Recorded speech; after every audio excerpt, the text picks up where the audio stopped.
Chapter 1. Mastery of the Three Colors of Haki at its pinnacle. Naruto gazed at the world before him, both familiar and foreign, engulfed in a state of shock. Had he truly crossed over?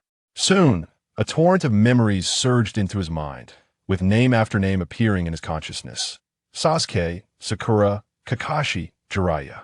Then came the scant ninjutsu he had learned at the Ninja Academy, followed by the trials and tribulations faced by the original Naruto in the storyline. When he finally regained his composure, he understood the gravity of his situation. The fourth round of the Chunin exam was upon him. Naruto glanced around the expansive arena, spotting Nara Shikamaru leaning against the battle chart. Excitement and exhilaration bubbled within him. After all, he was a fervent fan of the Hokage series and now found himself embodying the protagonist, Uzumaki Naruto. It was worth noting that in his previous life, he often found himself frustrated by Naruto's actions. Now, he had the opportunity to alter the course of events. As for the myriad of wives in the series, he certainly did not wish to confine himself to just Hinata Hyuga in his harem. Regarding the cunning old foxes Danzo, Sarutobi Hiruzen, and Konoha Sandami intended to settle the score with them as well. Not to mention the unscrupulous deeds orchestrated by Danzo behind the scenes. Just the thought of the third Hokage had Naruto seething with indignation. Had he not watched the entire series, he would have never known that as the son of the fourth Hokage, Naruto had struggled even to secure basic necessities. The legacy left by the fourth Hokage had been monopolized by Sarutobi Hiruzen, who had the audacity to bestow a few hundred ryo upon Naruto, attempting to curry favor and brainwash him.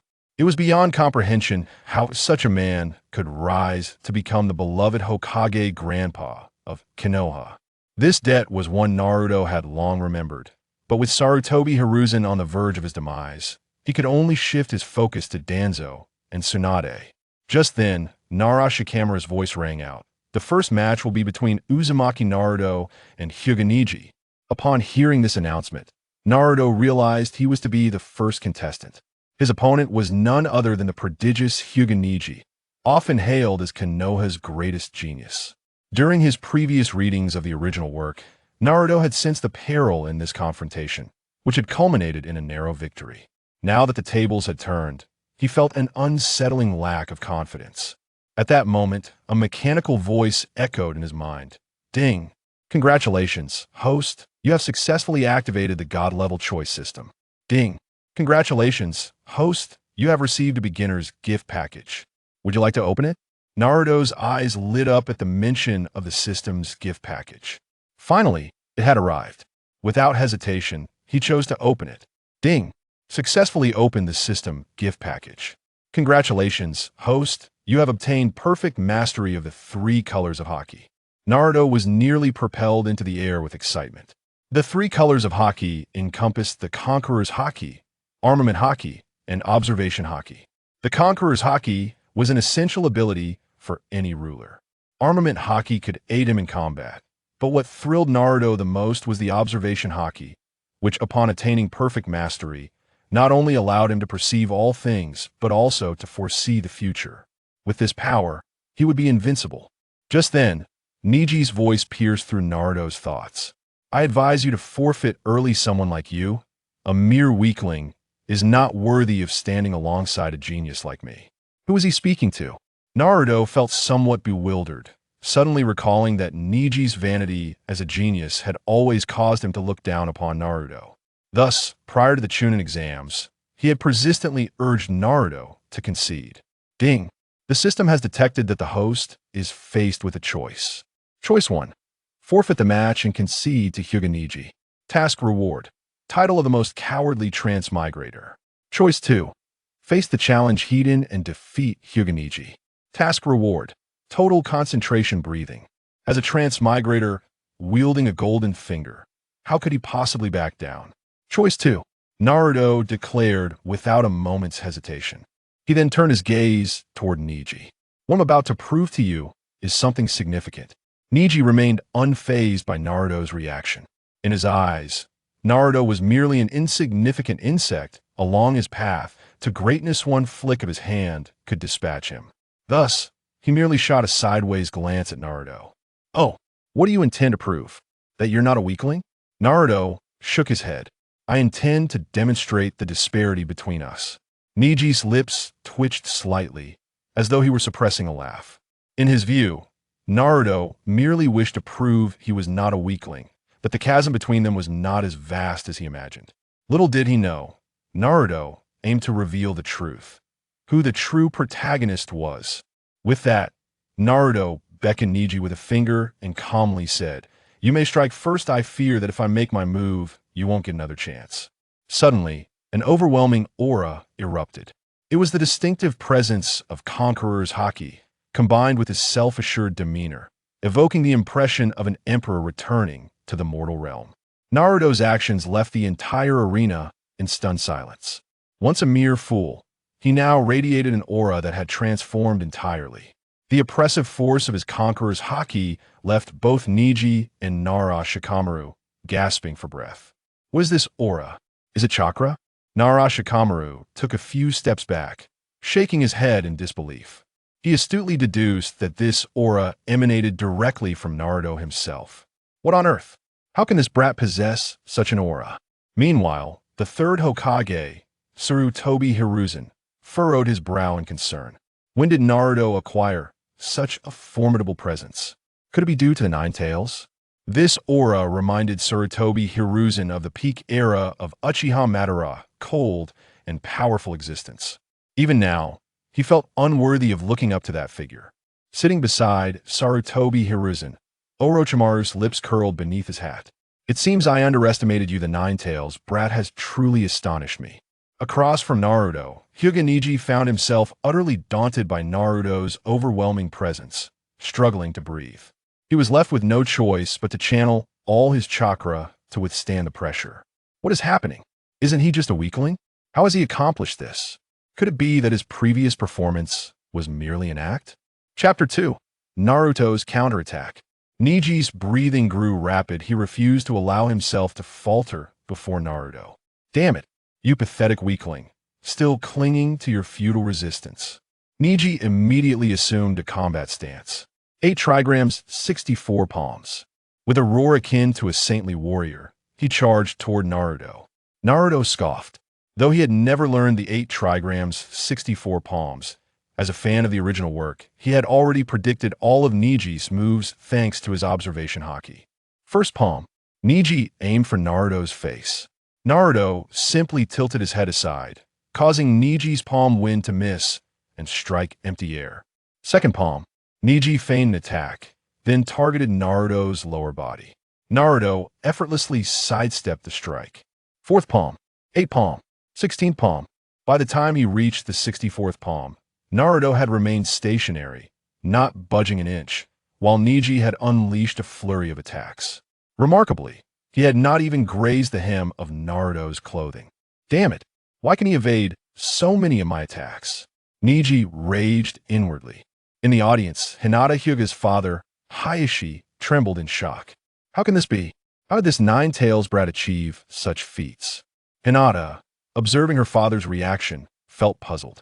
She had been worried for Naruto, anxiously watching as Neji's every strike nearly connected. Why was her father so agitated? "That Nine Tails brat is no ordinary foe."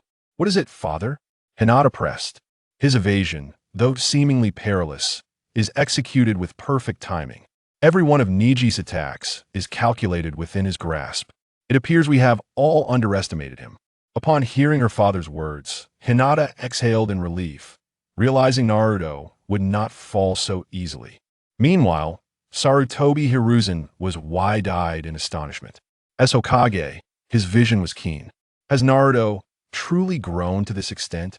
When did he undergo such transformation? Could it be due to Jiraiya's influence?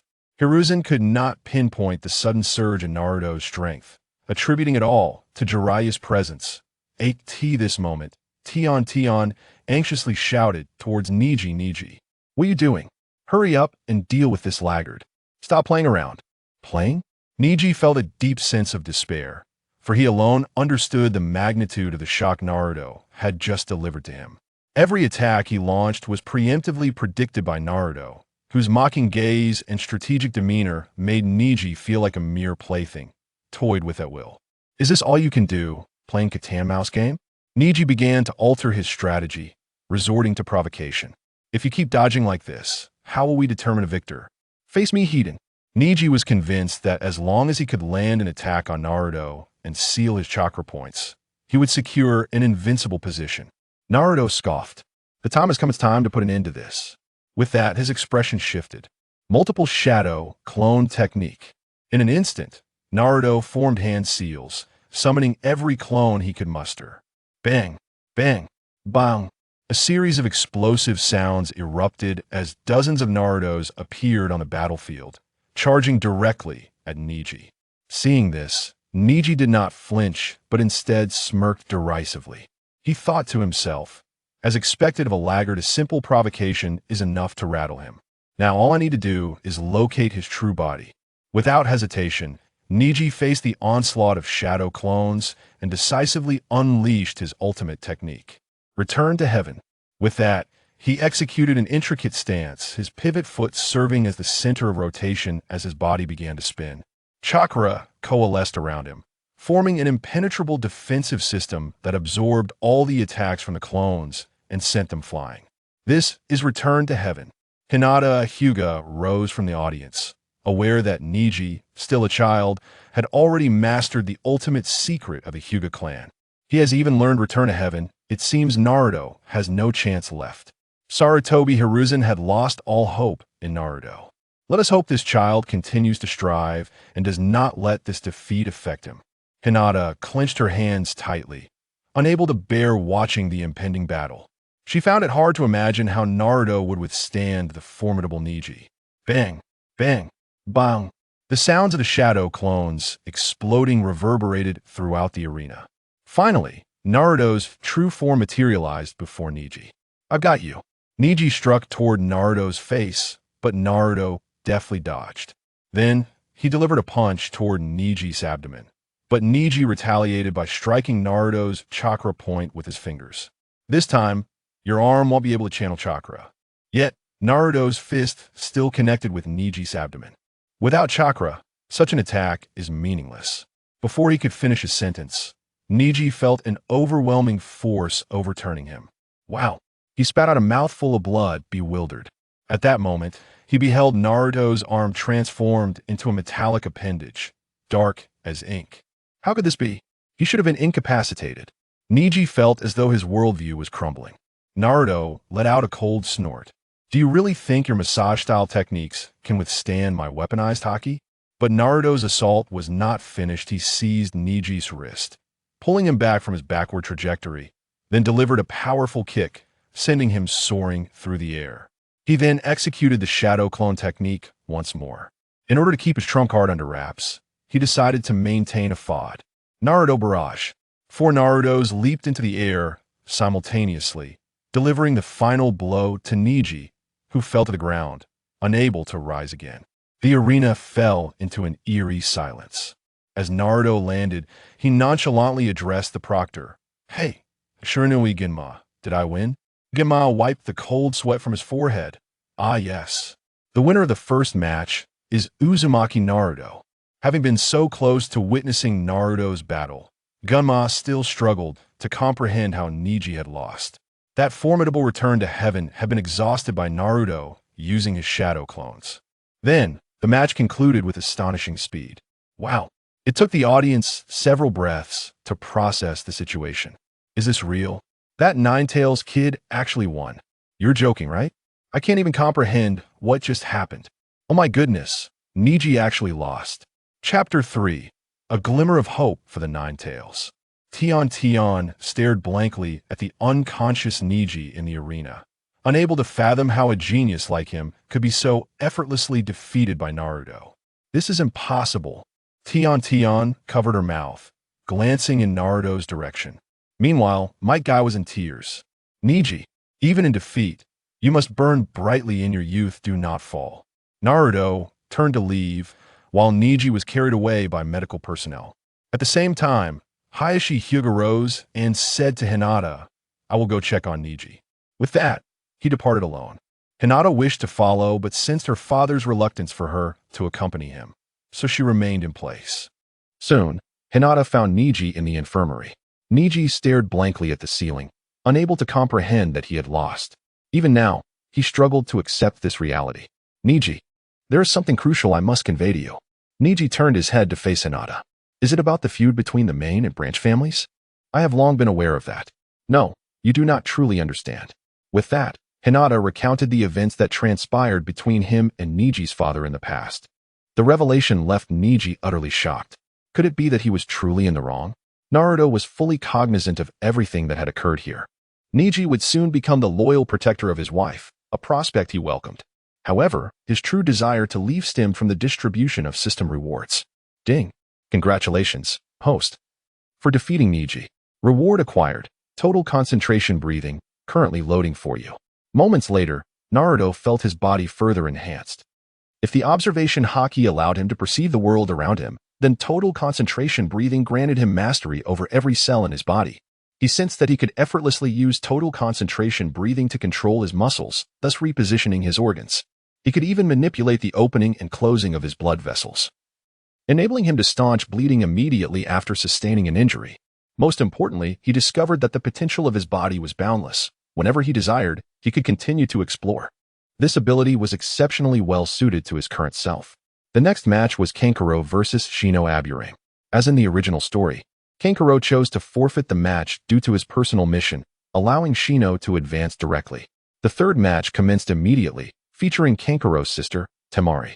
She leaped into the arena, brandishing her iconic large fan, while her opponent, Shikamaru Nara, rubbed his forehead and remarked dully, "Facing a woman is truly bothersome." Naruto is indeed quite intrigued by this match. For in the original narrative, Shikamaru gained the upper hand through the strategic pits he had dug. However, he ultimately chose to forfeit the contest. Now, as he does not employ the tactics from the original story, the traps meticulously devised by Shikamaru have become futile. Naruto truly wished to witness how Shikamaru would respond to Temari's wind scythe. However, at that moment, he felt a sudden palpitation. He quickly sought out a secluded corner to close his eyes and gather his thoughts. His consciousness then entered the sealed space of the Nine Tails. Just as in the original narrative, all he could perceive was a pitch-black void, punctuated by two malevolent eyes. He let out a cold chuckle. "Kurama, do you still regard me as a mere child?" Upon uttering these words, a beam of light illuminated the entire space, and the Nine Tails slowly emerged from the darkness. "Little brat, how did you come to know my name?" Naruto did not respond to the Nine Tails' inquiry. Instead, he gazed at it with keen interest. "I was just about to seek you out, yet here you are, arriving of your own accord." With a resounding thud, the Nine Tails slammed its paw down, exuding an aura befitting the mightiest of tailed beasts. "Boy, are you daring to provoke me?" However, Naruto exhibited no semblance of fear, merely observing the agitated Nine Tails with a tranquil demeanor. Suddenly, a formidable presence emanated from him, akin to a torrent of mercury, overwhelming even the Nine Tails, which recoiled in astonishment. "Kurama, I advise you not to speak to me in such a tone. Our relationship is one of mutual reliance. Your safety is contingent upon my existence. Should I perish, you too would be reduced to nothingness. At this very moment, there are individuals actively seeking out tailed beasts like you, with the intention of resurrecting the Ten Tails. Tell me, what do you think would transpire if I were to surrender you?" Naruto's tone was chilling, akin to that of someone regarding a disobedient plaything. At that moment, the Nine Tails sensed that if it continued to provoke his displeasure, Naruto would unhesitatingly cast it aside. "You little brat, are you attempting to intimidate me?" "No. I lack the leisure to engage in idle banter with you. If you were to abandon me, you would find yourself on a path to certain demise. Conversely, should you depart, I possess countless means to survive. Thus, what significance do you believe you hold for me?" The Nine Tails found itself ensnared in contemplation. Its invitation for Naruto to enter had stemmed from an appreciation of his latent potential. During their recent skirmish, an unprecedented display of Conqueror's Haki had nearly compelled the Nine Tails to submit at Naruto's feet. At that juncture, Naruto steadily approached the confines of the Nine Tails seal. "Kurama, if you obediently heed my words, I assure you that one day, I shall grant you the opportunity to see the light of day once more. However, if you persist in seeking shortcuts..." Naruto's words remained unspoken, yet the chilling essence of his intent, infused with the power of the Conqueror's Haki, penetrated the heart of the Nine Tails. A shiver coursed through the beast. It found itself inexplicably apprehensive of the child before it. "You little brat, do you believe I could end your life?" Nevertheless, the creature's proud and obstinate nature forbade it from bowing its lofty head. Once more, it lunged at Naruto, only to be thwarted yet again by the prison bars that separated them. Naruto glanced at the ceiling talisman, a playful smile gracing his lips. It was not yet the opportune moment to release you. Do not call for me unless necessary. With that, Naruto's consciousness withdrew from the Nine-Tails realm. This interaction with the Nine-Tails appeared deceptively simple, yet Naruto understood that he had sown a seed within the creature's mind, the message that submission would lead to freedom. The next step was to subdue the Nine-Tails. If he could achieve this before the likes of Danzo and Orochimaru, he would have nothing to fear. At that moment, a gasp echoed through the air. Sasuke had utilized his Chidori to breach Gaara's absolute defense. Had I truly lingered in this consciousness space for so long? Naruto pondered in surprise. He felt as though he had not been gone for an extended period, yet the battle between Shikamaru and Temari had already concluded. The confrontation between Sasuke and Gaara had escalated to a fervent climax. Chapter 4. Kanjiro, take Gaara and leave swiftly. What follows is... Naruto had barely finished muttering when a creeping, heavy sensation washed over him. Blast, he thought, it's Genjutsu. Naruto immediately activated his full concentration breathing and the Conqueror's Haki, staving off the encroaching fatigue.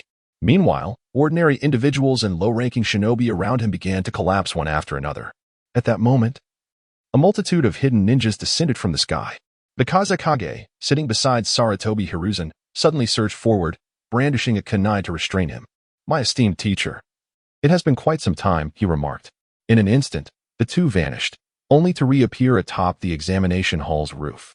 I thought it was someone important. Turns out it is merely my wayward disciple, Sarutobi Hiruzen said with a hint of self-mockery. Orochimaru cast a glance at the four sound ninjas beside him, who immediately encircled the entire rooftop. For purple flames formation, they declared, simultaneously forming seals to create a vast array that ensnared both Orochimaru and Sarutobi Hiruzen within. The four purple flames formation. It seems you have provided me with an exquisite opportunity to rid Konoha of its scourge, Hiruzen quipped, though the humor was lost on him. While Orochimaru merely displayed a sinister smile. Teacher, I have come to enact a coup, to slay you, and seize all that you possess. Having killed the Kazekage prior to his arrival, Orochimaru was now powerful enough to contend at the level of a Kage. Sarutobi Hiruzen's previously calm demeanor shifted to one of grave concern.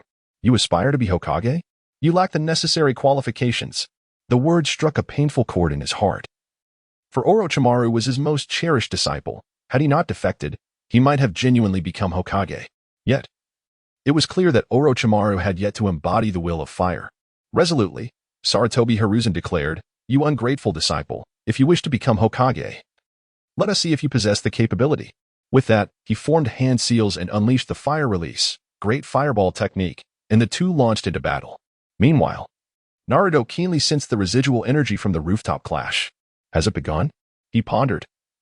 And then witnessed Kankuro and Temari fleeing the Nin exam arena with the unconscious Gaara in tow, while Sasuke relentlessly pursued them. At that moment, three hidden ninjas descended from above, brandishing kunai and aimed at Naruto. There's even a conscious little brat here. Eliminate him. Naruto had long sensed the presence of the three individuals. To be precise, the actions and intentions of everyone in the examination arena were within his perception. This was the ability of Kenbunchika Haki. Be cautious. Kakashi suddenly appeared, drawing a shuriken from his leg pouch to shield Naruto. He intended to throw the shuriken to repel the adversaries. However, Naruto's movements were swifter. He directly employed the shadow clone technique. With the aid of Kenbunchika Haki, his form evaded the attacks of the three ninjas like a wraith. He then dispatched one opponent with a single punch. Kakashi, witnessing this scene, was momentarily taken aback. He had certainly been attentive to Naruto's recent performances, yet the rapidity of Naruto's improvement had surpassed all his expectations. What was that just now? A form of taijutsu? Kakashi instantly recognized that Naruto's method of combat was not any ninjutsu. Yet, this taijutsu was remarkably uncanny, enabling him to predict the trajectory of his opponent's attacks before they made their move. It could be said that as long as Naruto desired it, he could engage anyone in this game of hide-and-seek, placing himself in an invincible position from the outset. Moreover, when Naruto struck his opponent, it was evident that his attack possessed tremendous force. The individuals before him were all at least Chunin level, yet Naruto could still overcome them with a single blow. This demonstrated that Naruto was far more complex than he outwardly appeared. Naruto, this is on me. You must immediately pursue Sasuke and assist him in confronting Gaara, Kakashi instructed. No sooner had his words fallen than a mechanical voice reverberated in Naruto's mind. Ding. The host faces a choice. Choice 1. Refuse Kakashi, wreak havoc here, and achieve 100 manslaughter. Task reward, title of 100-man slayer. Choice 2. Agree to Kakashi and successfully defeat the Sand Shukaku. Task reward, drunken fist. Naruto twitched his lips, pondering the title of 100-man slayer. Did he truly believe himself to be a star on a digital platform? Moreover, even if one were to create a video, would a mere 100 suffice? Surely, one must opt for the second choice. After making his decision, Naruto promptly nodded at Kakashi, proclaiming, "Understood, Kakashi-sensei." With a glance towards the fierce clash between Sarutobi Hiruzen and Orochimaru, he smiled, bidding farewell to the third Hokage. In an instant, he vanished from sight. Kakashi, watching Naruto's retreating figure, extended his hand, calling out, "Wait. You should gather a few companions to join you. How can you face the Sand Ninja Trio alone?" Yet, at that moment, Naruto had already disappeared. Left with no choice, Kakashi resorted to hand seals, aiming to break the illusions ensnaring the other Leaf Ninjas. Meanwhile, Naruto had caught up with Sasuke. Unbeknownst to Sasuke, who had not witnessed the battle between Naruto and Neji, he still regarded Naruto as the weak link of their group. "Fool, how did you catch up? You're no match for them." Naruto understood that Sasuke was concerned for him, so he did not feel anger. He merely responded casually. "You should be more worried about yourself, you know." "Who are you calling you fool?" Naruto instinctively stuck out his tongue, inadvertently revealing Sasuke's nickname from a past life. However, it mattered little, for after all, you were always the second pillar. There was something amiss with the essence of Sasuke's music. Naruto's speed today is astonishing. He can keep pace with himself. Unbeknownst to him, Naruto has deliberately slowed down. With the aid of total concentration breathing, he possesses remarkable control over his body, allowing him to maximize his speed. He has merely chosen to accompany him on this leisurely stroll. At that moment, 3 silhouettes suddenly appeared ahead. It was Kankuro, carrying Gaara on his back, and Temari, wielding her fan. Damn, they've caught up. Temari halted immediately. "Kankuro, you must take Gaara and leave at once. We cannot allow him to fall into the hands of Konoha." Kankuro nodded in agreement. "Take care," he exclaimed before vanishing with Gaara on his back. Meanwhile, Sasuke and Naruto regarded Temari with indifference. "You shall not advance another step," Temari declared, brandishing her fan with a striking poise as she faced the two.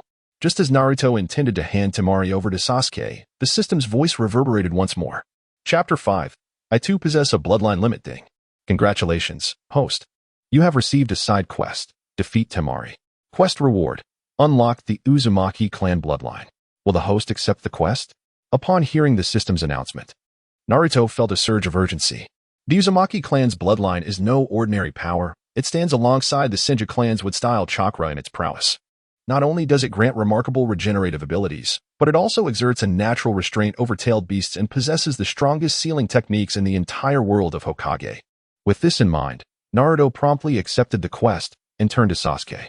"Sasuke, you must pursue Gaara immediately. Leave this to me, and ensure he does not escape." Naruto harbored no concerns regarding Gaara being overtaken and subsequently defeated by Sasuke. After all, he had witnessed this particular sequence of events in the original narrative. Sasuke, upon catching up to Gaara, was immediately subjected to a profound existential crisis as Gaara delivered a devastating blow. Ultimately, he was left questioning his very existence. A turn of events that indirectly contributed to Sasuke's descent into darkness. Upon hearing Naruto's proposal, Sasuke was somewhat taken aback. For Naruto had always relished the spotlight within their group. It was rather uncharacteristic of him to relinquish the opportunity to pursue Gaara, a gesture that seemed incongruous with Naruto's usual demeanor. In the end, Sasuke could only attribute the shift to Naruto's growth. He nodded in acknowledgement and remarked, "You must hurry and catch up, do not fall behind." With that, he swiftly darted away from Temari's side, intent on chasing after Gaara. Temari initially intended to impede Sasuke's progress, but Naruto thwarted her attempt with a kunai, halting her action. How infuriating. Since you refuse to heed my warning, I shall resolve this matter here and now.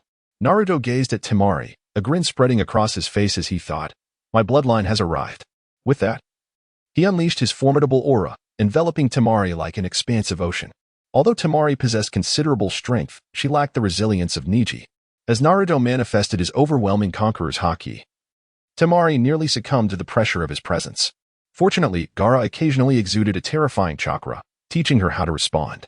Swiftly, she retreated to maintain her distance from Naruto, then unfurled her iron fan, wielding it like a princess of steel. Wind release. Gale palm. With a powerful swing, she conjured a series of vacuum air currents, which surged toward Naruto with relentless force. Upon witnessing this scene, Naruto remained utterly unfazed, as his observation Haki had already anticipated the trajectory of his opponent's assault. Despite the chaotic and densely packed nature of the wind release attack, with the aid of his total concentration breathing, Naruto remarkably maneuvered through the narrow gaps of Kamitashi's onslaught unscathed. Temari, observing this, felt a chill run down her spine. What was happening? How could this individual evade Kamitashi's strikes without a scratch? It is essential to recognize that wind release is intangible and elusive. Typically, when employing such a technique, the adversary is left with no choice but to seek shelter or passively endure the blows. Yet, Naruto had managed to evade it in an inexplicably peculiar manner. This was indeed a profound challenge to her understanding of combat. Naruto did not grant her a moment of astonishment. He promptly utilized the shadow clone technique, conjuring a multitude of replicas. Observing this, Temari once again brandished her iron fan. Wind release. Great Sickle Weasel. Since her previous assault with the Sickle Weasel had proven ineffective, she decided to unleash her prideful ninjutsu, the Great Sickle Weasel. Although this fan appeared deceptively simple, it imposed a significant physical strain on Temari. In the meantime, a series of vacuum wind blades were generated by her, more densely packed, with augmented power and an expanded attack range, directly swirling toward Naruto's shadow clones. Naruto's shadow clones detonated one after another upon being assailed. Naruto's true form, having been sent flying by her assault, lay prostrate on the ground, grievously wounded. Temari offered a disdainful sneer, remarking that before unadulterated might, all stratagems proved futile. Scarcely had she uttered these words when the earth beneath her feet began to stir. Naruto then erupted from the ground, his kunai poised to pierce her jugular. Astonishment nearly caused Temari to cry out. Never had she imagined Naruto would emerge from beneath the earth. It then dawned on her that the shadow clone technique had been a mere diversion. Was she to meet her end in such a manner? Temari's vision clouded as she beheld Naruto's kunai drawing near, realizing she was powerless to avert her fate. Unexpectedly, Naruto's kunai halted mere inches from her throat. It's all a misunderstanding. I must inconvenience you briefly, Naruto declared, proceeding to pat Temari's cheek before delivering a decisive chop to the back of her neck, rendering her unconscious. In the distance, the remaining shadow clone dissipated, revealing the subterranean aperture. Although Naruto possesses a system, he is not foolish. His mastery of the 3 types of Haki and total concentration breathing, aside from the weapon-based Haki, lacks substantial offensive capabilities. Engaging in a direct confrontation with Temari, who wields wind release techniques so boldly, would be tantamount to courting death. Thus, he decisively opted for the strategy utilized in the original narrative against Neji, applying it to Temari. However, with the addition of total concentration breathing, Naruto executed this tactic with even greater finesse. Upon defeating Temari, the system's voice resonated immediately. Ding! Congratulations, host, for vanquishing Temari and completing the side quest. Rewards granted. Unlocking the Uzumaki clan's bloodline. In that moment, Naruto sensed a mysterious power surging within him, feeling his expended chakra replenishing at a terrifying pace. Moreover, his perception of the surroundings deepened significantly. This was distinct from the observation Haki, which allows one to foresee the movements of all nearby entities, eavesdrop on conversations, and even detect malice. The Uzumaki clan's sensory attribute, however, enables the discernment of changes in chakra and other energies. With the augmentation of these 2 abilities, Naruto's mastery over the information within his vicinity reached an unimaginable level. He was yet unaware of the formidable sealing techniques possessed by the Uzumaki clan. It seemed he would need to find a hapless soul to test them out. With that thought, he carefully placed Temari in a relatively secure and concealed location before swiftly departing to pursue Sasuke. Ahead, the battle between Sasuke and Gaara had reached a fever pitch. Sasuke had unleashed 2 Chidori strikes, causing the Shukaku within Gaara to reveal a hand and a tail. Gaara's malevolent visage glared at Sasuke, declaring, "You are already exhausted. I shall end you now." Isolated and devoid of support, Sasuke found himself unable to maintain even the curse mark. Yet his indomitable spirit refused to yield. "I will not fall here. I still seek vengeance against that man." The shadow of his brother, Itachi Uchiha, flickered in his mind. Resolutely, he began forming seals once more. Chapter 6. Shukaku, you are quite amusing. Sasuke strained to gather chakra, intending to unleash another Chidori for a decisive blow against Gaara. Yet, in the face of reality, all his efforts appeared rather juvenile. His body, overwhelmed by the strain, faltered and collapsed. He could have escaped with the scant chakra he had left. But now he found himself sprawled against a tree trunk, watching Gaara's monstrous claw draw closer. Just as the situation grew dire, a figure suddenly appeared, kicking Gaara away with force. It was none other than Naruto. Naruto did not turn back. He merely remarked with a hint of amusement, "Sasuke, you seem rather disheveled." "Damn it, you scoundrel," Sasuke retorted, his anger palpable. Suddenly, a thought struck him, and he urgently urged Naruto, "Hurry and leave. This opponent is beyond your capability to handle. We must summon our teacher." Having engaged in combat with Gaara, Sasuke was acutely aware of his formidable strength. In his estimation, even if Naruto exerted his utmost effort, he might still be incapable of inflicting even the slightest harm upon Gaara. Naruto smiled faintly. "Sasuke, just lie there and enjoy my performance." With that, Naruto's expression darkened, and he growled, "Weapon color." In an instant, he vanished from sight, launching himself towards Gaara with a powerful fist. During this rapid advance, he utilized the shadow clone technique once more. Observing this, Gaara swung his massive claws, shattering clone after clone. However, Naruto's true form arrived directly, delivering a punch aimed squarely at Gaara's face. "Fool, such an assault is utterly futile," Gaara scoffed. With his innate absolute defense coupled with Shikaku's influence, both his offensive and defensive capabilities had been significantly bolstered. Gaara let out a cold laugh. "One after another, you seek your demise. Very well, I shall oblige," he bellowed, disregarding Naruto's attack and lunging towards him with a claw. Naruto did not flinch, seemingly prepared to engage in a life-and-death struggle with Gaara. A cold smirk crept across Gaara's mind. He possessed absolute defense, and thus felt no fear of Naruto's assault. Moreover, even if Naruto were to land a punch, it would scarcely matter, for Gaara's grasp could easily claim Naruto's life. The sand surrounding Gaara quaked, forming an impenetrable barrier before him. Yet, Naruto's seemingly ordinary punch pierced through the defenses, sending Gaara hurtling through the air, his face grotesquely distorted. What if Sasuke were not already exhausted? He would surely exclaim in astonishment. At that moment, Sakura also arrived on the scene. In the original narrative, Sakura was swiftly subdued by Gaara, but Naruto's timely intervention spared her from such a fate. Confused, she stood at the periphery of the battlefield, witnessing Naruto's decisive blow that sent Gaara flying, while Sasuke lay propped against a distant tree. After a moment's contemplation, she approached Sasuke's side. "Sasuke-kun, are you injured?" Sakura inquired with concern. "I will take you back to Teacher Zhao." She attempted to help him up to leave, but Sasuke forcefully broke free from her grasp, insisting, "Wait, Naruto is still fighting. But your body can no longer assist," Sakura cautioned anxiously. Sasuke remained silent. He was acutely aware of his own limitations, yet Naruto's performance today was utterly foreign to him. Everything about his demeanor and strength struck Sasuke as both strange and terrifying. Shukaku, the sand spirit, had been sent crashing against a large tree by Naruto's attack. Gaara climbed back to his feet, roaring in fury. "Ah, how dare you? You have drawn blood from me. I will see you dead." Blood trickled from the corner of Gaara's mouth, staining the sand on his face, lending him an ominous appearance. He slowly closed his eyes, his arms and one leg enveloped by sand, transforming him into a monstrous form. Seeing this, Naruto shook his head. "Is that the art of feigned slumber?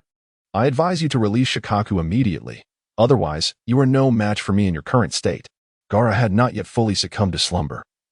His consciousness still dominated his body. The words ignited a furious resentment within him. Throughout his life, everyone had feared him, yet Naruto stood unafraid, even mocking him openly. "Then I shall unleash calamity upon your Leaf Village." With that declaration, Gaara fully surrendered to Shukaku, allowing the spirit to take over. Boom! A thunderous sound echoed through the valley, followed by a cloud of dust. Shukaku's maniacal laughter enveloped the entire forest. "I am free. This little brat has finally allowed me to emerge. Let me see who shall be my first victim." Shukaku gleefully rubbed his belly. "Only the three of you, huh? It seems you have driven Gaara to desperation, compelling me to intervene." Shukaku's voice was laced with a chilling nonchalance as he regarded Naruto, Sakura, and Sasuke. "I should thank you. Without your efforts, I would never have seen the light of day again. However, I must kill you, lest he become displeased. Thus, I shall grant you a swift end." The casual manner in which Shukaku spoke of murder sent chills down their spines. Sakura and Sasuke gazed in disbelief at Shukaku's immense form, unable to see its entirety from their vantage point. The overwhelming aura emanating from Shukaku rendered them paralyzed with fear. What was this creature?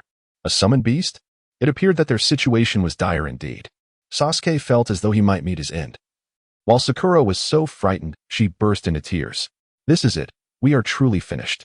She was at a loss for how to handle the situation, wishing for a great hero to swoop in and rescue their team.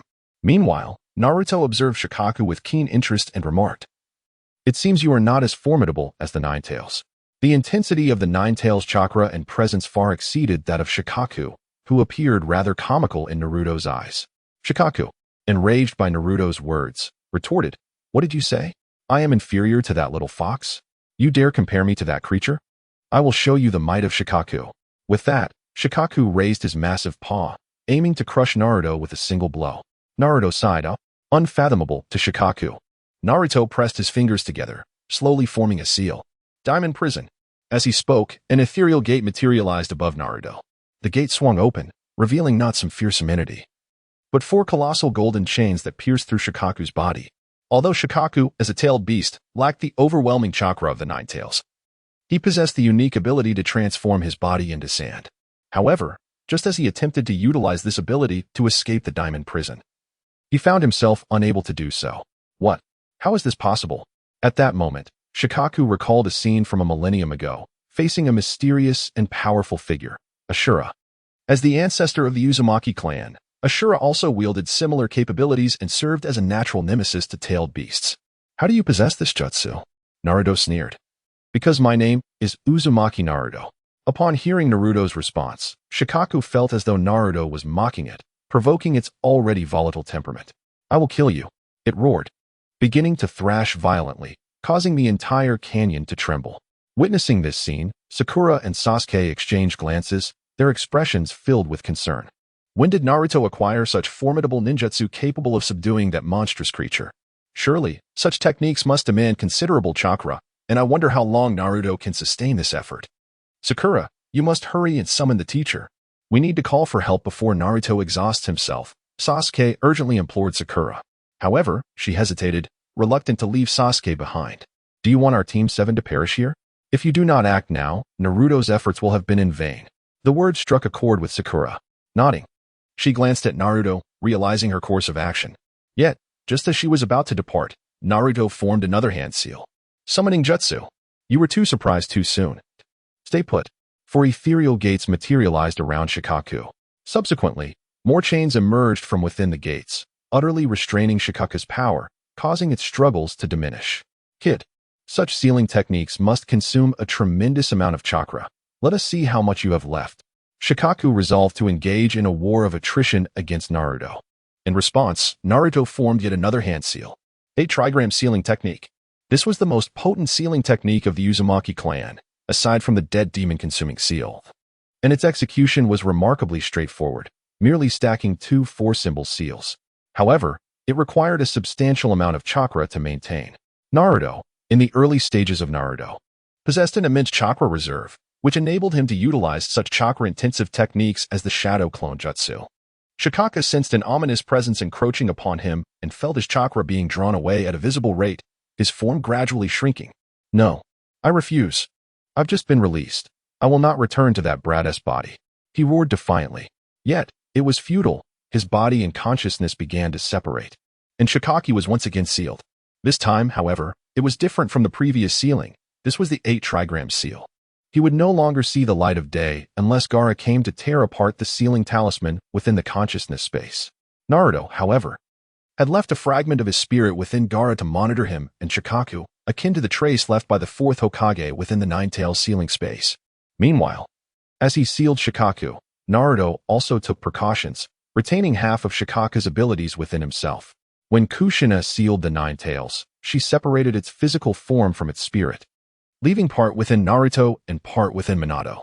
However, Minato chose to sacrifice himself to save Kushina, severely diminishing the Nine Tails' powers.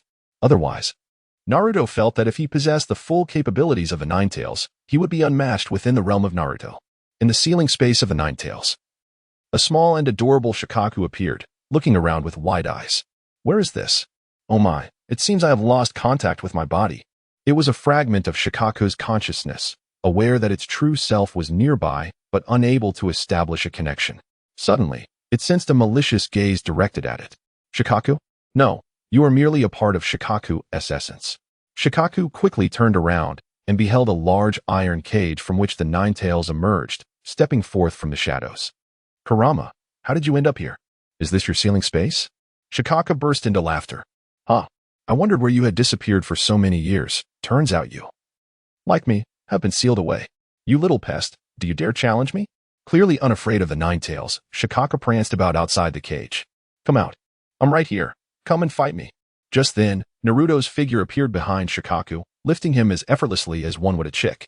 He turned to Kurama. Kurama, can this little one even be raised? Naruto's intention is to nurture this little guardian crane into a true sand guardian. The Nine Tails fell into deep contemplation. And after a moment, he shook his head. No, however, his presence can draw you closer to the earth and sand chakra. And you will also possess the absolute defense of the sand guardian. Naruto nodded, believing that with absolute defense, he had sufficient means to prevail. As for the earth-style chakra, it was of little significance to him. At that moment, the voice of the Nine Tails echoed once more. How were you sealed here? I encountered Gaara and directly bestowed upon him a sealing technique akin to yours, the 8 trigram seal. The 8 trigram seal. How could you possibly wield it? Have you inherited the abilities of Kyuubi? Naruto snapped his fingers. Bingo. The answer was correct, and as a reward, he decided to keep Shukaku as a pet companion. With a mere thought, he directly placed the small Shukaku into the seal. Previously, he had been unable to control the seal due to not awakening the bloodline of the Uzumaki clan, but now that he had, he could effortlessly manipulate the seal containing Kaibai. Just moments ago, Shukaku had been bouncing around in front of the Nine Tails, yet suddenly found itself in the latter's grasp. Little Shukaku, what did you just say? I couldn't quite catch that. Chapter 8. The threat of Danzo. The Nine Tails cast a malevolent gaze upon Shukaku. The latter gulped nervously and desperately blew against the prison bars. Let me out, please. I do not wish to remain with this foul fox. It pleaded fervently with Naruto. Naruto shrugged his shoulders and addressed the Nine Tails, saying, Kurama, you mustn't kill it. I still have use for it. Otherwise, I shall refrain from assisting you in breaking the seal. As he spoke, he made to depart from the sealed space. What did you just say? You intend to help me break the seal? The Nine Tails urgently called out to Naruto. Naruto nodded. Of course, what else would I keep you for? To watch live broadcasts inside my body? The Nine Tails gazed into Naruto's eyes, lost in contemplation. This young boy, who had evolved from a frail and mischievous child to a powerful and enigmatic figure, harbored countless secrets yet to be unveiled. However, looking into his eyes, the Nine Tails was certain that Naruto spoke the truth. It nodded and once again faded into the shadows. Young one, I hope you do not go back on your word. Naruto offered a faint smile before departing from the sealed space. As he returned to reality, he was immediately struck by an overwhelming sense of fatigue. The continuous exertion of his conqueror's Haki and the 8 trigram seal had taken a toll, even on him. Weakly, he sank to the ground, while in the distance, Gaara lay quietly on the earth, his gaze fixed upon Naruto with a mixture of defiance and curiosity. Why did you stop me? Naruto did not engage in the verbal sparring with Gaara as depicted in the original narrative. Instead, he simply stated, because you intend to harm my comrades. As he spoke, Naruto rose to his feet, but stumbled slightly, nearly losing his balance.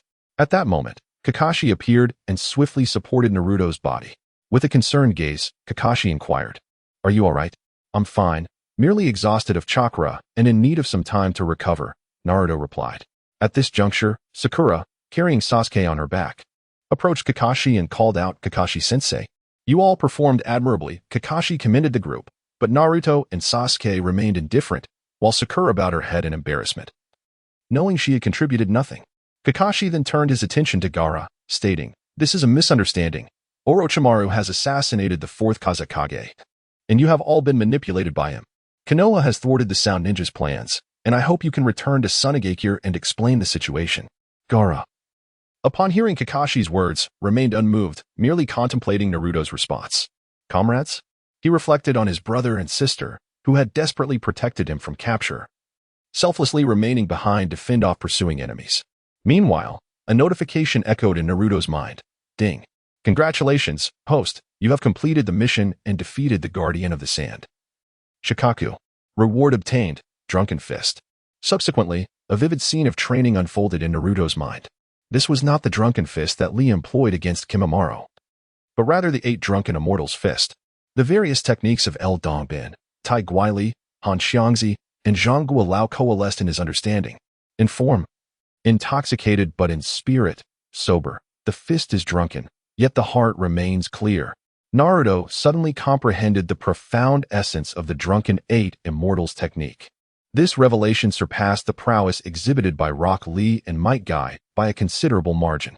Before long, Naruto returned to the village alongside Kakashi. The village, having endured an assault from the Sound Ninja, was left in a state of disarray and fear.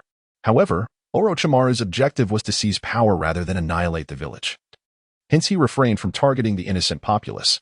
Nonetheless, the demise of the 3rd Hokage cast a somber shadow over the entire village.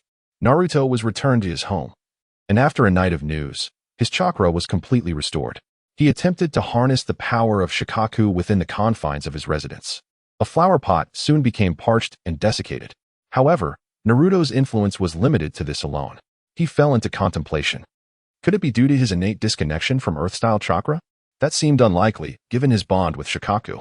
Subsequently, Naruto conducted several more experiments, discovering that with each trial, the Earth-style chakra within him increased, allowing him to channel more of Shukaku's power. Naruto gradually came to realize that although he possessed a plethora of chakra within him, his Earth-style chakra was exceedingly scarce. It seemed imperative to seek out Earth-style ninjutsu. On this dreary, rain-soaked day, the entire village donned black attire to attend the memorial service for the 3rd Hokage. To the villagers, the 3rd Hokage had always been a benevolent elder. In the face of his departure, sorrow enveloped everyone. Yet, Naruto found himself distracted, lagging at the rear of the mourning procession. It was too easy for you to die like this, having greedily hoarded my father's wealth. This fate seems too lenient for you. Naruto inwardly scoffed. At that moment, a figure clad in peculiar ninja attire appeared behind him. Naruto, come with me. Although it was Naruto's first encounter with such a garb, his familiarity with the original narrative allowed him to instantly recognize it as the attire of the Root organization. Ah, the old fox. Have you finally reached your limit? Danzo's lifelong ambition was to ascend to the position of Hokage, yet the existence of Hiruzen Sarutobi thwarted that dream until his dying breath. He followed the Root ninja to a secluded thatched cottage. No one would have expected that the gathering point of the Root organization would be such an unassuming hut. An elderly man clad in a robe and bandaged around the head sat solemnly amidst the supplies. It was none other than Danzo. Unlike Hiruzen Sarutobi, Danzo emanated an aura that kept others at bay. Slowly, he opened his eyes, fixing Naruto with a hawk-like gaze. Allow me to introduce myself. I am Danzo, the leader of the Root organization. His tone was frigid, akin to a scorching wild dog. Naruto, divulge all that you know. Danzo's voice was chilling and sinister. Any ordinary child might have quailed in fear before him. Unfortunately for Danzo, he was facing Naruto. What is there to divulge? Naruto responded with indifference, causing Danzo to pause momentarily. He then regarded Naruto. His imposing aura noticeably softened. Impressive, he thought, to remain so composed even under my pressure. After a brief hesitation, he inquired, so, how exactly did you defeat Shukaku? Do not tell me it was merely through your limited techniques. Danzo was convinced that Naruto represented the most volatile element within the village. He speculated that Naruto's victory over Shukaku likely stemmed from the power of the Nine Tails. Should the Nine Tails spiral out of control, it would bring catastrophic consequences to Konoha. If Naruto's response proved unsatisfactory, Danzo would not hesitate to eliminate this unpredictable factor. In response, Naruto shrugged and said, "That toad? I simply sealed him away." Danzo, who had been half-squinting in scrutiny, widened his eyes in disbelief. Sealed. Chapter 9. Seeking Master Guy for special training. Danzo found it utterly inconceivable that Naruto could seal away Shukaku with such nonchalance. Naruto continued, "Yes, sealing.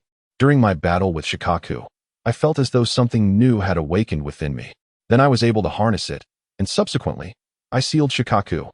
Danzo struggled to accept this revelation, as it defied his expectations. In his mind, Naruto had triumphed over Shukaku solely through the power of the Nine Tails. This contradicted the responses from Sakura and Sasuke entirely. He had previously considered proposing to Tsunade that Naruto be handed over to the Root organization. But Tsunade had opposed the idea, much like Hiruzen Sarutobi. She relished contradicting him and insisted that he lacked evidence to suggest Naruto exhibited signs of a rampage.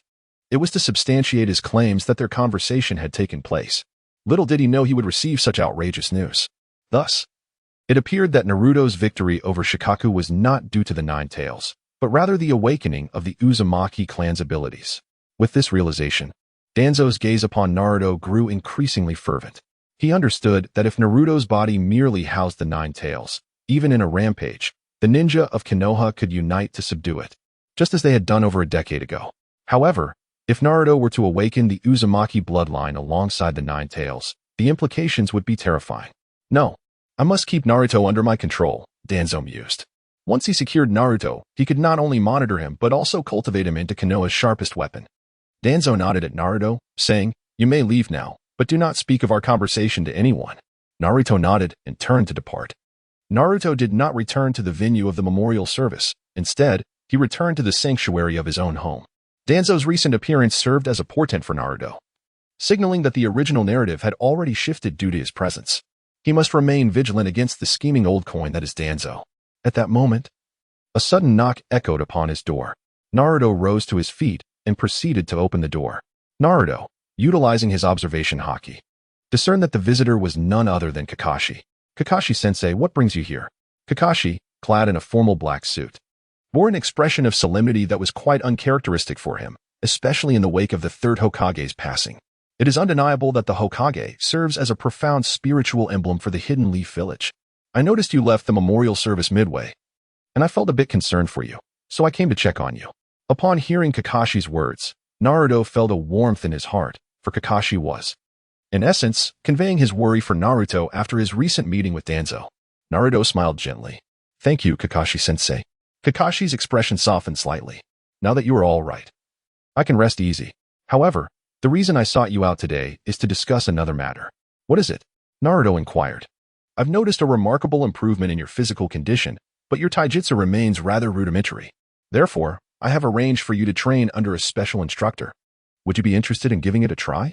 Upon hearing Kakashi's words, Naruto's eyes sparkled with excitement. "An instructor? Special training? It wouldn't be Might Guy, would it?" Kakashi nodded. "He is the pinnacle of taijutsu in our Hidden Leaf Village, so I have complete confidence in entrusting you to him." Naruto was eager to test his newfound abilities. Having acquired the drunken fist technique from the system, he was curious to gauge its potency. The following day, he and Kakashi set out to find Might Guy. From a distance, they could hear Guy's exuberant voice. "Tenten, Neji, embrace the fervor of youth. Let us transform our sorrow into strength. Join me for intensive training." Then came Neji's voice. "Hi, Guy-sensei, I have completed my tasks for today." Following that was Tenten's reluctant protest. "Guy-sensei, even though Lee is currently hospitalized, there's no need for you to take it out on the two of us. What kind of attitude is that? Ignite your spirits. Hurry, no one walks on their hands for 50 kilometers. Just then, Kakashi and Naruto made their entrance. Upon seeing Kakashi, Guy's eyes gleamed with intensity. "Kakashi, have you come to challenge me? We must determine a victor between us." He assumed a fighting stance, but Kakashi quickly waved his hands. "We'll discuss that later. I'm here to ask you for a favor." "Oh, what is it?" Guy's cheerful demeanor remained unwavering, even as he posed a rhetorical question. Kakashi gestured towards Naruto and said, "It's him. I hope you can provide some guidance on his taijutsu." Neji felt somewhat awkward upon seeing Naruto, as he was the one who had defeated him. However, Naruto had also revealed to him that the so-called genius he had idolized was far from unbeatable. Tenten, not being well acquainted with Naruto, watched him cautiously. As soon as she learned that Naruto was about to undergo special training with Guy, she hurried to his side and whispered, "Naruto, be careful.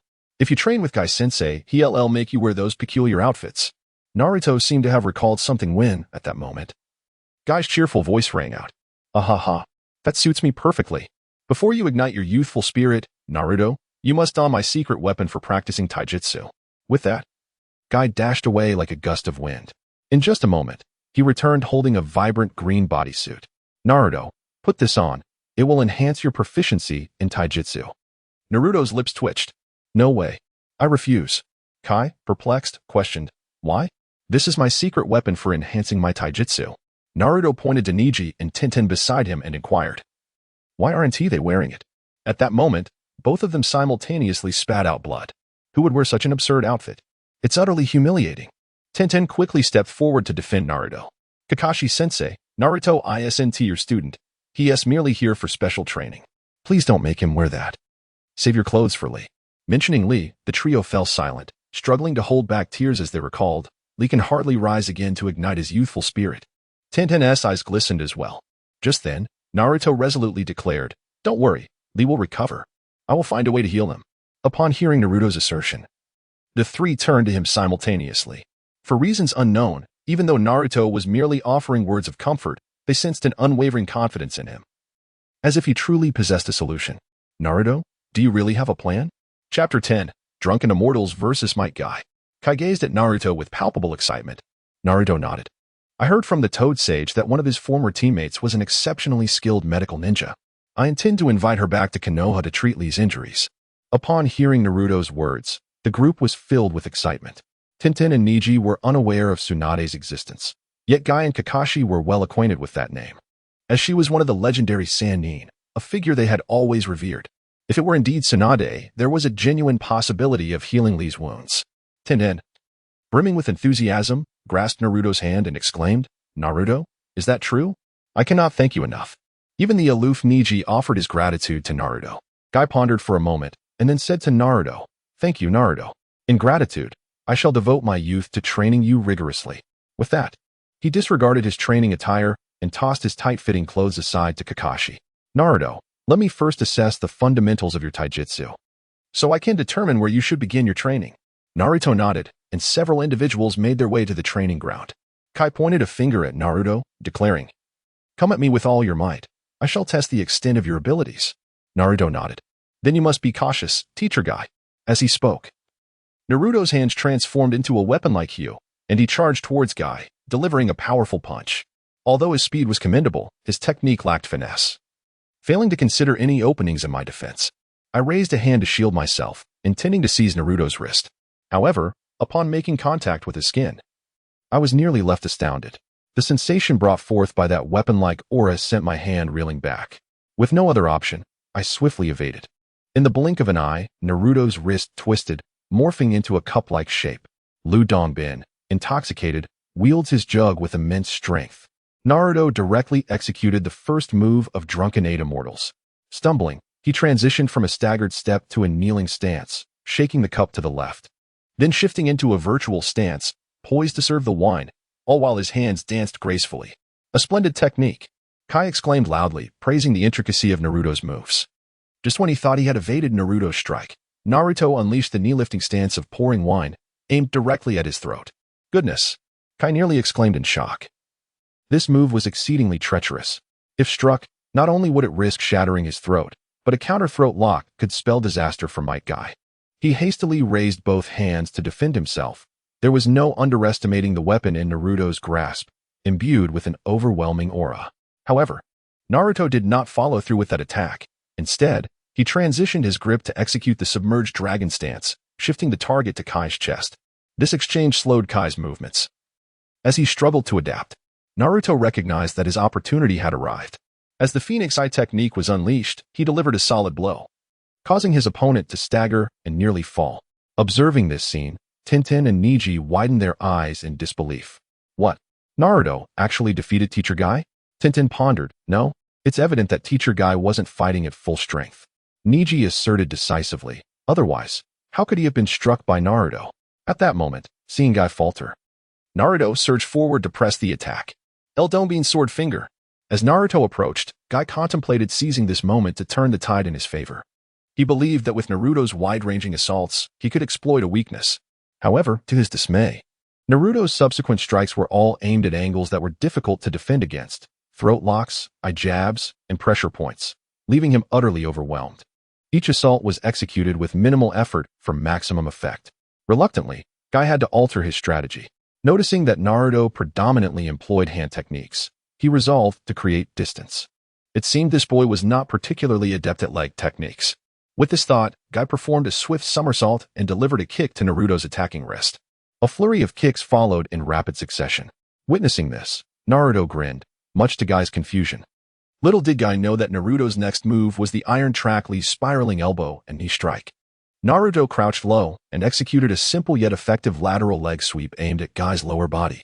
Taken aback by the sudden change in Naruto's technique, Guy hastily attempted to evade, only to find Naruto lying on the ground, refusing to rise. A series of spinning elbows targeted Guy's abdomen relentlessly. Guy felt a chill between his legs. This kid is exceedingly cunning, he exclaimed in frustration, nearly resorting to opening the 8 gates in retaliation. But how could he unleash such power against a mere child? Once more, Naruto switched tactics, executing an upward spinning kick followed by a rapid succession of low sweeping kicks. Realizing he could not cope with the relentless assault, Guy leapt back, performing a backflip to escape the fray. Although the exchange lasted only a few moments, Guy found himself drenched in cold sweat. What kind of martial art is this, Naruto? I have never encountered anything like it. Even Kakashi watched with keen interest, intrigued by Naruto's exceptional prowess. Without the slightest hesitation, Naruto declared, "This is my own creation." Your own creation? Indeed, every time I stroll past the izakaya, I often witness a few inebriated patrons stumbling out, and I took a liking to mimicking their gait. It struck me that this way of walking bore a resemblance to martial arts, and thus, I devised this unique combat technique. Kakashi and Might Guy exchanged glances, each perceiving a shared astonishment in the other's eyes. No one could have anticipated that Naruto possessed such remarkable talent in martial arts. Guy erupted into hearty laughter. Excellent, Naruto. You are truly a genius. Your fighting style is exceptionally intricate. However, the sole drawback is the absence of area attack skills. Should you find yourself in a multi-combat scenario, you may find yourself at a disadvantage. Naruto nodded, acknowledging that Guy had hit the nail on the head. In his previous life, while watching Drunken Fist, he observed that whenever Uncle Long faced multiple adversaries, he employed not Drunken Fist, but rather the techniques of Luohan boxing, Hung Gar, and free combat. It was only in the final confrontation with the main antagonist that he resorted to Drunken Fist for his assault, illustrating the limitations of that style. Meanwhile, a voice continued to resonate. Therefore, Naruto, in your forthcoming training, I shall provide you with specialized instruction to maximize your physical techniques and help you address your deficiencies. Just as Naruto was engaged in learning physical arts with Guy, 2 individuals clad in flowing garments resembling auspicious clouds and wearing hoods strutted boldly through the main gate of Konoha. Is there truly nothing to fear? With such audacity, do you not worry about being discovered? Remarked the taller of the 2 ominously. The shorter figure in the lead remained unfazed. Rest assured, I have cast an illusion upon them. They will not perceive our presence. Chapter 11. Itachi Uchiha arrives as the 2 ambled through Konoha nonchalantly. They were suddenly confronted by 2 figures ahead, Asuma and Kurenai. The pair had also removed their hats, revealing themselves as the infamous S-rank fugitives from Konoha, Itachi Uchiha, and the rogue ninja from the mist, Kisame Hoshigaki. At that moment, Naruto cast a sidelong glance. Having detected the presence of Itachi and Kisame the instant they entered Konoha, Guy and Kakashi were similarly drawn to the commotion, and Guy instructed Tintin and Neji to remain with Naruto without moving, before swiftly departing. However, Naruto did not heed the directive like the others. Instead, he pursued them directly. Soon, the 3 arrived at the battleground, just in time to witness Itachi ensnaring Kurenai and Asuma with his genjutsu. Let us depart. The flies of Konoha are approaching, Itachi declared, preparing to turn away, while Kisame, feeling unsatisfied, spat disdainfully. Little did they know, at that moment, Guy and Kakashi had arrived on the scene. Since we are here, why flee? With that, the 2 encircled Itachi and Kisame. Naruto observed the scene before him, deep in contemplation. Indeed, the narrative of the Hokage had veered off course. According to the original storyline, Naruto would currently be journeying with Jiraiya for training. Following that, Sasuke would confront Itachi alone, only to be met with a gentle caress of affection from his brother. Subsequently, he would seek out Naruto alone, but thankfully, Jiraiya would arrive just in time to spare Naruto from peril. However, now, his encounter with Itachi had been preempted significantly. To his surprise, Itachi glanced at Kakashi and Might Guy before addressing Kisame, instructing him to conclude the matter swiftly and abduct the Nine-Tails Jinchuriki. Kisame chuckled derisively and approached Might Guy. Ah, you appear rather feeble. Meanwhile, Kakashi unveiled his Sharingan, directing his gaze at Itachi. Your Sharingan does not belong to you. Thus, each use drains a considerable amount of your stamina. Itachi had astutely identified Kakashi's vulnerability. Nevertheless, Kakashi remained unfazed. Even if this Sharingan is not mine, it suffices to deal with you. Upon hearing Kakashi's words, Itachi narrowed his eyes. Suffices, you say? With that, Itachi immediately ensnared Kakashi in a genjutsu, causing the Leaf Ninja, Hatake Kakashi, to collapse in defeat. Meanwhile, the skirmish between Kisame and Guy had escalated into a fierce confrontation, both combatants reveling in their martial fervor. Itachi nonchalantly remarked, "Hurry up and finish. I will take the Nine-Tails brat with me." No sooner had Itachi uttered those words than a mechanical voice echoed in Naruto's mind. Ding. Host faces a choice. Option 1. Surrender and be taken by Itachi. Result: defeat. Become the most tragic of transmigrators. Option 2. Repel Itachi. Reward: obtain a random stand. Upon seeing the system prompt, Naruto nearly exclaimed in excitement. A stand? Is it that stand? If possible, he yearned for a platinum star. Or even to settle for a world akin to that of Dio. Naruto felt a surge of excitement as Itachi approached him. Naruto swallowed hard. The impending battle promised to be the most perilous yet. Without uttering a word, he unleashed the full extent of his conqueror's Haki, as this formidable aura enveloped the surroundings. Itachi furrowed his brow. He had not anticipated that this nine-tailed brat possessed such an overwhelming presence. It seemed he was not as feeble as the legends had suggested. Naruto let out a cold laugh, declaring, "There are countless surprises in store for you." With that, he armed his hands with the formidable Haki of weaponry and charged directly towards Itachi. He executed a leaf hurricane, a technique he had just learned from Guy. Itachi, observing Naruto's movements, sneered dismissively, considering it a mere parlor trick. He intended to seize Naruto's ankle and subdue him. However, to his astonishment, the power of Naruto's weapon Haki nearly turned the tide against him, as he was sent flying by a single kick. It was well known that even Guy struggled against Naruto's Haki. A sense of dread washed over him, realizing he might allow the Nine-Tails brat to escape. Yet, contrary to expectations, Naruto did not take the opportunity to flee. Instead, he launched a direct counterattack. Naruto once again executed the third form of the Drunken Fist. Although Itachi is a polymath, his taijutsu is formidable. However, he had never encountered such an offensive maneuver before. Additionally, given Naruto's diminutive stature, every strike targeted Itachi's lower body. Occasionally, Naruto employed the swift hook kick reminiscent of Iron Staffly, causing Itachi to find himself at a disadvantage. Meanwhile, the battle between Guy and Kisame had escalated to an intense fervor, the commotion growing increasingly pronounced. Itachi's brow furrowed deeper as he swiftly appeared beside Kisame, whispering, "The Umbu ninjas from Konoha have arrived. We must retreat." With that, the two vanished without a trace. Guy, filled with fury, shouted, "You coward! Don't run away. Let us settle this." Naruto, drenched in cold sweat, recognized the gravity of his situation.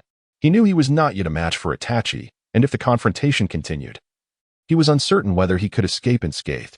Just then, the voice of the system resonated once more. Ding. Congratulations, host, on completing the task. You have received the reward, Killer Queen. Naruto was momentarily taken aback, followed by a sense of disappointment. The abilities of the Killer Queen were rather mediocre, with the sole formidable aspect being the dust of the defeated. However, in the realm of Naruto, this skill held little significance. Nevertheless, it was better than nothing. Having a shadow clone would certainly introduce more variability in future confrontations with adversaries. Guy and Naruto escorted Kakashi to the hospital. Kakashi had succumbed completely to a state of stupor. He was ensnared by Itachi's genjutsu, trapped in an infinite loop, repeatedly enduring the same torment. When Sasuke and Sakura received the news, disbelief washed over them. How could their formidable teacher, Kakashi, have been so severely injured? Sasuke inquired. We encountered Itachi and a man with dead fish eyes, Guy explained. Itachi? You mean Uchiha Itachi? Sasuke exclaimed, his voice tinged with urgency. Indeed, they came for Naruto. But fortunately, Naruto's strength compelled Itachi to retreat, Guy recounted, reflecting on the battle. Sasuke trembled with rage. Itachi. Uchiha Itachi. Memories of the tragic day of his clan's annihilation flooded his mind, along with the pain inflicted by that man. Guy noticed Sasuke's distress and asked, Sasuke, are you all right? You are not yet a match for Itachi. Do not act impulsively. Sasuke shook his head, hastily asking, were they here to capture Naruto? Where is Naruto now? After pondering for a moment, Guy replied, after the battle, Jiraiya arrived just in time. Naruto should be with him. I suspect they will soon leave the village. Chapter 12. Jiraiya Sensei. Raising Gan as soon as he finished speaking, Sasuke leapt through the window, his eyes ablaze with murderous intent. Recalling Guy's words, that Itachi could not even contend with Naruto, he became exhilarated at the prospect of avenging his family. The thought of delivering justice upon his enemy fueled his haste. After inquiring about Naruto and Jiraiya's whereabouts, he rushed to their location. To his surprise, he encountered Itachi at the inn where they were staying. However, this time, Naruto did not fall into Itachi's clutches as he had in the original narrative. The reason was simple. Itachi deemed Naruto to be more formidable than anticipated, especially with Jiraiya acting as his protector. Engaging in battle within the confines of Konoha could lead to an unwelcome entanglement. Should they be surrounded by Konoha Zanbu? Their situation could quickly deteriorate. Thus, Itachi once again provided his younger brother with an affectionate reminder of their bond. Not only did he physically overwhelm Sasuke, but he also gifted him a haunting recollection, replaying the tragic events of their clan's demise within his mind. Sasuke found himself questioning his existence. Hadn't Itachi been repelled by Naruto? Was Naruto's power truly so formidable? Disregarding Sasuke, Kisame remarked with amusement, "Oh my, Itachi, you are so tender with your little brother." Itachi paid no heed to Kisame's jest, absorbed in his own thoughts.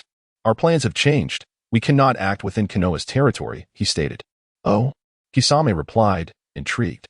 "Once Jiraiya and Naruto have departed from Konoha, we will strike. Otherwise, we risk attracting the attention of Konoha's higher-ups." The two deliberated on the details before departing from Konoha. Leaving Sasuke, battered and alone, Naruto and Jiraiya stroll through the forest. "Naruto," Jiraiya remarks, "do you realize that you bear a striking resemblance to the fourth Hokage? You both possess that magnificent golden hair." Naruto did not exhibit the same exuberance as portrayed in the original narrative. Instead, he nodded and remarked, "Oh, is that so? There are very few individuals with golden hair in Konoha. Perhaps I might even be his son." At this, Jiraiya found himself at a loss for words, contemplating, "Aren't you indeed his son?" However, the village's secrets were not to be spoken of lightly, a command personally issued by Hiruzen Sarutobi long ago. The intention was quite straightforward, to forge Naruto through adversity, subsequently instilling within him the will of fire. The goal was to cultivate Naruto into a ninja of value for the village. Yet, who would have anticipated that Naruto would directly surmise the truth? After a moment of reflection, Jiraiya swiftly sought to change the subject. "Naruto, would you care to learn some new ninjutsu? It seems you are only adept at the shadow clone technique." As soon as he finished speaking, a notification chimed. Ding. "Congratulations, host, you have discovered a choice. Option 1. Refuse to learn the Rasengan. Reward, chakra enhancement. Option 2. Learn the Rasengan. Reward, method for utilizing the big ball Rasengan." Naruto was instantly filled with excitement. It is worth noting that the Rasen Shuakin is the signature technique of Minato Namikaze, its power comparable to that of a miniature-tailed beast bomb. With this thought in mind, Naruto quickly opted for option 2. He then eagerly exclaimed to Jiraiya, "Is it true? Master Jiraiya, I wish to learn a new ninjutsu." Naruto's reaction was profoundly genuine, prompting Jiraiya to smile softly.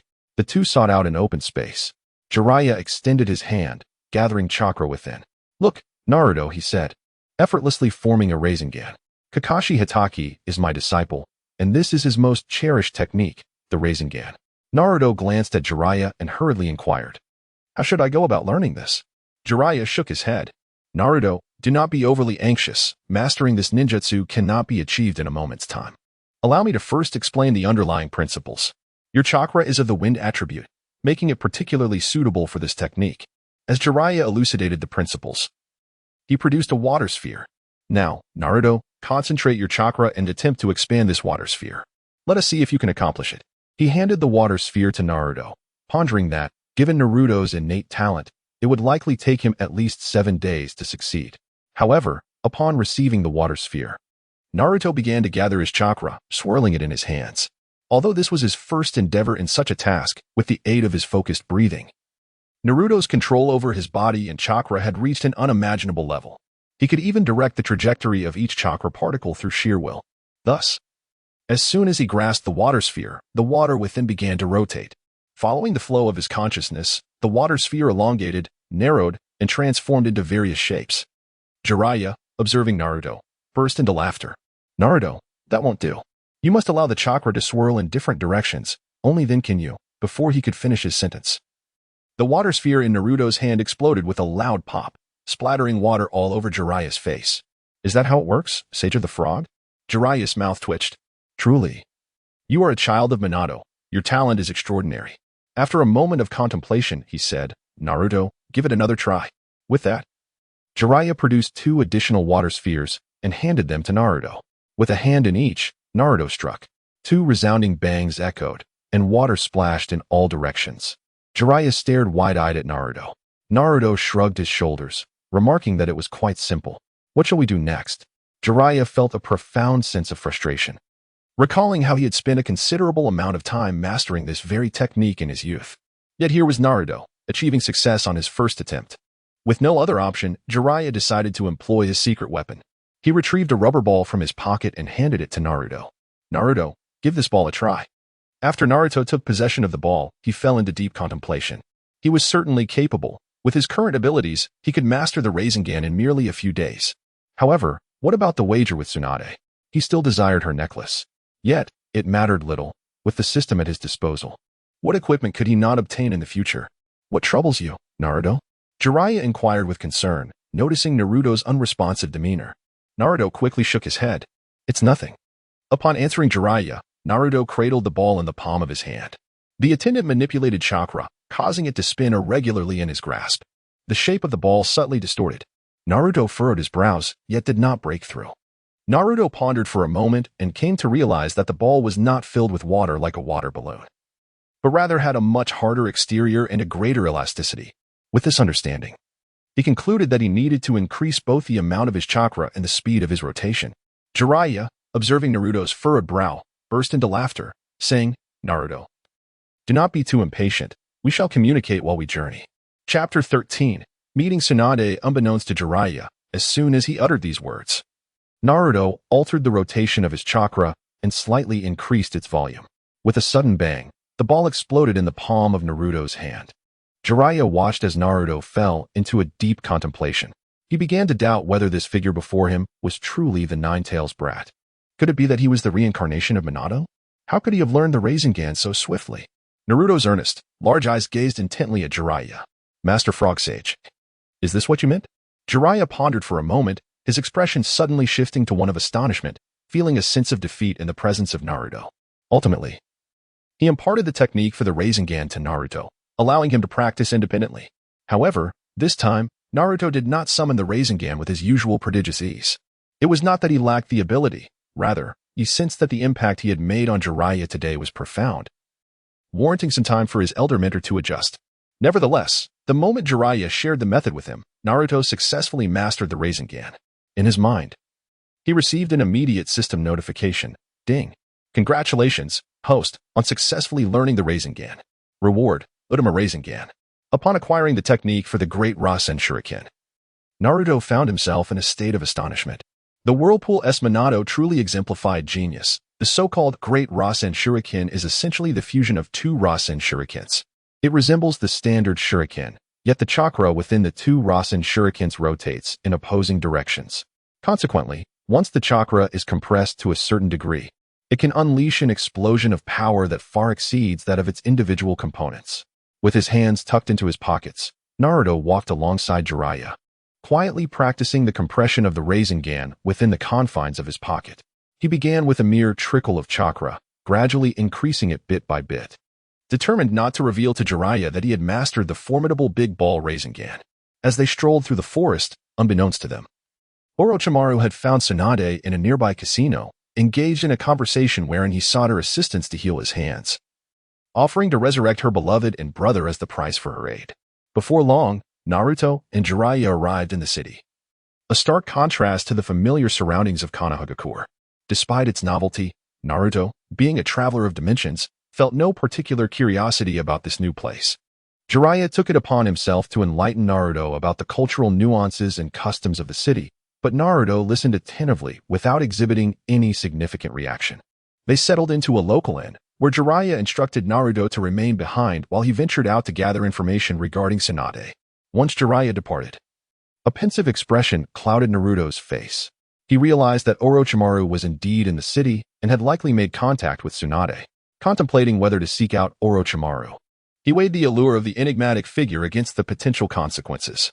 After much deliberation, Naruto ultimately decided against it. Recognizing that the narrative had already diverged from the original tale, the prospect of triggering a greater butterfly effect filled him with trepidation. He feared that such actions might lead to his own demise. Ultimately, he concluded that his strength was insufficient to navigate such perilous waters. As Naruto pondered over the situation, Jiraiya returned, informing him that he had located Tsunade. They soon made their way to a restaurant, where Jiraiya ordered an abundance of dishes to treat Tsunade. Shizen sat beside Tsunade, and as Naruto gazed at the formidable Tsunade and the graceful Shizen, he weighed their presence. Indeed, these two women were quite extraordinary. Not to mention Tsunade's confidence as she held her head high. Although Shizen may not appear imposing, Naruto, with his vast experience, surmised that she certainly possessed a strong presence. As the four settled at the table, Naruto paid little attention to the nostalgic exchange between Tsunade and Jiraiya, for he was likely more familiar with their past than they were themselves. No one could deter Naruto from indulging in his meal. In the days when Sarutobi Hiruzen was alive, he received a meager allowance each month, barely enough for a decent meal, let alone a lavish feast. Thus, it was a rare treat for Naruto to enjoy such a banquet. Witnessing Naruto's voracious appetite, Jiraiya had no choice but to offer his own plate to him, allowing him to feast at his heart's content. While Naruto was devouring his food, Jiraiya disclosed the purpose of his visit. Tsunade, when we were on the same team, you always held a deep admiration for the Hokage, so I have come to represent the village in inviting you to return and assume the position of the 5th Hokage. Tsunade was momentarily taken aback by Jiraiya's words, then offered a subtle smile. The death of Master Sarutobi indeed shocked me, but I am no longer the person I once was. Tsunade did not conceal her feelings. Orochimaru visited me earlier, seeking my assistance in healing his injured hand. What?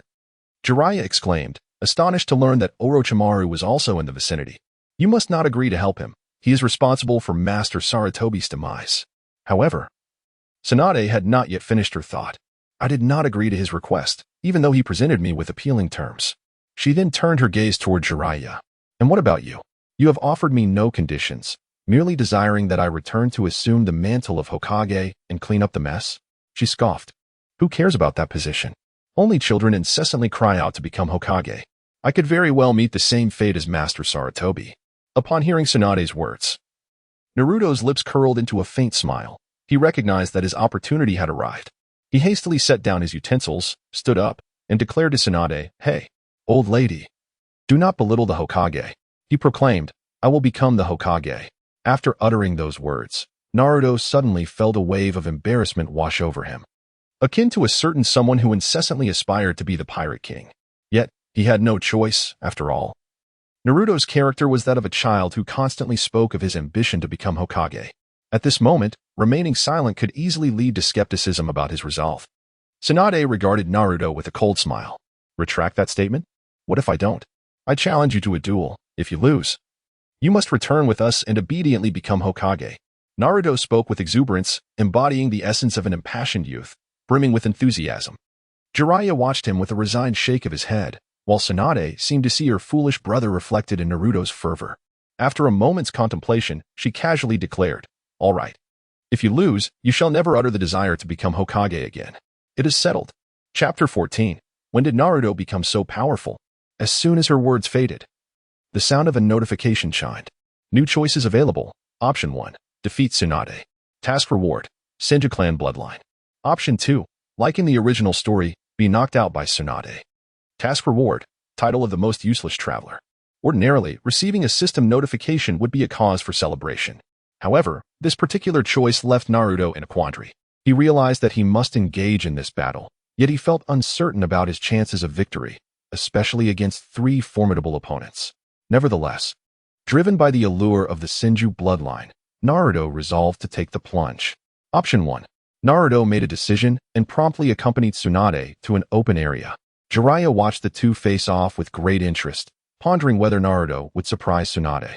Meanwhile, Tsunade pointed a finger at Naruto, declaring, with just one finger, I can defeat you in a minute.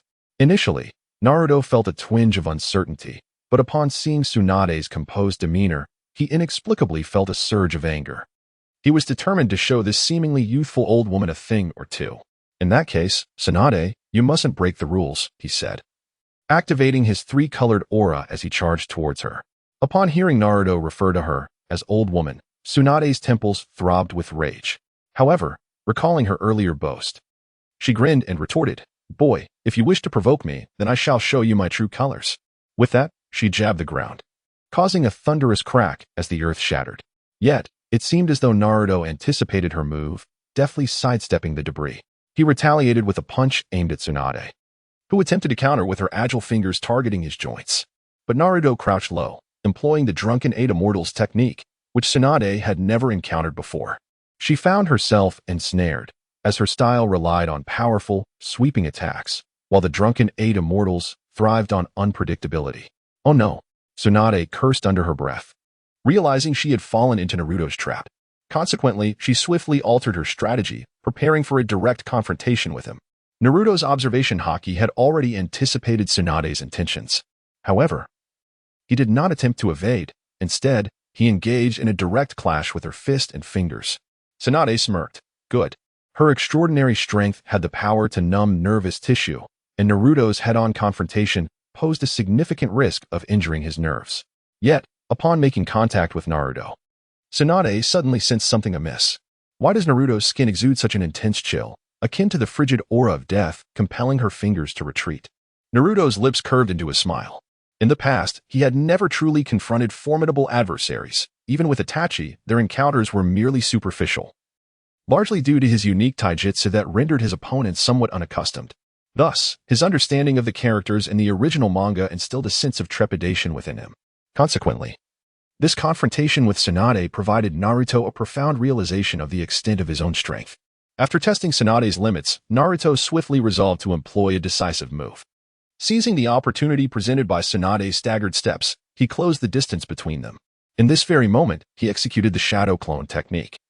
Engaging in close combat with Tsunade himself, Tsunade's formidable strength proved ineffective against the might of his weaponized Haki. Moreover, Naruto's drunken boxing style was so unpredictable that it caught Tsunade completely off guard.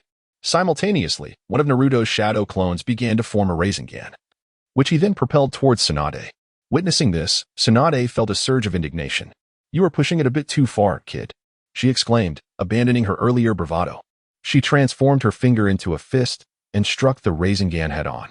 The resulting explosion resonated with such force that even the surrounding structures began to tremble. Naruto's shadow clones erupted spectacularly, yet he refrained from employing the Rasengan. That technique was reserved for the ever-watchful Snake Uncle. Tsunade was nearly swept away by the residual force of their clash, but Naruto's assault was far from over. He harnessed his indomitable spirit to stabilize himself, then launched himself toward Tsunade with a decisive strike. The Drunken 8 Immortals grasped. This was a lethal technique from the Drunken 8 Immortals, and the timing of its execution was impeccable. Tsunade, already off balance, was caught at a critical moment by Naruto's onslaught. "Kid, don't think for a moment that you can truly defeat me." The two combatants once again became entwined in battle, but this time, their conflict bore no constraints, each unleashing their full might without reservation. The intensity of their fight ignited a palpable fervor. In the sidelines, Shizen watched, somewhat at a loss. "Jiraiya-sama, is this truly all right?" Jiraiya scratched his head, equally bewildered. When did Naruto become this formidable? No, he quickly discerned the truth. It was not that Naruto had grown stronger, but rather that he was finally unleashing his full potential. It was hard to fathom that a mere teenager could achieve such prowess. Could this be the power of the Nine Tails? Jiraiya attributed Naruto's abilities to the influence of the Nine Tails. "Minato, do you see? Your son is a genius." At that moment, a sudden cloud of dust rose beside Naruto, leaving both Tsunade and the onlookers astonished. Naruto surprisingly possesses the ability to utilize Earth Release. The swirling sands coalesced into a colossal hand, which firmly grasped Tsunade's chakra points. Meanwhile, Naruto's hand was positioned around Tsunade's throat. Tsunade gazed at Naruto, her eyes reflecting a complex array of emotions, astonishment at his strength and admiration for her junior. A trace of blood lingered at the corner of Naruto's mouth, a result of Tsunade's immense power striking his face. Nonetheless, despite the weapon's Haki, he exhibited no signs of paralysis. Tsunade and Shizen hurriedly approached to assess the injuries of both individuals. Naruto fixed his gaze intently on Tsunade, declaring, "You have lost. You must return with me to succeed as Hokage." Tsunade sighed, exclaiming her exasperation, "I cannot endure you all. I shall not go back on my word." With that, she removed a pendant from around her neck, an heirloom of the first Hokage, and bestowed it upon him. She then turned to leave, but upon hearing Tsunade's words, Naruto collapsed. "Is he all right?" someone asked. "He is fine. He merely exhausted his chakra," Tsunade replied, glancing at Naruto before turning her attention to Jiraiya. "You have taken on an exceptional apprentice." Jiraiya, with a smirk, responded, "I knew the moment I saw Naruto wager with you that your position as Hokage was assured." "Oh, why is that?" Tsunade retorted. "Because you have never won a bet," he quipped. "Leave." Tsunade exclaimed, raising her fist, ready to strike Jiraiya. He hastily took his leave with Naruto. Only Tsunade understood that during their battle, Naruto had inexplicably abandoned his defense and exchanged blows with her. After landing a hit on him, he had shockingly spat his own blood onto himself, triggering his hemophobia. Otherwise, she could have easily countered that final strike of his. What a cunning little rascal he is. The ensuing days passed with remarkable tranquility. Tsunade and Jiraiya occasionally ventured out to enjoy a few drinks and reminisce about old times, while Naruto immersed himself in the ceiling space, observing the Ninetales as it conducted its own form of military training on Gaara. Naruto is rather amusing. Indeed. The Ninetale beasts resemble pets that never grow up. Upon seeing Naruto enter, the Ninetales cast a sidelong glance at him, as if to say, "You finally realized you were supposed to come." Naruto shrugged his shoulders. "Recently, there have been numerous matters at hand, and I must also devote time to my training." He then spoke directly, "Kurama, become my ally." The Ninetales was taken aback, gazing at Naruto with a complex expression in his eyes.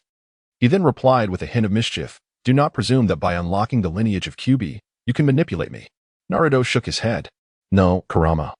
As long as you join forces with me and become my ally, I assure you that one day in the future, I will restore your freedom." The Ninetales fell into deep contemplation, realizing that Naruto was not speaking falsely.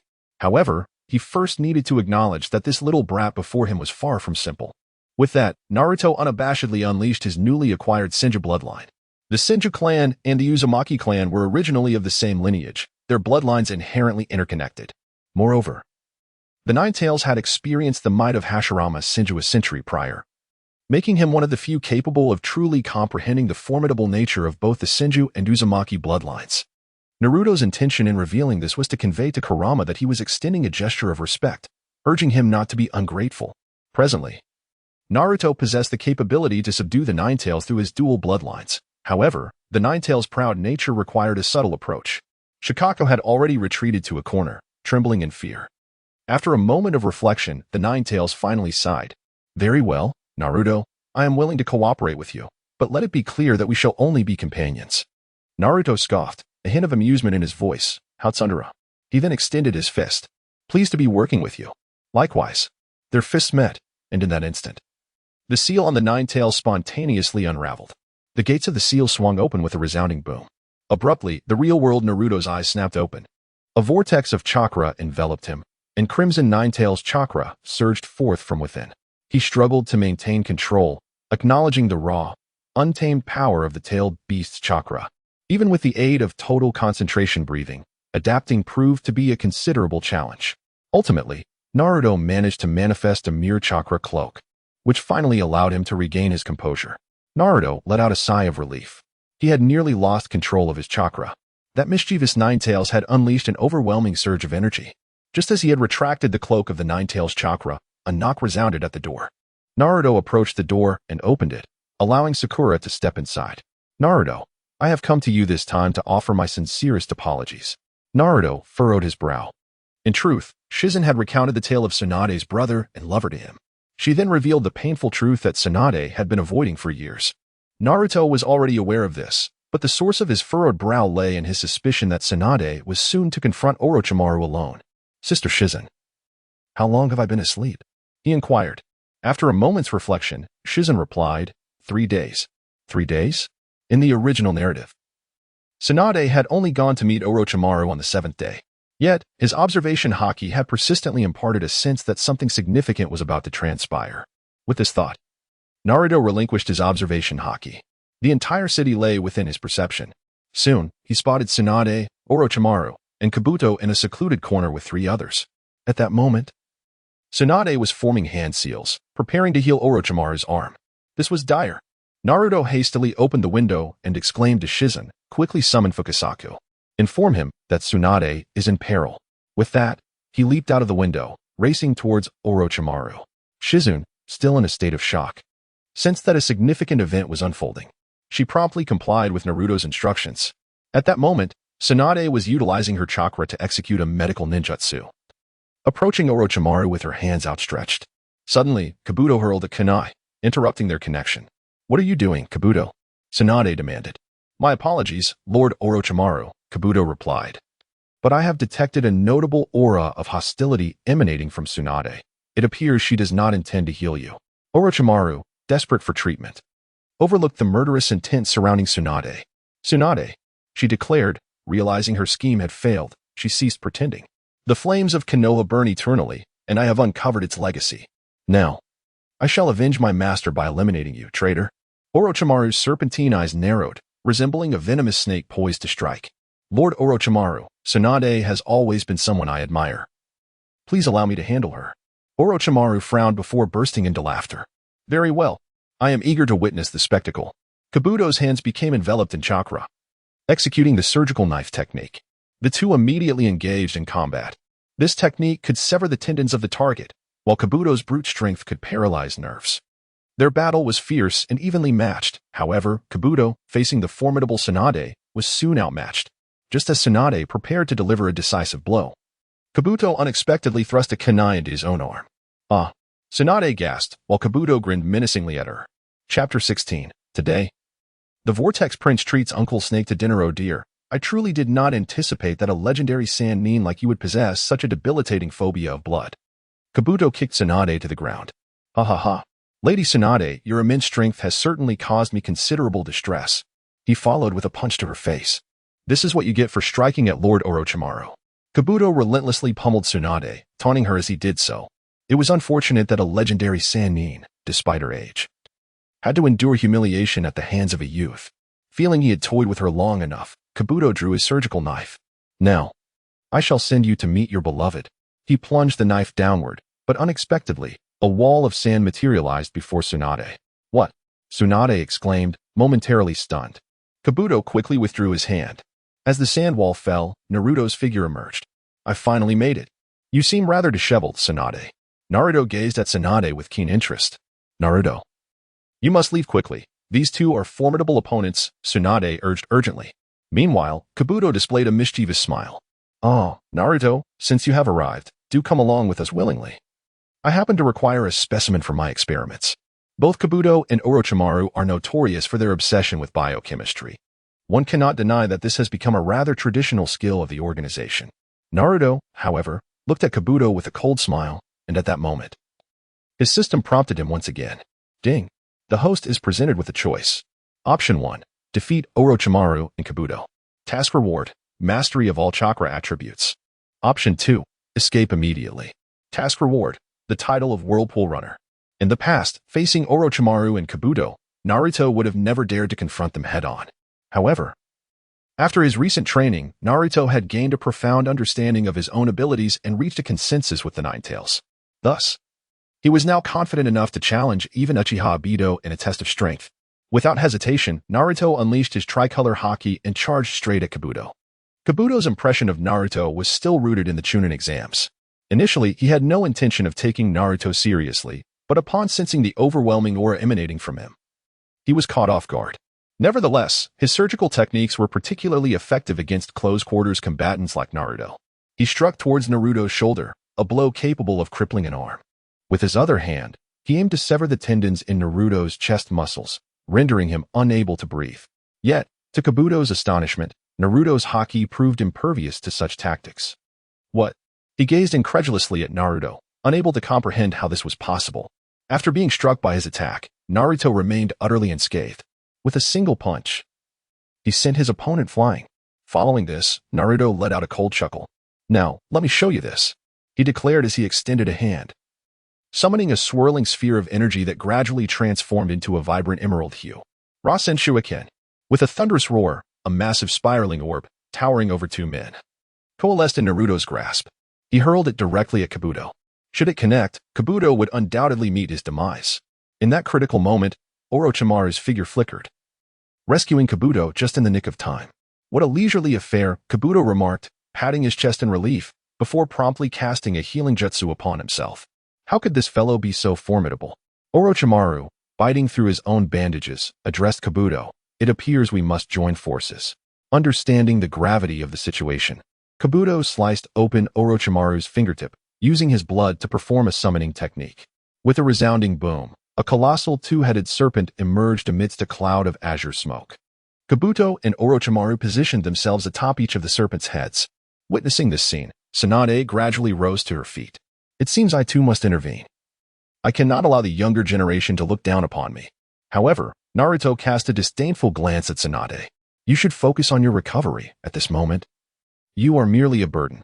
Tsunade found herself momentarily speechless by Naruto's words. Yet, recalling the immense power of his earlier Rasengan, she smiled. Kid, don't perish just yet. Once I inherit the title of the 5th Hokage, you shall be my successor. Naruto did not respond to her, merely turning his gaze towards Orochimaru. Uncle Snake, as a comrade of the Toad Sage, it is an honor to defeat you. Orochimaru and Kabuto exchanged subtle glances. The previous jutsu he employed was overwhelmingly powerful. We must not afford him the opportunity to cast it again. Kabuto nodded in agreement. Indeed, however, he has already used it once, and given his chakra reserves, he should be incapable of executing it a second time. With that, the two advanced towards Naruto, Kabuto leading the charge while Orochimaru unleashed the Kusanagi sword from behind. Simultaneously, the two-headed serpent swung its tail, encircling Naruto and blocking any possible escape routes. Yet, Naruto displayed no intention of evasion. Tsunade, standing nearby, shouted anxiously, "Be careful." Unexpectedly, a crimson glow enveloped Naruto. Kurama. A voice resonated from within him. In response, Naruto donned a cloak of chakra emanating from the nine tails. He extended his hands towards the tail of the two-headed serpent, and the chakra cloak effortlessly morphed into two colossal claws. Although the serpent's skin was slick and its scales formidable, they crumbled like tofu in the presence of the nine tails, shattering upon contact. Naruto grasped the tail of the two-headed serpent and with a forceful tug, tore it apart with a resounding rip. The tail of the serpent was instantly shredded. What? Both Kabuto and Orochimaru were taken aback by this astonishing scene. The Nine Tails also felt a sense of awe, observing the weapon's haki enveloping Naruto's hands. So this is the nature of that ability? With it, he truly becomes invincible in battle. He understood that while defeating the two-headed serpent might seem straightforward, it would still require some time without Naruto's haki. However, the potency of this haki was undeniably formidable. No, it was not merely the strength of the haki, but rather Naruto's overwhelming power. Tsunade had initially been anxious for Naruto, contemplating summoning a slug to assist him. Little did she know that Naruto possessed such a trump card. So it was you, little Ninetails. Orochimaru, recognizing the dire situation in an instant, realized that the momentum of the assault could no longer be altered. Naruto cast a cruel smile towards Kabuto and Orochimaru. Although the technique for the Great Ball Rasengan requires time, the Rasengan itself does not. Chakra enveloped him, forming a multitude of arms, and with that, Naruto deftly created several Rasengans. He then remarked nonchalantly, "Uncle Snake, I invite you to savor my dumplings." In Chapter 17, the three Sannin unite. Naruto's might. An unceasing barrage of Rasengans erupted from the chakra-formed arms, hurtling towards Orochimaru. Observing this, Orochimaru couldn't help but smirk coldly. Clearly, he regarded such an attack as inconsequential. In his eyes, despite Naruto's overt display of strength, he remained far too weak. To Orochimaru, the caliber of Rasengan Naruto wielded would pose little challenge, whereas if Jiraiya were to unleash it, he might find it somewhat troublesome. However, just when Orochimaru believed these orbs Naruto had conjured were utterly ineffective, a subtle curve appeared at the corner of Naruto's mouth. Naruto was acutely aware that with his current prowess, the caliber of Rasengan he wielded was insufficient to vanquish Orochimaru. Therefore, as he initiated his attack, he remained vigilant. At that moment, every Rasengan he conjured was imbued with the formidable haki of armament. With this enhancement, the offensive capability of the Rasengan was significantly amplified. No matter how formidable Orochimaru's strength, he could not withstand such an assault unless he sought his own demise. As those Rasengans drew ever closer to Orochimaru and Kabuto, Naruto's anticipation grew. However, just as the Rasengans approached Orochimaru at an astonishing velocity, he finally sensed an anomaly. HM? This attack poses a problem. Summoning technique. 10,000 snakes. The colossal snake previously summoned had been dealt with by Naruto, and now Orochimaru was compelled to conjure the multitude of snakes for defense. Just as Naruto's Rasengan was about to collide with Orochimaru, the shadow of the 10,000 snakes loomed large. In the next instant, with a mere sweep of its tail, the 10,000 snakes sent all of Naruto's haki-imbued Rasengans hurtling away. Witnessing his near success thwarted at the last moment by the 10,000 snakes left Naruto utterly astonished. It was indeed the 10,000 snakes. Naruto widened his eyes, staring at the myriad of serpents summoned by Orochimaru, his brow slightly furrowed. He was acutely aware of the formidable power possessed by these serpents. for they were the leaders of the Serpent Clan, boasting astonishing defensive capabilities. Heh, little brat. I must admit, you possess some strength. However, attempting such tricks before me, one of the legendary Sannin, is utterly futile. Now, allow me to demonstrate my prowess. It appeared that Orochimaru was intrigued by Naruto's tactics and was preparing to personally deal with him.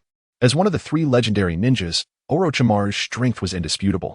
If anyone were to defeat him, it could only be Tsunade or Jiraiya. At that moment, just as Orochimaru was poised to engage Naruto, a colossal figure suddenly descended from the heavens. When Naruto discerned the identity of the newcomer, he was filled with exuberance. Orochimaru, bullying my disciple, surely, that is beneath you. I will be your opponent. Jiraiya stood atop the toad Fukasaku, casting only a silhouette for Naruto. Yet, that silhouette grew increasingly imposing. In the next instant, Naruto leaped onto Fukasaku's head, joining Jiraiya. Naruto, I witnessed your previous attack. You performed admirably. Now, leave the rest to me. Jiraiya, wishing to shield Naruto from danger, intended to confront Orochimaru himself. However, just as he prepared to strike, Tsunade had also summoned a slug from behind him. At that moment, the legendary Sannin had finally reunited. Yet this time, they were not allies but adversaries. Jiraiya, do not forget that I am still alive. Capture Orochimaru and bring him back to the village. Tsunade, having resolved her inner turmoil from prior events, cast a grateful glance toward Naruto, her eyes brimming with appreciation. Had it not been for Naruto's reckless bravery, granting her the time to recover, she might have already perished. Ah, Granny Tsunade, you finally regained your spirit. But dealing with Uncle Snake is a task I can handle alone. You and the teacher need not intervene.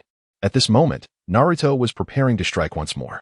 He believed that if Tsunade and Jiraiya intervened, the mission would inevitably fail.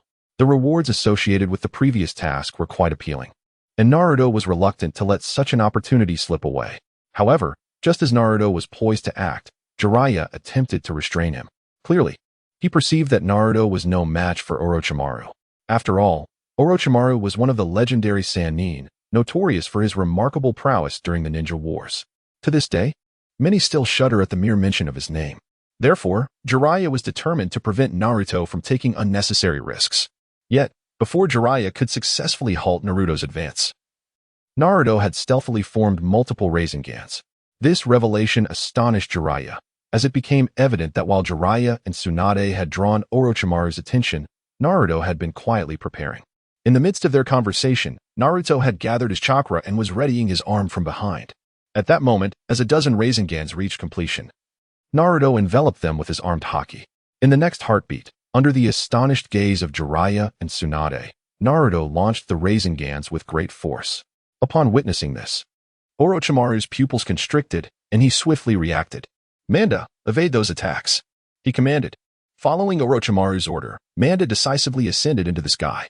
However, just as Manda was about to take flight, Gamabunta, under Jiraiya's direction, blocked Manda's path. With no other option, Manda had to alter its trajectory. Yet, as it darted away with Orochimaru and Kabuto, Tsunade, and the slug immediately obstructed their escape, caught between a rock and a hard place. Manda and Orochimaru found themselves at a loss. At that precise moment, the barrage of Razengans, imbued with armed Haki, hurtled towards Manda. Despite Manda's formidable defenses, it could not withstand such an onslaught. Moreover, these Razengans were enhanced by armed Haki. Consequently, Manda was soon injured by the Razengans, and Orochimaru, who had clung to Manda, was not spared either. Initially, Orochimaru intended to retreat into Manda's body, but the speed of the Razengans proved superior. Haha, Uncle Snake, how does my Rasengan taste? Would you care for another? Naruto gazed at the injured Manda and Orochimaru in the distance, feeling a surge of joy. In stark contrast, Orochimaru and Kabuto were displaying their disarray. With Jiraiya and Tsunade lurking nearby, Orochimaru was compelled to make the decision to retreat. Chapter 18. Mastery of all chakra attributes. Though reluctant, feeling thwarted by a mere child in his schemes, Orochimaru possessed a modicum of self-awareness. Even at the height of his power, he would struggle against the legendary duo of the Sannin. Furthermore, the sudden emergence of Naruto, who appeared to be quite troublesome, left Orochimaru with no choice but to withdraw. Humph, little brat, do not rejoice too soon. We shall meet again. With that parting remark, Orochimaru decisively vanished in a cloud of smoke, taking Kabuto with him. Observing Orochimaru and Kabuto's retreat, Tsunade and Jiraiya refrained from pursuit.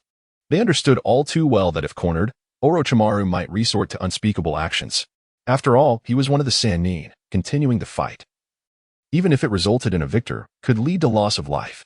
Whether as former comrades or present adversaries, they did not wish harm upon one another. This perhaps signified the bond between them, a connection that could endure a lifetime, much like the ties shared by Naruto, Sakura, and Sasuke in the original narrative. This bond was intricate and unbreakable. Alas, it is a pity. I had so many dumplings I wanted to offer to Uncle Snake. Why did he have to flee? How utterly disappointing. As Naruto witnessed Jiraiya's hasty retreat, he couldn't help but stick out his tongue. At that moment, Jiraiya had already reached his side and gave a gentle tap on his head. Young one, do not let your pride swell too much. Orochimaru's strength is far beyond what you see. Although you have surprised me with your current abilities, it is wise to avoid provoking him. He is capable of anything. Jiraiya earnestly imparted his wisdom to Naruto, who, upon hearing this, nodded in understanding. Naruto was acutely aware that his current strength was still far from sufficient. To avoid the attention of formidable foes like Orochimaru, he realized that he must become stronger. While Jiraiya conversed with Naruto, Tsunade finally approached. At that moment, her gaze towards Naruto grew increasingly complex. His earlier performance had completely surpassed her expectations. She could hardly fathom that Naruto could possess such formidable strength. It is worth noting that he had just faced Orochimaru, one of the legendary Sannin, a figure that even seasoned jonin would find daunting. Yet, Naruto remained remarkably composed. Managing to corner his opponent to such an extent, a feat indeed commendable. Naruto, were those techniques just now taught to you by Jiraiya? Tsunade remarked. It seems your talent is truly exceptional. Becoming Hokage is surely within your reach. Her praise for Naruto was evident, yet Jiraiya, listening nearby, felt a twinge of uncertainty. For aside from imparting a few nuances of the Rasengan, he had scarcely taught him much else. Naruto's ability to execute the Rasengan can be attributed to his remarkable intuition. As for the Udama Rasengan, it indeed surpassed Jiraiya's expectations. Well, do you believe me if I say I didn't teach him? Jiraiya inquired. Curiously, he added, by the way. Naruto, when did you master that large sphere? Naturally, Naruto could not disclose that it was a reward from the system. Thus, he quickly concocted a fabricated explanation to deflect the question, stating, during the 3 days I was unconscious, I had a dream. In that dream, I intuitively grasped it. Naruto, with a visage of palpable unease, recounted the journey of his enlightenment in mastering the great Rasen Shuriken. Yet, the tale he spun was met with skepticism, not only from himself but even from Jiraiya, who found it hard to accept. Nevertheless, Jiraiya refrained from probing further, believing that as long as Naruto remained on the righteous path, all would be well. At that moment, Tsunade seemed to have an epiphany and inquired, did you perhaps utilize the chakra of the Nine Tails? Upon realizing that Tsunade had discerned the chakra he wielded during their previous battle, Naruto decided to abandon any pretense. Clearly, to continue fabricating lies at this juncture would be rather implausible. After all, Naruto was merely a genin, and it was inconceivable that he could possess such an abundance of chakra to perform those grand techniques. Furthermore, the sheer size of the chakra spheres he conjured was utterly outrageous. Thus, when Tsunade inquired, Naruto resolutely nodded his head. In my haste and fear of any unforeseen circumstances befalling Granny Tsunade, I temporarily harnessed the chakra of that entity within me. However, I assure you, it is no longer in use. Naruto exhibited an earnest demeanor, which greatly pleased Tsunade. However, the mere thought of the chakra residing within Naruto, originating from the Nine Tails, caused her to furrow her brow.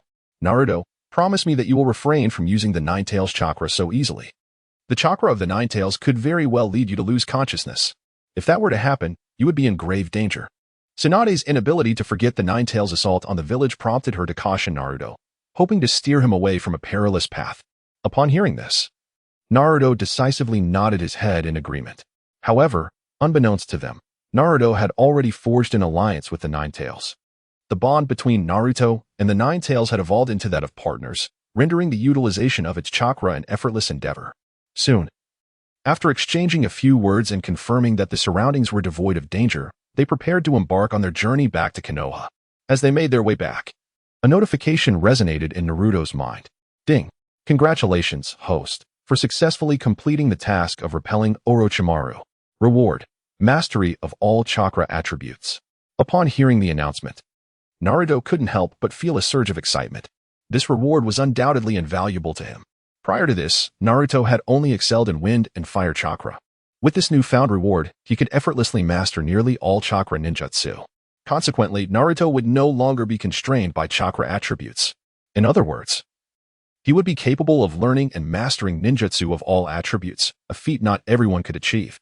If memory serves correctly, even in the original narrative, only the first and second Hokage possessed such prowess, excluding the Akatsuki clan, who were the original ninjas.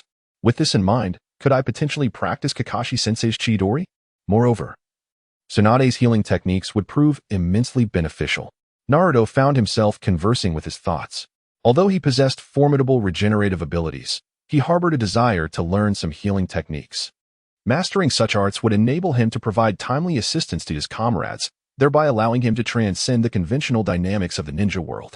It is essential to note that, according to regulations, ninjas are required to undertake missions in squads of 3. The presence of a medical ninja is indispensable. However, if he could learn the healing arts himself, he would be entirely liberated from this constraint. Contemplating these matters, Naruto began to pester Tsunade, imploring her to teach him medical ninjutsu. Initially, Tsunade was reluctant, believing that Naruto lacked the requisite talent. Yet, after enduring his persistent pleas, she finally relented. Chapter 19.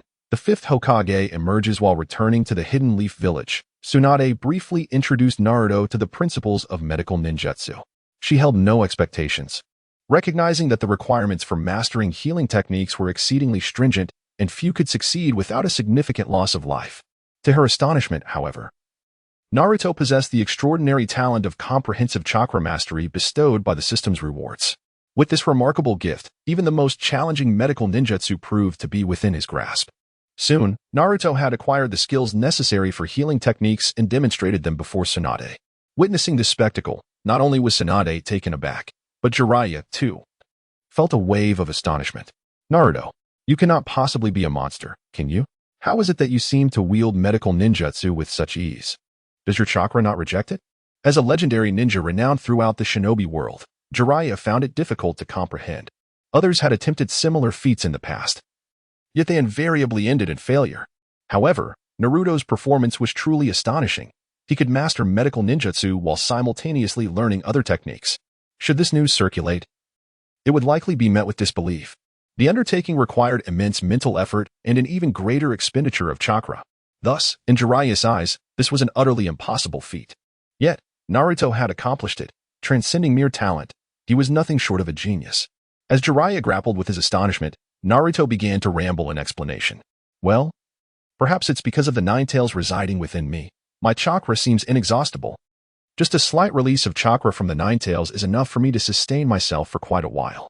Besides, I also carry the bloodline of the Uzumaki clan within me. That must make me different from others. Naruto's somewhat forced explanation finally deceived Jiraiya and Tsunade. During the subsequent journey, he adopted a more subdued demeanor to avoid drawing attention. It was only upon returning to Konoha that he exhaled in relief. After arriving back in the village, Naruto parted ways with Jiraiya and Tsunade, heading alone to his residence. Meanwhile, Tsunade, accompanied by Jiraiya, made her way to the Hokage's office.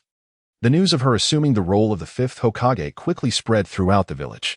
Although Danzo was the most disgruntled, he was not foolish enough to openly oppose her just yet. Thus, Tsunade seamlessly ascended to the position of Konoha's fifth Hokage. Since her appointment, it seemed the villagers had regained their sense of security. The previously somber atmosphere dissipated almost instantly, replaced by a renewed hope for the future. In Konoha's hospital, Sasuke lay in his hospital bed. When Naruto arrived at the hospital, he happened to see Sakura attending to Sasuke. According to the original storyline, Naruto would have felt discomfort at this sight. However, the current Naruto was not the same as the one from the original narrative. He harbored no feelings for Sakura.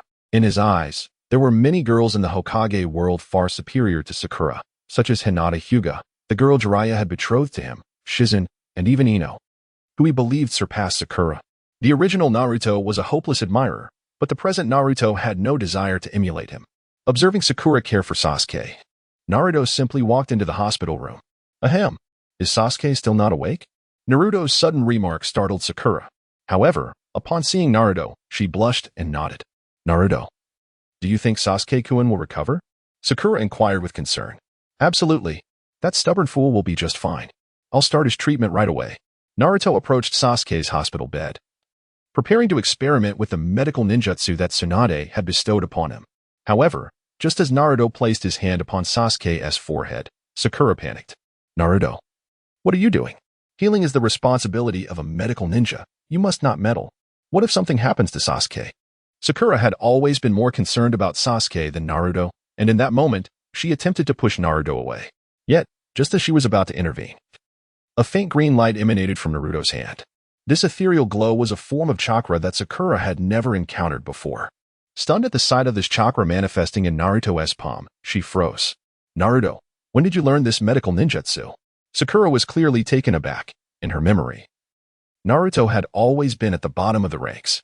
Although he had recently grown stronger, he was still no match for Sasuke. After all, Sasuke's cool demeanor had always captivated the hearts of many, including girls. Watching Naruto diligently focus on healing Sasuke without uttering a word, Sakura eventually fell silent. At that moment, Tsunade, the fifth Hokage, arrived at the hospital accompanied by Shizen. Originally there to treat Sasuke herself, she halted at the doorway upon witnessing Naruto's preemptive actions. Observing Naruto's medical ninjutsu, which had evidently improved since their earlier encounter, Tsunade was taken aback. It was well known that she was a highly gifted medical ninja. Yet Naruto's performance was astonishingly impressive. Tsunade-sama, is it truly safe for Naruto to do this? Shizen voiced her concern as she watched Naruto work on Sasuke. Just as Shizen expressed her worries, Naruto finally withdrew his hand from Sasuke's forehead. Phew, you should be able to wake up now. After Naruto lowered his hand, he gazed quietly at Sasuke, hoping that his medical ninjutsu would prove effective. However, after a brief moment, Sasuke remained unresponsive, prompting Naruto to shake his head in disappointment. It was at this moment that Tsunade finally approached the bedside. Granny Tsunade, why did my medical ninjutsu fail to work just now? Upon encountering Tsunade, Naruto inquired with a perplexed expression. Tsunade, demonstrating her attentiveness, began to explain to Naruto while her hand rested gently on Sasuke's body, releasing a faint green glow. You have done remarkably well. His injuries have been healed significantly. Leave the rest to me. After saying this, Tsunade resumed her focused treatment. After a while, when she finally ceased her efforts, Sasuke slowly opened his eyes. Upon witnessing Sasuke awaken, Sakura immediately rushed to him. Oh, how wonderful. Sasuke-kun, you have finally woken up. It was Naruto and Lady Tsunade who saved you. Sakura recounted the events that had transpired, and when Sasuke learned that Naruto possessed medical ninjutsu, he was utterly taken aback. Remaining motionless on the bed. Chapter 20. Fight me, Lee. It was evident that Sasuke struggled to accept this reality, for in his eyes, Naruto was perpetually at the bottom. Neither in talent nor in background did Naruto surpass him. From the very beginning, he had never regarded Naruto as a worthy rival. Yet now, it was this person he had looked down upon who had saved him, a notion he found difficult to reconcile. As Sasuke remained in a daze, Naruto finally spoke up. Oh no, could it be that I've made him forget everything? Sasuke, do you still remember who I am? As Naruto spoke, he extended his hand and waved it in front of Sasuke's eyes. However, Sasuke swiftly swatted his hand aside. Get away, you fool! Sasuke exclaimed, revealing a hint of impatience, though it was more accurately described as jealousy. Clearly, Naruto's recent growth had surpassed his expectations. Now, when he looked at Naruto, there seemed to be an enigmatic aura surrounding him. This air of mystery unnerved Sasuke, perhaps due to his wounded pride or simply an innate discomfort. TSK still has the energy to throw a tantrum. It seems he has recovered. If that's the case, then I, Tsunade, shall take my leave. As Naruto prepared to turn away, he had scarcely taken a few steps when Sasuke finally spoke up. Naruto, you wait right there. Once I'm better, I want to have a rematch with you. Clearly, Sasuke did not believe that Naruto could progress so swiftly, and he was eager to verify it for himself. However, Naruto dismissed Sasuke's immature behavior with indifference. At that moment, he simply waved goodbye to Sasuke and exited the hospital room without uttering a word. As for Tsunade, upon confirming that Sasuke was unharmed, she followed Naruto out as well. In the corridor, after walking a short distance, Naruto's thoughts turned to Lee, who had also sustained injuries during the exam. Earlier, during training with Guy, Naruto had promised to help Lee recover. Thus, he quickly took Tsunade's hand and made his way directly to Lee's hospital room. Naruto, what are you doing, pulling and tugging like that? Lady Tsunade is our fifth Hokage now. Please, conduct yourself appropriately. Shizen cautioned Naruto, but he did not relent. Oh, what is the worry? Granny Tsunade won't mind. If she cares too much, She'll just grow older, right, Granny Tsunade? With a smile, Naruto turned his gaze towards Tsunade, but before she could register his expression, her fist had already descended upon his head. With a resounding thud, a sizable bump immediately appeared on Naruto's forehead. I detest it when people imply that I am aging. After delivering her blow, Tsunade decisively entered Rock Lee's hospital room, leaving Naruto outside, grimacing in pain. Ouch, ouch, ouch. That old hag is truly merciless, as Naruto called out. He entered Lee's hospital room. However, upon reaching the bedside and seeing Lee leaning on crutches, a wave of concern washed over him. Lee's injuries were quite severe. In the original story, he nearly abandoned his path as a ninja. When it came to those he admired most in his previous life, Lee undoubtedly ranked among them. To Naruto, this individual resembled an indomitable cockroach, perpetually instilling a sense of hope. Consequently, Naruto was reluctant to see such a fellow ninja stray from his path. Thus, he promptly inquired of Tsunade regarding Lee's condition. Beside him, Teacher Guy was in a state of frantic anxiety, as Lee was one of his most esteemed students, and he wished more than anyone that Lee would be all right. Yet, just as Naruto and Guy hoped that Tsunade could heal Lee, she shook her head. It's time to give up being a ninja, Tsunade declared, her expression revealing that Lee's injuries were far too grave for him to continue on the path of a ninja. At that moment, Lee could no longer contain his tears, and they streamed down his face. Witnessing Lee's sorrow, Naruto felt a pang of compassion. Tsunade, aren't you the most formidable medical ninja? How could you possibly be unable to help? If you can't do it, then let me take over. As Naruto spoke, he immediately began to employ medical ninjutsu on Lee. This time, he exerted himself to the utmost, causing his chakra to overflow throughout the entire room. Sensing Naruto's profound desire to heal, even Tsunade was moved. Alas, Naruto. Very well, I shall assist you. In that moment, Tsunade seemed to be touched by Naruto's determination. Consequently, she swiftly joined forces with him to treat Lee. During this treatment, Naruto infused the medical ninjutsu with the power of the Uzumaki clan, harmonizing it with the strength of the Senju clan. Soon, a powerful reaction ensued. Lee, who had been condemned to a fatal fate by Tsunade, began to feel a surge of warmth within his body. Tsunade, who was also participating in the healing, detected something amiss. What is happening? Why is Naruto's medical ninjutsu so extraordinary? Could it be the power of the Nine Tails? Upon realizing the anomaly, Tsunade's first thought was the Nine Tails. However, she quickly dismissed this notion, recognizing that Naruto's chakra was intermingled with elements she could not identify. It was precisely these unknown elements that rendered Naruto's medical ninjutsu remarkably unique. After some time, as Naruto sweated profusely from the strain of using the medical ninjutsu, Lee finally began to show signs of recovery. In the next moment, Lee's injured body gradually regained its ability to move. Witnessing this, Guy could hardly contain his joy. Tsunade, who was also engaged in the healing process, found it hard to believe. Teacher Guy, I feel the vibrant energy of youth surging within me. Am I cured? Lee finally spoke, and at that moment, Naruto, having exhausted his chakra, nearly fainted. Observing this, Tsunade quickly supported him and began to administer treatment. After a while, when Naruto finally opened his eyes, everyone breathed a sigh of relief. Naruto, how wonderful. You have awakened. Thank you. You have expended so much energy to heal me. Lee expressed his gratitude with a heartfelt gaze directed at Naruto. At this moment, Naruto was overjoyed to discover that Lee had fully recovered. Hey, we're all friends here. No need to be so formal. By the way, Lee, let us engage in a duel. Allow me to experience your fervent youth and vitality. Naruto playfully jested with Lee, who regarded him as his closest friend. This bond was forged not solely because Naruto had rescued him, but more importantly, because Naruto acknowledged his fervor and youthful spirit. Naruto-kun, arigato, Lee exclaimed, bowing deeply with tears welling in his eyes. Witnessing this scene, the others in the room erupted in laughter. As the fifth Hokage, Tsunade recognized in them the hope for Konoha. Chapter 21. An explosive gift for Irika-sensei in the adjacent hospital room. While everyone celebrated Lee's recovery, Sasuke remained aloof. Sakura, wishing to express her concern, found herself completely disregarded by him. Observing Sasuke's indifferent demeanor, she sighed, an inexplicable feeling washing over her. Once infatuated with him, her sentiments had recently undergone a peculiar transformation, the nature of which she could not quite articulate. With Sasuke ignoring her, Sakura quietly exited the room. Just as she stepped outside, she encountered Tsunade and Naruto emerging from the neighboring room. Upon seeing them, she hurried over. Lady Tsunade. I want to," Sakura stammered, prompting curiosity from Naruto and Tsunade. Hey, Sakura, why are you so hesitant? Just speak up.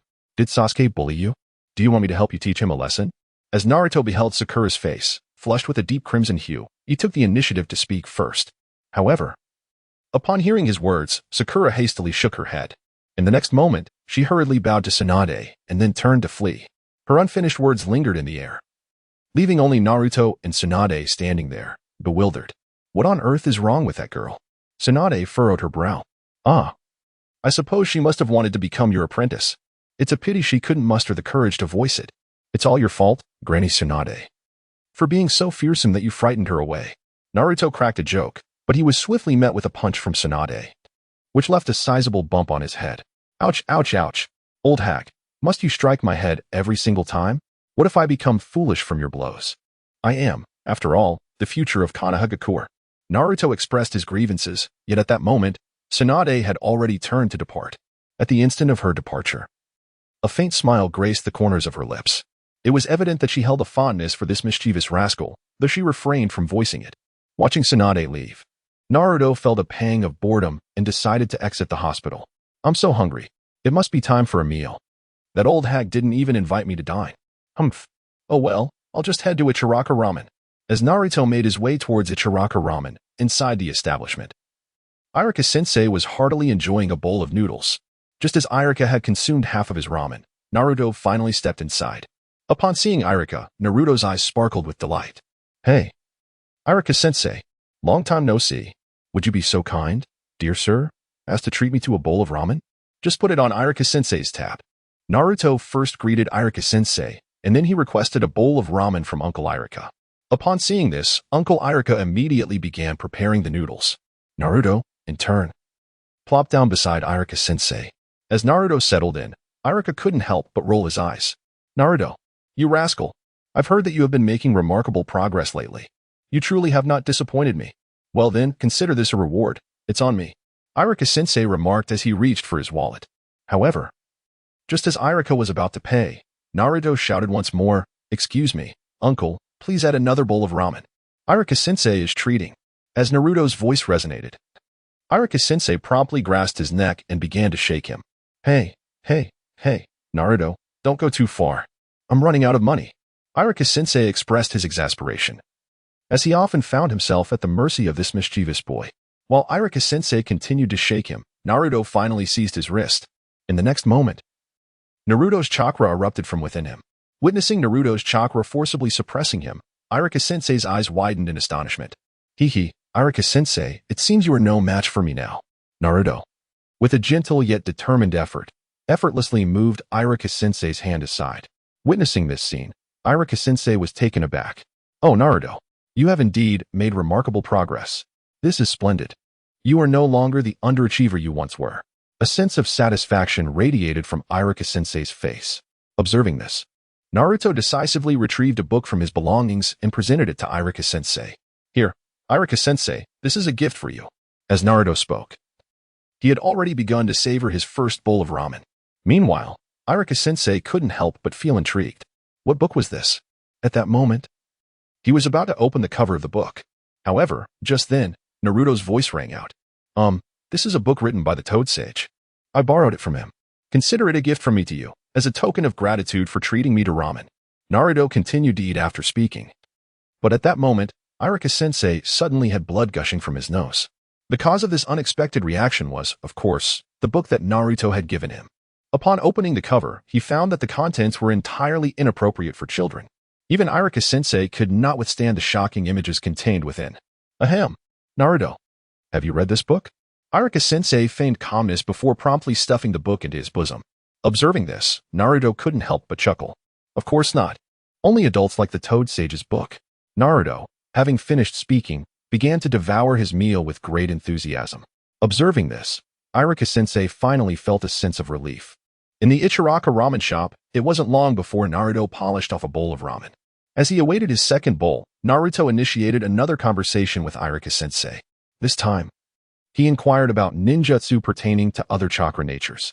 In Naruto's view, having mastered all chakra natures, it would be a disservice not to explore additional ninjutsu. Irika-sensei, being the most suitable source for such information, readily began to elucidate. It must be said that Irika-sensei is quite remarkable, as he swiftly informed Naruto about where to find ninjutsu related to other chakra attributes. However, just as Naruto pondered how to acquire this knowledge, Irika-sensei cautioned him. Naruto, it is not advisable for you to learn too many techniques at this stage. Strengthen your foundation first, he advised. With that, Irika-sensei stood up, preparing to take his leave. Not wishing to prolong the conversation, Naruto bid him farewell and resumed his meal. Just as he was savoring his second bowl of ramen, Lee suddenly burst through the door. Naruto, teacher guy wants you to train with us this afternoon. He intends to teach you something new. Lee exclaimed excitedly, leaving Naruto somewhat bewildered. Teach me something new? Ninjutsu? But wait, isn't teacher guy not skilled in ninjutsu? Is he going to teach me taijutsu? But I feel my current strength should suffice. As Naruto chewed on his ramen, he inquired about something. However, Lee did not respond. Instead, Naruto increasingly sensed something amiss in his expression. Thus, he began to ponder what exactly teacher guy intended to teach him. Just as Naruto was deep in thought, Lee suddenly performed a somersault and then, with his hands on the ground, inverted himself. Hey, Naruto, stop wasting time. Let's hurry. Teacher guy is already waiting for you. We must not let our youth and passion go to waste. Come on, let's run. Lee urged Naruto, and at that moment, a vivid image flashed in Naruto's mind. It was the scene of teacher guy battling Uchiha Madara in a past life. The mere thought of this spectacle made Naruto forget all about his ramen. Could it be that teacher guy intends to teach me that? As Naruto spoke, he sprang up from the stool with exuberance. At this moment, he was as exhilarated as Lee. If his guesses were indeed correct, it would be a tremendous windfall. With such thoughts in mind, Naruto swiftly chased after Lee, and the two made their way toward the forest behind Konoha village. In the forest, Tintin and Neji had already gathered, diligently training their chakra. Nearby, teacher guy was relentlessly performing push-ups, unwilling to waste a single moment. Suddenly, two clouds of smoke rapidly approached their location. Observing the smoke from a distance, Guy couldn't suppress his excitement. Ah, they have finally arrived. Seeing their vibrant energy instantly ignites my fighting spirit. I shall do an additional 3,000 push-ups. Tintin, Neji, you must join as well. Guy commanded Tintin and Neji, yet at that moment, both rolled their eyes in exasperation. Before long, guided by Lee, Naruto arrived at the training site where Guy and the others were. Upon seeing Naruto again, Guy burst into hearty laughter. Indeed, you are the ninjas I have chosen. Naruto and Lee, from you, I perceive the essence of youth and vitality. Come, let us perform push-ups together and then run 50 kilometers. Just as Guy was about to include Naruto in the exercise, the latter was taken aback. It is well known that Guy is a beast in taijutsu, rivaling even Kakashi. Although Naruto could manage it with his current chakra, it would surely leave him utterly exhausted. Contemplating this, Naruto decisively opted for a more leisurely approach. Teacher Guy, surely, you didn't summon Lee just to teach me this? If that is the case, I might just slip away. As Naruto spoke, he was already preparing to make his escape. However, before he could take more than a few steps, teacher Guy finally called out to him. Hey, Naruto, don't be in such a hurry. The reason I summoned you today is to choose between you and Lee. I am ready to impart my most formidable martial art. The 8 Gates. What do you think? Are you feeling excited? If so, let's get moving quickly. Youth and passion never concede defeat. Yahoo! As teacher Guy exclaimed this, he dashed into the depths of the forest. At that moment, Naruto was overwhelmed with exhilaration. Indeed, he had not guessed incorrectly. Teacher Guy was truly going to teach him the most powerful martial art, the 8 Gates. Haha. This time, he hit the jackpot. At this moment, Naruto was grinning widely, unable to contain his joy. However, just as he was reveling in his happiness, Lee suddenly spoke up. Hey, Naruto, although you have saved me, I will not concede defeat. Let us race to see who can catch up to Guy Sensei first. Only the victor is worthy to learn Guy Sensei's ultimate techniques. Youth, passion, never give up. After declaring this, Lee dashed off in pursuit of Guy. Observing this, Naruto couldn't help but smirk. One must admit, these two were indeed brimming with energy. Just as Naruto contemplated chasing after them, a system notification echoed in his mind. Ding! The host is faced with a choice. Option 1. Defeat Lee and learn the 8 Gates technique. Task reward. Demon Windfoot. Option 2. Abandon the contest and allow Lee to learn the 8 Gates technique. Task reward. 3 days of misfortune. Listening to the notification, Naruto was utterly speechless. Ugh, is there even a need to think? It's as clear as day that option 1 is the choice. I am determined to learn the 8 Gates technique. After all, it is the ultimate skill of that man who nearly kicked his way to the finale. As a time traveler, Naruto is acutely aware of the formidable nature of the 8 gates of healing. When confronted by Uchiha Obito, the might of might guy, who unleashed the 8th gate, was sufficient to instill a sense of unease in Obito himself. This illustrates the immense power of the 8 gates. Although opening the 8th gate incurs a toll on one's life, Naruto, equipped with a system, harbors no fear. He believes that as long as he continues to undertake missions, he will inevitably overcome these vulnerabilities. With this conviction, Naruto resolutely pursued Lee and his mentor, Guy, witnessing the 3 seemingly deranged individuals vanish in a flash. Neji and Tintin let out a collective sigh of relief. "Let them go wild," Tintin remarked, to which Neji nodded in agreement. In the forest, Might Guy led the way, with Lee closely trailing behind. Meanwhile, Naruto found himself lagging at the rear. Noticing Naruto falling behind, Guy couldn't help but chuckle. Haha. It seems my exceptional disciple Lee has the upper hand. The 8 gates should rightfully belong to him. Go, Lee. The finish line is just ahead. I shall await you there. As Guy spoke, he quickened his pace, invigorating Lee even further. As time passed swiftly, Guy soon reached the destination he had set. Shortly thereafter, Lee appeared before him, slightly out of breath but nonetheless not disappointing his mentor. In stark contrast, Naruto had vanished without a trace, prompting a sigh of resignation from Guy. Alas, it appears that Naruto is fated to be estranged from the 8 gates. Just as Guy prepared to impart the secrets of the 8 gates to Lee, Naruto's voice suddenly echoed from the trees. Hey, Guy. I have been waiting here for quite some time. Hiki. I arrived before both you and Lee. As Naruto leaped down from the tree, Teacher Guy's eyes widened in disbelief upon catching sight of him. Naruto? When did you climb up there? How could you possibly have arrived before me? This is inconceivable. Might Guy, cannot accept defeat. Chapter 23. The terrifying pace of training. It was evident that Teacher Guy could not fathom the reality of Naruto arriving before him.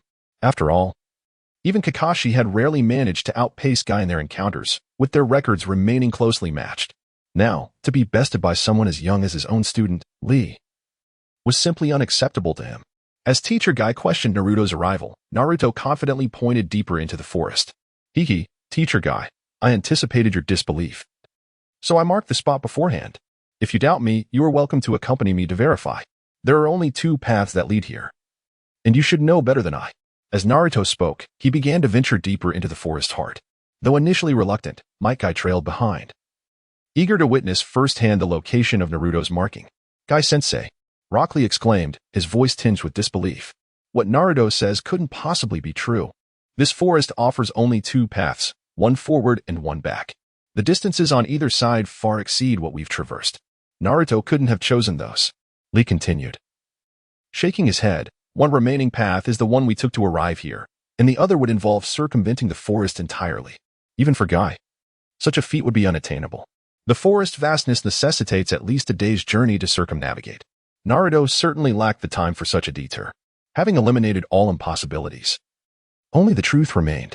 Lee swallowed hard, his gaze upon Naruto intensifying with fervent admiration. Guy, possessing a keener understanding than Lee, remained silent, lost in contemplation. In the midst of their silence, Naruto finally arrived at a towering tree deep within the forest. Pointing directly at the tree's rear, Naruto declared, Behold, Guy-sensei, behind this tree. I left my shuriken, etched with my name and the date. Feel free to verify whether I speak the truth. After Naruto finished speaking, he stepped aside. And at that moment, Teacher Guy, filled with curiosity, walked behind the large tree. Although the area behind the tree was somewhat dim, Teacher Guy soon discovered the shuriken in Naruto's hand. Beneath the shuriken were Naruto's hastily carved words and the time. Upon seeing that time, which indicated merely a few minutes prior, Teacher Guy was left stunned. How on earth did Naruto accomplish this? It was astonishing. In such a brief span, he had surpassed both me and Lee. He had arrived at a point farther than the finish line without anyone noticing. Had I not witnessed it with my own eyes, I would never have believed it. Suddenly, a figure flashed through Teacher Guy's mind, the 4th Hokage, the Golden Flash, Minato Namikaze. In his view, if anyone were capable of such a feat, it could only be him. However, the 4th Hokage had long since passed, making this impossible. Unless Naruto had mastered the Flying Thunder God technique and possessed the innate speed of the 4th Hokage. Yet, unbeknownst to him, Naruto's achievement was entirely due to the influence of the Nine Tails and his own willpower. Earlier, while Lee and Teacher Guy were still struggling to run, Naruto had already summoned the chakra of the Nine Tails. Simultaneously, while utilizing this chakra, he had activated his armed and observation Haki. With such enhancements, Naruto's speed was nearly akin to flight, which explained how he had arrived before them. Haha, teacher guy, what do you think? I wasn't lying, was I? Can you now teach me the 8 gates? Just as teacher guy was momentarily lost in thought, Naruto spoke again. Hearing Naruto's voice brought teacher guy back to reality. Although he felt somewhat frustrated at that moment, he nodded in agreement. All right. Truly impressive, Naruto. Now, I shall teach you the 8 gates. Lee, you too. Come along and learn diligently. Teacher guy was ready to explain. However, at that moment, Naruto couldn't help but roll his eyes. Come on, teacher guy. Is this how you play? Since you've already decided to teach us both, why create a competition? Isn't that just unnecessary? Naruto complained. Yet teacher guy suddenly bared his teeth and burst into laughter. Haha, I never claimed I would teach only one of you. You heard me, didn't you? If you don't believe me, ask Lee if he heard it. Naruto retorted. Observing this, teacher guy attempted to feign innocence and spoke again. Ahem, did I say that? I don't recall. All right, let us not waste our youth. Let us begin learning the 8 gates. I will only teach it once. So you must pay close attention. As he spoke, teacher guy earnestly began to elucidate the principles of the 8 gates. In truth, Naruto had a profound understanding of the 8 gates from his previous life, although that world lacked chakra. Now, possessing chakra and having listened attentively to teacher guy's thorough explanation, Naruto naturally grasped the concept swiftly. In less than an hour, he had already mastered the key to opening the first gate. In contrast, Lee lagged significantly behind, barely making any progress. Witnessing this, teacher guy couldn't help but sigh. Phew. Teacher guy, I believe I am ready to open the second gate. As Naruto spoke, he had already attempted to unlock the second gate. Observing this, teacher guy looked on with curiosity, clearly astonished by Naruto's rapid progress, which even surpassed his own. It is worth noting that Naruto, unlike Lee, was not a ninja specializing in taijutsu. Nevertheless, Naruto's ability to grasp this physical technique was remarkably swifter than that of the taijutsu-focused Lee, enough to earn Guy's admiration. Very well, I shall be your opponent, Guy declared, ready to test Naruto's mettle now that he had mastered the fundamentals of the second gate. However, just as Guy prepared to engage Naruto, the latter suddenly unlocked the third gate. Witnessing this silent yet significant achievement left Guy in a state of shock. Yet, the spectacle was far from over soon. Naruto's chakra surged dramatically. Seeing this, even Guy furrowed his brow in concern. Enough, Naruto. Your body cannot withstand this strain. Do not force open any more gates. Guy, fearing for Naruto's safety, urged him to cease. He possessed a profound understanding of the 8 gates, recognizing that while this technique was formidable, it exacted a toll on one's life force, and he wished for Naruto to refrain from further escalation. However, at that moment, Naruto disregarded Guy's warnings, continuing to unlock the 4th and then the 5th gate. 5th gate, the door of limit opening. Chapter 24. A great commotion arises with the opening of the 5th gate. Naruto's aura escalated to a terrifying level. Witnessing his companion's extraordinary transformation, Lee stood in utter disbelief. In contrast, teacher Guy wore a grave expression. To him, Naruto's reckless act of unlocking the 5th gate was exceedingly perilous. Had it been possible to intervene, Guy would have long since halted Naruto's progress. Now, he could only watch in silence, hoping Naruto would refrain from pushing further.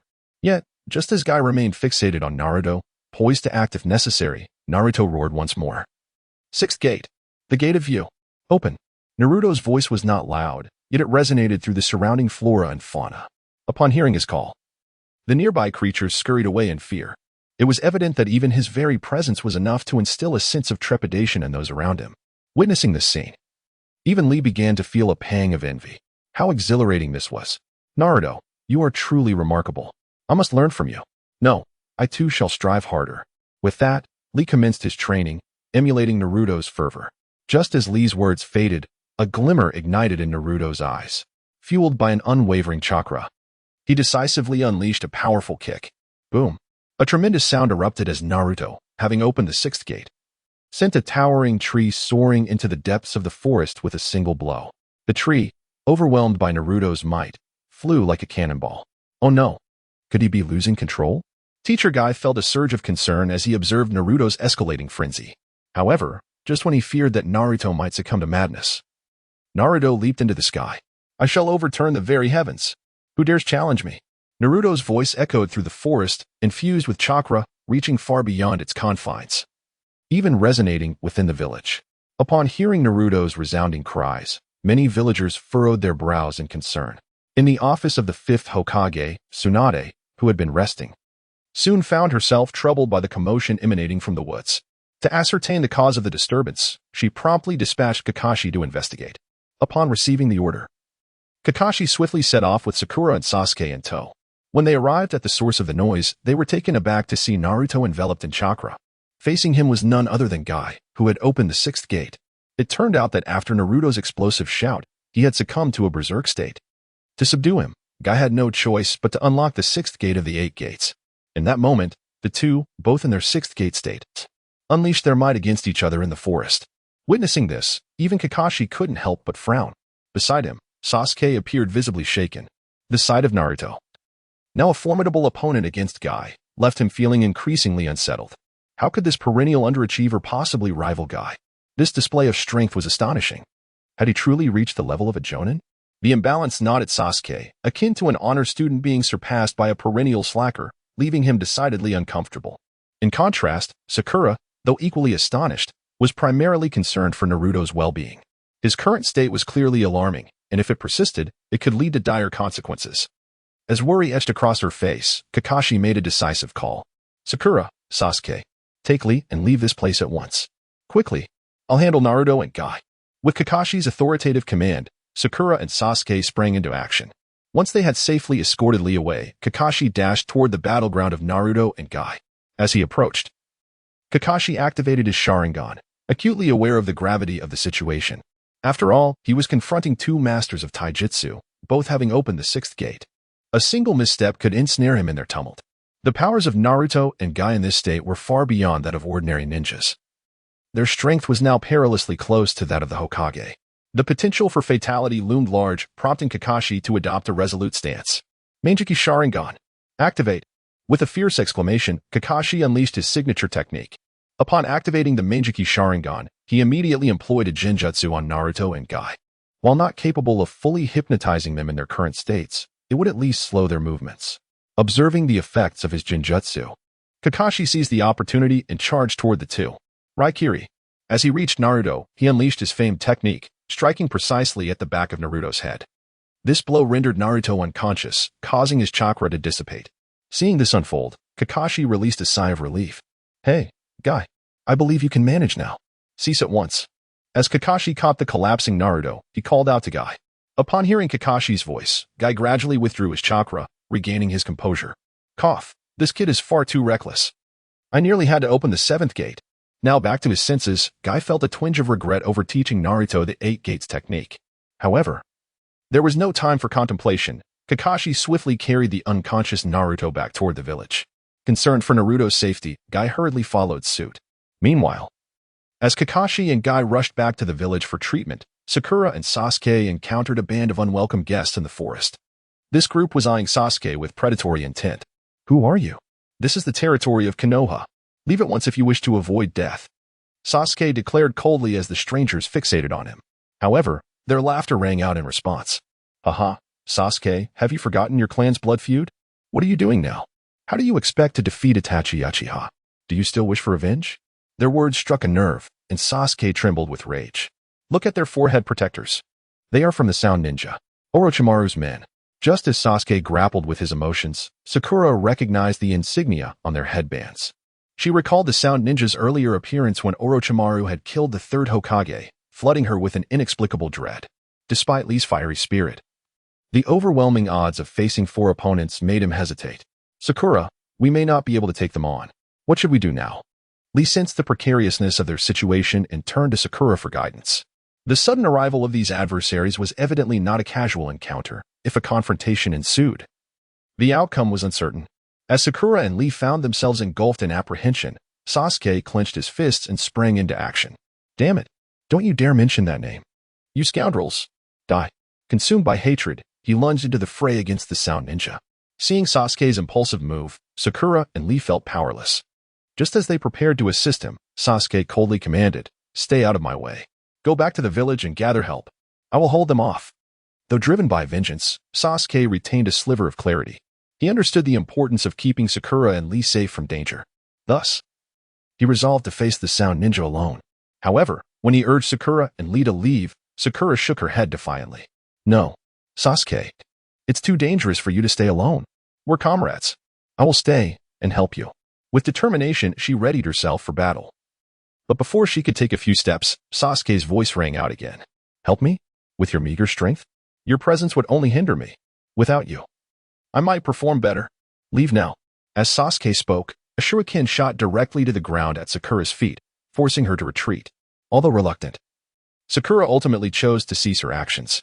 On the sidelines, Lee had initially intended to intervene, but upon witnessing the scene, he too decided to depart alongside Sakura.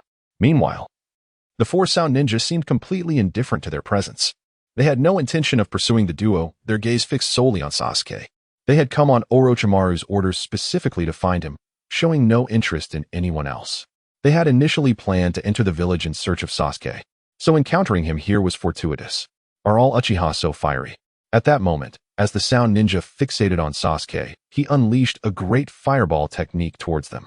After a resounding explosion, he anticipated catching them off guard. However, it was swiftly blocked by the sound ninja. It must be said that, at this time, the strength of the sound ninja far surpassed Sasuke's. Thus, his attack was trivial to them. I truly cannot fathom what Lord Orochimaru sees in this guy. Is it merely because he possesses the Sharingan and hails from the Uchiha clan? TCH, I think this guy is rather unimpressive. After easily deflecting Sasuke's assault, the most mischievous among the sound ninja, Kadamaru, could not help but voice his disdain. Sasuke sensed the contempt in his tone. Igniting his frustration further, he was already troubled by Naruto surpassing him. Now, this was the final straw. In a fit of rage, Sasuke launched another attack, this time activating his Sharingan to fight. Yet, regardless of his struggles, it seemed futile against the sound ninja. Soon, he was toyed with, and as his chakra dwindled, the four of them cornered him against a large tree. Hey, you're far too weak. Did Lord Orochimaru make a mistake? Let us take this waste back. What a waste of our time. Kadamaru mocked Sasuke once more, but as his words fell, the cursed seal on Sasuke's body began to glow. In the next moment, it seemed he intended to attack once more using the cursed seal, but before he could act, he was pinned to the ground again. TSK. Did you think you were the only one with a cursed seal? Spoke Zaku, the strongest of the sound ninja, who appeared almost monstrous. A cursed seal manifested on him as well, leaving Sasuke momentarily bewildered. Foolish boy, have you forgotten your purpose? Remaining here will only hinder your growth. Do you seek power? Then abandon everything here. Follow Lord Orochimaru like we do, or you'll forever be a waste. Zaku finished his taunt with a kick to Sasuke's side. Just as Sasuke prepared to retort, the sound ninja vanished in an instant. Their appearance was clearly intended to provoke the hatred within Sasuke and force him to make a choice. At this moment, Sasuke finally grasped the disparity in strength. Every time he recalled Itachi's gaze, fury surged within him. Coupled with Naruto's recent advancements, Sasuke felt an urgent desire to grow stronger. No, I cannot remain in the village any longer. I must become stronger. Staying here only wastes time. He resolved silently, mustering his strength before vanishing into the shadows. Meanwhile, Sakura and Lee had intended to return to the village to seek help for Sasuke. However, before they could reach the village, Sasuke caught up to them from behind. Sakura's face lit up upon seeing him, yet Sasuke appeared even more aloof than before. He did not utter a single word throughout their return to the village. By this time, dusk had settled. Naruto, under Tsunade's care, had already regained consciousness. Lying in the hospital bed, Naruto faced a stern reprimand from Tsunade. Naruto, if you dare act recklessly again, I'll break your legs. With that harsh warning, Tsunade disappeared down the corridor. Once she left, Naruto chuckled sheepishly, especially delighted at having mastered the formidable 8 gates. However, while he lay in the bed, lost in joy, he caught a glimpse of Sasuke's figure flash past the window. Seeing Sasuke made Naruto click his tongue in contemplation. Chapter 26, Companions are an eternal bond in Naruto's memory. The subsequent events were supposed to lead to Sasuke's departure from Konoha. However, due to his unexpected arrival in this world, the narrative had already diverged from its original course. Naruto was uncertain about what events might unfold next. Nonetheless, he resolved not to significantly alter the original storyline, for such drastic changes could render him incapable of managing the overall situation. Despite the support of the system alleviating concerns over insurmountable troubles, he understood the necessity of exercising caution until he had matured. Although the system would expedite his growth considerably, it could not shield him from the perils posed by the formidable entities within this world. For instance, the Akatsuki, who were covetously eyeing the tailed beast within him, or the likes of Danzo and Orochimaru. Their strength was far beyond what he could currently contend with, prompting Naruto to avoid any unforeseen complications until he had developed further. After casting a glance at Sasuke outside the window, he decisively lay down, preparing for a restful slumber. Meanwhile, as Naruto settled in, Sakura approached Kakashi. Did you encounter any sound ninjas outside the village? They didn't engage with you, did they? Kakashi furrowed his brow upon hearing Sakura recount the previous events. In turn, Sakura recounted everything that had transpired. Upon learning that Sasuke had faced the sound ninjas alone and managed to return unscathed, Kakashi's confusion deepened. To clarify the situation, he resolved to seek out Sasuke for answers. After reporting the situation to Kakashi, Sakura made her way to Naruto's hospital room. Standing at the doorway, she hesitated, uncertain whether to enter. Just then, Naruto's voice resonated from within the room. Is that you, Sakura? Come in. Naruto had long utilized the observation Haki to discern Sakura's presence, prompting him to speak decisively. Realizing that she had been discovered, Sakura finally stepped forward. Naruto, are you alright? She inquired, her gaze fixed upon him, evoking memories of the moment he had opened the sixth gate. Compared to the Naruto of that time, the current Naruto seemed like an entirely different individual. Haha, of course I'm fine. I've completely recovered. If it weren't for that old hag Tsunade prohibiting me from leaving, I would have returned long ago. As Naruto spoke, he abruptly sat up. However, just as he was about to showcase his robust physique, he noticed Sakura's eyes brimming with tears.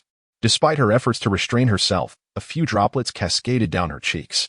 Gazing at Sakura's tear-streaked face, Naruto was momentarily taken aback. Hey, Sakura, please don't cry. Is this about Sasuke again? That guy is just insufferable. Don't worry, with me around, I will ensure he remains safe. Naruto was well aware that Sakura had come to seek his assistance in persuading Sasuke. As Naruto's words trailed off, Sakura finally nodded earnestly. Thank you, Naruto. Sasuke is our comrade, and I do not wish for him to stray from the right path. Sakura expressed her thoughts at last, and upon hearing her words, Naruto nodded slightly in acknowledgement. Rest assured, with me around, that will never happen. If that stubborn fool dares to veer off course, I shall break his legs. Naruto confidently patted his chest, exuding a self-assurance that surpassed even that of his original self in the story. This newfound confidence stemmed from the myriad conveniences provided by the system. At that moment, while conversing with Sakura, a sudden notification resonated in his mind. Ding! The system detected that the host was faced with a choice. Option 1. Forge bonds with companions. Task reward. Copy ninja techniques. Option 2. Disregard the bonds of companionship. Task reward. Instant demise. Note: this task is a main storyline mission. Upon hearing the notification echo in his mind, Naruto found himself momentarily frozen. The system had even provided a clarification this time, compelling him to take the situation seriously. Bonds of companionship? Isn't that the very essence of being a Hokage? Without the ties between comrades, the concept of a Hokage would cease to exist. It's a choice anyone would know how to make. Let alone the fact that I have no real options. Choosing the second option would mean death, wouldn't it? Damn it, troublesome system. I choose the first option. After cursing the system vehemently, Naruto decisively made his choice. Upon making this decision, the information regarding the replication ninjutsu flooded into his mind. Along with the replication ninjutsu, he also received the reward from the previous mission, the Demon Wind Shuriken.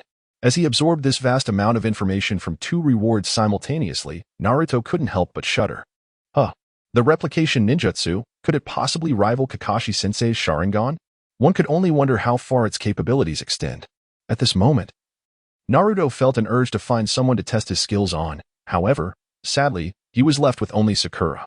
Moreover, Sakura's ninjutsu training was rather lacking at this time, rendering her an unsuitable candidate for imitation. As for the Demon Wind Shuriken, that was indeed formidable. If memory serves correctly, it is one of Sanji's signature techniques, classified as a form of taijutsu. Although Naruto had since mastered the impressive Eight Gates technique and had grown dismissive of the Demon Wind Shuriken, he could not simply unleash the gates on anyone he encountered. Doing so would likely lead to his own demise. Nevertheless, possessing the Demon Wind Shuriken would prove beneficial when facing ordinary adversaries. This thought brought a subtle smile to Naruto's lips. Naruto-kun, what are you pondering? Your expression is so reminiscent of Jiraiya Sensei's, Sakura remarked. Being aware of Jiraiya's character, and having spent some time with Naruto, she inevitably associated the two. Just as Sakura cast a disdainful glance at Naruto, he became noticeably embarrassed. Don't misunderstand. I'm not thinking about anything inappropriate. I simply feel hungry and wish to savor a bowl of Ichiraka ramen. With that, Naruto leaped off the bed and made his way towards the window. Sakura, I invite you to join me for ramen. After Naruto called out, he was the first to leap down. Sakura, although feeling somewhat helpless, followed suit. She certainly did not wish for Naruto to be wandering outside at such a late hour. She felt compelled to ensure he finished his meal and returned home promptly. As Naruto and Sakura rushed toward the Ichiraku ramen shop, Sasuke had already left his home. When Kakashi arrived at Sasuke's residence, it was evident that no one was there. Clearly, Sasuke had been gone for some time, and it was likely too late to pursue him. With this thought, Kakashi had no choice but to report the matter to Tsunade, allowing her, as the Hokage, to make the decision. Chapter 27. Confronting the old Toby in the outskirts of Konohagakure, Sasuke had already joined forces with the Sound Four. After administering a certain drug to Sasuke, they sealed him within a large barrel. Everything seemed to proceed smoothly, with no obstacles encountered. The Sound Four initially believed they could easily transport Sasuke back to become Orochimaru's vessel. However, within Konoha, upon learning of this situation, Tsunade promptly summoned Shikamaru, who had just been promoted to Ch-Nin. Kakashi would have been the ideal candidate for this mission. However, after reporting the situation, he departed to undertake other tasks. Consequently, with no other ninjas available in the village, Shikamaru was left to carry out the assignment. Upon accepting the mission, Shikamaru swiftly contacted Neji, Choji, and also Kiba. Once they gathered, they prepared to seek out Naruto and set off to retrieve Sasuke. However, when Shikamaru and the others arrived at Naruto's residence, they found him conspicuously absent, which caused Shikamaru to grow anxious. Meanwhile, Naruto had recently finished his ramen. He had initially intended to engage Uncle Ichiraku in conversation, inquiring whether he was a hidden boss. Ultimately, however, he was pulled away by Sakura, who took him back. Just as Naruto and Sakura were about to return, they encountered members of the Root organization along the way. Naruto was thus taken away from Sakura by members of Root. The organization is quite clandestine within the realm of Hokage, consistently overseen by Danzo. Shortly after Naruto was escorted away, they arrived at the secret headquarters of Root. Upon entering the organization's domain, Naruto felt a sense of unease. Although he had visited once before, he had little recollection of the place. It was evident that a long-standing shadow had been watching him with keen interest. Had it not been for Naruto revealing his awakened Uzumaki lineage, escaping from here might have proven exceedingly difficult. Now, with Danzo suddenly summoning him, one could only speculate what schemes the old man was concocting.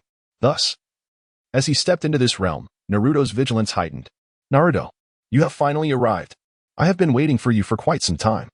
In the labyrinthine confines of Root's secret chamber, Naruto finally encountered Danzo. However, as he lifted his gaze towards Danzo, he discerned a glimmer of excitement on the elder's face. This unsettling enthusiasm made Naruto quite uncomfortable. Waiting for me? What is the purpose of this at such a late hour? I'm not here to lull anyone to sleep. By the way, why aren't you resting at this hour? Are you just here to feed the mosquitoes? As Naruto spoke, he took it upon himself to find a place to sit. However, upon hearing Naruto's words, Danzo could not help but let out a cold snort. Humph. Of course, I summoned you to fulfill my aspirations. Come, let me show you something. As he spoke, Danzo strode over to a dark cabinet. Just as he was about to open the cabinet to reveal its contents to Naruto, Naruto interjected once more. You want to show me something? Let me take a wild guess. It wouldn't happen to be the Sharingan, would it?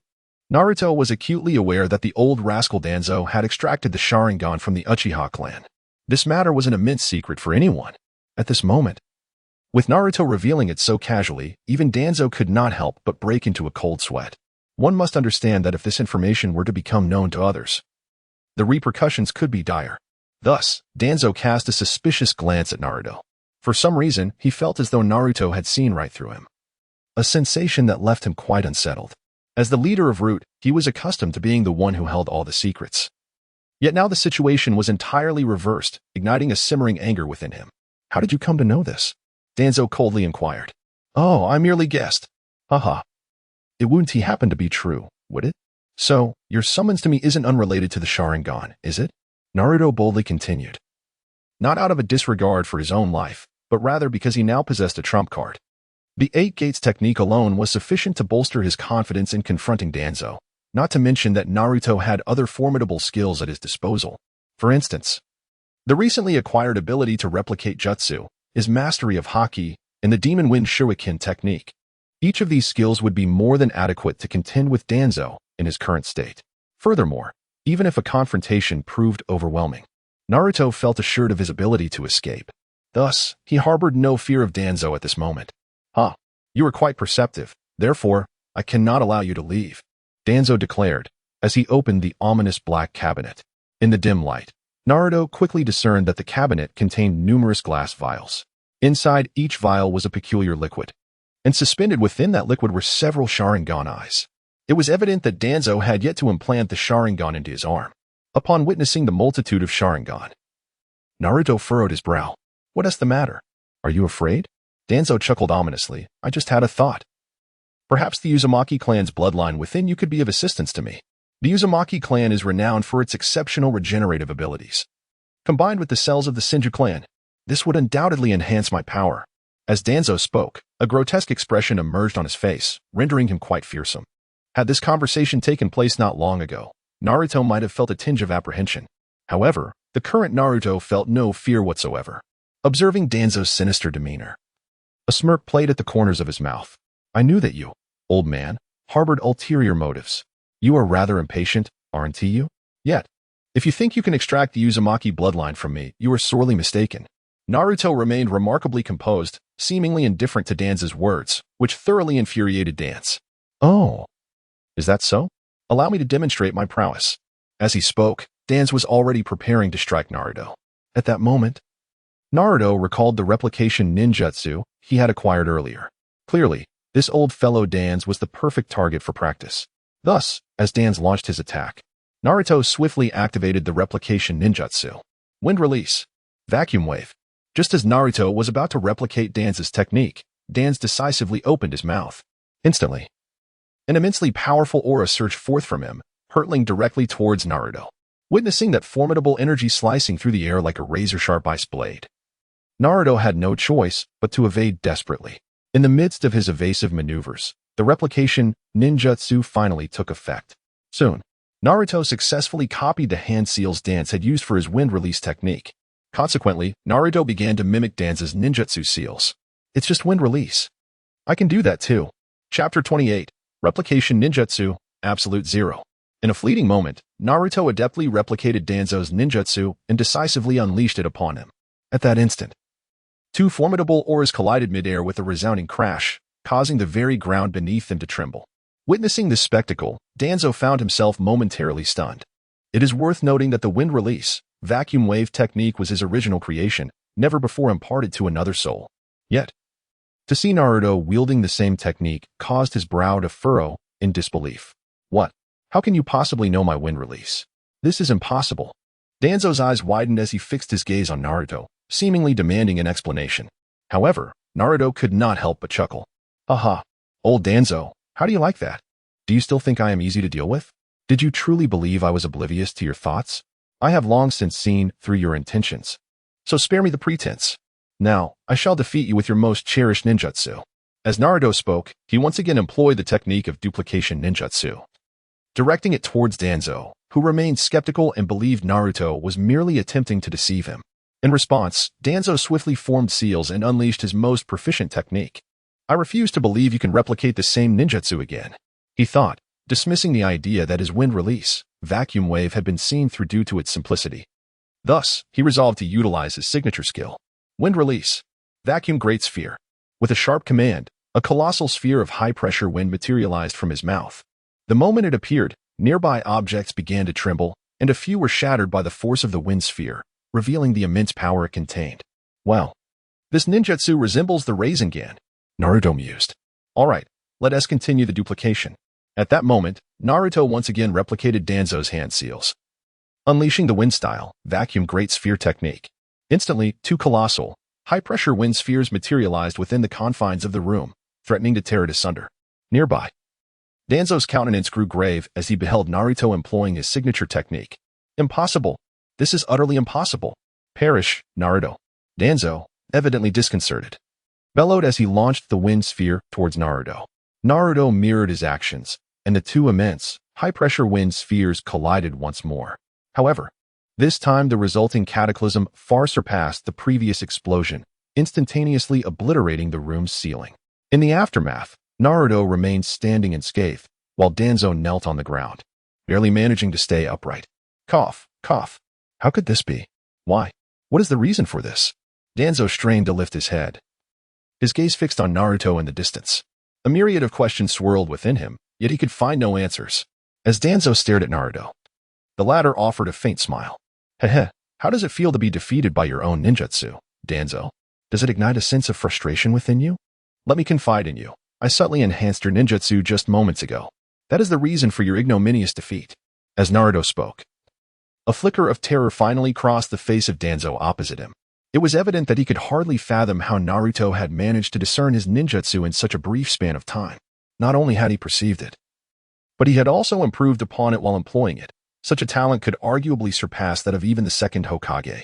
It is well known that the second Hokage was the foremost master of ninjutsu creation. Yet, even he required considerable time to develop new techniques.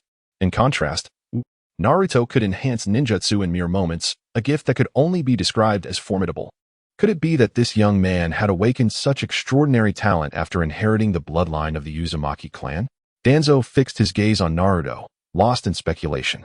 What he was unaware of, however, was that Naruto's enhancement merely involved infusing the wind release, vacuum great sphere with a ferocious intent. Additionally, he had harnessed the chakra of the Nine Tails. Without the augmentation of the Nine Tails chakra, Naruto would have been utterly incapable of defeating Danzo on his own. It is crucial to note that even with identical ninjutsu, the potency varies due to the distinct nature of each individual's chakra. Danzo, having survived for so many years, was indeed a seasoned ninja, and it would not be an exaggeration to claim that his strength approached that of a Kage. Naruto's true power, however, fell far short of his, necessitating the reliance on the Nine Tails chakra to deliver this blow. Alas, who could have anticipated this? I, Danzo, have been bested by a mere boy. Naruto, you have truly exceeded my expectations. Perhaps I was mistaken from the very beginning. After a prolonged silence, Danzo finally shook his head. He then slowly closed his eyes, appearing as if he were awaiting his demise. Come now, if you wish to kill me, then make your move. In that moment of closing his eyes, Danzo appeared remarkably serene. Yet, just as he believed Naruto would end his life, Naruto shook his head. No, your fate does not conclude here. I will not kill you. However, should you ever dare to harbor any ill intentions towards me again, I assure you that I will incapacitate you first. After speaking, Naruto turned and departed from the headquarters of Root. Observing Naruto's retreating figure, Danzo felt an array of complex emotions swirling within him. Yet, was Naruto not similarly affected? Danzo, that wretched individual, had indirectly caused the demise of Naruto's parents, a grudge that Naruto harbored deeply within his heart. However, Naruto would not resort to murdering Danzo for this reason. Such an act would likely lead to a significant deviation in the storyline. Should the deviation become too pronounced, everything could spiral out of control. Thus, for the sake of his own safety, Naruto resolved to grant him a reprieve. After all, Danzo posed little threat to him.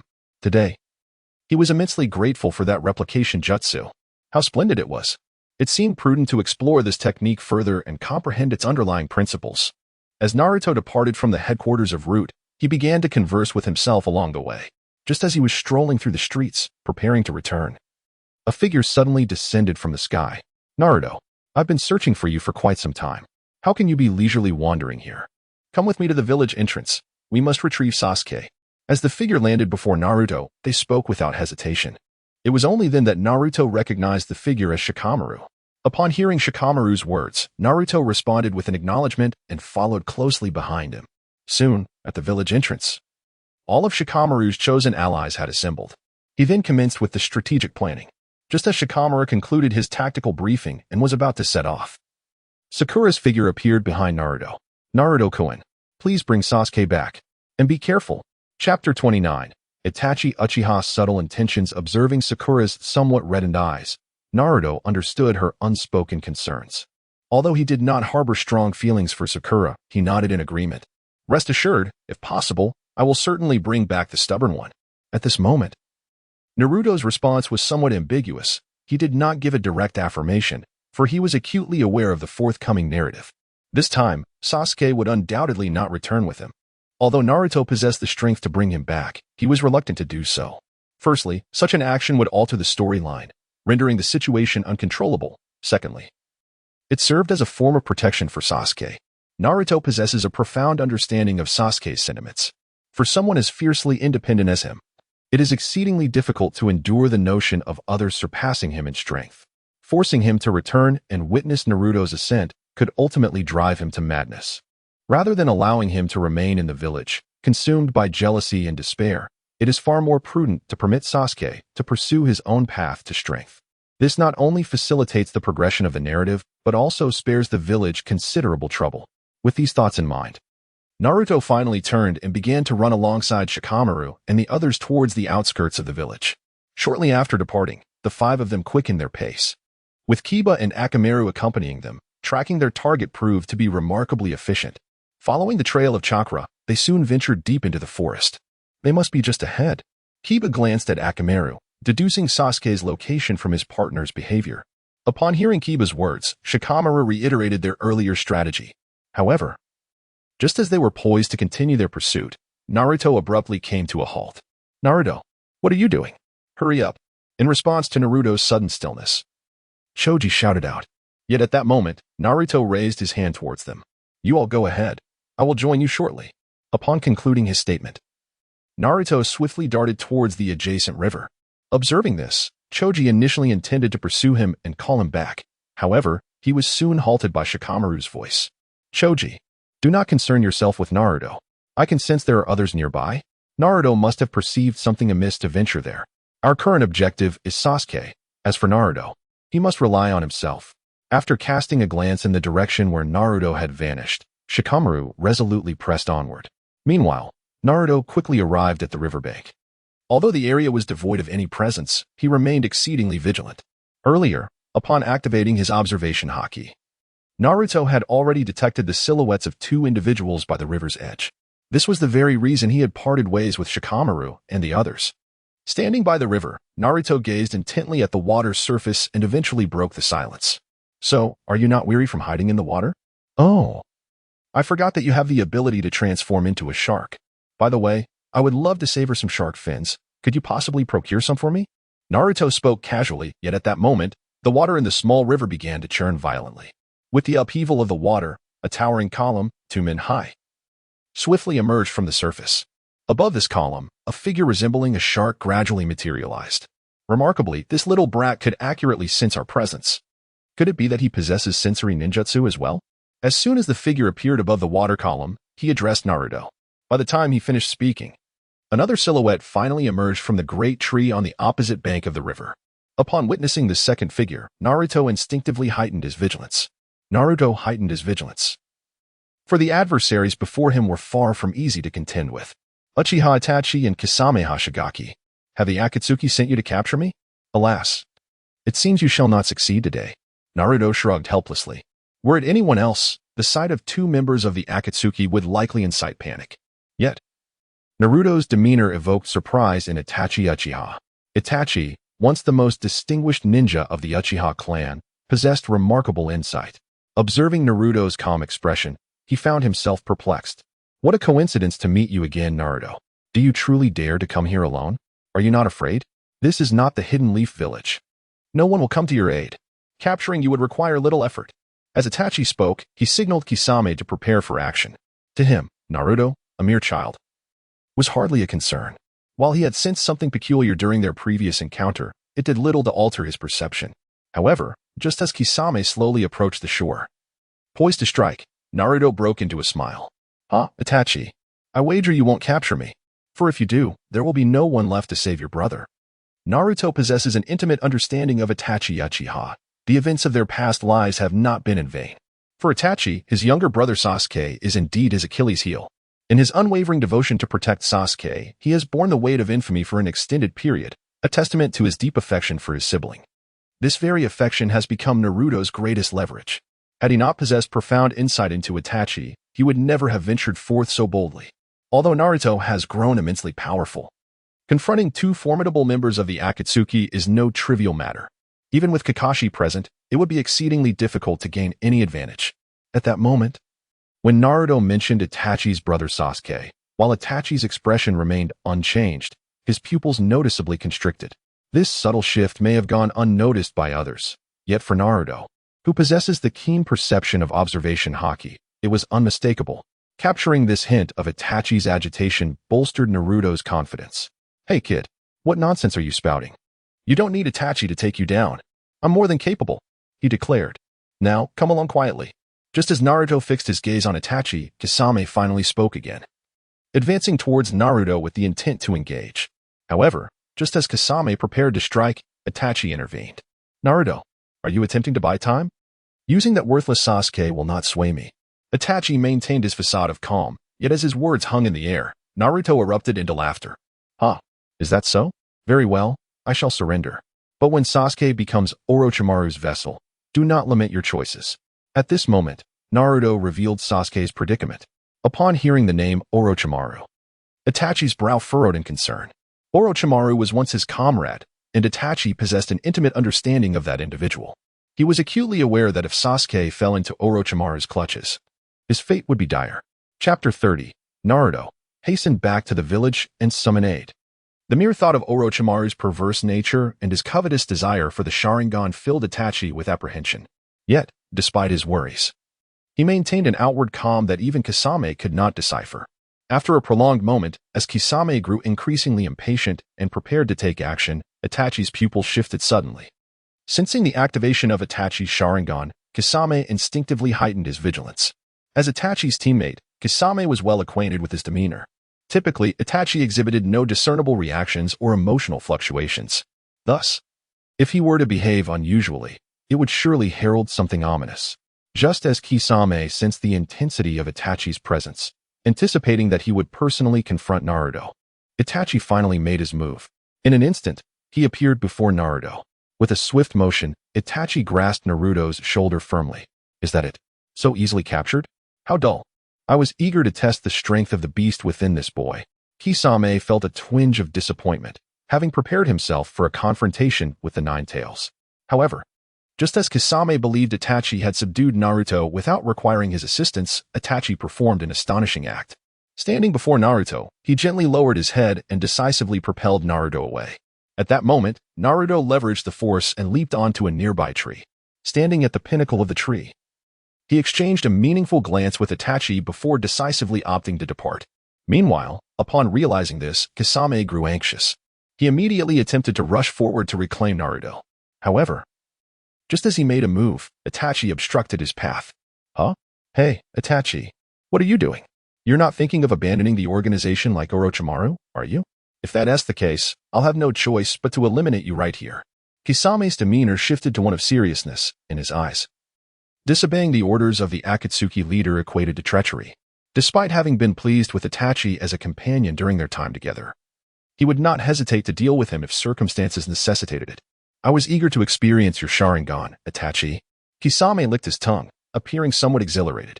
Unbeknownst to him, his sword, Samahata, was already gripped tightly in his hand, its mouth wide open as if yearning to devour Itachi's chakra.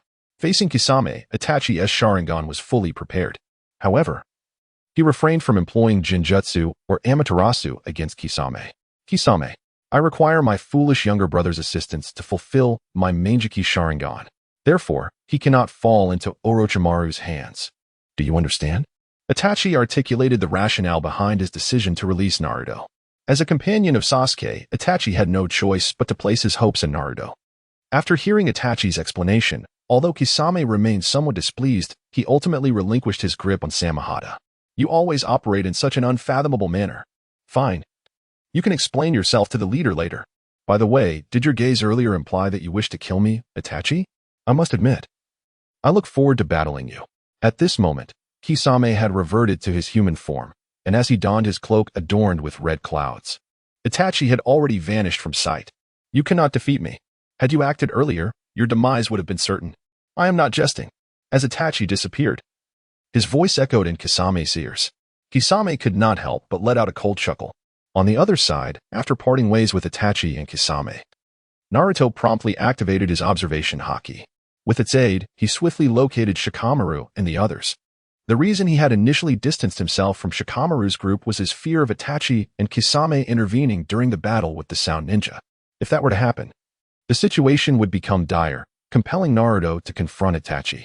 Clearly, this encounter had borne some fruit, for as Itachi released Naruto, he had entrusted Sasuke's fate to him. At this moment, Naruto distinctly recalled the words Itachi had whispered in his ear. I entrust my foolish brother to you." The thought of this phrase caused Naruto to shake his head. These two brothers truly are a peculiar pair. Deep within the forest, as Naruto rushed to the scene, Shikamaru and his companions had already sustained injuries inflicted by the four-sound ninja. Despite Shikamaru's exceptional intellect and strategic prowess, he was effortlessly overwhelmed in the face of absolute strength. At this juncture, Shikamaru and his team's chakra reserves were nearly depleted, and if the situation persisted, their lives would be at grave risk. Just when they were cornered into a dire predicament, Naruto finally arrived at the scene. However, despite his appearance, Shikamaru and the others felt no relief. To them, Naruto's arrival was inconsequential. After all, Naruto was notorious for being the underachiever. And although recent rumors of his newfound strength circulated in the village, they had done little to alter their perceptions of him. As Naruto landed before them, Shikamaru placed a hand on his shoulder and urged, "Naruto, hurry back to the village and call for reinforcements. We will buy you some time." Shikamaru was exceedingly weak at this point, his voice nearly devoid of strength. Nonetheless, he remained resolute and unwilling to concede defeat. Just as Shikamaru spoke to Naruto, the four-sound ninja across from them erupted into laughter. "TSK, TSK, another one coming to meet their demise. Haha, we must ensure a swift and merciless kill today." One of the heads behind the nearby figure chimed in. Naruto was well aware of this particular adversary. The head behind him belonged to his various associates. They shared a single body and possessed formidable strength. In the original storyline, they had caused Shikamaru and his team considerable trouble, underscoring their formidable capabilities. However, despite the opponent's might, Naruto remained unfazed. After all, the current Naruto was not the same as the one from the original narrative, with the support of the system. The Sound Ninja were merely a lesser threat. A swift kill? Can you not boast without peril? Just the four of you? You are far from sufficient. How about this? Release Sasuke, and I shall grant you a dignified demise. Naruto gazed earnestly at the quartet of Sound Ninja and spoke. However, his words swiftly incited their ire, igniting their fury in an instant. Consequently, Sasuke promptly opted to take action, charging directly at Naruto. Observing this, Shikamaru intended to employ his shadow imitation technique to restrain him. But due to his severe injuries, he quickly collapsed to the ground. Upon witnessing the situation, Naruto resolutely summoned his shadow clones to assist him aside. "Rest assured, I shall handle the rest." As Naruto charged forward to confront the approaching attack, Chapter 31, the arrival of reinforcements unfolded. Witnessing Naruto's reckless advance, Shikamaru felt a surge of frustration. They had previously witnessed the formidable strength of the Sound Ninja Quartet, and in his eyes, Naruto was no match for them. Such an impulsive rush seemed nothing short of a death wish. If things went awry, not only would Naruto's life be in jeopardy, but they might also squander their chance for help. Contemplating this, Shikamaru slammed his hand against the ground. "Naruto, come back." As Shikamaru brooded, Neji, who had remained silent until now, finally spoke up. Since his defeat to Naruto, he had struggled to face him again. Yet, upon seeing Naruto in danger, he felt compelled to warn him. Unfortunately, it was evidently too late. At that moment, Naruto had already come face to face with the enemy, and as their confrontation occurred, the enemy's jutsu was fully formed. In the next instant, a furious assault erupted, engulfing the area around Naruto in a thick cloud of smoke. Unable to discern the situation within, Shikamaru let out a sigh. "Oh, this reckless fool. What a headache." As Shikamaru lamented, a sudden loud explosion shattered the air. When he and Neji turned their gaze back to the battlefield, they found a large crater where Naruto had stood, but Naruto himself was nowhere to be seen. Left panting and seemingly unscathed was the enemy. Shikamaru and Neji exchanged grave expressions. "Where's Naruto? Could he be dead?" Shikamaru muttered, perplexed by the unfolding chaos. Just then, a figure descended from the sky. In the next moment, the enemy was sent flying by a swift kick from this newcomer. Shikamaru and Neji stood in stunned silence. And Naruto? Where did he come from? Neji found it hard to believe his own eyes. He had previously used his Byakugan to locate Naruto and had found nothing. The sudden appearance of Naruto left him astounded. Reminiscent of their previous encounter during the Chunin exams, when he had lost to Naruto, that guy was still alive. What was happening? As Neji remained in a daze, Shikamaru struggled to his feet. He quickly observed that the enemy appeared gravely injured. It was evident that Naruto was responsible for this outcome. Yet Shikamaru found it difficult to reconcile this with his previous impressions of Naruto as a bumbling fool. Although he was aware of Naruto's connection to the Nine Tails, he had always perceived Naruto's abilities as lacking. Yet now, witnessing Naruto's triumph over the enemy was truly astonishing. As both Shikamaru and Neji absorbed the shock, Naruto boldly addressed the Sound Ninja Quartet once more. Hey, is that all the strength you possess? Today, it seems you won't be leaving here. Release Sasuke immediately and return with me to the village to face the Elder's punishment. Naruto cast a glance at the 4 members of the Sound Ninja, who wore expressions of grim determination. It is important to note that Zuijin was the strongest among them, and the fact that even he had suffered a setback finally made them realize Naruto's exceptional prowess. This fellow possesses an unsettling aura. In our previous brief encounter, I was relentlessly pressured by him. At this moment, Zuijin began to elucidate the situation, prompting the other 3 to furrow their brows in concern. It appears we must resort to the second state of the cursed seal. Kintamaru decisively unsealed his cursed mark as he spoke. Observing this, Jiraiya and Taiyuya swiftly followed suit. With all of them activating the second state of their cursed seals, the tide of battle shifted once more. Here it comes. The techniques they just employed. Naruto, be cautious. They are formidable in this state. Do not engage recklessly. Shikamaru and Neji had previously encountered misfortune, with Kiba and Choji still unconscious. They had been injured by the second state of the Sound Ninja, and witnessing the current state of their opponents filled Shikamaru with trepidation. It must be said that the cursed seals devised by Orochimaru are indeed powerful, capable of significantly enhancing the strength of the Sound Ninja in a remarkably short time. Under such circumstances, even Naruto understood the necessity of a cautious approach. As Shikamaru's warning echoed, Naruto resolutely instructed them to retreat to a secure area. Just as Naruto prepared to engage in a fierce confrontation, a series of sounds emanated from the nearby forest. As the noise grew closer, a figure suddenly materialized atop a nearby tree. Zuijin, what are you dawdling for? Lord Orochimaru is growing impatient. The figure spoke slowly, and upon hearing the voice, the Sound Ninja's tension escalated. It was at this moment that Naruto recognized the silhouette. Komidori? Ah, the bloodline limit. Now that this individual has arrived, our reinforcements should be arriving shortly as well. Upon encountering Kimimaro, Naruto was instantly reminded of the events from the original storyline. At the moment of Kimimaro's appearance, Gaara and his companions were likely nearby. If Naruto's predictions were accurate, Kimimaro would meet his demise at Gaara's hands. Naruto, what are you saying? Where are our reinforcements? Shikamaru, though at a distance, caught wind of Naruto's words. Just as Shikamaru wore a puzzled expression, Gaara, Kankuro, and Temari suddenly descended from the heavens.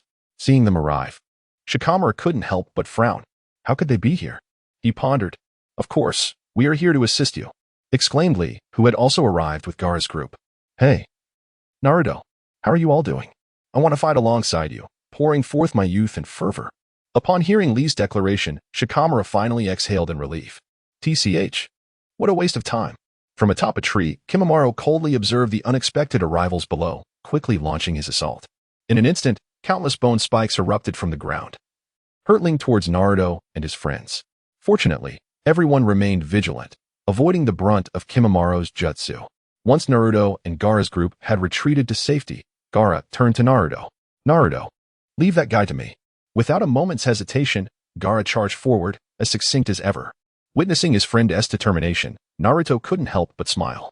Concurrently, the portion of Shukaku within Naruto sensed its counterpart's presence, but it was swiftly subdued by Kurama.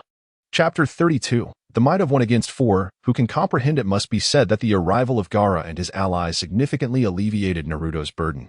Facing Kimimaro and the Sound 4 alone would have proven quite challenging. After all, Kimimaro's bloodline limit was not easily dealt with Gaara diverting attention. Naruto could concentrate on confronting the Sound 4. Just as Naruto prepared to engage them, Lee bounded over. Hey, Naruto, I'm here to help. The fervor within me is boiling. Lee, brimming with enthusiasm, was eager to join the fray. However, when Lee attempted to intervene against the Sound 4, Naruto shook his head. You should focus on looking after them. I can handle these guys. Naruto, having spoken decisively, charged towards the 4 Sound Ninja. Upon witnessing his approach, the quartet hastily set down the wooden barrel containing Sasuke, preparing to strike in unison. We must eliminate this pest quickly. We need to report back to Lord Orochimaru. Otherwise, Lord Orochimaru will surely be displeased. As Gatomura spoke, he was the first to act, exhibiting an even more frenzied demeanor under the second stage of his cursed seal. He intermittently spat out strands of spider silk to ensnare Naruto, who found himself quite occupied. At the same moment, Doyu also sprang into action. Under the influence of his second cursed seal, he began to play a haunting melody on his flute. As the notes resonated, the illusion technique was nearly instantaneously activated. This is bad. It's an illusion. You all retreat further back and be wary of falling under the spell. After Naruto shouted at Shikamaru and the others, he activated his armament Haki, enveloping his body in a formidable aura. With the enhancement of the armament Haki, the sound of the flute was significantly muffled. Consequently, no illusion could affect Naruto in any way. Observing the ineffectiveness of the illusions against Naruto, Ryu finally resorted to summoning jutsu. Following a series of incantations, 3 colossal evil spirits abruptly materialized. Upon witnessing these towering apparitions, Naruto furrowed his brow slightly. Very well, allow me to unleash my Demon Wind Shuriken upon you. With the mastery of his armament Haki and the formidable Demon Wind leg, Naruto surged forward towards the 3 colossal demons.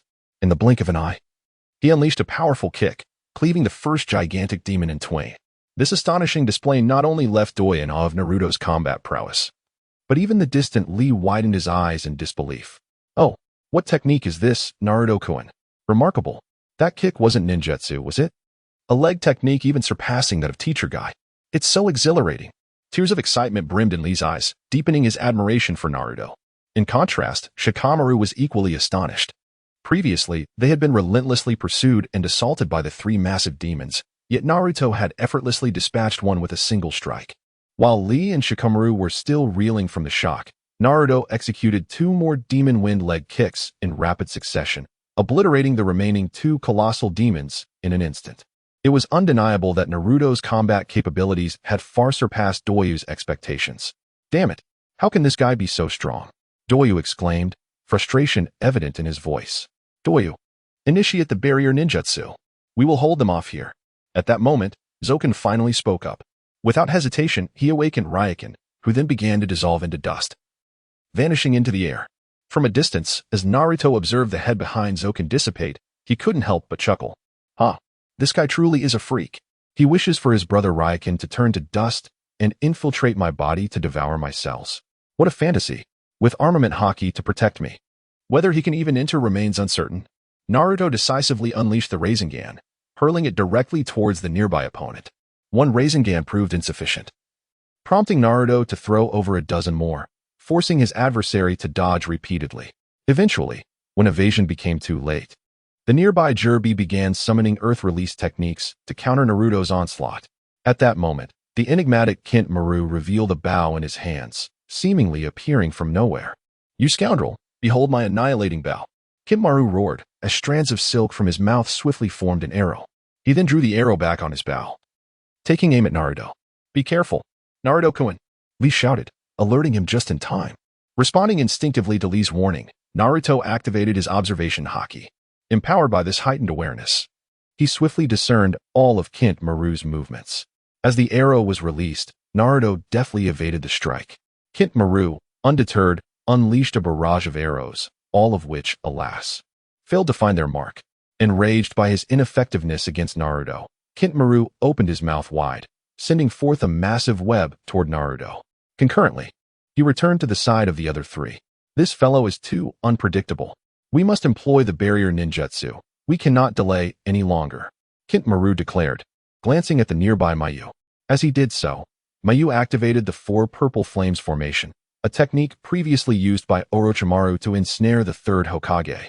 Now directed at Naruto, this maneuver caused Shikamaru and the others to grow increasingly anxious, having witnessed the dreadfulness of the formation firsthand.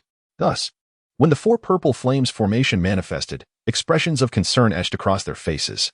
Yet, Naruto remained unfazed. Upon the appearance of the formation, he merely chuckled. The 4 purple flames formation? I can do that too. As Naruto spoke, he effortlessly employed the copy ninja technique. With the aid of this remarkable ability, the 4 purple flames formation was similarly cast upon the Sound Ninja Quartet. Realizing that they too were ensnared by the formation, panic ensued among the 4. How could this be? How could he also wield the 4 purple flames formation? It must be a trick. Damn it, what on earth is happening here? At that moment, the Sound Ninja began to bicker amongst themselves. However, while the 4 were embroiled in their quarrel, Naruto had already summoned the chakra of the 9 tails within him. The chakra manifested as powerful arms, which began to form the Rasengan around him. Alas, facing 4 opponents, who could truly comprehend my strength? I shall not waste any more time with you. Allow me to send you on your way. Naruto, having completed his Rasen Shuriken, hurled it directly toward the four purple flames formation. Trapped within this formidable barrier, the four-sound ninja swiftly perished under the assault of his technique, leaving no trace behind. Witnessing this scene, Shikamaru and the others found themselves engulfed in a profound sense of unease. Chapter 33. The obsession of the two pillars as contemporaries in the realm of ninjutsu. Shikamaru and his companions were utterly astonished to witness how remarkably powerful Naruto had become. Previously, Naruto had been perceived as a troublemaker, possessing the weakest abilities amongst them. Yet now, an indescribable strength emanated from him, one that rivaled, if not surpassed, that of the elite Jonin within their village. It was evident that many Jonin would struggle against the formidable quartet of Sound Ninja. However, Naruto had single-handedly vanquished these powerful adversaries, a testament to his extraordinary growth. When did he ascend to such heights? Are we lagging behind? Or has he surged ahead of us? Shikamaru pondered, clearly feeling that he could no longer measure up to Naruto, despite being peers. It appeared that Naruto had outstripped them by several strides. Such a disparity could not be bridged in the blink of an eye. Meanwhile, Lee, upon regaining his composure, abandoned his usual fervor, lost in his thoughts. Perhaps he too recognized the chasm between himself and Naruto, uncertain of how to proceed. In contrast, Neji, upon witnessing Naruto's newfound prowess, felt a sense of relief wash over him. Previously, having been defeated by Naruto during their exam, he had harbored lingering resentment. Throughout, he had viewed Naruto as merely a perennial underdog. Yet, he could hardly fathom that this so-called underdog had now surged to the forefront. In light of this, it seemed his earlier defeat was not in vain. I must strive harder, Naruto. I will catch up to you. Neji's lips curled into a slight smile, his resolve solidifying within his heart. Having dealt with these troublesome foes, it was time to retrieve the two pillars. Just as Shikamaru, Lee, and Neji fell into a contemplative silence, Naruto finally turned his gaze. However, as he sought the wooden barrel that had contained Sasuke, he discovered it lay shattered, with Sasuke nowhere to be found. Realizing this, Naruto understood that Sasuke had likely completed the second state of the cursed seal. In the original narrative, it was this very cursed seal that had led to Naruto's defeat, allowing Sasuke to escape. Yet, at this moment, Naruto felt no trepidation regarding this so-called second state of the curse. He was no longer the Naruto of the original tale. It seems that a confrontation is inevitable. But that as well, let the two pillars witness the true extent of our disparity. After murmuring to himself, Naruto turned his gaze back to Shikamaru and the others. Leave the rest to me. You should check if Gaara needs assistance.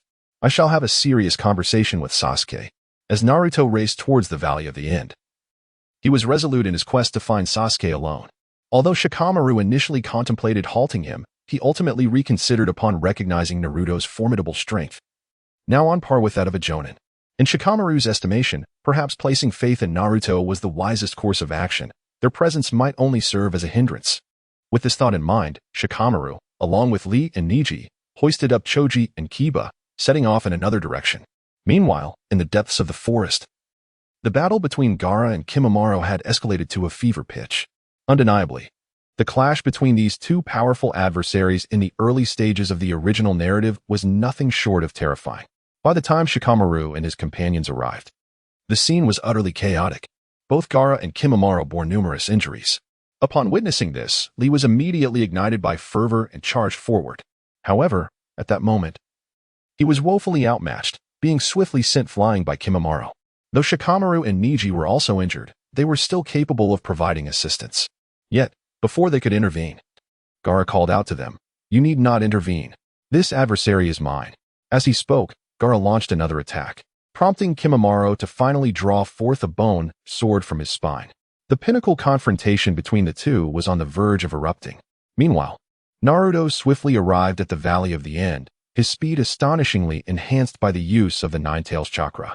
Standing before the colossal statues that marked the valley, he could not help but sigh deeply. It was here that his rival had embarked on a path of no return. This, he mused, must surely be his destiny. Naruto leaped atop one of the statues, awaiting Sasuke's arrival. In the original narrative, when Naruto reached this place, Sasuke was perched upon the opposite statue. However, at this moment, it was evident that Sasuke had yet to arrive, and Naruto, unperturbed, settled atop the statue's head to wait. The Valley of the End was once the battlefield for the legendary clash between Uchiha Madara and Senju Hashirama. The two statues represented the peace accord they established to conclude their fierce conflict. Yet, Naruto understood all too well that from this day forth, tranquility would elude this place. As he gazed pensively at the statues, lost in thought, a figure finally descended upon the opposite statue. It was none other than the tardy Sasuke. At this moment, Sasuke's visage and eyes had transformed, likely due to his mastery of the second state of the cursed seal. Observing Sasuke's ghastly demeanor, Naruto could not help but feel a sense of resignation. Ah, it seems you are resolutely intent on seeking Orochimaru. Has hatred and jealousy truly clouded your vision? Naruto took the initiative to speak, but as he unveiled Sasuke's innermost thoughts, Sasuke could not help but feel a surge of anger. Oomph, you foolish underachiever. What do you understand? You have no right to lecture me. I advise you to mind your own business and return to Konoha. As Sasuke spoke, he decisively turned away, seemingly prepared to depart. However, just as Sasuke began to show signs of impatience, Naruto continued, I am not meddling. After all, we are companions in some sense. I merely wish to offer you a few words of caution. Whether you stay or leave is entirely your choice.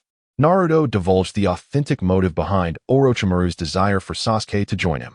Possessing an intimate familiarity with the original narrative, Naruto opted to confide in Sasuke, thereby entrusting the decision to his own discretion. However, upon hearing Naruto's revelation, Sasuke responded with a mirthless laugh.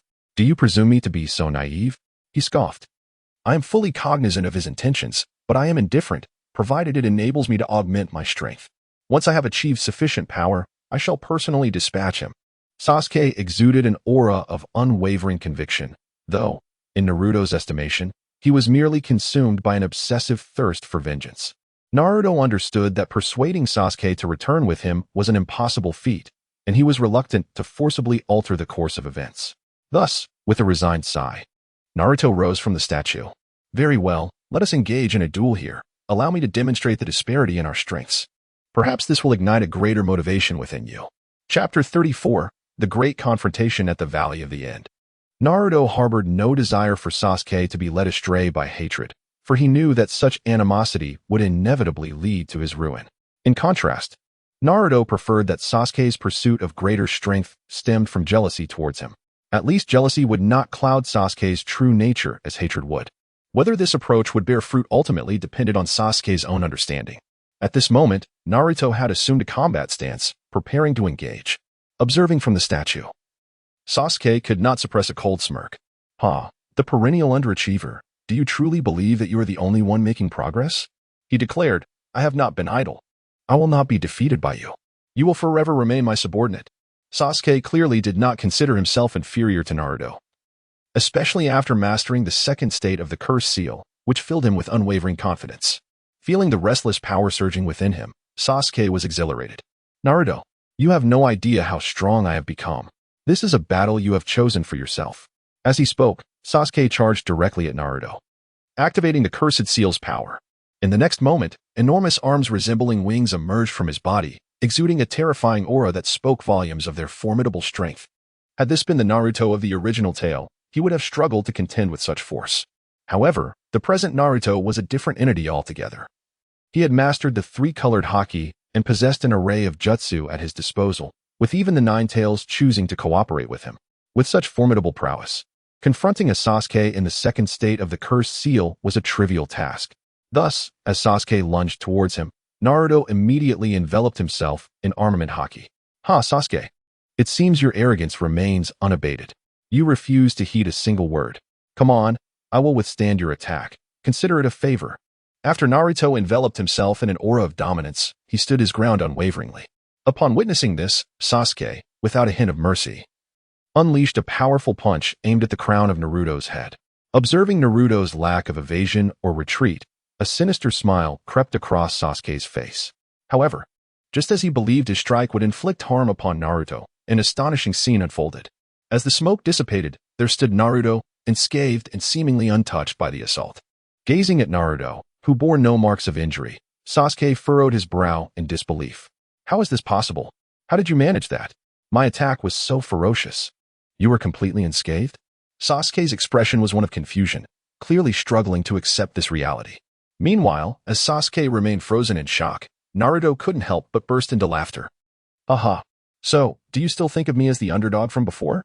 Now, it is my turn to strike. As Naruto spoke, he executed the demon wind leg, aimed directly at Sasuke. Since the demon wind leg was not a ninjutsu, Sasuke paid it little heed. However, just as he began to underestimate Naruto's kick, crimson flames erupted around Naruto's foot. Upon seeing the flames, Sasuke's pupils constricted and an ominous premonition washed over him. In the next instant, he swiftly raised his arm to block the impending strike. Yet, as soon as his arm positioned itself in front of him, Naruto's demon wind leg effortlessly shattered it. The searing pain of his severed arm elicited a heart-wrenching scream from Sasuke. Fortunately, in his cursed seal state, he possessed regenerative abilities, and soon his arm was restored. Damn it, is this a physical technique? Sasuke could hardly believe that Naruto could inflict such harm with mere physical prowess. He could only think of Might Guy and the entire Hidden Leaf who could achieve such a level of attack. The fact that Naruto had reached Guy's caliber was nothing short of astonishing. Huh, a physical technique? No, this is merely an appetizer. What follows is the ultimate physical technique, the 8 gates. But I shall not use my full strength. I will only open the 5th gate to deal with you. Naruto was acutely aware that, given his current strength, it was most opportune to open the 5th gate. Should he dare to unlock the 6th gate, he would lose all control. Thus, he resolutely activated the 8 gates of death. Upon witnessing Naruto's formidable display, Sasuke felt compelled to respond with equal seriousness. After all, this ultimate technique was not to be taken lightly. He needed to defend himself with utmost diligence. Contemplating this, Sasuke even summoned the power of his Sharingan to track Naruto's assault. However, he still underestimated the velocity bestowed upon Naruto by his overwhelming vigor. Swiftly, as Naruto unleashed the 5th gate, he charged decisively towards Sasuke. Despite Sasuke's fervent efforts to block the impending strike, he ultimately faltered. With a thunderous crash, Sasuke was propelled by Naruto's kick, colliding with a massive statue before coming to a halt. As he rested against the statue, he slid down its surface like a cascading waterfall. As Naruto observed the situation, he swiftly formed a massive Rasengan in midair and directed it towards the plummeting Sasuke. At that moment, Sasuke sensed the imminent threat drawing near and decisively unleashed his Chidori. Thus, with Naruto above and Sasuke below, the two simultaneously executed their signature jutsu. In the next instant, their attacks collided with tremendous velocity, causing the entire Valley of the End to tremble violently. It must be said that, as mere genin, the destructive power they exhibited transcended their ranks. Soon after the explosion, Naruto gradually descended onto the water's surface, while Sasuke was forcefully driven into the statue. Cough, cough. How could this be? I actually lost, Sasuke exclaimed, grappling with the pain coursing through his body, unable to fathom his defeat. It was crucial to note that Chidori was his most formidable technique, yet he had fallen to Naruto, a reality he found hard to accept. As he gazed at Naruto, who remained unscathed on the water's surface, a sense of imbalance stirred within him once more. Resolutely, he pushed through his injuries and rose again, determined to continue battling Naruto. However, Naruto swiftly employed a sealing jutsu, ensnaring Sasuke. The latter looked on in astonishment at this unexpected display. It was worth mentioning that during their time in the same team, he had never witnessed Naruto utilize sealing techniques. Naruto, what do you intend to do? Let me out. Sasuke's voice trembled with fear. He had finally resolved to seek greater power and did not wish to be dragged back. He struggled within the confines of the sealing jutsu. Yet Naruto paid him no heed, continuing to form his seals. Ha! You fool! I told you I would make you aware of our disparity. Now, let us proceed. As Naruto spoke, he unleashed several techniques upon Sasuke. In an instant, the Valley of the End was filled with Sasuke's anguished cries, a sound that sent chills down one's spine. In Chapter 35, Choose Your Own Path, Naruto, without reservation, revealed the majority of his trump cards before Sasuke. Each of these secrets left an indelible psychological scar on Sasuke. He could hardly believe the Naruto before him was so formidable, a stark contrast to the past. Once a standout among their peers, Sasuke understood all too well that Naruto could crush him with ease, akin to squashing an ant. This realization inflicted a profound blow to his spirit, one that surpassed any physical injuries he had sustained. As Sasuke's gaze began to dull, Naruto finally ceased his onslaught. Well, what's the matter? Disappointed, are we, Sasuke? Do you feel that all your years of effort have been in vain? Do you still see me as that perennial underachiever? Naruto's words rendered Sasuke utterly humiliated. It was worth noting that he had once stood proudly above all. Now, before Naruto, he found himself utterly powerless. a profound irony that pierced his very essence. Just as despair cast a pallor over Sasuke's face, Naruto finally unraveled the seals that bound him. Though Naruto had previously unleashed a myriad of techniques upon Sasuke, he had exercised restraint, resulting in only minor injuries that could be swiftly mended. However, at this moment, Naruto chose not to offer any aid. Instead, upon witnessing Sasuke's ashen demeanor, Naruto felt an unexpected surge of irritation. What has become of the aloof and proud Sasuke I once knew? Have you truly surrendered? Surely not. Naruto continued to provoke him. At that moment, upon hearing Naruto's taunts, Sasuke finally lifted his gaze, fixedly staring at Naruto. In his eyes, Naruto discerned a flicker of defiance and rage. Ah, yes, that is the spirit. This is the Sasuke I recognize. You must now comprehend the chasm that lies between us. Very well, I shall not squander any further time. Choose for yourself. Will you return with me to the village, or will you persist along the path you have chosen? Ultimately, Naruto relinquished the choice to Sasuke. At this moment, Naruto had the capability to escort Sasuke back. However, such an action would alter the course of events. To preserve his own development, Naruto resolved to allow Sasuke to make his own decision. Upon hearing Naruto's words, Sasuke was momentarily taken aback. He had assumed that his defeat at Naruto's hands would inevitably result in his return to the village. If he were to return now, it seemed he would never have another opportunity. The villagers would likely regard him as a rogue ninja, making any future reintegration exceedingly difficult. Sasuke had prepared himself for the worst, yet he was astonished that Naruto entrusted him with the decision. Nevertheless, it did not take long for Sasuke to arrive at his conclusion. Even if it costs me my life, I will not return with you. I shall grow stronger. One day, I will confront you and reclaim my honor. I will repay today's humiliation in full, Sasuke declared vehemently. Witnessing Sasuke's unwavering stubbornness, Naruto could not help but sigh. Alas, I was not mistaken. You remain that same obstinate fool. Your obsession has distorted you beyond recognition. But very well. The path you have chosen is yours to tread. As your comrade, all I can offer you now is this. After Naruto finished speaking, he slowly rose to his feet and cast one last glance at Sasuke before heading towards the forest. Watching Naruto's retreating figure, Sasuke found himself momentarily lost in thought, uncertain whether his decision was right or wrong. At that moment, his heart felt tumultuous, akin to being adrift without direction. Just as Sasuke was enveloped in his reverie, Kabuto Yakushi suddenly appeared behind him. Ah, I never imagined that fellow would grow to this extent. Sasuke-kun, do you not wish to surpass him? Come to Lord Orochimaru. He will grant you everything you desire. Kabuto exclaimed, extending his hand towards Sasuke. However, Sasuke, unperturbed, stood up and restored his indifferent demeanor. Let us go. Take me to Orochimaru, he commanded, and with that, he and Kabuto vanished from sight. In the forest, Naruto swiftly returned to Shikamaru and the others. By this time, the battle between Gaara and Kimimaro had reached its conclusion. After a brief encounter with Naruto, Gaara departed with Kankuro and Temari. As for Naruto, he was now prepared to return to the village with Shikamaru and the others.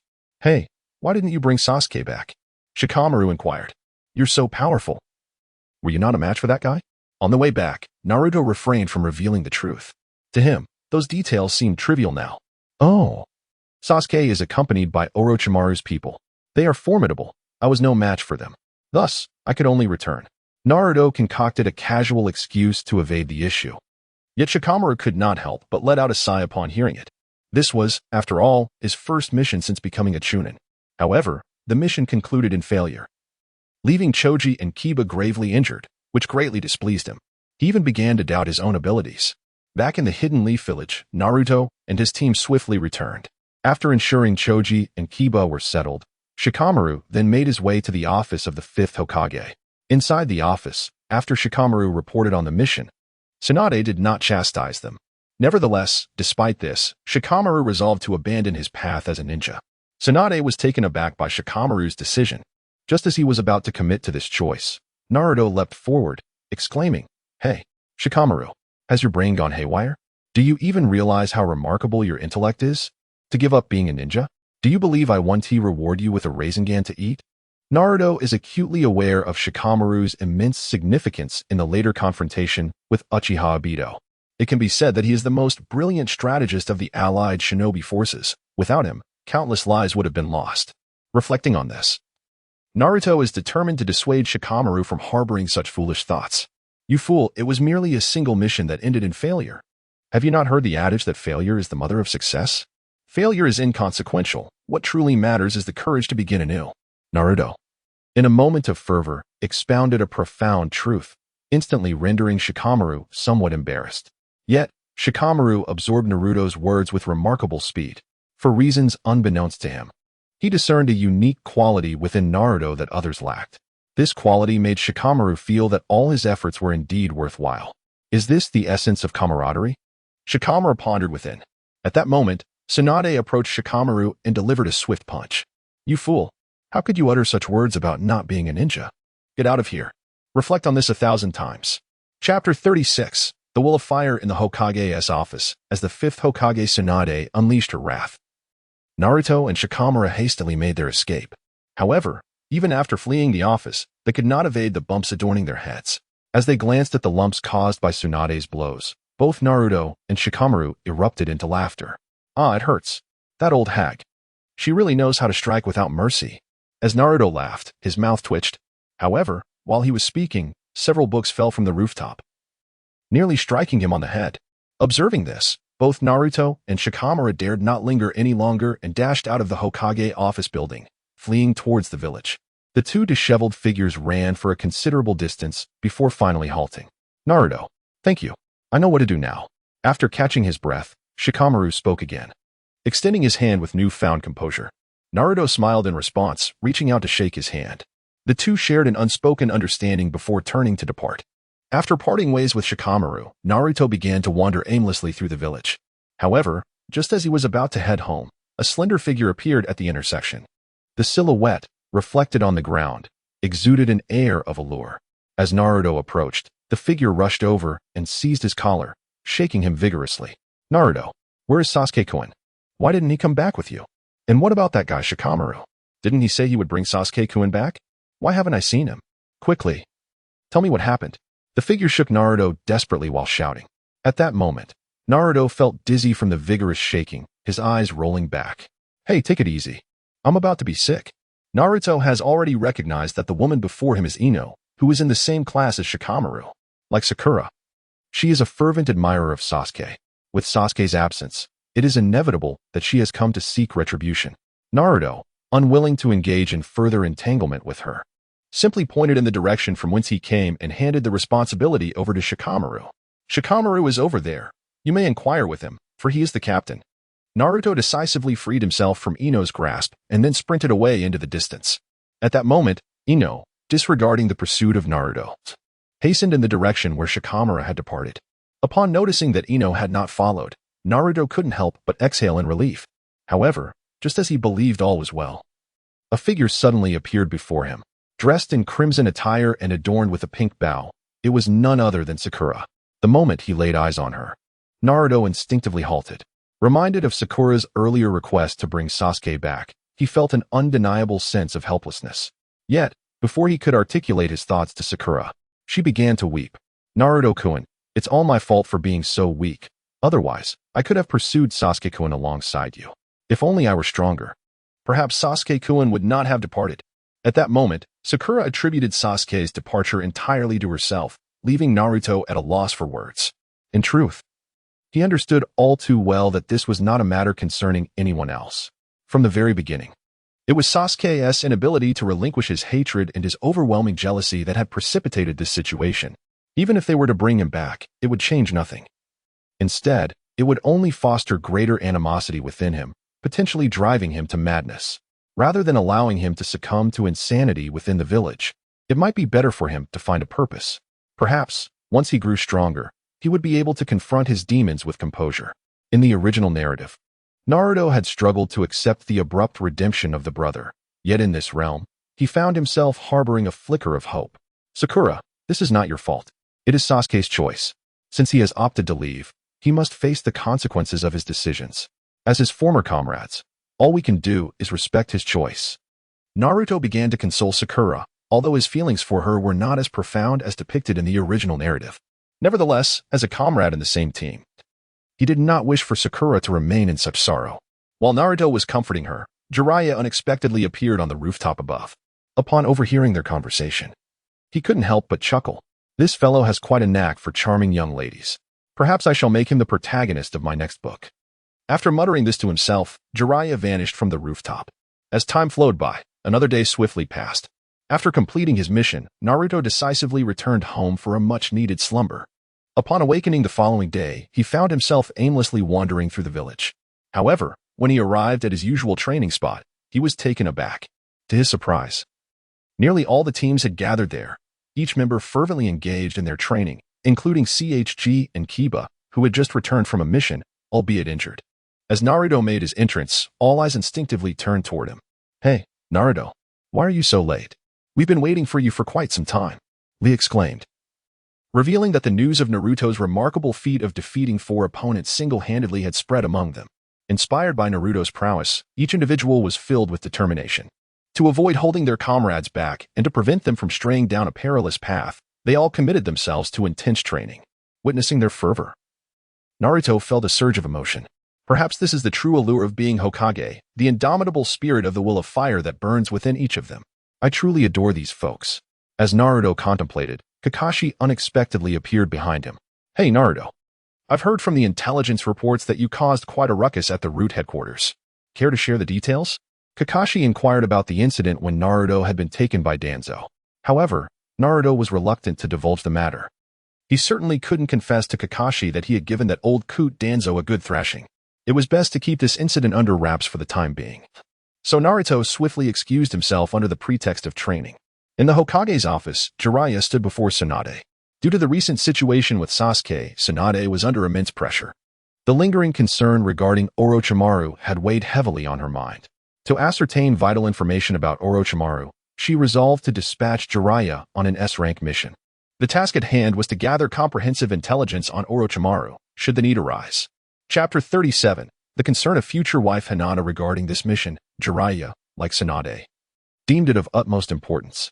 He readily accepted the assignment, but simultaneously proposed a suggestion to Tsunade to include Naruto and Sakura in the mission, as they were companions of Sasuke and thus more suited for the task. Initially, Tsunade, as Hokage, was opposed to the idea, but ultimately relented under Jiraiya's insistence. Meanwhile, as Jiraiya took on the investigation of Orochimaru, Naruto had spent the entire day training with his comrades. It was only in the evening that they returned to their respective homes. Naruto, accustomed to solitude, made his way toward the Ichiraku ramen shop after completing his training. However, unbeknownst to him, a small shadow had been trailing him. This shadow appeared exceedingly cautious, as if fearful of being discovered. Despite this, Naruto ultimately became aware of her presence. To ascertain the identity of his follower, he decisively employed the shadow clone technique. One clone remained on the ground, while the other swiftly ascended to the rooftop. From this elevated vantage point, Naruto's perspective broadened significantly, allowing him to quickly spot the figure shadowing him. In the next moment, he readied his Rasengan and charged toward the silhouette. In Naruto's mind, he believed that only Danzo had been coveting him in the entire village. Thus, he had no intention of holding back. If it were indeed a member of Root, he would not hesitate to render them incapacitated. Yet, as he surged toward the shadow with uncanny speed, he was suddenly captivated by the figure's Byakugan.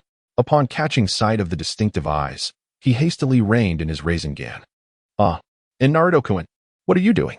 Just as Naruto attempted to retract the Rasengan, he realized it was far from easy to control. The next instant, he found himself unceremoniously colliding with the ground, ensnared by the spiraling chakra, appearing rather disheveled. Fortunately, a figure approached from nearby and helped him to his feet. "Ouch! My head." Naruto could not help but grin. Witnessing this scene, the figure also broke into a smile. As a smile graced the other person's face, Naruto finally lifted his gaze to meet hers. "Hinata, what are you doing following me at this late hour? I thought you were an adversary. I almost harmed you." "You know?" Naruto gazed at Hinata and could not help but speak. As he uttered his words, a blush immediately appeared on Hinata's face. Witnessing the delicate flush rising to her cheeks, Naruto's lips curled into a smile. In the original narrative, Hinata had always harbored a secret affection for Naruto, ultimately marrying him. Now, observing Hinata's bashful demeanor filled Naruto with joy. "Hee, Hinata, do you perhaps have feelings for me? If you do, you must express it loudly. Don't keep it hidden, or it will only bring you discomfort. Come, just ahead is Ichiraku ramen. Allow me the pleasure of treating you to some ramen. Shall we?" Naruto was acutely aware that Hinata Hyuga would eventually become his wife, and thus he felt no need for pretense. However, he overlooked Hinata's innate shyness and introversion. Upon hearing Naruto's words, Hinata nearly buried her head in the ground. "Ah, Naruto-kun, what are you saying?" she stammered. "I just saw you get hurt while training, so?" As she spoke, Hinata retrieved a healing ointment from her belongings and offered it to Naruto. Yet, as she extended the medicine towards him, her face flushed even deeper, and her hands trembled slightly, clearly betraying her overwhelming embarrassment. The more bashful Hinata became, the more Naruto was inclined to tease her. To him, since she was destined to be his wife, why not embrace the privileges of a husband sooner rather than later? After accepting the ointment from Hinata, Naruto couldn't help but chuckle. Haha, Hinata truly cares for me. I simply cannot comprehend why that fool has feelings for Sakura. Naruto could not help but scold the foolish version of himself from the original story. Presently, in Naruto's heart, Hinata Hyuga was 100, if not 1,000 times superior to Sakura. Hinata's gentleness was, without a doubt, the epitome of what most men yearn for, an allure that few could resist. However, it was somewhat regrettable that Hinata was still a bit too young. Otherwise, she would undoubtedly be an exquisite beauty. "Hinata," he remarked, "I believe you would look more beautiful with long hair. Promise me you'll let it grow out, won't you?" The thought of Hinata's long hair from the original narrative, which radiated an extraordinary softness, stirred something within Naruto. As he expressed these words to Hinata, her face flushed with embarrassment. In the next moment, she found herself lacking the courage to remain, turning and fleeing into the distance. Watching Hinata escape in shyness, Naruto couldn't help but chuckle. It seems this little lady is quite easily flustered. He resolved to cultivate their bond another day. For now, his priority was to strengthen himself. He couldn't afford to be defenseless if the Akatsuki ever came knocking. After a few moments of introspection, Naruto entered the Ichiraka ramen shop with Hinata, who was carrying his medicine. After a brief yet satisfying meal, he resolutely returned home to rest. The following morning, just as Naruto was preparing to train with his friends, Jiraiya's figure appeared outside his window. "Hey Naruto, the sun is already up. Hurry and get out of bed," Jiraiya called out boisterously. Upon hearing Jiraiya's voice, Naruto couldn't help but step outside. "Frog Sage, you've come to see me so early. Is there something on your mind?" Naruto had already discerned the forthcoming trajectory of the narrative, prompting him to inquire further. It must be noted that as long as the plot remained largely unaltered, everything was well within Naruto's grasp. He believed that by adhering to the storyline, his strength would soon augment significantly. Just as Naruto posed his questions, Jiraiya couldn't help but erupt into laughter. Naruto, you clever fellow. Let us embark together on an S-rank mission. We shall pay a visit to Orochimaru's lair." Upon hearing the details of the task, Naruto nodded slightly, preparing to depart. At that moment, however, the system notification echoed in his mind once again. Ding! The host is presented with a choice. Choice 1. Accept the S-rank mission and achieve results. Task reward: Impure World Reincarnation. Choice 2. Decline the S-rank mission. Task reward: Random Devil Fruit. As the system's prompt resonated, Naruto found himself momentarily frozen in place. The reason for his astonishment lay in the unexpected nature of the rewards this time. Chapter 38. Departure for the S-rank mission. Gazing at the two choices in his mind, Naruto began to waver. After all, both rewards appeared quite enticing. Whichever option he forsook would undoubtedly evoke a sense of regret. Impure World Reincarnation. Wow, this jutsu is forbidden. Naruto was acutely aware of the unsettling nature of the reanimation jutsu. Orochimaru had previously employed this technique to resurrect the legendary ninjas, Hashirama Senju and Tobirama Senju. Although the reanimated individuals would possess certain limitations, their combat prowess was no laughing matter. At that moment, Naruto began to envision the scenario of encountering the first and second Hokage, contemplating the prospect of bringing them back to life. Having these two esteemed figures by my side as guardians would undoubtedly be a remarkable advantage. In such a case, I would no longer have to constantly worry about the Akatsuki's sinister intentions. Naruto understood that although he had grown considerably strong, he still could not withstand the formidable members of the Akatsuki organization. Each of those individuals was a veritable anomaly, and should they unleash their full power, he was uncertain if he could emerge victorious. However, the prospect of having the protection of two Hokage-level ninjas changed the equation entirely. Even if the Akatsuki were to send 7 or 8 members, he would remain unperturbed. The mere thought of this notion stirred a desire within Naruto for the Edo Tensei technique. Yet, when he turned his gaze towards the second reward. His eyes sparkled with anticipation. Although this choice did not guarantee a specific devil fruit and contained an element of randomness, Naruto believed that any devil fruit possessed its unique strengths. For instance, the Pika Pika no Mi wielded by Kizaru, or the Gura Gura no Mi possessed by Whitebeard. And even the Tori Tori no Mi, model, Phoenix held by Marco, each of these fruits, if cultivated properly, could render one invincible. Contemplating these possibilities ignited a restless excitement within him. Of course, there existed the chance of drawing an inconsequential fruit, such as the Noro Noro no Mi, which would indeed be a regrettable outcome. The Noro Noro no Mi's primary utility lay in its ability to induce transformation, rendering it rather lackluster in other respects. Nonetheless, Naruto held a firm belief that should he make a choice, his luck would not betray him so woefully. At that moment, gazing at the two options in his mind, Naruto found himself at an impasse. In light of the S-rank mission, either choice would yield similar consequences for him. Being privy to the subsequent plot developments, he was aware of the eventual outcome of this mission. Just as he was deliberating, Sakura's voice resonated from downstairs. "Naruto-kun, let us go train.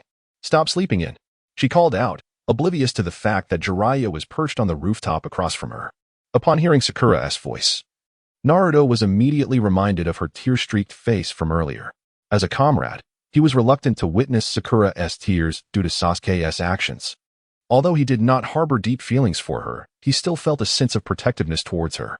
Moreover, he was uncertain whether declining this S-rank mission would significantly alter the trajectory of the story.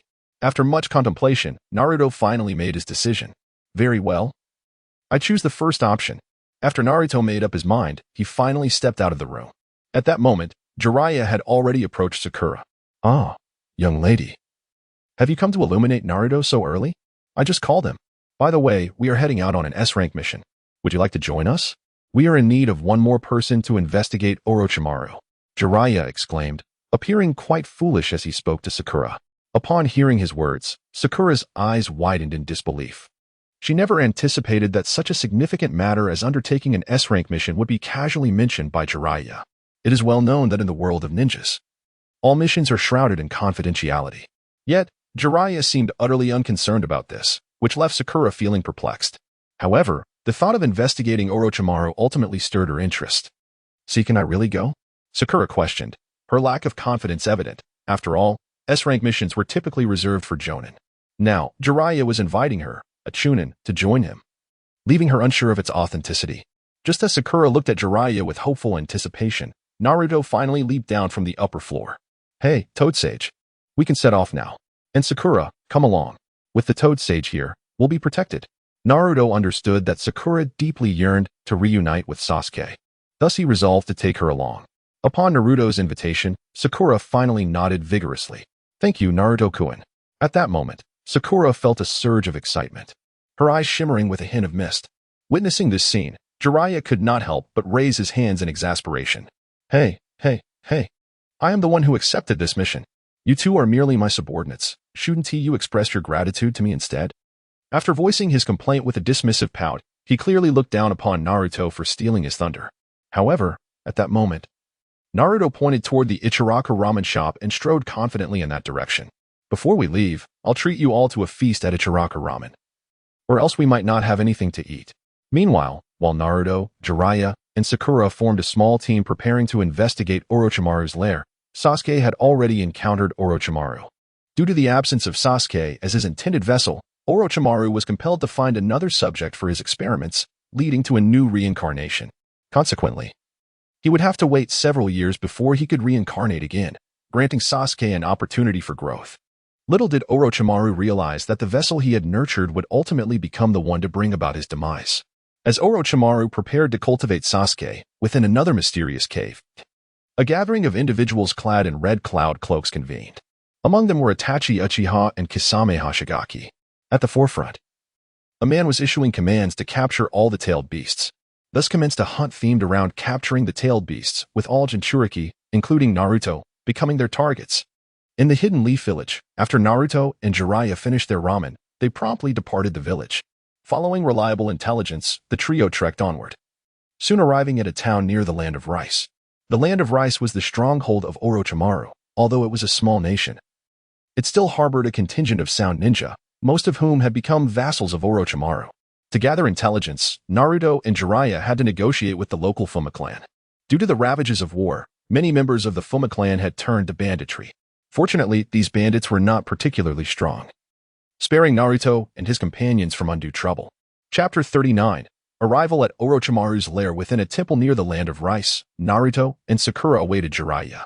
Due to the complexity of the situation, Jiraiya had ventured alone to scout ahead, while Naruto and Sakura were in anticipation of Jiraiya's return. A ninja suddenly appeared in their line of sight, clearly injured. Seeing this, Sakura instinctively wished to offer her healing assistance. Naruto possesses a profound understanding of the plot within the original work, which inevitably heightens his vigilance. Sakura, allow me to take the lead. I am proficient in medical ninjutsu. As Naruto spoke, he strode directly towards the ninja. Upon reaching her, he swiftly subdued her, pressing her to the ground. Instead of providing her with aid, he forcibly bound her. Witnessing this scene, Sakura was filled with bewilderment and questioned Naruto. What are you doing? Why are you hurting her? She attempted to approach and untie the ropes restraining the ninja, but Naruto obstructed her. Just as Naruto and Sakura had apprehended the ninja, 3 additional figures emerged outside the temple. These 3 immediately launched an assault on Naruto and Sakura, compelling them to respond. However, these 3 ninjas were no match for Naruto, who quickly incapacitated them, causing their hasty retreat. Once the trio had been dispatched, Naruto returned to the temple. At that moment, however, Sakura found herself being held hostage by the very ninja they had captured. Observing this predicament, Naruto let out an exasperated sigh. You must be my Shizum, right? I understand that you wish to capture us to meet Orochimaru in exchange for your brother, am I correct? How about we make a deal? You lead us to Orochimaru's lair, and we will assist you in rescuing your brother. Naruto spoke candidly to the ninja before him, and at that moment, she was taken aback, clearly astonished by his knowledge of her circumstances. It had never crossed her mind that Naruto would be so well informed.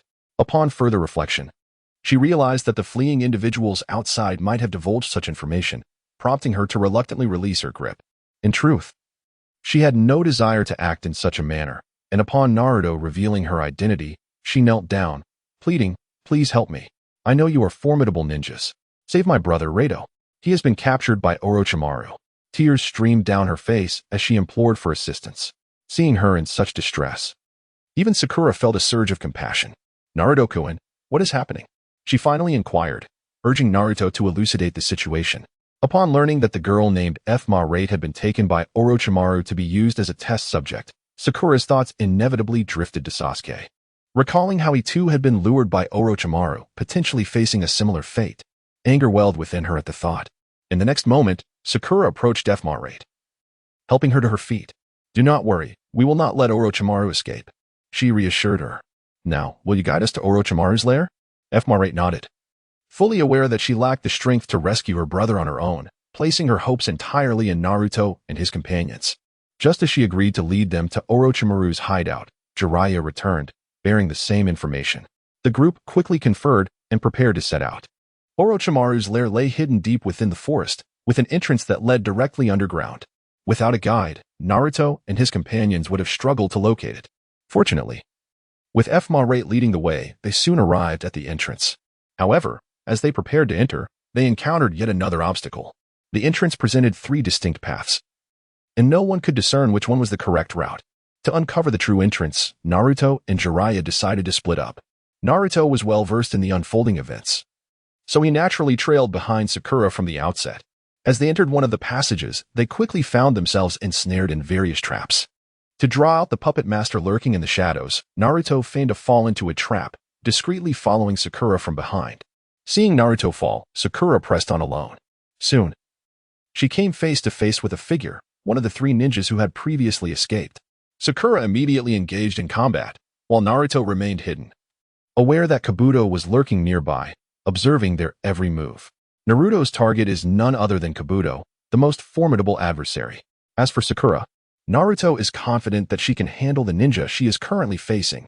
The battle rages fiercely below, and Naruto conceals himself in the shadows. Before long, Sakura gains the upper hand. Just as she begins to dominate, a figure suddenly rushes forth and decisively attacks her. Upon witnessing this apparition, Naruto cannot help but smirk. "Ah, Sakura, it appears we meet again." The unexpected intruder is indeed Kabuto, who is now licking his lips in a most repugnant manner. Perhaps he has acquired such vile habits from his prolonged association with Orochimaru. As Kabuto reveals himself, Sakura visibly panics, harboring a deep-seated wariness towards him. Noticing the terror reflected in her eyes, Kabuto becomes increasingly smug. Fear not, Sakura. Did you not wish to see Sasuke? I can take you to him, if you desire. He extends a hand, beckoning her to approach. The mere mention of Sasuke's name renders Sakura momentarily distracted. Her concern has clearly unsettled her, as she is now preoccupied with thoughts of him. Seizing the opportunity presented by her daze, Kabuto smirks wickedly and lunges toward her. In the next instant, his kunai is aimed directly at her heart, a strike that would surely spell her doom. However, just as Kabuto attempts to resort to such a despicable tactic, Naruto bursts forth with remarkable speed. Bang! With a thunderous impact, Naruto kicks Kabuto, sending him hurtling away before he can even draw near Sakura. Chapter 40. A reunion with the rival. Kabuto caught off guard by Naruto's sudden assault. Kabuto crashes into the wall, blood trickling from the corner of his mouth, leaving him in a disheveled state. Cough. Damn it. Naruto. It's you again. At that moment, Kabuto recalls the previous encounter in which he was defeated by Naruto, a memory that has haunted him ever since. After all, he is considered Naruto's senior. Yet he succumbed to someone he deems a perennial underachiever, a situation that is quite humiliating. Ah, Kabuto-senpai, it's been a while. You remain as fragile as ever.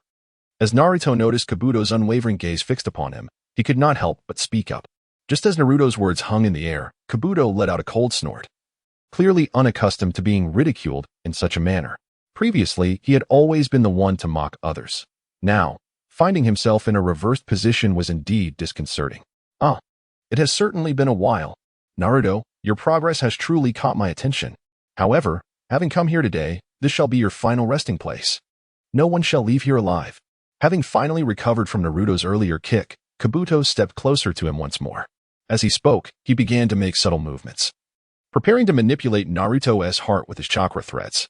Yet, unbeknownst to Kabuto, Naruto had already activated his armed Haki. With the enhancement of his Haki, Kabuto's chakra threads could not even approach Naruto's form.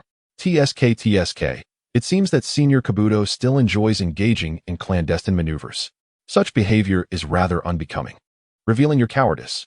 If you wish to take my life, why not do so openly? As Naruto spoke, he unleashed the demon wind kick, propelling himself once again towards Kabuto. Initially, Kabuto intended to block the attack, but upon noticing the flames dancing around Naruto's foot, he couldn't help but gasp in astonishment. In the next instant, Kabuto decisively retreated, putting distance between himself and Naruto. Just as he withdrew, Naruto's demon wind kick struck a nearby pillar, shattering it into countless fragments almost instantaneously. Witnessing this scene, Kabuto felt a chill run down his spine. To achieve such destruction with mere taijutsu, Naruto, you are indeed unlike any ordinary person. I had truly considered you as my experimental subject, yet it appears that capturing you will not be so simple. Ever since he allied with Orochimaru, Kabuto had frequently used living beings for his experiments. The number of lives lost at his hands had become countless, and at this moment, his interest in Naruto only intensified. Especially as he contemplated the presence of the Nine Tails within Naruto, his desire grew stronger. However, the disparity in their abilities was significant, making it a formidable challenge to seize Naruto. Nonetheless, this did not alter his intentions. While Kabuto coveted Naruto's power, Naruto merely clicked his tongue and remarked, Kabuto, it is not that I have progressed, but rather, you have regressed. It seems you have not dedicated yourself to training under Orochimaru. How about this? Return with me to Konoha, and I shall teach you ninjutsu and taijutsu?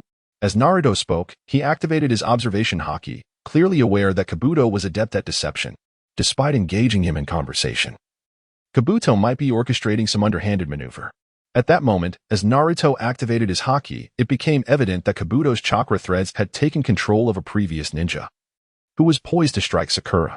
If he managed to incapacitate her, Naruto would undoubtedly be compelled to surrender. Sensing Kabuto's intentions, Naruto decisively unleashed his Rasengan, directing it towards the chakra threads. In an instant, Kabuto's threads, still unsteady, were thrown into disarray by Naruto's attack. Kabuto, with a scowl of frustration, realized that he was utterly incapable of overcoming Naruto. Consequently, he abandoned his assault and swiftly retreated into the shadows. Seeing Kabuto's intent to flee, Naruto and Sakura immediately pursued him. However, As they ventured into the darkness, a colossal figure suddenly emerged, startling both Naruto and Sakura. "Wow, Naruto-kun. What kind of monster is that?" Sakura exclaimed in shock. Behind her, a figure burst forth, Wind Shadow, who instantly displayed an excited expression upon seeing the enormous shadow. "Is that you, Brother Erasure?" Wind Shadow recognized the creature as his sibling. Yet, as he attempted to communicate with the monstrous figure, it lunged aggressively towards him. Witnessing the imminent danger that could claim Wind Shadow's life, Naruto charged forward. "Be careful." After a cold snarl, Naruto immediately embraced Wind Demon. In the next moment, the armament color Haki was activated instantaneously, effectively blocking the strike. However, despite this defense, both Naruto and Wind Demon were still sent flying, revealing the formidable strength of the creature. "Heh, Naruto, now you have witnessed my might, haven't you? This creature is my creation. How does it feel to savor the thrill of being overwhelmed?" Just as Naruto was propelled away by the monster, the voice of Kabuto echoed ominously. Clearly, he was lurking in the shadows, observing Naruto and poised to strike. Yet, Naruto was not one to concede easily. After entrusting Wind Demon to Sakura, he resolutely prepared for another technique. This time, Naruto unleashed the Raisin Shuriken, launching it towards the monster transformed by Erasure. As the attack collided with Erasure's form, his body began to fracture instantaneously. Witnessing this, Naruto furrowed his brow in disbelief. This creature had split into 3 heads. At this moment, Naruto felt a wave of nausea, particularly at the sight of the grotesque creature whose veins bulged grotesquely. As Naruto remained vigilant, the creature began to split apart once more, its flesh dividing ominously. With this new division, the monster charged towards Naruto again. Just as it was about to reach him, Kazumaki Tomo suddenly intervened, positioning himself protectively in front of Naruto. "Brother Erasure, it's me. Please wake up," he shouted at the monstrous entity. Upon hearing Tomo's voice, the creature hesitated momentarily, as if responding to the call.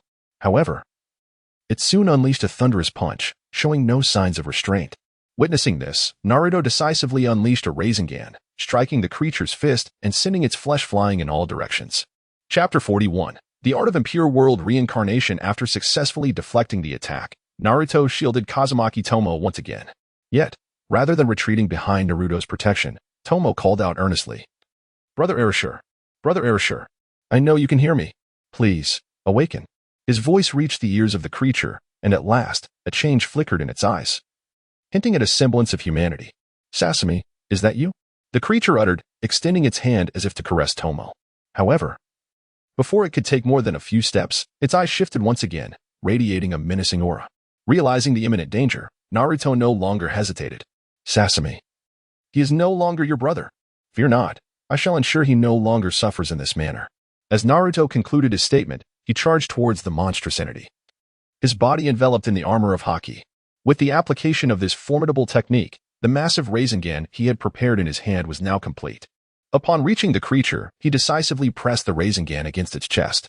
In an instant, the creature was brought crashing to the ground as the Rasengan penetrated its body.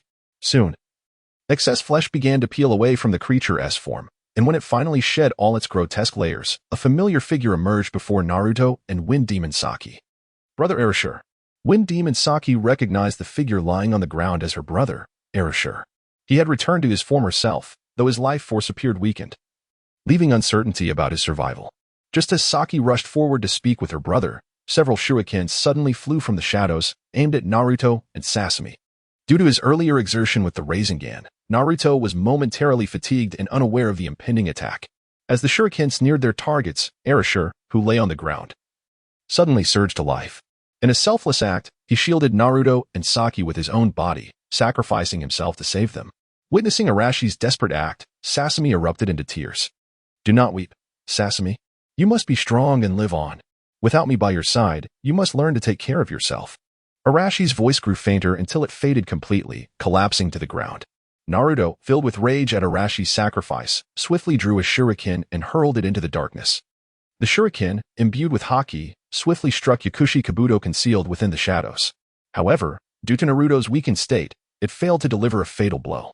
Kabuto, reeling from the pain, vanished into the darkness. At that moment, Jiraiya rushed in from an alternate passage, horrified by the scene of battle before him. Thankfully, Naruto had thwarted all of Kabuto's sinister schemes, preventing any catastrophe. Otherwise, Jiraiya doubted he could ensure Naruto and Sakura's safe return.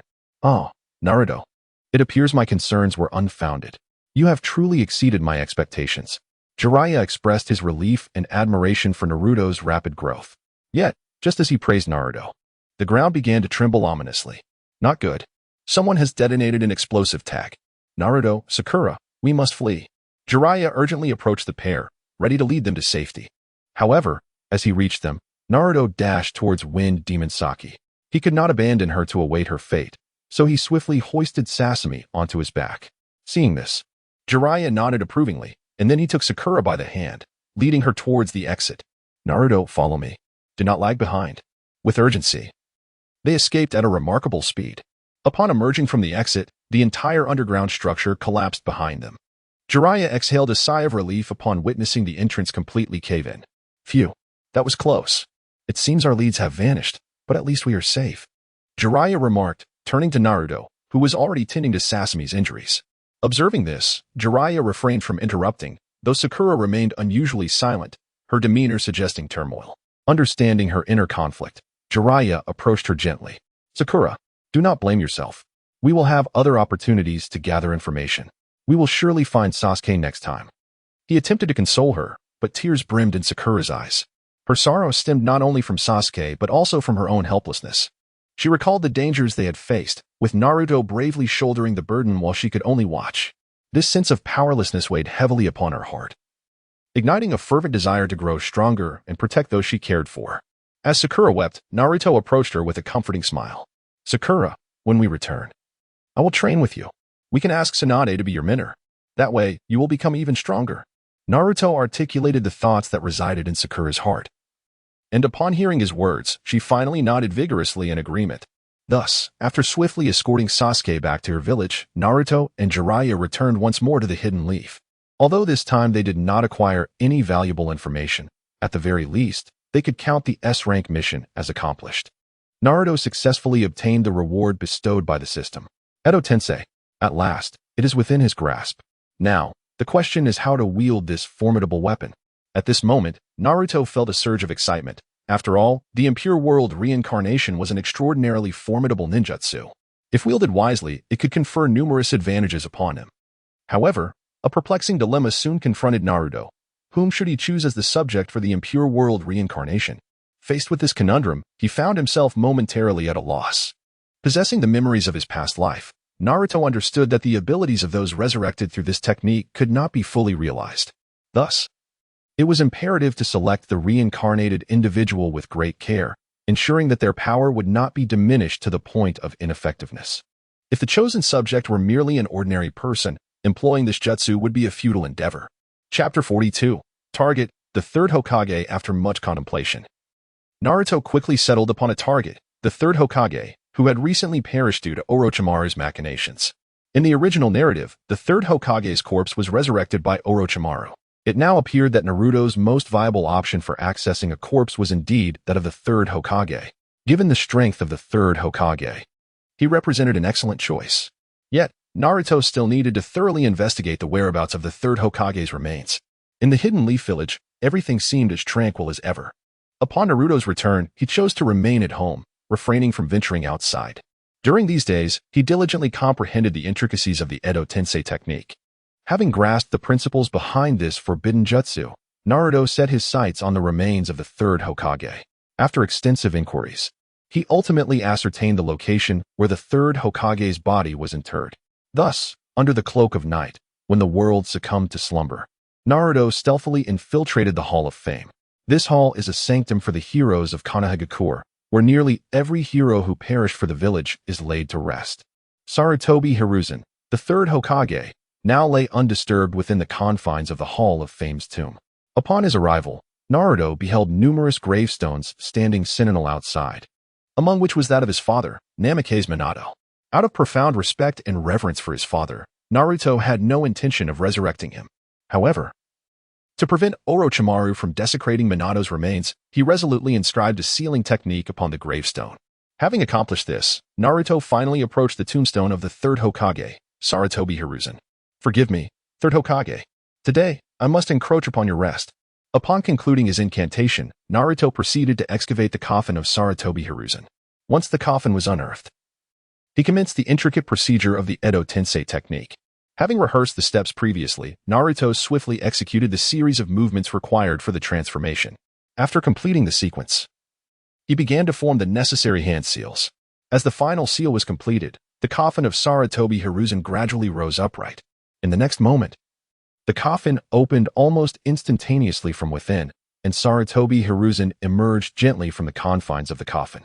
Naruto did not choose to erase all of Sarutobi Hiruzen's emotions and consciousness. His intention was, naturally, to engage him in conversation.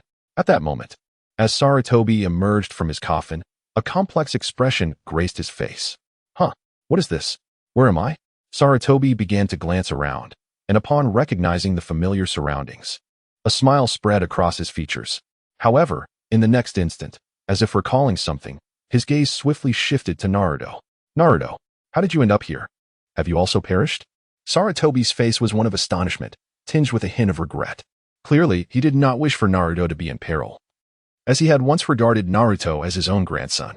When Minato Namikaze passed away, he had promised the fourth Hokage to take care of Naruto. Regrettably, he had not fulfilled that promise over the years, and this burden weighed heavily on his conscience. Now, faced with Naruto, Sarutobi found himself at a loss regarding how to confront Minato. Wait, this isn't right. I shouldn't be here. Wasn't I killed by Orochimaru and transported to another realm? Why am I in the Hall of Fame in Konoha? And Naruto, why do you cast a shadow? Sarutobi looked at Naruto, perplexed. At that moment, Naruto finally lowered his hands from the sealing technique. Observing Sarutobi's current state, Naruto felt a wave of relief wash over him. Clearly, his Edo Tensei had succeeded. Sarutobi had become his puppet. Ah, third Hokage, it has been a while. Welcome back to Konoha. Naruto spoke to the third Hokage, who found himself increasingly perplexed. However, this confusion did not linger for long, as the third seemed to suddenly recall something. In the next moment, he fixed his gaze intently upon Naruto. His expression etched with astonishment. Naruto, could it be? Did you use the jutsu? Have you brought me back from the depths of hell? How is this possible? That jutsu was classified as forbidden. How could you have possibly learned it? Sarutobi Hiruzen, the former third Hokage, was intimately familiar with the forbidden techniques of Konoha. At that moment, he had already deduced that he was resurrected through the reanimation jutsu, yet he could scarcely fathom that it was Naruto who had accomplished this feat. As Sarutobi stared at Naruto in disbelief, the latter could not help but chuckle. Heh, third Hokage, did you ever imagine that I would grow to this extent? All of this is thanks to you. Within the depths of his heart, Naruto harbored a modicum of resentment towards the third Hokage, who, throughout the years, had failed to provide him with guidance or protection. He had been left to endure the scorn of others in the village. And the mere recollection of these injustices ignited an inexplicable fury within him. At that very moment, as Naruto uttered his grievances, the third Hokage could not help but smile wryly. Ah, you speak the truth. Indeed, I have not been attentive to you in all these years. I have always entrusted Irika with your care. If you harbor animosity towards me, I do not blame you, for I have always regarded you as my own grandson. Sarutobi Hiruzen began to unveil his own struggles. As the Hokage, he had been compelled to maintain a certain distance from Naruto. Though he wished to nurture Naruto as a grandfather would, there were those in the shadows, ever eager to usurp his position. Such was the case with Danzo, who had never ceased his scheming. To shield Naruto from these intrigues, he felt he had no choice but to distance himself from the boy. Additionally, he feared that the nine tails within Naruto might once again pose a threat to the village. Thus, he opted to conceal Naruto. Yet this endeavor was not one that could remain hidden from the villagers. As he listened to Hiruzen's candid revelations, Naruto gradually lowered his defenses. He began to comprehend the third Hokage's choices, recognizing that they were made with the village's welfare in mind. If Konoha were to cease to exist, then his own existence would be rendered meaningless. This embodied the will of fire. Intriguingly, Naruto, too, harbored this will of fire within him, a flame that continued to burn brightly. This was the very reason he frequently expressed his desire to become Hokage to safeguard this village. Naruto, I am truly sorry for the hardships you have endured over the years. I have failed to uphold my promise to Minato, and for that, I feel profound shame. The third Hokage spoke, slowly bowing his head in a gesture of respect towards Naruto. Witnessing this scene, tears welled up in Naruto's eyes, and he abruptly embraced the third Hokage. All past grievances dissipated in the wake of this heartfelt apology. Chapter 43. The resurrection of the four-sound ninja before the grave of the third Hokage, Naruto and Hiruzen. After an enlightening conversation, finally unraveled the knots within their hearts. Yet soon, the third Hokage inquired about Naruto's understanding of the forbidden technique of Edo Tensei. It was evident that this jutsu had been classified as forbidden for good reason. Its dangers were manifold. Rest assured, Grandpa Hiruzen, I have mastered this jutsu completely. Otherwise, I could not possibly revive you so effortlessly. Now, I wish for you to be my ally. In the future, it is likely that more adversaries will target Konoha, and relying solely on my strength may prove insufficient. With your assistance, however, the situation would be markedly different. At the very least, it would render my surroundings a tad safer. As Naruto spoke, he instinctively turned his gaze towards Sarutobi Hiruzen. At that moment, Sarutobi began to ponder earnestly. In truth, since he had already passed away, he felt he should not cling too tightly to his attachments to the village. However, given the opportunity to once again fight for its protection, he was quite willing to consider remaining. What was even more significant was that he was no longer the Hokage, making it all the more convenient for him to stay by Naruto's side. This would not only allow him to fulfill his promise to Minato Namikaze, but also to repay the debt he owed to Naruto over the years. Reflecting on these thoughts, Sarutobi gradually found peace. Haha, very well. If that is the case, I shall remain by your side. However, Naruto, promise me that you will never use that jutsu unless absolutely necessary. You have no idea. There are certain individuals in the village who have been watching closely. Naturally, Sarutobi was referring to Danzo, though one could only wonder what his reaction would be if he knew that Naruto had already dealt with Danzo himself. Naruto did not disclose this information to Sarutobi Hiruzen. After fostering a deeper bond with the third Hokage, he resolved to temporarily return him to his resting place. After all, as the third Hokage, he was rather conspicuous. Should he be discovered, it could lead to undesirable consequences. Thus, Naruto swiftly returned Hiruzen to his coffin. Once this task was accomplished, Naruto quietly slipped back to his residence to rest. The night passed without incident, and on the following morning, Naruto learned that Sakura had become Tsunade's apprentice. To encourage Sakura, he dedicated an entire day to training alongside her. Throughout this day, Naruto also acquired a wealth of new medical ninjutsu from Tsunade, which proved immensely beneficial. As night fell and everyone returned home, Naruto found himself at the ramen shop. Upon seeing Uncle Irika, he couldn't help but tease him. Hey, Uncle Irika, tell me honestly, do you possess some remarkably flashy ninjutsu? Have you been secretly acting as an undercover agent in Konoha? As Naruto savored his noodles, he jested, eliciting hearty laughter from Uncle Lo. After finishing his meal, Naruto initially intended to return for some rest. However, he soon recalled another destination, the very site where they had previously battled the Sound Ninja Quartet. Under the cover of night, Naruto stealthily exited the village, making his way to the place of their former confrontation. There, he quickly discovered the corpses of the Sound Ninja Quartet. Though their features were grotesquely altered, they were still suitable for the reanimation jutsu. Without hesitation, Naruto proceeded to invoke the technique on them. In his estimation, their abilities were commendable, making them ideal candidates to serve as his subordinates. As for Sarutobi Hiruzen, he was a trump card that would attract unwarranted attention, best reserved for critical moments. With these thoughts in mind, Naruto decisively formed hand seals and summoned the Sound Ninja Quartet. Upon their summoning, the quartet appeared bewildered. Retaining their emotions and consciousness, they glared at Naruto with seething animosity. Just as they prepared to retaliate, Naruto exerted control over them through the reanimation jutsu. What was happening? Their bodies were no longer under their command. What on earth was going on? Naruto, what do you intend to do? The Sound Ninja Quartet demanded answers. And at that moment, Naruto pointed at them and spoke. You are already deceased. I have resurrected you. From now on, consider yourselves my subordinates. Should you refuse, I can strip you of all consciousness. However, such an outcome would severely hinder your abilities, and I have no desire for useless minions by my side. After Naruto provided a simple explanation, the four members of the Sound Ninja finally came to their senses. Upon realizing that their current bodies were completely different from before, they burst into laughter. How wonderful! We are no longer under Orochimaru's control. I have long been weary of that sinister fellow, and now we are finally liberated. Haha. Although we are dead, I willingly embrace this newfound freedom. At that moment, the Sound Ninja not only felt no resistance but were instead filled with joy, which took Naruto by surprise. Seeing that the four had seemingly made up their minds, Naruto felt a sense of relief. Very well, from now on, you shall do as I instruct. You may return now. Naruto concluded his statement and promptly gathered them all together. Thus, upon the complete revival of the Sound Ninja Quartet, He felt a renewed sense of confidence within him. Now, should he encounter a member of the Akatsuki, he should be adequately prepared. It seems he is eager to cross paths with them. Naruto felt that with his current strength, coupled with the assistance of the four-sound ninja and Sarutobi Hiruzen, he was more than capable of confronting the Akatsuki members.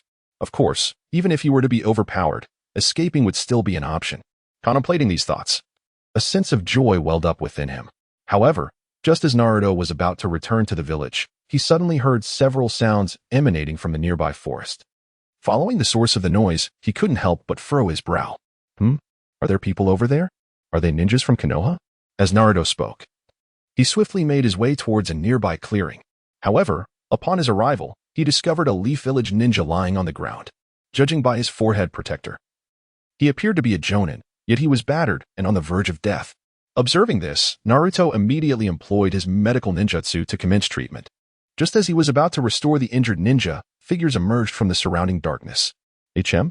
Who dares to cause trouble in the Leaf Village? Naruto, alert, cast his gaze towards the sudden appearance of several individuals and promptly began to interrogate them. As he posed his questions, these figures finally revealed themselves. TSK, just a child. Let's eliminate him along with the others. We cannot allow them to carry the news back. The newcomers seemed to regard Naruto with utter disdain, which irked him greatly. Chapter 44. The Great Prison Riot of Konoha. Despite his irritation, Naruto refrained from acting rashly. It was evident that these uninvited guests had come prepared, and he needed to ascertain their motives. Seizing the moment when they underestimated him, Naruto decisively began to weave hand signs. In the next instant, fur coffins erupted from the ground, startling the intruders. What the hell is emerging? Is that a coffin? What is happening? They exclaimed, bewildered. I don't know. This is bizarre. Look, the coffin is moving. As the intruders recoiled in shock at the coffin summoned through Naruto's Edo Tensei technique, Naruto swiftly ascended a large tree with the injured Leaf Ninja in tow. In the following moment, with a deft motion of his hands, the four members of the Sound Four emerged from their coffins. As soon as they stepped out, they began to mobilize. Hey, the ones below are all yours. Naruto, perched atop a grand tree, called out to the quartet of Sound Ninja. Upon hearing his words, the four swiftly sprang into action. One must admit, the individuals nurtured by Orochimaru are quite formidable, exhibiting considerable strength. In a matter of moments, the unexpected intruders were swiftly dispatched by the Sound Ninja. Observing the fallen adversaries below, Naruto finally summoned the Sound Ninja back to him. Phew, quite effective indeed. This has saved me the trouble of intervening. At this moment, Naruto expressed his admiration for the Edo Tensei technique. Just as he wore a triumphant expression, the person he had rescued managed to open their eyes with great effort. Naruto-kun, quickly, report to Tsunade-sama. There has been a riot in the prison. The situation is spiraling out of control. Urgently request reinforcements from Tsunade-sama. After uttering these words, the individual suddenly fainted. Reacting swiftly, Naruto hurriedly carried the injured person back to the village. Upon their return, Naruto immediately entrusted the individual to Tsunade. Just as he was about to depart, Tsunade unexpectedly mentioned Orochimaru. Naruto found the details of this situation somewhat unclear, prompting him to eavesdrop outside. However, due to the barrier of the door, he could scarcely comprehend the conversation, but one thing was certain, it was related to Orochimaru. Given Naruto's history with Orochimaru, he could not remain passive. Without waiting for Tsunade's response, he set off towards the prison. In Naruto's estimation, with his current strength, even an encounter with Orochimaru would pose little threat. Although the third Hokage's power had diminished since his resurrection, he was still capable of thwarting Orochimaru. Soon, Naruto arrived at the prison, only to discover that it had been overrun by a group of criminals. The ninjas from Konoha were now imprisoned, including Asuma and Kurenai. Seeing the criminals wreaking havoc within the prison, Naruto furrowed his brow. In the next moment, he decisively employed Kinbunshika Haki to scout the entire facility.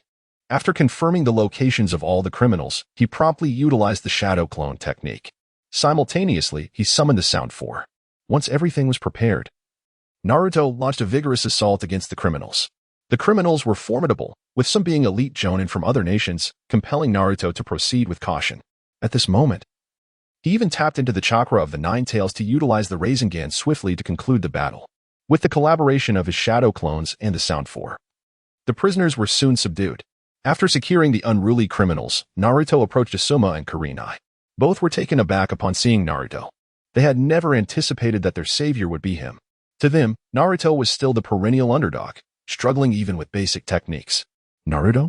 What are you doing here? You need to leave. It's dangerous.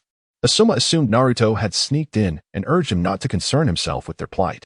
However, Naruto resolutely kicked open the cell door, imprisoning Asuma and Kurenai, stepping boldly inside. Don't worry, Teacher Asuma, it's safe now. I've subdued those criminals. As Naruto commenced his healing of Asuma and Kurenai, he gleaned crucial information from their discourse. It turned out that the turmoil in the area was instigated by an individual named Mizuki. Much like Sasuke, Mizuki harbored a fervent desire to obtain power from Orochimaru. Naruto felt a strong aversion towards such a character. Thus, after completing the healing for Asuma and Kurenai, he decisively departed from the prison. In Naruto's perspective, Mizuki undoubtedly possessed knowledge of how to locate Orochimaru. If he could capture Mizuki, he would be able to extract information regarding Orochimaru's whereabouts. Subsequently, based on this intelligence, he could trace Orochimaru's lair and, ultimately, find Sasuke. However, Naruto's greater concern was not merely the retrieval of Sasuke. Rather, he was more intent on locating Orochimaru. This individual represented an unpredictable variable, and as long as he was in the picture, complications would arise. The only way to avoid being manipulated by him was to render him a puppet under his control. Contemplating the fact that he had now mastered the technique of Edo Tensei, Naruto felt a surge of anticipation. He wondered what the outcome would be if he were to resurrect Orochimaru using this forbidden technique. As Naruto contemplated this, he instinctively quickened his pace. While he pursued Mizuki alone, Tsunade had already dispatched a team to intercept him. Leading the charge were Shizen and several elite jonin, who had successfully tracked Mizuki's whereabouts. However, as they closed in on him, they were halted by two formidable figures accompanying Mizuki, known as F-Jin and Raijin. In the face of F-Jin and Raijin, Shizen and her companions found themselves utterly outmatched. Consequently, they were swiftly defeated by the duo. By the time Naruto arrived at the scene, Mizuki and his companions had vanished without a trace. Thus, Naruto had no choice but to attend to Shizen and the others' injuries. Meanwhile, Mizuki, accompanied by F-Jin and Raijin, had taken refuge in a secluded farmhouse while Tsunade's reinforcements were en route. Shizen, please wake up. Where did Mizuki and the others go? After Naruto had treated Shizen, he finally inquired about the situation. Chapter 45. Encountering an old acquaintance. Shizen, not wishing for Naruto to take unnecessary risks, urged him more insistently to seek assistance. However, Naruto was resolute in his decision. In his view, by the time help arrived, Mizuki would likely have already fled. Thus, to prevent Mizuki and his cohorts from escaping, Naruto boldly chose to pursue them alone. With the power of observation Haki at his disposal, tracking them down proved to be quite effortless. In this heightened state, Naruto swiftly uncovered several clues. Is that the uniform of Konoha prison? Those individuals must be nearby. Due to the range limitations of observation Haki, Naruto had to navigate through various areas incessantly. After some time, he finally halted at the entrance of a farmhouse. Standing there, he sensed the presence of three individuals hidden within. They were undoubtedly Mizuki and his companions. To avoid raising alarm, Naruto decisively summoned Doyu, instructing him to investigate ahead. However, as the reanimated Doyu knocked on the farmhouse door, a commotion erupted from within, the sound of items being overturned. Hearing this, Naruto felt compelled to charge inside. Upon entering the farmhouse, he discovered that the occupants had already fled. Fortunately, they had not escaped too far, and Naruto quickly followed their trail. His pursuit led him deep into the forest. Just as he was about to catch up to them, they suddenly scattered in different directions. Observing this, Naruto immediately employed the technique of shadow clone jutsu to follow the fleeing figures. Yet just as he believed he could effortlessly track them, the individuals abruptly transformed into a cloud of smoke and vanished. Naruto never anticipated that his opponent would also employ the shadow clone technique. As he witnessed the figure before him suddenly vanish, he couldn't help but furrow his brow. Just as he believed he had lost track of the few individuals, a silhouette abruptly emerged not far behind him. Naruto-kun, it has been quite some time. I never imagined you would progress so significantly. Upon appearing, the person greeted Naruto warmly. At this moment, Naruto swiftly focused on the individual and began to scrutinize him. What's this? Do you not recognize me? I am Mizuki, the one who once guided you in mastering the shadow clone technique. Alas, it is regrettable that you have repaid my kindness with enmity, causing me great suffering. Do you have any idea how I have endured these past years? As Mizuki spoke, a shadow of gloom descended upon his countenance. Clearly, memories of past events filled him with resentment and fury. Had Naruto not defeated him, he might not have languished in a prison devoid of light, even missing the opportune moment to follow Orochimaru. The more he reflected on these matters, the angrier he became. Oh, now I remember. You were that fellow. I must thank you for your assistance back then. Otherwise, I would not have learned the shadow clone technique. However, let's be honest, you were simply using me, Mizuki retorted, his tone dripping with indignation, as if implying that I owed him something. How shameless. Naruto held a profound impression of this individual, had it not been for him. Naruto might have never graduated. Of course, had it not been for his fortuitous mastery of the shadow clone technique, he might have succumbed to this individual's schemes long ago. The mere thought of this person preparing to align himself with Orochimaru ignited a fiery rage within Naruto. Humph, it is you who lacks shame. Today, I shall demonstrate my prowess. I intend to present you before Lord Orochimaru as a token of my respect. Haha. Upon concluding his declaration, Mizuki abruptly turned, seemingly intent on fleeing. Observing this, Naruto could not simply stand idly by, and thus he swiftly gave chase. However, as Naruto closed in, a sinister smile crept across Mizuki's face. Before long, the two were weaving through the forest, the passage of time becoming a mere blur. Just as Naruto was on the verge of catching Mizuki, an expansive clearing suddenly unfolded before them. Upon reaching the clearing, Mizuki came to an abrupt halt. Naruto was perplexed, wondering if Suemu's mind had indeed faltered by stopping in such a desolate place. It was essential to note that there were no obstructions nearby, rendering his escape impossible. Yet, just as Naruto was mulling over this conundrum, Suemu suddenly clapped his hands. In the blink of an eye, two hefty figures descended from the sky, materializing right before Naruto. Startled by the abrupt appearance of these two portly individuals who promptly seized his arms, Naruto could not help but furrow his brow. Aha! The Thunder God and the Wind God have incapacitated your hands. You can no longer utilize the shadow clone technique. I wonder how you will struggle now. Suemu's perception of Naruto seemed to be stuck in the past, unaware that Naruto's prowess had surged to unprecedented heights. As Suemu looked at him with a hint of schadenfreude, Naruto resolutely summoned his armament Haki. With this formidable enhancement, Naruto's body became as unyielding as iron. Oh, you don't seriously believe this will restrain me, do you? Such navet. Naruto, having spoken, immediately lifted his foot and stamped down upon the feet of the Wind God and the Thunder God. Empowered by the armor of Haki, the soles of their feet were instantly deformed under Naruto's forceful step. Suddenly struck by an excruciating pain, both deities let out anguished cries. Ah, my foot. It hurts. Help. I think I've broken it. Damn you. The Wind God and Thunder God yelled, hopping about while clutching their feet in distress. Observing their comical antics, Naruto couldn't help but chuckle. In the next moment, he decisively retreated, maintaining a prudent distance from them. However, just as he thought he had escaped, he was unexpectedly confronted by an explosive tag that detonated almost instantaneously, propelling him through the air. Huh, did you truly believe I would be so foolish? I have contingencies. Waterwood taunted, Naruto, come along and meet Lord Orochimaru. I am certain he will be quite intrigued by the nine tails within you. As Naruto was blown away, Waterwood's lips curled into a smug smile, reveling in his apparent victory. Yet, to his astonishment, Naruto adeptly adjusted his posture mid-air and charged back towards him. With the enhancement of Haki, Naruto's speed was astonishing, leaving Waterwood with no time to react. In the blink of an eye, Naruto delivered a decisive punch to Waterwood's abdomen, who, unable to utter a sound, collapsed to the ground in a pitiful state. Just as Naruto prepared to follow up with another strike, the Wind God and Thunder God surged forward once more. It must be said that these two were rather bothersome. To avoid being caught, Naruto had no choice but to momentarily withdraw. Chapter 46, The Terrifying Enhancement Drugs.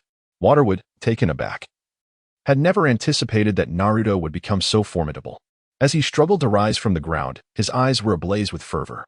Naruto, you are indeed unlike anyone else. I never imagined you would grow this strong in such a short time. Even I find myself increasingly intrigued by you. As Waterwood spoke, he signaled to the Wind God and Thunder God. In the next instant, he decisively distributed some form of medication to them. Upon receiving the drugs, the two deities instantly transformed, their excitement palpable, and they promptly consumed the substances. Ha, Naruto, let the Wind God and Thunder God entertain you for a while. I have matters to attend to. We shall meet again shortly. With that, Waterwood entrusted Naruto to the two brothers.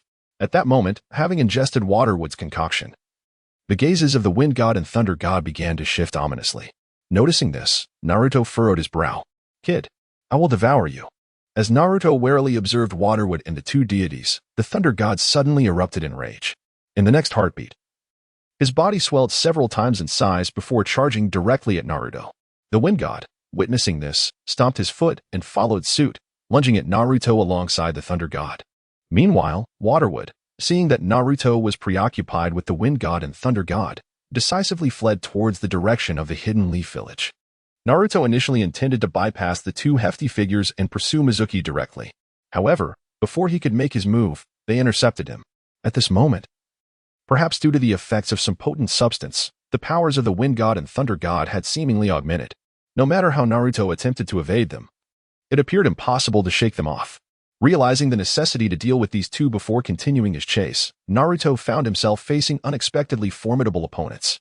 Their attacks had transformed into something unpredictable, and on several occasions, Naruto narrowly avoided disaster. Just as his patience began to wane with these two adversaries, a familiar voice reached him from a distance. It was Shikamaru, accompanied by Irika-sensei. "Hey, Naruto, are you all right? We're here to help," Irika called out, his voice resonating with urgency. Upon hearing Irika's words, Naruto felt a wave of relief wash over him. Moments ago, he had nearly resorted to using the reanimation jutsu against these two. Fortunately, that wouldn't be necessary. He could simply leave them to Shikamaru and Irika. Swiftly, Naruto leaped onto a nearby tree and addressed the approaching duo. "Shikamaru, Irika-sensei, I leave these two to you. I'm off to pursue Mizuki. That guy seems to have some sinister plot."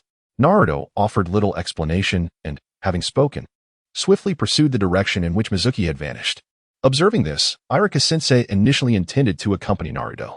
However, upon realizing that the two individuals before him were quite formidable, he reconsidered his decision to join Naruto. Meanwhile, after fleeing alone, Mizuki soon returned to the village. In the past, he had a clandestine hideout within the village, though it had since fallen into disrepair. Fortunately, it was unguarded, allowing Mizuki to reach his former refuge quickly. He subsequently gathered a considerable amount of belongings he had left behind. With these items in tow, Mizuki soon halted in a cave situated beyond the village. Naruto, relying on his ability to perceive the flow of chakra, closely trailed behind Mizuki. Upon entering the cave, Naruto resolutely followed suit. However, as he stepped inside, he suddenly noticed a shift in his surroundings. The scene before him appeared somewhat illusory, prompting him to mutter, "This is bad. It's an illusion." At that moment, Naruto discerned Mizuki's trickery and decisively employed his defensive aura. In the next instant, Mizuki's attack struck Naruto almost instantaneously. Fortunately, Naruto's protective aura shielded him, preventing Mizuki's assault from taking effect. What a tough opponent. What on earth are you hiding? Mizuki, realizing that his attacks were futile against Naruto, had no choice but to dispel the illusion. Clearly, under Naruto's defensive state, even with the support of illusions, it was of no avail. "What are you trying to achieve? I advise you to obediently accompany me back to see Tsunade. Otherwise, I shall not hold back." Naruto, uninterested in engaging in further trivial conversation with Mizuki, issued a final ultimatum. However, as Naruto's words resonated in the air, Mizuki responded with another chilling smirk. "Return? How could a place like Konoha ever be worthy of a genius like me? There, they merely seek to constrain me with their rules. They look down upon me. I have had enough. I shall go to Lord Orochimaru. That is where my true paradise lies." Mizuki fervently extolled Orochimaru, clearly having descended too deeply into this obsession, with no intention of turning back. Observing this, Naruto ceased his futile dialogue and opted to confront Mizuki directly. Just as Naruto prepared to engage Mizuki, the latter abruptly ingested a crimson liquid. Upon consumption, Mizuki's physique underwent a remarkable transformation. Most notably, his skin soon bore the markings reminiscent of the cursed seal that Sasuke possessed. Noticing these markings, Naruto furrowed his brow. "A cursed seal? You, of all people, possess Orochimaru's cursed seal? No wonder you are so utterly devoted to following him." Naruto was acutely aware that this cursed seal could provide significant enhancements, and Sasuke was deeply captivated by it. Many individuals flocked to Orochimaru in pursuit of such power. However, this power was far from safe and bore considerable risks. If one were unable to control this cursed seal, it could lead to devastating repercussions. Contemplating these dangers, Naruto resolutely called out to Mizuki, "Mizuki, halt at once. This is far too perilous." Naruto endeavored to halt Mizuki, but it was evidently too late. After consuming the crimson liquid, Mizuki's eyes transformed, and his body instantaneously shifted in form. Gazing at Mizuki's somewhat terrifying physique, Naruto felt a twinge of helplessness. However, just as Naruto shook his head. Mizuki resolutely chose to strike. It must be said that under the influence of that liquid, Mizuki's strength seemed to have significantly escalated. Even Naruto found himself facing a formidable challenge. The speed and power of this adversary had surged by several magnitudes. Furthermore, he could unleash ninjutsu without the need for hand seals, which was truly unexpected. Nevertheless, this is where it ends. I will not allow you to continue your rampage. Chapter 47. The reward is surprisingly Byakugan. At this moment, Naruto appeared to be fully prepared to deliver a decisive blow to Sumo. However, just then, a notification echoed in his mind. Ding. The system has detected that the host is faced with a choice. Option 1. Defeat the rampaging Suemu. Task reward. Grand Fireball Technique. Option 2. Abandon the battle and flee immediately. Task reward. 10 large B coins. Hearing the system's prompt in his mind, Naruto's expression shifted. What the heck? Is this a joke? This system is utterly frivolous. To think it offers such a reward as 10 large B coins. How absurd. I choose one. I choose one. Naruto, in a fit of exasperation, shouted at the system. However, upon accepting the task at hand, he swiftly adopted a serious demeanor. Although the reward for the first choice was not particularly remarkable, it was certainly preferable to enduring the brunt of 10 formidable blows. Thus, in the next moment, Naruto resolutely employed the technique of shadow clone jutsu, conjuring hundreds of duplicates. Shuemu, it was with this very technique that I once triumphed over you. Now, let us revisit those memories of your. As Naruto spoke, he enveloped each shadow clone with the formidable armor of Haki, simultaneously commencing the creation of the Rasengan. However, at that moment, Mizuki decisively charged towards Naruto's clone. At this juncture, Mizuki was teetering on the brink of a berserk state, resulting in the swift downfall of a significant portion of Naruto's clones. Witnessing the dwindling number of clones, which rendered the formation of the Rasengan nearly impossible, Naruto once again performed hand seals. This time, he summoned the chakra of the Nine Tails, and under its potent influence, Naruto's clones swiftly filled the entire cavern. I have an abundance of clones. Let us continue forging the Rasengan. With a single command from Naruto, all of his shadow clones began to form massive Rasengan. As he witnessed Naruto create such an overwhelming number of clones, Mizuki grew increasingly agitated, especially recalling how he had been defeated by this very technique in the past. Consequently, his body underwent another transformation, sprouting enormous wings. Observing this spectacle, Naruto was reminded of Sasuke's cursed seal abilities. Naruto, die! I will kill you! Mizuki roared in fury as his body morphed once more, just as he prepared to launch a more ferocious attack. Naruto's shadow clones were already primed with dozens of colossal Rasengan. The might of these Rasengan was formidable. In an instant, with another command from Naruto, a barrage of them descended from the sky, crashing directly onto Mizuki. He barely had time to react before being struck by Naruto's colossal Rasengan. Feeling the overwhelming power contained within the Rasengan, Mizuki's expression twisted in anguish.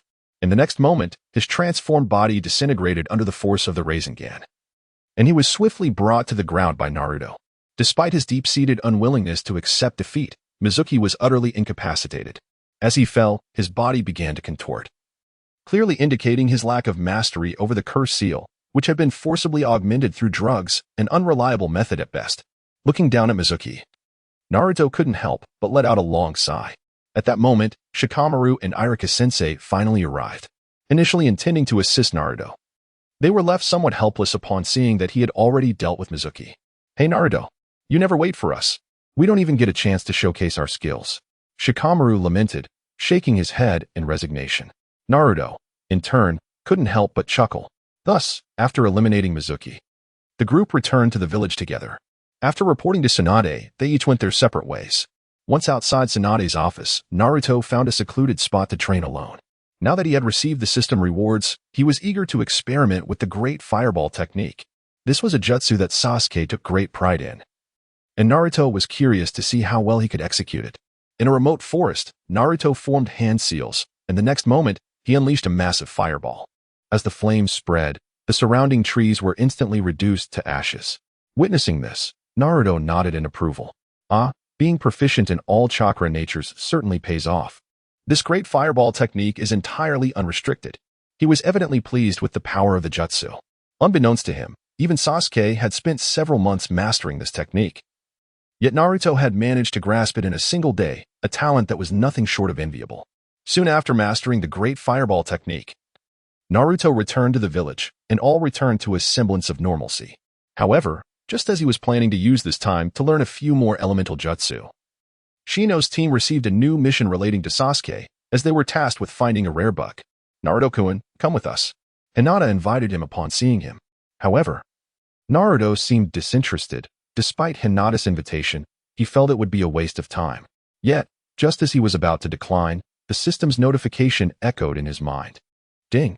Host is faced with a choice. Option 1. Accept Hinata's request and search for the rare bug. Task reward. Be a Kugan. Option 2. Decline Hinata's invitation. Task reward. Rare bug. As the notification rang out, Naruto's expression shifted to one of disbelief. He had never anticipated such rewards from the system. A rare bug? Is this some kind of joke? Wait. Be a Kugan? Good heavens. Is the system out of its mind? For a moment, he found himself at a crossroads, torn between the two appealing options. The Byakugan was something Naruto genuinely desired, especially considering its formidable potential in later developments. As for the rare bug, it was precisely what Shino needed, and declining Hinata's invitation would secure it. Faced with these two choices, Naruto stood frozen in contemplation. Naruto-kun, have you made a decision? Hinata inquired once again, bringing him back to reality. Upon hearing her voice, Naruto finally responded, I choose option 1. After much contemplation, Naruto finally made his choice. Comparatively, the abilities of the Byakugan captivated him more. Although he now possessed the observation Haki, which could rival the Byakugan, the latter's ultimate potential was unparalleled. As for the microfragrance insect, since it could be located, it would be far more prudent than squandering the rewards from the system. Contemplating these thoughts, Naruto nodded towards Hinata. All right, I shall join you in the quest for the microfragrance insect. Naruto decisively agreed, and after his affirmation to Hinata, everyone returned to their respective preparations for the departure the following day. As for the ceremonial matters, Naruto felt he had little to arrange, so he promptly succumbed to slumber upon his return. He slept soundly until the midnight hour, only to awaken with a start. Alas, he had missed the mealtime. His stomach grumbled with hunger. Naruto lay in bed, tossing and turning, unable to find solace in sleep. With no food available at home, he decided to venture out in search of fortune. However, at that hour, the village offered little in terms of open establishments. As he wandered the streets, Naruto found himself standing before the rows of gravestones. Gazing at them, a wave of solitude washed over him. To alleviate his melancholy, he resorted to the reanimation jutsu, summoning the third Hokage. Due to Naruto's lack of control over the third Hokage's consciousness, the latter was granted complete freedom. Noticing Naruto's despondency, the third Hokage began to console him. Oh, Naruto, your demeanor seems rather off. What troubles you? He seated himself beside Naruto, prompting a conversation. Naruto revealed his concerns regarding Orochimaru, whom he regarded as a significant threat. It seemed that Orochimaru had begun to covet Naruto's body, which filled him with unease. In Naruto's eyes, Orochimaru possessed formidable talent in ninjutsu creation, and he feared the possibility of facing an unexpected and powerful technique. Upon hearing Naruto mention Orochimaru, a flicker of anger crossed the third Hokage's face. Humph, that Orochimaru. What a disgrace he brings upon me. How could I have such a disciple? I long to resolve this matter personally. The third Hokage was evidently troubled by the fact that he had only managed to incapacitate Orochimaru's hands. As the third Hokage's irritation simmered, Naruto informed him of Orochimaru's recent activities. When the third Hokage learned that Orochimaru had developed a technique for reincarnation, his expression shifted dramatically. The implication was dire. If Orochimaru could reincarnate, it meant he could continue wielding ninjutsu, posing a grave threat to Konoha. Beyond Konoha, this also represented a potential danger to Sasuke and Naruto himself. Pondering these facts, the third Hokage became increasingly concerned for Naruto and Sasuke's safety. We cannot allow Orochimaru to continue his reckless behavior.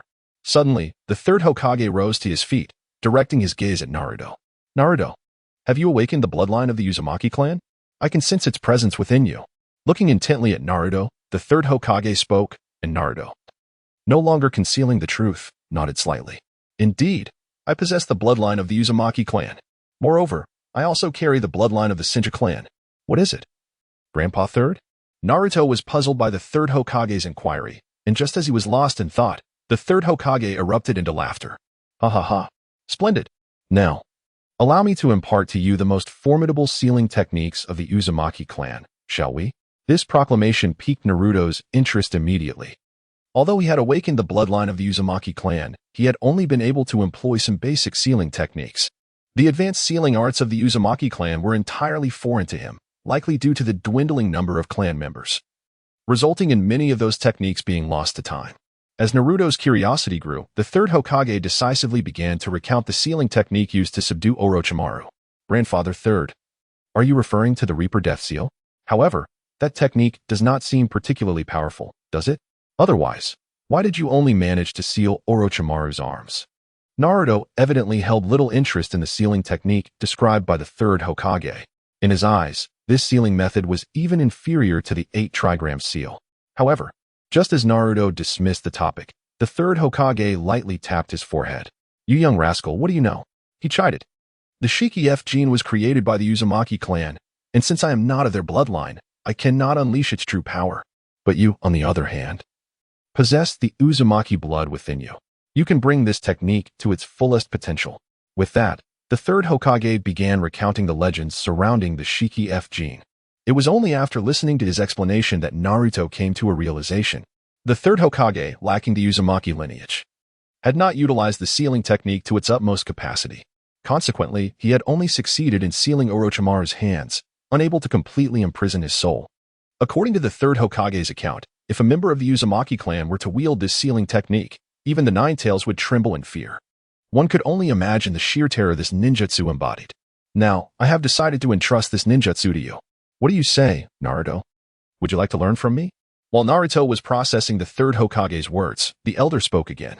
At this moment, the third Hokage gazed at Naruto with a gentle look, akin to that of a grandfather observing his beloved grandchild.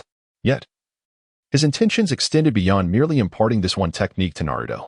He yearned to share all his knowledge with him. In the third Hokage's eyes, Naruto's future was destined for greatness, and he wished to add vibrant colors to that illustrious path. In addition to the Shiki F gene, I am prepared to bestow upon you all that I have learned throughout my life. So, Naruto, be ready for what lies ahead. As he spoke, the third Hokage began to elucidate the principles of the Shiki F gene. At this moment, Naruto listened with utmost seriousness, clearly aware that such an opportunity was rare. It is essential to recognize that the third Hokage was an exceptionally unique figure, possessing extensive knowledge of numerous ninjutsu techniques. Furthermore, Naruto, endowed with mastery over all chakra attributes, found a remarkable alignment with this circumstance. Thus, in the ensuing time, the third Hokage not only entrusted Naruto with the Reaper Death Seal but also imparted to him a plethora of new ninjutsu techniques, each potent enough to equip Naruto to the fullest. However, due to Naruto's current insufficient chakra training, these techniques could only be utilized to a diminished extent. Naruto, devote yourself to enhancing your chakra training. One day, you shall surpass even me. Chapter 49. The Battle for the Fragrant Insect. Unbeknownst to him, after just a single night, Naruto hardly rested, tirelessly practicing the ninjutsu that the third Hokage had taught him. It was not until early the next day, as the time approached for his meeting with Hinata and the others, that he finally ceased his efforts. At the village entrance, upon Naruto's arrival, Hinata and her companions had been waiting for quite some time. Naruto-kun, you have finally arrived. We were beginning to think you wouldn't come. As Hinata spoke, she suddenly extended her hand, offering him a rice ball. However, as she presented the rice ball, her face was already flushed with a deep crimson hue.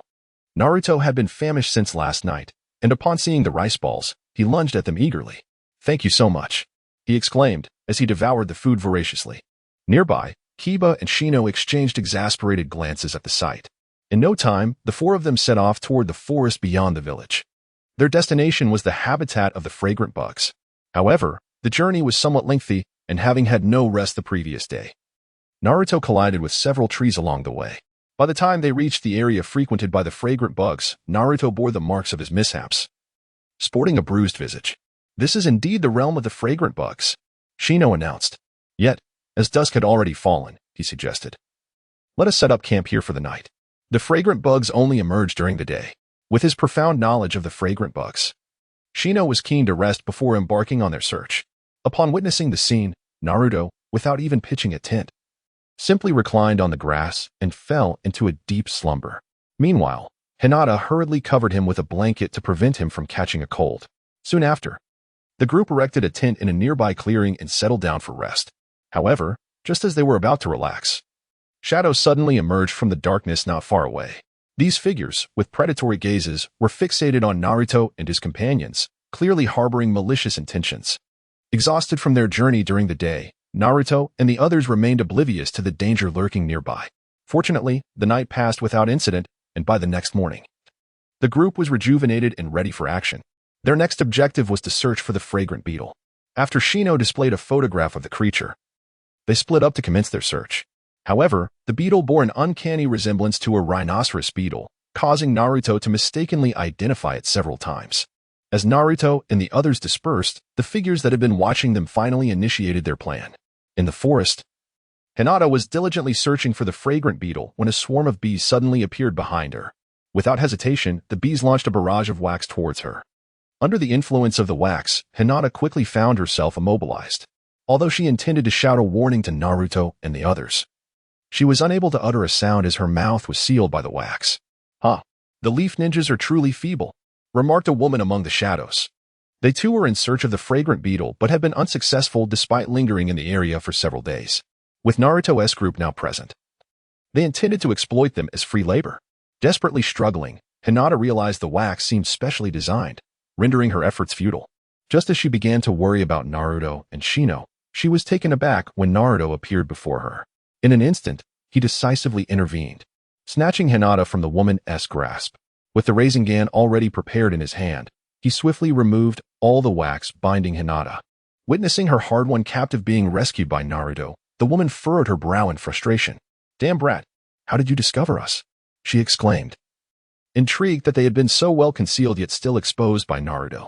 In response to her curiosity, Naruto confidently replied, "I actually noticed you yesterday. I just couldn't be bothered to engage. But now, since you dare to attack my companion, I won't let this slide."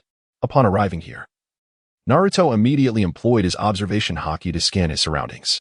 With this heightened awareness, he quickly identified the woman and her two companions who had been lurking in the shadows, though he had chosen to ignore them until now. Now that they had made their move, Naruto was determined to prevent them from acting with impunity. Sensing that they could no longer use the hostage to threaten him, the woman couldn't help but smirk. Do you think that by rescuing her, you can slip away from us? We will capture both of you now, and then your companion can exchange the micro-fragrant insect for her." As she spoke, she signaled her two companions, and the trio launched their attack almost simultaneously. Observing this, Naruto decisively charged forward, intercepting all three of them. "Hinata, go find Shino and the others. I'll handle things here." Naruto exhibited no fear in the presence of the three individuals before him. However, Hinata felt that his performance would be hindered in her company. Thus, at the very onset of the confrontation, Naruto resolved to divert Hinata elsewhere. Yet, Hinata could not shake the concern that Naruto might be in peril all alone. Her feelings for him had remained steadfast, and in this moment, her worry for his safety intensified. "Rest assured, I am unscathed. I still intend to marry you in the future. How could anything possibly go wrong here?" While Naruto deftly deflected the attacks from his assailants, he continued to speak. "What did you say, Naruto-kun?" Hinata, feeling flustered by his persistence, blushed and hastily retreated. Once Hinata had fled, Naruto boldly began to counterattack. "You little brat, your evasion skills are commendable, but is that all you can do?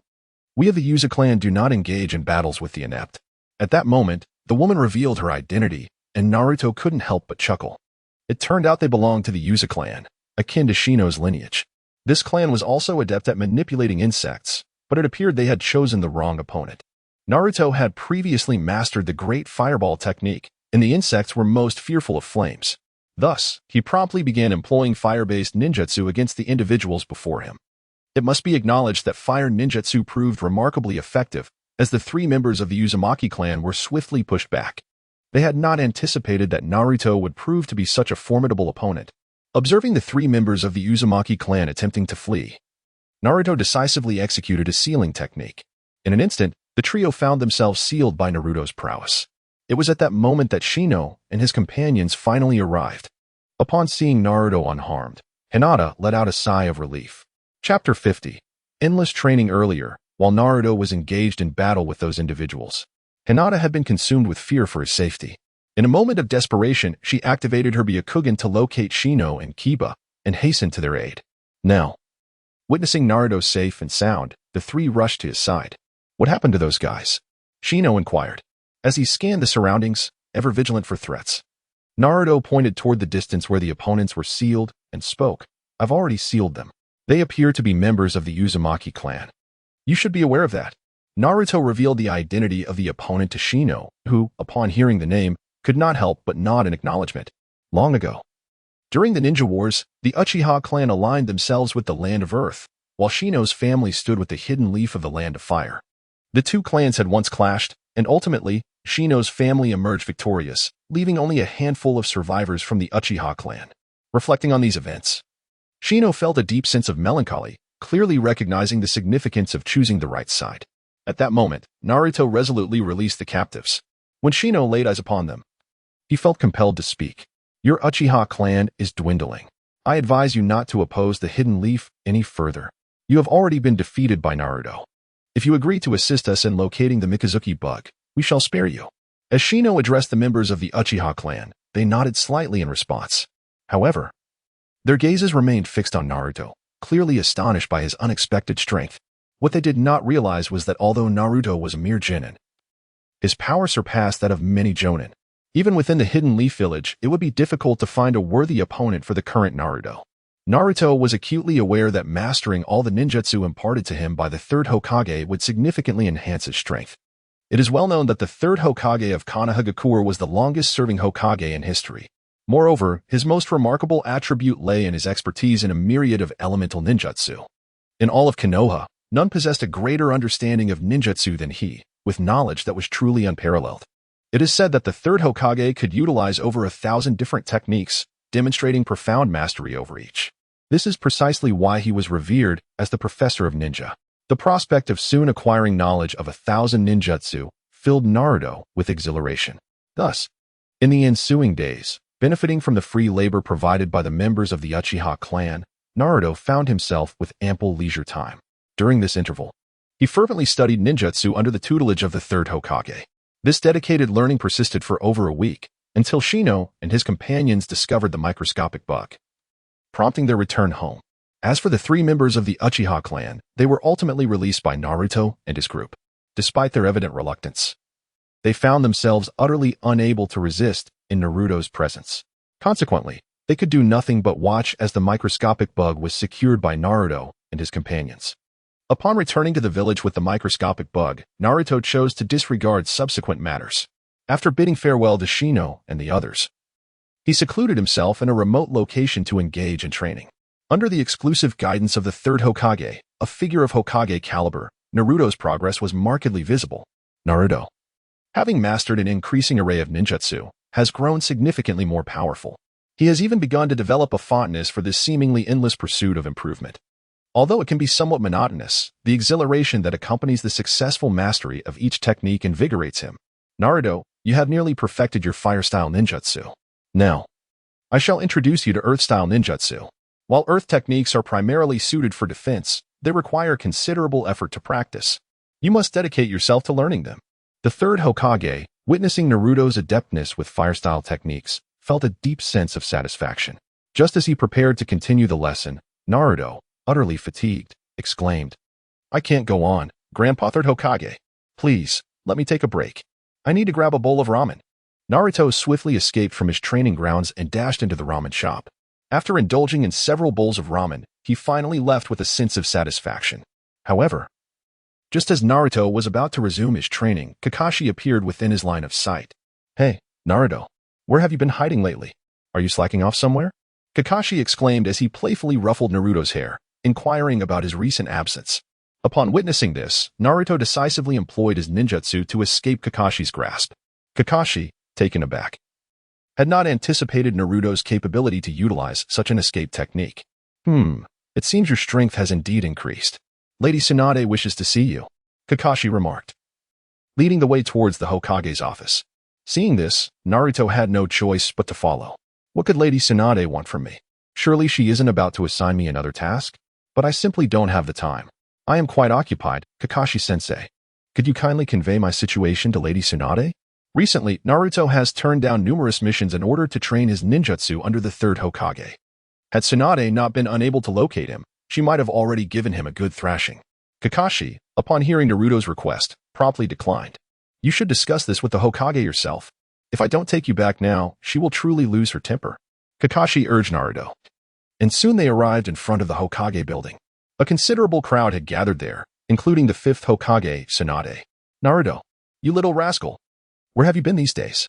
You better give me a reasonable explanation. Tsunade exclaimed loudly upon spotting Naruto.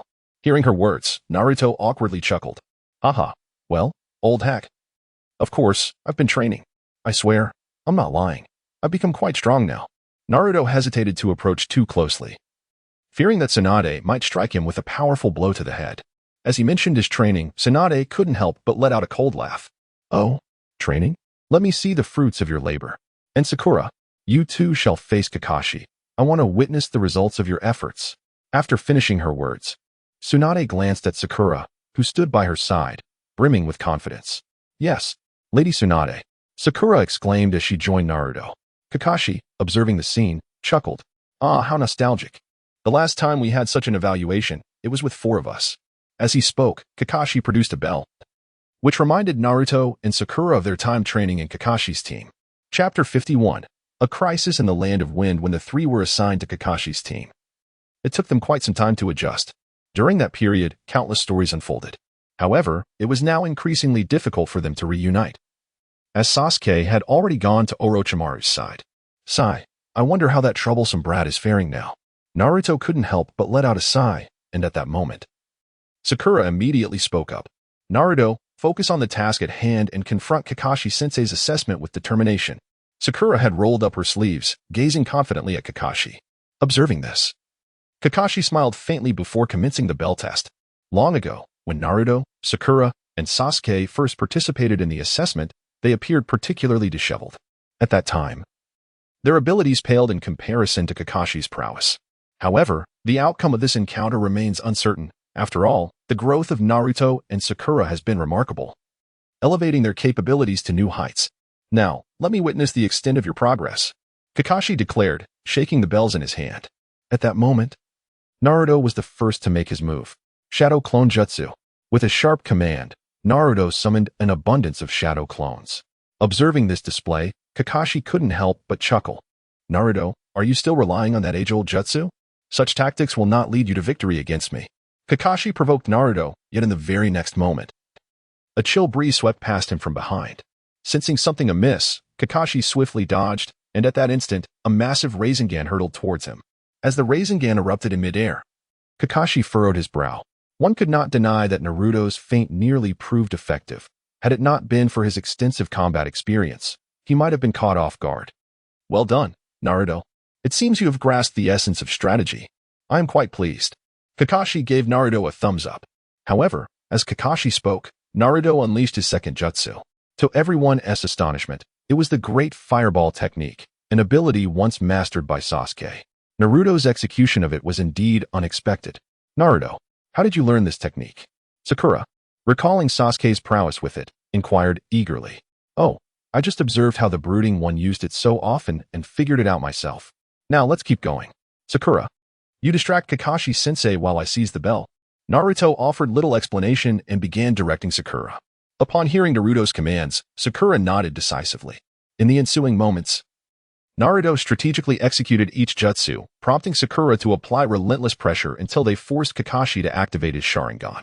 Observing Naruto's increasingly formidable ninjutsu assaults, even Kakashi could not help but feel the challenge. The growth of these 2 young warriors truly astonishes me, especially Naruto, whose strength has reached staggering heights. Yet, I can't shake the feeling that he is still holding back. While fending off the onslaught from Naruto and Sakura, Kakashi carefully observed their tactics. Not far away, Tsunade wore an expression of astonishment, clearly taken aback by Naruto's remarkable development. It is worth noting that when she first encountered Naruto, he could barely contend with Kabuto. Yet now, he has managed to compel Kakashi to reveal his Sharingan. Such progress is indeed remarkable. Moreover, Tsunade is particularly impressed by Naruto's command skills and overall strategic vision. In the past, Naruto's leadership was characterized by reckless audacity and proved to be utterly ineffective. However, the Naruto of today has demonstrated an understanding of tactics, an evolution that excites Tsunade. In her view, Naruto is now fully capable of leading a mission team. It is noteworthy that the last individual she held in such high regard was Shikamaru, whose reputation stemmed from his high intellect and strategic prowess. Naruto is now increasingly resembling Shikamaru in this aspect. Water style, water bullets, body flicker technique, combined ninjutsu, earth dragon flame flow. Amidst Tsunade's astonishment, Naruto unleashed a dazzling series of attacks directly upon Kakashi. Witnessing the spectacle, both Kakashi and Tsunade were momentarily rendered speechless. This sequence of strikes reminds me of someone. The image of the third Hokage emerged in Kakashi's mind. Naruto's series of recent attacks mirrored the techniques of the third Hokage. Kakashi was uncertain where Naruto had acquired such skills, yet the display was undeniably impressive. Tsunade, observing from the side, wore an expression of astonishment. It is worth noting that the third Hokage was her mentor, and she was intimately familiar with his techniques. At that moment, as she beheld Naruto's figure, she felt as if she were witnessing her teacher, Hiruzen Sarutobi, once again, leaving her heart in a state of turmoil. Not far away, as Naruto executed a seamless array of ninjutsu, Sakura stood agape in disbelief. She had assumed that her rigorous training would allow her to stand shoulder to shoulder with Naruto. However, witnessing his performance made her realize just how far behind she truly was. Once the underdog of their class, Naruto had now transformed into a prodigious ninja. This realization filled Sakura with a mix of shock and envy. It appeared that Naruto had been striving even harder than she had. What reason do I have to remain stagnant? Sakura resolved within herself to persevere and push forward. As each of them grappled with their own thoughts, Tsunade finally addressed the trio once more. Cease your efforts. There is no need to continue. Naruto and Sakura are now fully capable of handling more challenging missions. Kakashi's team. Assemble in my office. Upon finishing her statement, Tsunade entered the building, prompting Naruto and Sakura to follow Kakashi inside. When the three arrived at Tsunade's office, a message from the Land of Wind awaited them. Noticing the correspondence from the Land of Wind, Naruto furrowed his brow. The Akatsuki has made a move against the Land of Wind? What has become of Gaara? Naruto harbored a considerable concern for Gaara, particularly since the spirit of Shukaku resided within him. Should Gaara encounter peril, it would imply that Shukaku might also fall into the clutches of the Akatsuki organization. As Naruto pondered Gaara's safety, Tsunade resolutely issued her command. I hereby order Kakashi's team to swiftly embark on a mission to the Land of Wind. The objective is to rescue the Kazekage, Gaara. Tsunade's voice resonated throughout the office, igniting a flicker of anticipation in Naruto. After all, they were to confront the Akatsuki, presenting a novel challenge. Chapter 52, the threat descends upon Konoha within the Hokage's office. Kakashi's team promptly accepted this rather daunting assignment. Naturally, apart from Naruto and his companions, other squads would also partake in the mission. However, just as Naruto and his team prepared to depart for the Land of Wind, an alarm suddenly echoed throughout Konoha. Upon hearing the siren, even Tsunade furrowed her brow in concern. What is happening? What is occurring outside? Tsunade inquired of her assistant, Shizen. At that moment, Shizen hurriedly delivered a report. Lady Tsunade, while patrolling the village, we discovered a significant number of explosive tags scattered across various locations. The sheer quantity is sufficient to obliterate the entire Konoha. Shizen's face was ashen as she conveyed this alarming information. Upon hearing Shizen's words, Tsunade's fury erupted, and she slammed her fist onto the desk, overturning it. This sudden outburst startled even Naruto, who instinctively retreated to the corner. Naruto was acutely aware that if the old woman unleashed her fury, anyone she encountered would inevitably face her wrath. Her formidable fists possessed the strength to reduce a person to mere pulp, and Naruto had no desire to become her personal punching bag. How outrageous it was, who dared to act so brazenly within the confines of Konoha. Kakashi's team, swiftly investigate this matter. We shall postpone our mission to assist the Land of Wind until Konoha's crisis is resolved. Tsunade issued her command, and upon receiving it, Kakashi promptly departed the office, accompanied by Naruto and Sakura. The entire village had already grown tense, with ninjas frequently soaring through the skies. Observing this scene, Naruto immediately activated his observation Haki, beginning his search throughout the village. It seemed that the observation Haki could not detect any explosive tags. At this moment, Naruto could not help but shake his head, evidently realizing that the observation Haki did not possess such capabilities. However, he quickly recalled the Byakugan he had obtained upon completing a previous mission. In the next instant, Naruto resolutely activated the Byakugan. As he did so, his eyes transformed to resemble those of the Hyuga clan. Observing Naruto's Byakugan, even Sakura was taken aback. Naruto, what has happened to your eyes? She exclaimed, astonished. The Byakugan was an exclusive trait of the Hyuga clan, something that others could not possibly possess. Yet, at that moment, Naruto's Byakugan was undeniably real, leaving Sakura perplexed. Nevertheless, Naruto had no time to explain. He swiftly utilized the Byakugan to locate the remaining explosive tags. In the next moment, he decisively instructed Sakura, "Sakura, I have located the position of the explosive tags. Prepare to disarm them immediately." Naruto directed Sakura, who nodded in response. Just as they were preparing to eliminate the explosive tags in the village, Hinata and Shino arrived as well. Upon witnessing Naruto's unexpected utilization of the Byakugan, everyone was taken aback. However, due to the urgency of the situation, no one wasted any time. "Follow my lead," Naruto commanded, and immediately, everyone sprang into action. After a meticulous exploration, Naruto swiftly revealed the locations of all the explosive tags. Observing this, everyone immediately divided into teams to take action. While Naruto and his companions diligently worked to eliminate the explosive tags, Tsunade finally unraveled the entire situation. To her astonishment, these discovered explosive tags originated from the Land of Mountains. However, many years had passed since the war with the Land of Fire, which concluded with the defeat of the Land of Mountains. It was surprising that the explosive tags left behind from that time had only now come to light. As Tsunade pondered how to resolve this matter, another piece of intelligence arrived. "Lady Tsunade, Naruto has located all the explosive tags. He is currently coordinating personnel to remove them one by one." Shizen informed her, and Tsunade's expression shifted to one of disbelief. How did he manage that? Tsunade was clearly astonished, as locating so many explosive tags was no simple feat. Even mobilizing all the ninjas might not guarantee success, yet Naruto had accomplished it. This was almost beyond Tsunade's imagination. "I heard that Naruto seems to have used a power akin to the Byakugan. The details are unclear for now, but it is indeed the Byakugan," Shizen continued, and upon mentioning the Byakugan, Tsunade furrowed her brow. She was well aware of Naruto's background. Naruto is neither a member of the Hyuga clan nor possesses their bloodline, thus it is impossible for him to have the Byakugan, unless he were to undergo a procedure akin to Kakashi's transplantation of the Sharingan, which is highly improbable in Konoha. Given the immense significance of the Byakugan to the Hyuga clan, even as Hokage, Tsunade would never consent to such an occurrence. Contemplating these thoughts, Tsunade found herself engulfed in confusion. Once the explosive tags had been neutralized, she instructed that Naruto should be summoned to her immediately. A sense of unease began to wash over her. If this matter were to reach the ears of the Hyuga clan, it could spell trouble. Meanwhile, as Tsunade worried about Naruto, the explosive tags scattered throughout the village were being discovered one by one, thanks to Naruto's precise locating abilities. The impending threat to Konoha was swiftly averted. Just as everyone breathed a sigh of relief for the lack of significant harm, Naruto was ushered into Tsunade's office. Observing the restored clarity in Naruto's eyes, Tsunade's curiosity piqued. "Naruto, what exactly is the nature of your Byakugan?" she inquired. However, Naruto had no intention of revealing the truth. Byakugan? What are you talking about, old lady? I don't have a Byakugan at all.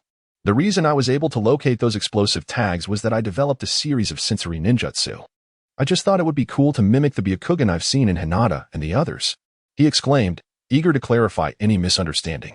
Naruto elucidated the circumstances. Yet Tsunade remained profoundly skeptical, lacking any substantial evidence. "Creating your own ninjutsu? You best not act recklessly. The endeavor of inventing new techniques is fraught with peril." At that moment, Tsunade recalled Orochimaru, who had an affinity for crafting his own jutsu. However, the current Orochimaru had succumbed to the dark path of his inventions, and she harbored no desire for Naruto to follow suit. "Ahem, fear not, old hag. I shall not tread the same path as Orochimaru. May I take my leave now? Everyone is eagerly awaiting my departure to the Land of Wind." As Naruto was about to depart, Tsunade unexpectedly approached him and extended her hand. Naruto initially believed that Tsunade would strike him directly, but in the next moment, she placed her hand atop his head. "Naruto, proceed to the Land of Wind to undertake your mission, but exercise caution. Do not act impulsively. I shall await your return." Tsunade's words filled Naruto's heart with profound emotion. "Rest assured, old hag, I will return alive, and you should worry less, otherwise you'll grow older. Get lost." Tsunade replied, her expression darkening. Chapter 53. The anomaly of the Akatsuki organization. The Land of Wind, a nation established amidst a vast desert, is not blessed with prosperity. However, under the leadership of the Kazekage, its people have persevered with remarkable resilience.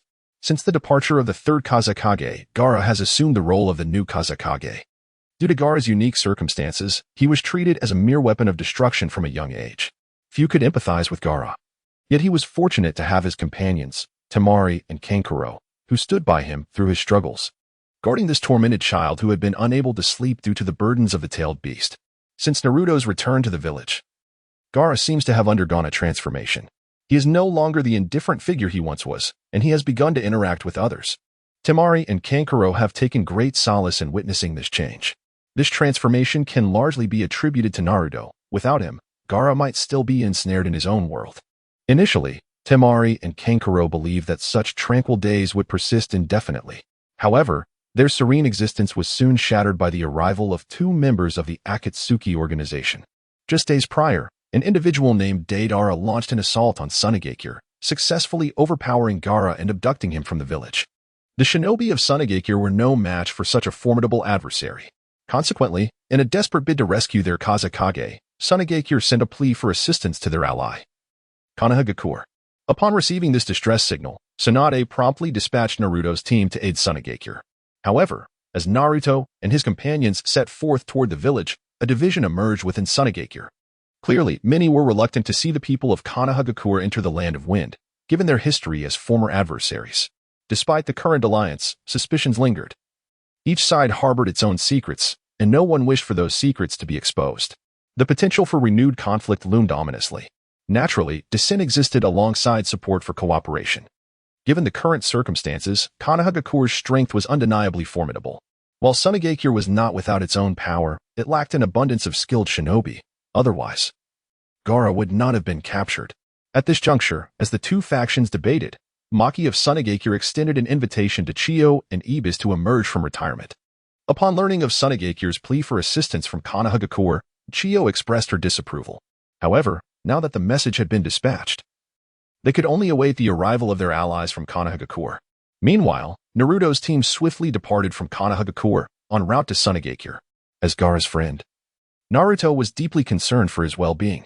Aware of the significance of the tailed beasts, he was particularly anxious about Gaara falling into the hands of the Akatsuki. Although he had previously sealed a portion of Shukaku within himself during their battle, Gaara's true essence still resided within him. Should the Akatsuki acquire it, the implications would be dire. Pondering these thoughts, Naruto quickened his pace.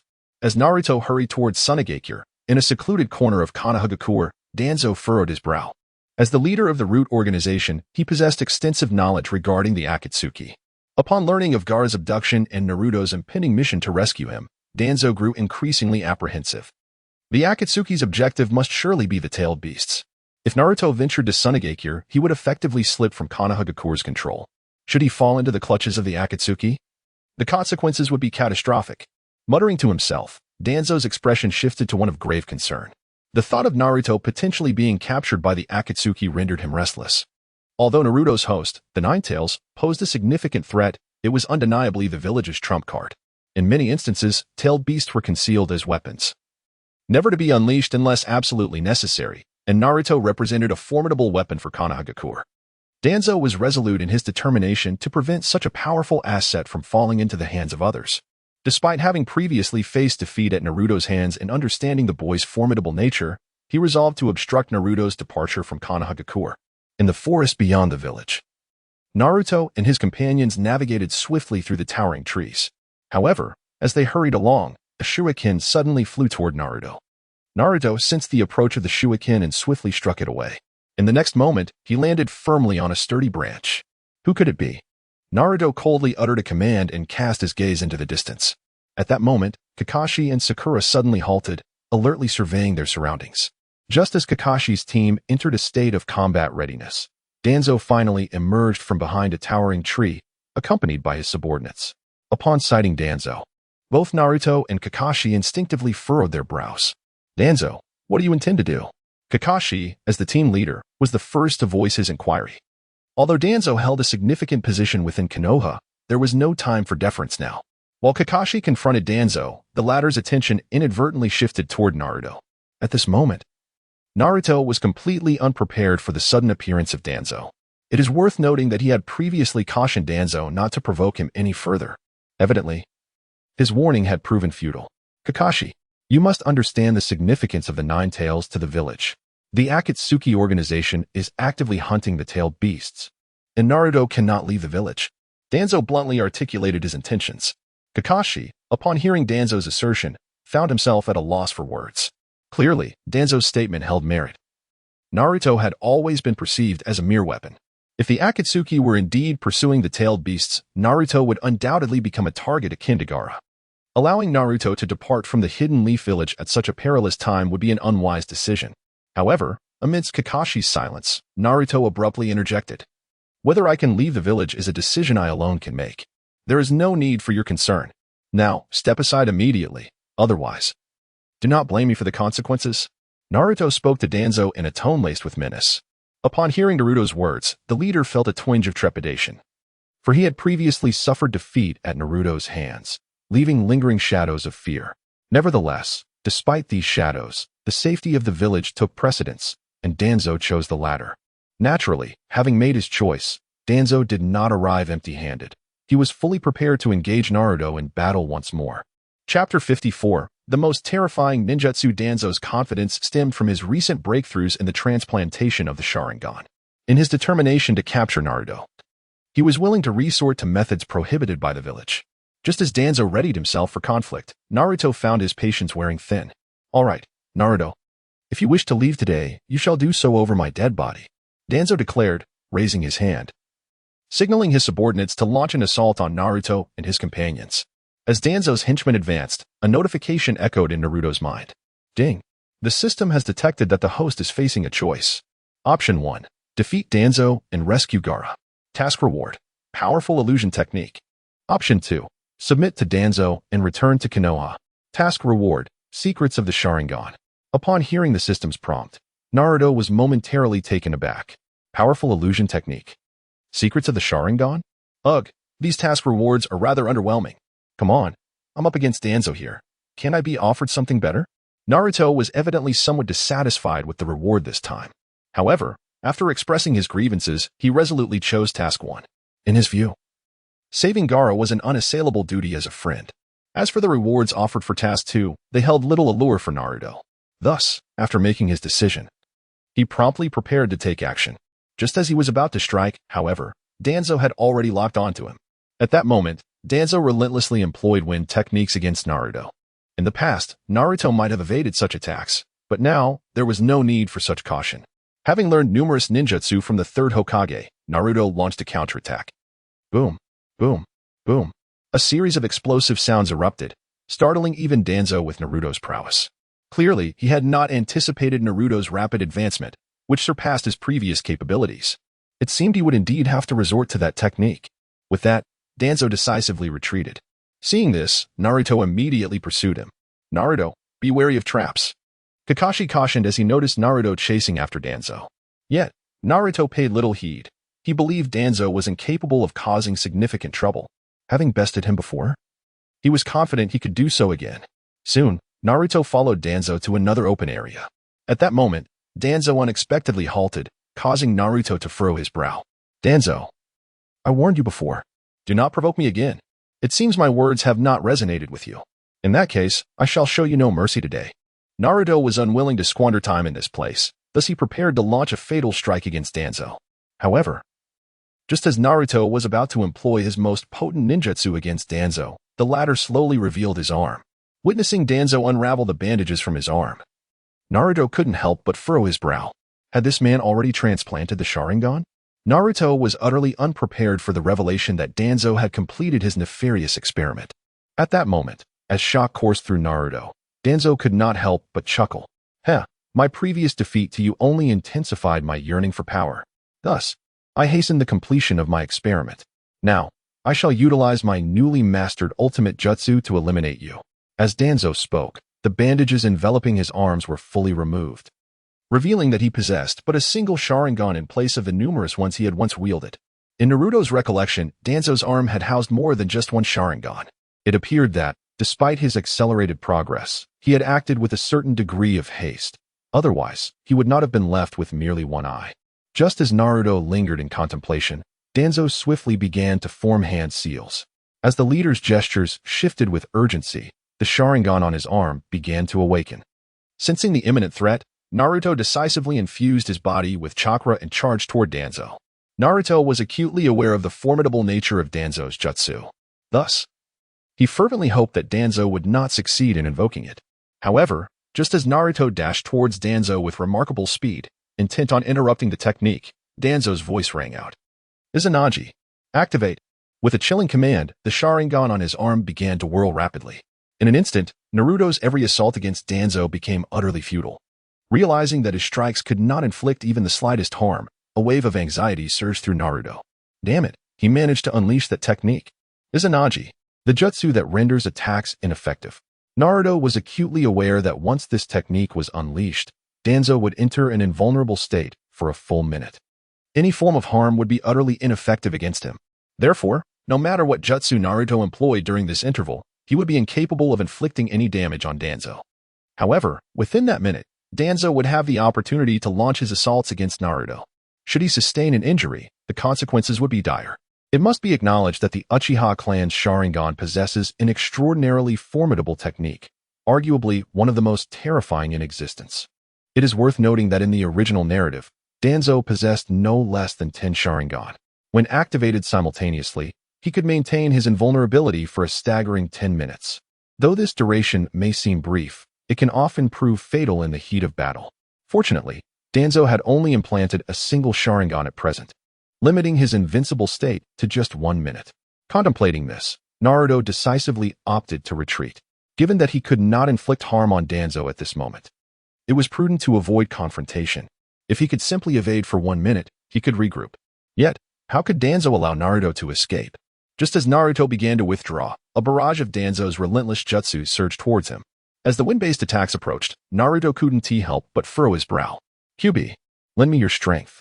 At this moment, although Naruto was enveloped in an aura of dominance, he found himself unable to withstand the relentless assaults from Danzo. Thus, he was compelled to summon the chakra of the Nine Tails. Recently, Naruto had been preoccupied with training and had scarcely interacted with the Nine Tails.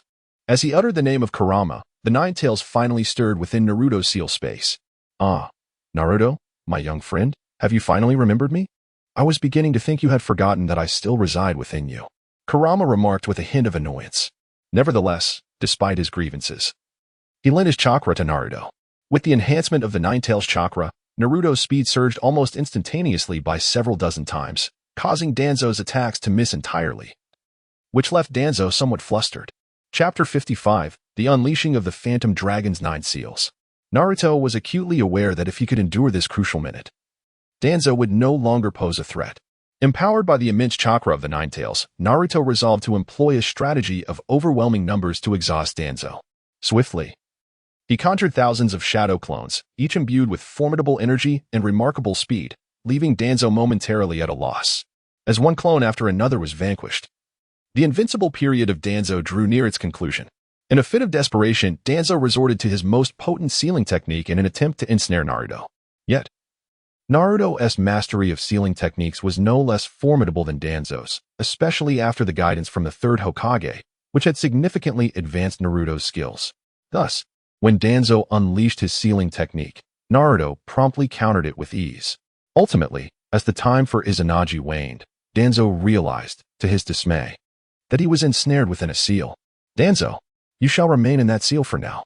Once I rescue Gaara, we shall have a thorough discussion regarding the Sharingan." Naruto, having previously witnessed the formidable state of Danzo, found himself intrigued by the concept of Izanagi.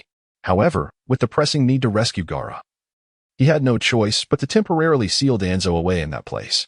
Once he completed this task with alacrity, Naruto proceeded to rendezvous with Kakashi and Sakura. Meanwhile, Kakashi and Sakura had already dealt with Danzo's subordinates. Just as Kakashi was concerned that Naruto might not be a match for Danzo, Naruto suddenly appeared before him. "Naruto, are you all right?"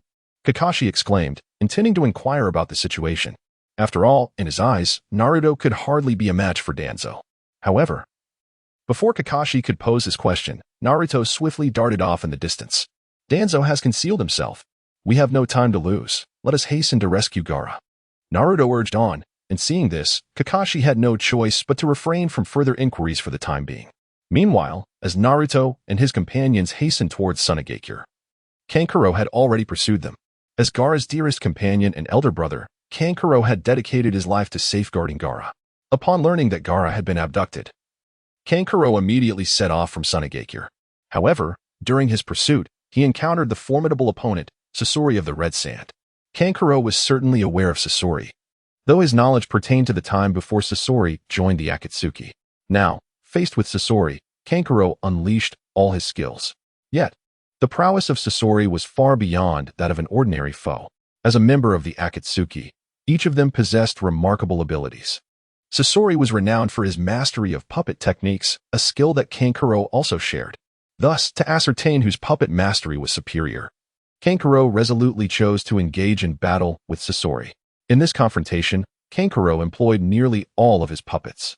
However, before Sasori, Kankuro found himself consistently overmatched, ultimately succumbing to poison and falling into unconsciousness. As Naruto's team approached the vicinity of Sunagakure, they fortuitously stumbled upon the unconscious Kankuro. As a medical ninja, Sakura promptly began administering treatment to Kankuro.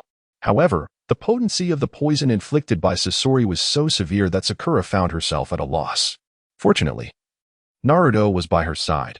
His medical ninjutsu surpassed Sakura's in skill. "I can temporarily suppress the poison within him," he declared. "However, to completely eradicate it, we will require a plethora of medicinal herbs. Let us take him back to Sunagakure. Perhaps there is still hope for his salvation." After Naruto briefly treated Kankuro, he led him towards Sunagakure. Since Gaara's abduction, the village had been shrouded in anger and despair. The higher-ups of Sunagakure found themselves at a loss. And even with Chiyo's return, no viable solutions were forthcoming. At this moment, all hopes rested upon Kankuro, as everyone yearned for news regarding Gaara. However, to their astonishment, Kankuro was brought back by Naruto. Upon entering Sunagakure, the ninja Maki escorted Naruto and his companions to the headquarters. Within the headquarters, with an abundance of necessary medicinal herbs, Naruto and Sakura collaborated to heal Kankuro. After considerable effort, they finally succeeded in reviving him. Upon awakening, Kankuro immediately informed Naruto and the others about Gaara's whereabouts. Additionally, he had torn a piece of clothing from Sasori of the Red Sand. Upon seeing the fabric, Kakashi promptly summoned his ninja hounds to begin searching for Gaara. In the ensuing time, all Naruto and Kakashi could do was await further developments. Lacking any tracking information from the ninja hounds, they dared not act recklessly. Meanwhile, at the Akatsuki's base, Gaara was being subjected to the extraction of the tailed beast, lying on the ground before the colossal Geto statue. He was enduring immense pain as the Akatsuki members employed the Jutsu Dragon of the Nine Heavens to seal the tailed beast within the statue. The surrounding members of Akatsuki displayed a chilling indifference to his suffering. Back in Konoha, after Naruto's team set off to assist Sunagakure, Tsunade deliberated thoroughly and decided to dispatch additional personnel. After all, the nine tails sealed within Naruto was a well-guarded secret of Konoha, and she was determined to prevent any misfortune from befalling Naruto. It seemed evident that Akatsuki's objective was the tailed beasts, and Naruto could very well be their next target. To shield Naruto from Akatsuki's gaze, Tsunade sent Guy and his team to provide support. At this juncture, Naruto and Kakashi temporarily resided in Sunagakure. One morning, the ninja hounds finally returned with information pertaining to Gaara. Consequently, Kakashi's team rapidly assembled, preparing to rescue him. However, due to various circumstances, only Chiyo accompanied them from Sunagakure. Nonetheless, Chiyo evidently harbored reservations about Konoha's ninjas. Once the group departed from Sunagakure, they made their way towards Akatsuki's secret hideout. Just as Naruto and his companions set forth, the Akatsuki became aware of the unusual activity. To thwart Naruto's team from disrupting the Dragon of the Nine Heavens, Kisame was dispatched to confront Guy and his squad. On the other hand, the Akatsuki welcomed Naruto's approach, as it would provide an opportunity to capture him and extract the nine tails from his body. Of course, the arrival of Naruto and Kakashi prior to the completion of the Dragon of the Nine Heavens would only exacerbate the situation. Thus, before this could occur, Itachi Uchiha made a proactive appearance, intending to delay Naruto and his companions. Upon encountering Itachi once more along their path, Naruto and Kakashi could not help but furrow their brows. The current Itachi was not the same as before. He had activated his Manjiki Sharingan. With the enhancement of the Manjiki Sharingan, Itachi's power had significantly increased. The Izanagi technique previously utilized by Danzo was indeed a formidable ocular jutsu, yet it paled in comparison to Itachi's prowess. One of Itachi's specialties, Tsukuyami, was an exceptionally troublesome technique. Once ensnared, escaping its illusion was nearly impossible. Furthermore, Itachi possessed several other fearsome jutsu, such as Izanami and Susanoo, each capable of bringing about death. Even Kakashi might find it difficult to prevail against him. Naruto-kun. It is good to see you again. Itachi greeted Naruto upon their reunion. During their last encounter in Konoha, he had initially teamed up with Kasame to capture Naruto. However, he ultimately abandoned the mission due to Sasuke's intervention. From that moment, he had unburdened his thoughts to Naruto. As a time traveler, Naruto is well aware of the identity of Uchiha Itachi. Upon encountering Itachi once more, Naruto does not feel overly anxious. Even if Itachi were truly prepared to take action, Naruto possesses his own strategies to counter it. Once again, we meet. Sasuke, I was unable to bring you back. I apologize. Naruto addressed Uchiha Itachi directly. Upon hearing Naruto's words, Itachi remained utterly unfazed. However, Naruto understood that deep down, he must have been concerned about Sasuke, yet he found it difficult to articulate those feelings.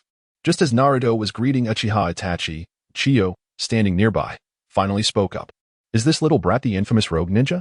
She remarked, he seems rather formidable. Naturally, Chiyo was unaware of Itachi's true intentions, and she was already prepared to take action. In her perspective, if Itachi intended to obstruct them, a confrontation would be inevitable. However, just as Chiyo readied herself for a strike, Itachi spoke once more. You have fallen into my genjutsu. Do not struggle. The moment Itachi uttered those words, Naruto and his companions were taken aback. They quickly began to scan their surroundings, seeking clarity. Yet, no matter how intently they observed, they could detect no alterations, causing a frown to form on Naruto's face. It's Tsukuyomi, Kakashi interjected, as he possessed a certain understanding of the Sharingan. Particularly, Itachi's Tsukuyomi was exceedingly fearsome. Once ensnared in Tsukuyomi, they could indeed find themselves completely at Itachi's mercy. At that moment, both Kakashi and Chiyo began to feel a sense of dread.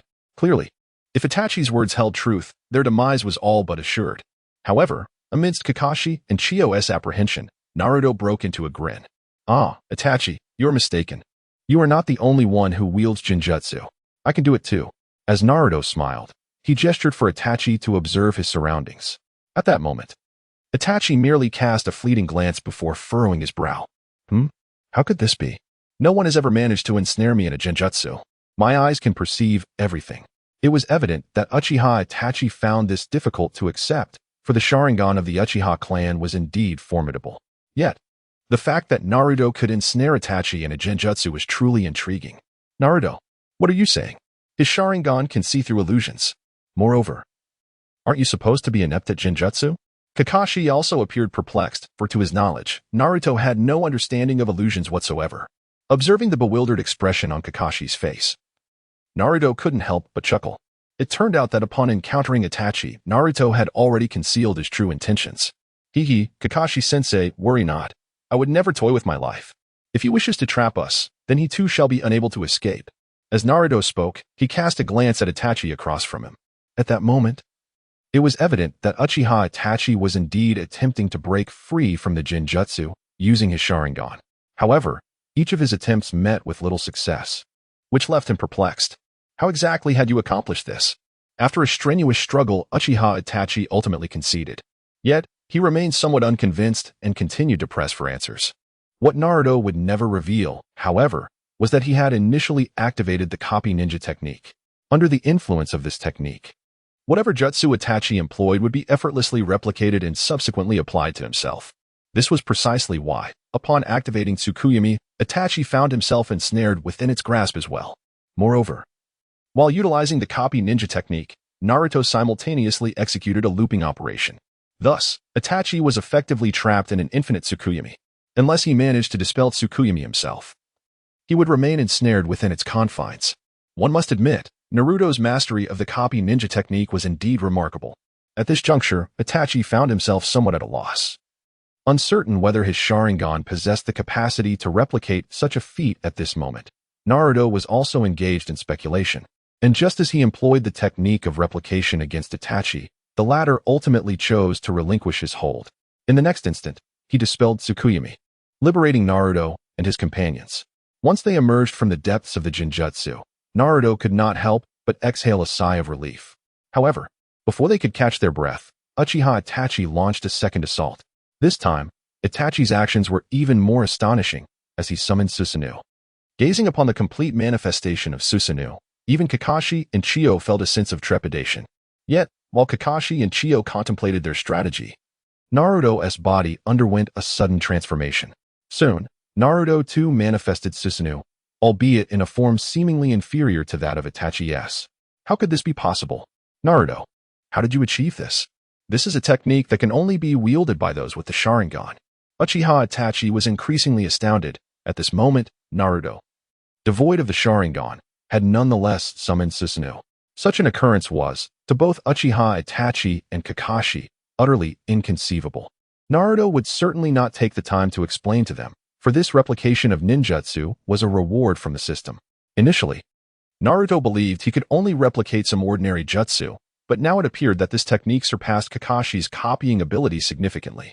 To his astonishment, this replication ninjutsu could even duplicate bloodline limits, which truly delighted Naruto.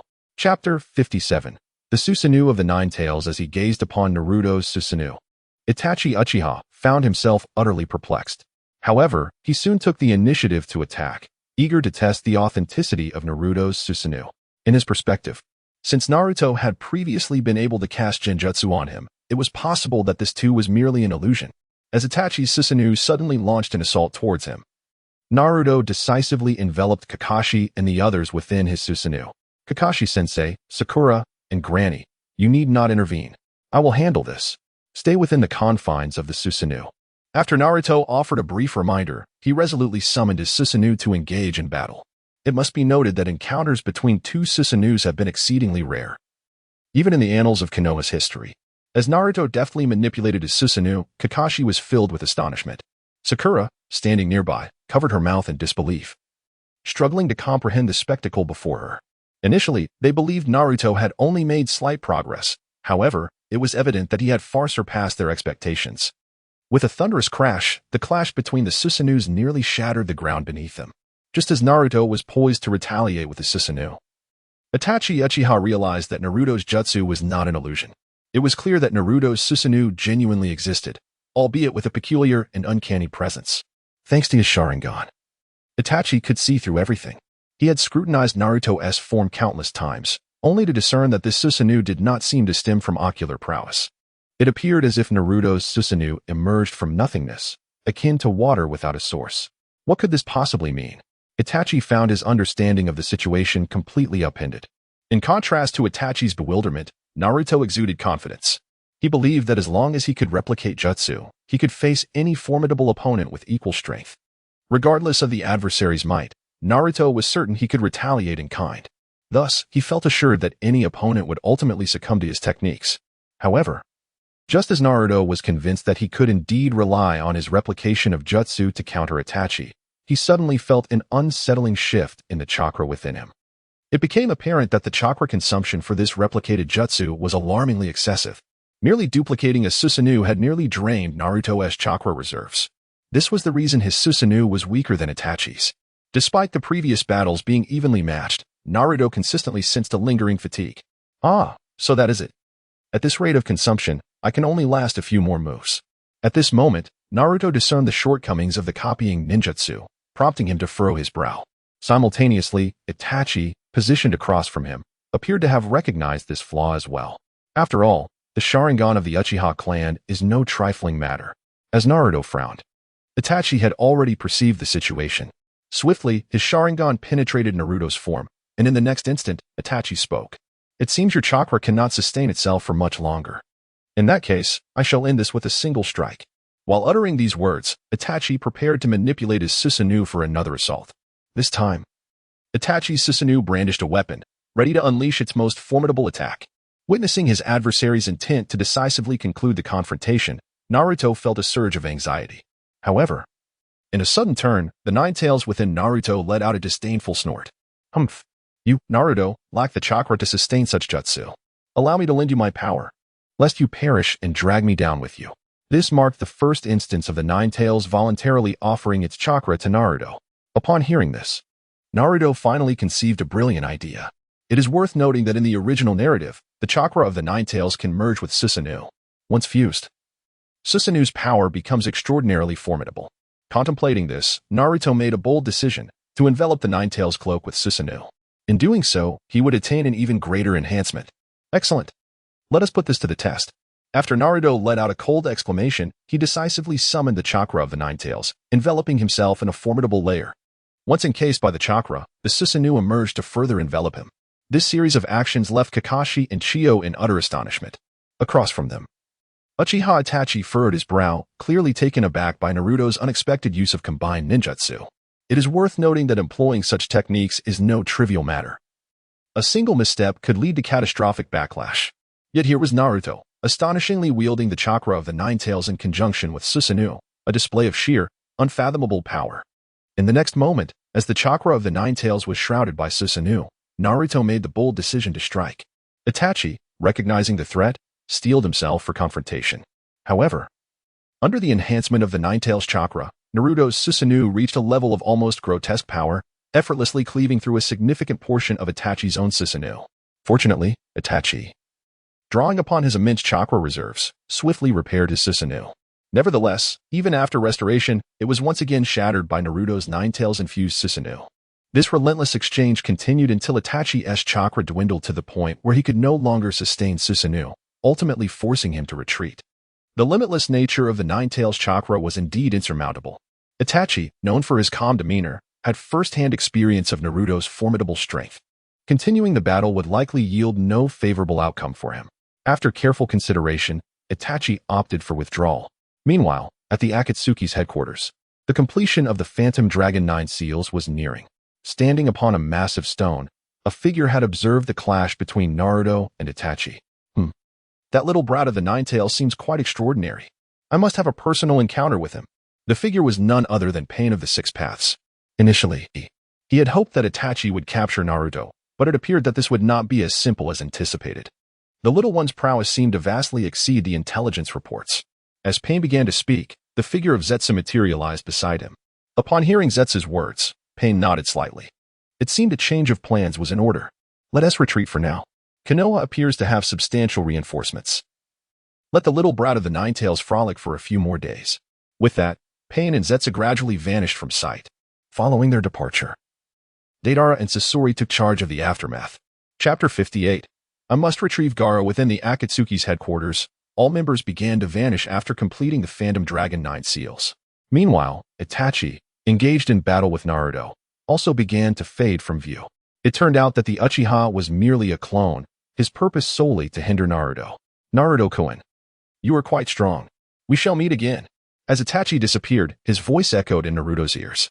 Naruto couldn't help but reflect on the revelation that Itachi had only sent a clone. Had his true self been present, the strength of Susanoo would likely have been even more formidable. Though Naruto now possessed the ability to replicate ninjutsu, allowing him to barely hold his ground against Itachi, there remained a considerable gap in their capabilities. Had it not been for the timely replenishment of the Nine Tails chakra, Naruto might have found himself in grave danger. Even though he understood that Itachi would not genuinely seek to end his life, the threat from the Akatsuki members remained ever present. Contemplating these matters, Naruto clenched his fists, realizing that he must continue to grow stronger. Otherwise, he would be ill-equipped to confront the Akatsuki's formidable adversaries, particularly Pain of the Six Paths, whose power far surpassed that of Itachi. Naruto resolutely made up his mind in silence when Kakashi's ninja dog arrived with news. Teacher Guy had successfully repelled the clone of Haiden and reached the Akatsuki headquarters. However, at that moment, the place was deserted, leaving only an entrance behind. Teacher Guy and his team were attempting to enter through that opening. What about Gaara? How was he? Upon hearing the report from the ninja dog, Naruto inquired about Gaara's condition. At that moment, the ninja dog helplessly shook its head. Gaara had been taken by Deidara. His life or death remained uncertain. This was all the information the ninja dog could provide, leaving Naruto and his companions with two choices. The first choice was to rendezvous with Teacher Guy and investigate the Akatsuki headquarters.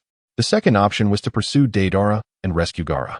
Without much contemplation, Naruto chose to chase after Deidara. In his view, even if they went to the Akatsuki headquarters, they would not stand a chance. The safety of Gaara was of utmost importance. Although, in the original story, Gaara perished after losing the tailed beast, Naruto would not allow such a fate to befall him.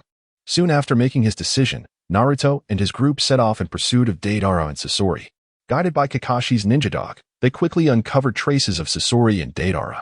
However, Before long, Sasori and Deidara began to act separately. By the time Naruto and the others caught up, Sasori had been waiting for them for quite some time. Ah, it's been a while. Granny Chio? Sasori blocked their path and greeted Granny Chio first. At that moment, Granny Chio couldn't contain her excitement. It was important to note that Sasori was her own grandson. Once, he was a formidable force from Sunagakure, but he had been killed by Kakashi's father during battle. Yet, encountering Sasori here proved that he was still alive. Granny Chio, filled with emotion, addressed Sasori. Sasori, why have you joined Akatsuki and betrayed Sunagakure? It's not too late to turn back. Otherwise, do not blame me for being rude. Granny Chio seemed eager to persuade Sasori, but he was beyond her reach now.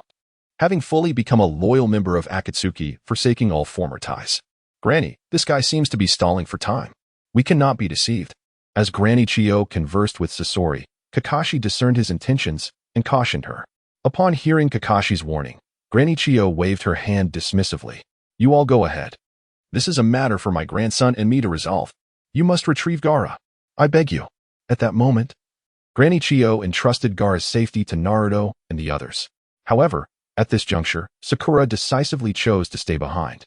She did not wish to see Granny Chio face Sasori alone. Naruto and Kakashi did not oppose Sakura's decision. After exchanging a few words with them, Naruto and Kakashi resumed their pursuit. Since Deidara excelled in ninjutsu that allowed him to fly, Naruto and Kakashi faced significant challenges in their chase. Nevertheless, Naruto was determined not to give up. After all, Gaara was his friend, and he could not stand by idly. Despite Kakashi's repeated attempts to dissuade him, Naruto remained resolute. Damn it, that guy is flying so high. We can't catch up. Trailing far behind Deidara, Naruto felt increasingly anxious. Neither he nor Kakashi possessed any flight-based ninjutsu, making their task even more arduous. However, soon, a scene from the original story flashed in Naruto's mind: Senju Hashirama's technique against Uchiha Madara. I've got it. Perhaps that technique could work. At this moment, Naruto abruptly halted, summoning the bloodline of the Senju clan that resided within him. As the essence of the Senju bloodline manifested, Naruto decisively executed would release. The ground beneath him erupted as if a forest had suddenly emerged, and towering trees swiftly formed an elongated pathway that surged towards Deidara. Witnessing the spectacle, Kakashi stood frozen in astonishment. This is the legendary jutsu of the first Hokage. How did Naruto acquire such knowledge? Kakashi found himself bewildered. For such techniques were not easily mastered by just anyone.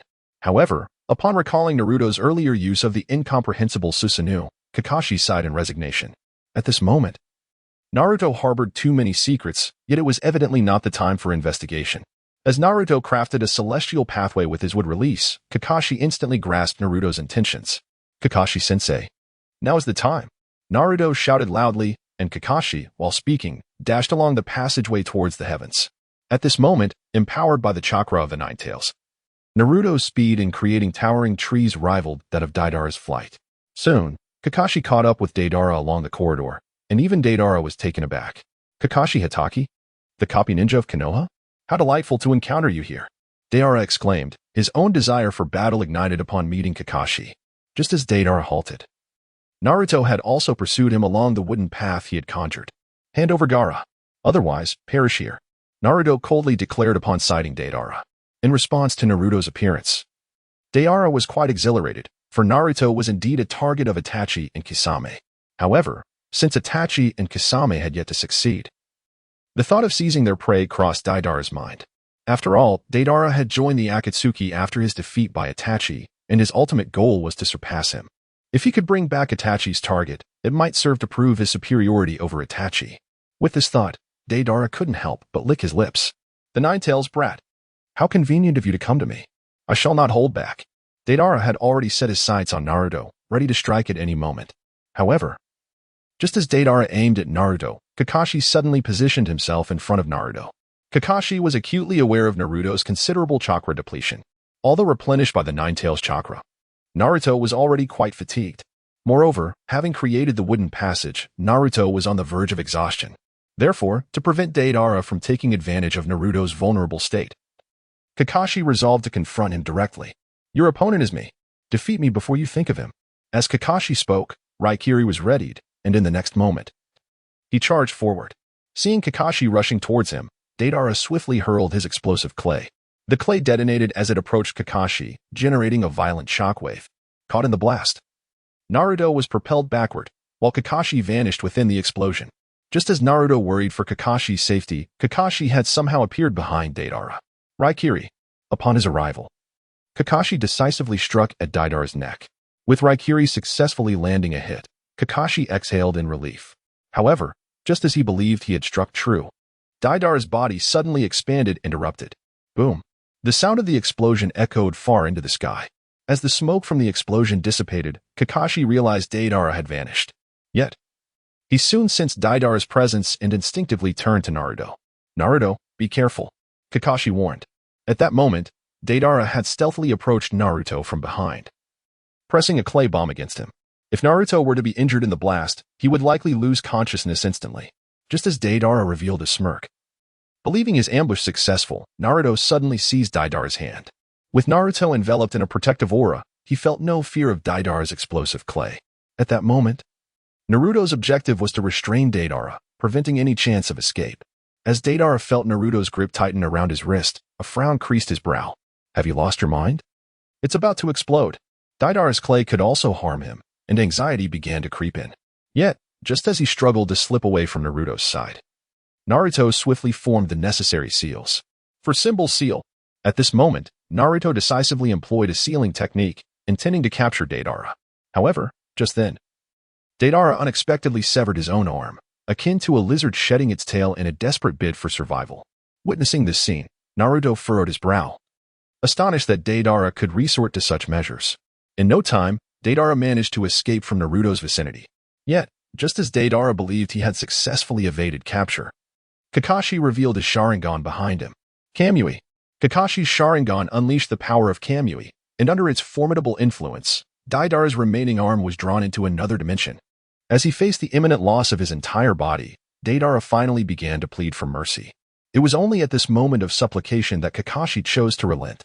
Seizing the opportune moment, Naruto decisively sealed away Deidara. After accomplishing this task, he and Kakashi descended to the ground below, where they found Gaara. However, Gaara had already succumbed to lifelessness, and Shukaku had departed from his body. In that moment, Gaara was devoid of his absolute defense. And witnessing Gaara's diminished power left Naruto feeling somewhat helpless. Just then, the Shukaku clone within Naruto seemed to sense something amiss and began to call out incessantly. Meanwhile, as Naruto and Kakashi subdued Deidara, Sakura and Chiyo found themselves embroiled in a fierce battle. It must be said that the strength of the scorpion of the Red Sand was formidable. His ability to manipulate thousands of puppets surpassed that of his predecessors. Had he remained a ninja of Sunagakure, he would undoubtedly have enhanced the village's combat prowess significantly. Unfortunately, he had now irrevocably become a member of the Akatsuki. Reluctantly, Chiyo resolved to confront him. "Scorpion, even if it costs me my life today, I shall lead you back to the path of righteousness." Chiyo's combat prowess was indeed formidable. Yet it paled in comparison to the puppet techniques wielded by the scorpion. Before long, Chiyo and Sakura found themselves in a perilous situation, with Chiyo even succumbing to the scorpion's lethal poison. Just when Sakura and Chiyo were on the brink of crisis, Naruto and Kakashi's figures suddenly descended from the heavens. Naruto possessed a profound recollection of the original narrative, prompting his timely arrival for reinforcements. Although Sakura triumphed over Sasori in the original tale, it came at a grievous cost. Therefore, Naruto, intent on sparing Sakura from harm, did not hesitate.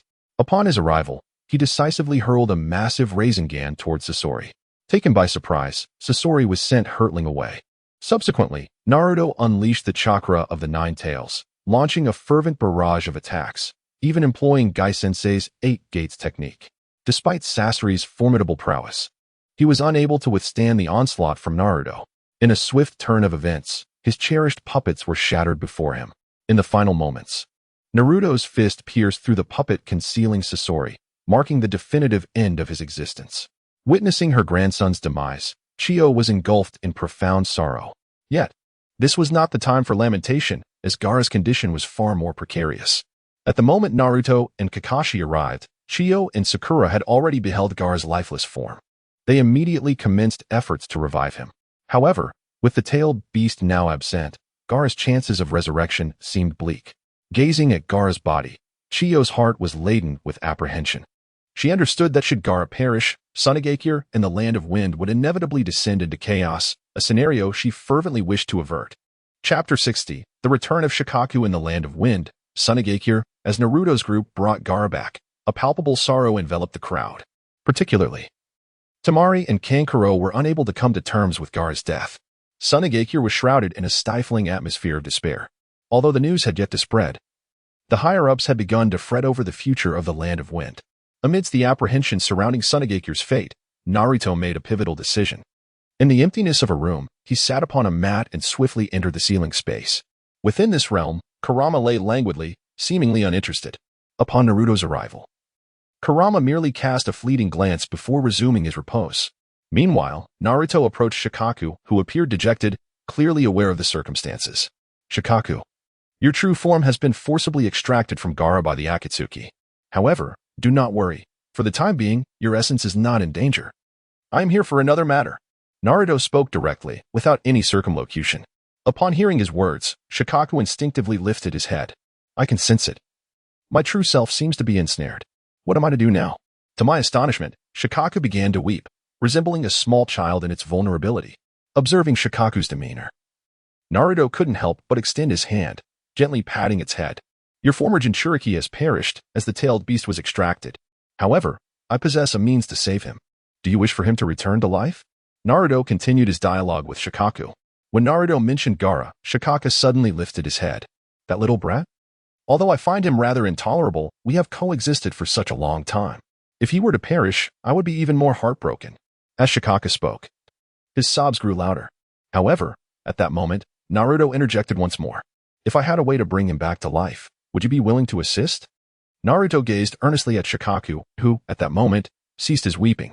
It was evident that he too was deeply concerned about Gaara's safety. Soon, Shukaku gave a slight nod, fixing a serious gaze upon Naruto. What can I do? Do you require my assistance? He inquired. No problem. As long as it ensures that little brat survives, I am willing to help. Shukaku openly conveyed his thoughts to Naruto without reservation. Upon receiving Shukaku's response, Naruto couldn't help but smile with satisfaction. All right. I shall prepare to return you to Gaara's body. With your presence restored within him, he will be as he once was. As for your true form, I will eventually retrieve it for you. As Naruto uttered these words, Shukaku finally felt a surge of joy. Meanwhile, as Naruto engaged in conversation with Shukaku, the Nine-Tails let out a disdainful snort. Humph. Kid, you'd better not end up like that little brat from Shukaku's household. I certainly do not wish to be the one to rescue you one day. Although the Nine-Tails' words were somewhat harsh, Naruto comprehended the sentiment behind them. After all, the relationship between a Jinchuriki and a tailed beast is one of coexistence. Should the Jinchuriki perish, the tailed beast would likely face peril as well. Furthermore, they were entirely unaware of the Akatsuki's intentions regarding them. Rather than entrusting their fates to the Akatsuki, it would be far wiser to place their trust in Naruto. Haha, Kurama, rest assured, I have no intention of dying. Well then, I shall take my leave for now. Shukaku, I will release you shortly. After a brief exchange, Naruto departed from the ceiling space. As he exited, Shukaku couldn't help but glance at the Nine-Tails beside him. Hey Kurama, this kid isn't so bad after all. He possesses loyalty and compassion. You shouldn't be so fierce with him. Shukaku admonished the Nine-Tails, who responded with a snarl, causing Shukaku to recoil in fright. Over the past few days, he had endured quite a bit of scolding from Kurama. The thought of soon returning to Gaara's body filled Shukaku with anticipation. In the main hall of Sunagakure, the atmosphere was heavy with sorrow as everyone gazed upon Gaara's lifeless form. Sakura and Chiyo, both skilled medical ninjas, found themselves at a loss. Amidst the collective grief, Chiyo seemed to have made a resolute decision. She slowly approached Gaara's side and placed her hand upon him. Sunagakure cannot remain leaderless. I shall offer my life in exchange for Lord Gaara. At this moment, Chiyo prepared to use the rebirth technique to revive Gaara. Just as she was about to act, Naruto entered from outside. Chiyo, leave Gaara to me. You all step outside. I promise to return to you a lively Gaara. Naruto glanced at the crowd, yet at that moment, they wore expressions of bewilderment. Clearly, they did not believe him to possess such formidable capabilities. However, as hesitation lingered among them, Granny Chiyo spoke up, asserting, everyone, please leave. As a venerable elder of Sunagakure, her words carried significant weight.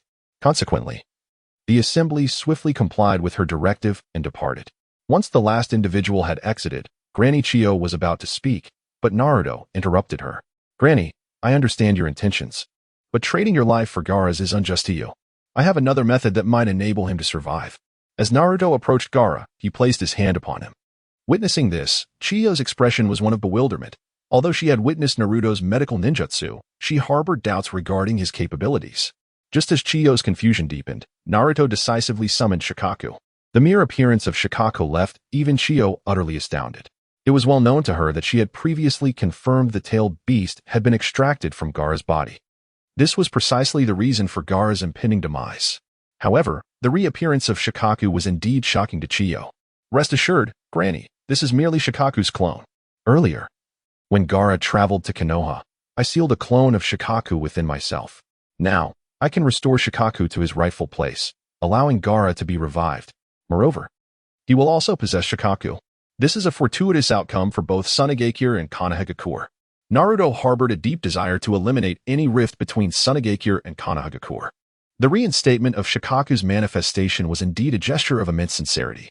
After all, even though it was merely a fraction of Shukaku, if wielded appropriately, it could serve as a formidable weapon.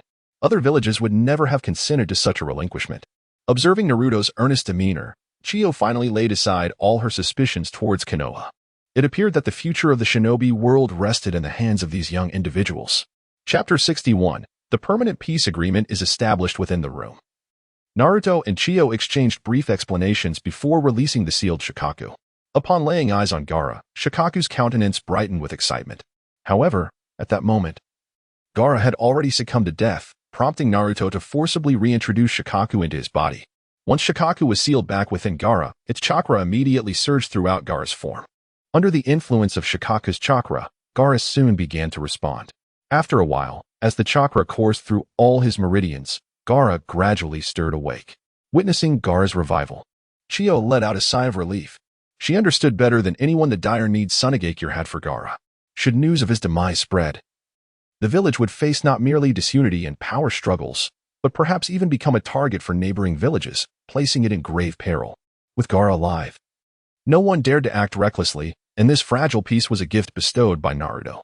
As she gazed at Naruto, a warm smile graced Chiyo's face.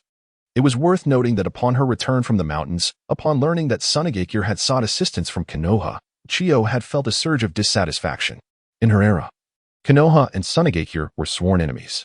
Countless of her relatives had perished on the battlefield during conflicts between the two villages. Such animosity made it utterly intolerable for her to accept aid from Konoha. Yet now, witnessing Naruto set aside all prejudice, even restoring Shukaku to Gaara, Chiyo finally recognized that in her years of retreat, the world had been infused with new vitality. This fresh perspective was destined to usher in an unprecedented future. Contemplating these thoughts, Chiyo's heart gradually found peace, and the grudges of the past melted away in that moment. Where is this? Gaara slowly opened his eyes, surveying his surroundings. As he discerned the environment, he finally sat up. I remember. I think I died. How did I end up here? Naruto? Chiyo? Gaara gazed at Naruto and Chiyo in bewilderment. At that moment, his mind was occupied solely by the memories of his previous defeat at Deidara's hands. Beyond the torment was the Outer Path's golem. Although he was uncertain of the impact it had on him, he vividly recalled the excruciating pain he had endured, a suffering he wished never to experience again. Naruto, have you also perished? After a brief silence, Gaara formulated his response. However, Naruto placed a reassuring hand on his shoulder and gently patted him. Gaara, you are very much alive. This is Tsunagakure. At this moment, Naruto recounted all that had transpired earlier, and upon learning that he was resurrected by Naruto, Gaara's expression shifted. For a brief moment, Gaara found himself at a loss, uncertain whether to feel joy or sorrow, as he struggled to articulate his emotions. Suddenly, a thought crossed his mind. Shukaku, what about Shukaku? Although he had long harbored resentment towards Shukaku for rendering him a pariah in his village, the realization of losing Shukaku left an emptiness within him. Just as Gaara appeared despondent, the voice of Shukaku echoed in his mind. Hey, kid, aren't you just pathetic? You couldn't even protect my essence. So weak. You're embarrassing the Jinchuriki. Look at that kid beside you. He's far stronger than you. At this rate, I'll lose face too. From now on, I'll train you. The voice of Shukaku reverberated through Gaara's thoughts, instilling within him a sense of astonishment. Shukaku, is that really you? Gaara exclaimed, Disbelief etched across his face, when suddenly, Granny Chiyo revealed the truth. Upon discovering that it was all Naruto's doing, Gaara was profoundly moved once again by Naruto's actions. After all, Naruto had become his only true friend, a bond that was characterized by unwavering trust. Arigato gozaimasu. Gaara slowly descended, solemnly extending his hand towards Naruto. Witnessing this, Naruto couldn't help but smile as he reached out to grasp Gaara's hand. In that moment, they bore witness not only to friendship but also to the mutual trust between their two villages. If the peace between their villages had previously been maintained solely through treaties, now it was founded on trust so profound that it could inspire sacrifice, highlighting its rarity and value. Shukaku, rest assured, I will grow stronger. As Gaara shook hands with Naruto, he made a solemn promise to the Shukaku residing within him. Upon hearing Gaara's words, Shukaku let out a proud huff before gradually fading away. Outside the room, the others had grown somewhat anxious. Just as they began to worry about what might be happening inside, the door finally creaked open. The first to emerge was Gaara, and upon seeing him, the expressions of the onlookers turned to astonishment. Clearly, none had anticipated that Gaara would survive. As the crowd stood in shocked silence, Naruto and Granny Chiyo followed suit and stepped out. Upon seeing Granny Chiyo and Naruto, questions began to arise among the crowd. However, prior to this, Naruto and Granny Chiyo had reached an agreement to keep this matter entirely concealed. In their view, it was unwise for anyone to know, considering the safety of the village.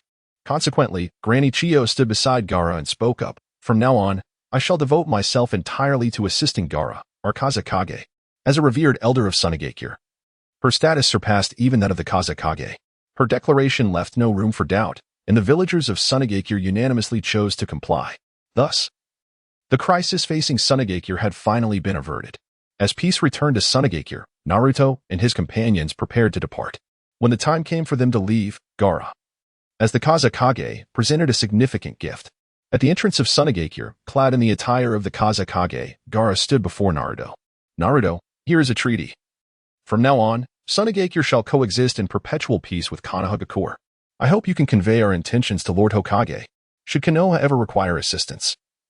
Sunigakure will undoubtedly lend its full support, Gaara declared, extending a box containing the treaty towards Naruto. Upon witnessing this, Naruto solemnly nodded towards Gaara and then took the item with assurance. Rest assured, I shall deliver it. With that, Naruto and his companions set forth on their journey back to Konoha. Chapter 62. An investigation on Naruto. During their return to Konoha, Kakashi and the others exercised utmost caution. Having learned from the prior experiences of Sunigakure, it is crucial to note that Naruto is also a Jinchuriki, and it appears that the Akatsuki organization has long been fixated upon him. Thus, for Naruto's safety, he was kept at the center of their formation throughout the journey. Only when they neared the boundaries of Konoha did they finally ease their vigilance. It seems the Akatsuki did not pursue us. I surmise their technique for extracting tailed beasts has certain restrictions on its activation. Kakashi, initially troubled by the possibility of the Akatsuki targeting Naruto's tailed beast once more, felt relieved, albeit slightly embarrassed for his overreaction. Nevertheless, Kakashi remained vigilant, having resolved in his heart to discuss Naruto's situation thoroughly with the Hokage upon their return. To Kakashi, the current Naruto was a far cry from the boy he once knew. The Naruto of yesteryears lacked the formidable strength displayed now. Each recollection of Naruto confronting Itachi and Deidara of the Akatsuki, wielding their formidable techniques, filled Kakashi with trepidation. Particularly haunting were Naruto's usages of Susanoo, Tsukuyomi, and the first Hokage's techniques during the pursuit of Deidara. These abilities were extraordinary, even among the elite of the village, leaving Kakashi perplexed as to how Naruto had acquired such skills. At this moment, Naruto remained oblivious to Kakashi's contemplations. As they approached Konoha, his thoughts were consumed by an intense craving for Uncle Irika's ramen. Throughout his time away, he had not indulged in a proper meal. The scarcity of food in Sunigakure had left him yearning for a satisfying dish. Consequently, the moment he set foot in Konoha, Naruto dashed away decisively. Kakashi-sensei, I shall forego visiting the Hokage. Hey, Sakura, would you like to join me for ramen? It's on me. At this moment, Naruto hastened towards Ichiraku Ramen, prompting Sakura to feel an overwhelming urge to deliver a punch to him. As for Kakashi, he made no attempt to restrain Naruto. After all, with the village being protected, there was little cause for concern. In the Hokage's office, Kakashi soon stood before the fifth Hokage, Tsunade. Upon presenting the peace agreement from Sunigakure, Tsunade's face lit up with joy. This could be regarded as her most significant achievement since ascending to the position of Hokage. It is essential to recognize that the notion of permanent peace among the ninja villages was once merely a distant dream. In a world rife with conflict, perpetual combat was the unchanging reality. Yet, this endless cycle of violence had grown tiresome, and the yearning for peace was palpable among all. However, the attainment of peace is no simple task. Previous Hokages had striven towards this goal with little success. Although a peace agreement with Tsunagakure had now been reached, it represented a considerable step forward. Well done, Kakashi. I will ensure that Shizune rewards you, Tsunade exclaimed. By the way, where is that rascal Naruto? Why has he come to see me? After securing the peace agreement, Tsunade finally thought of Naruto. In her eyes, nothing could happen to him. If it weren't for Naruto, this peace would not have been possible. At the mention of Naruto, a grave expression crossed Kakashi's face. What is wrong, Kakashi?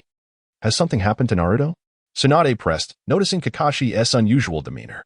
Kakashi had intended to discuss Naruto with Tsunade in detail, and he soon recounted the recent events. However, when Kakashi revealed that Naruto was using jutsu that seemed peculiar, Tsunade's face mirrored his surprise. What did you say? Naruto can use Sharingan techniques? How is that possible?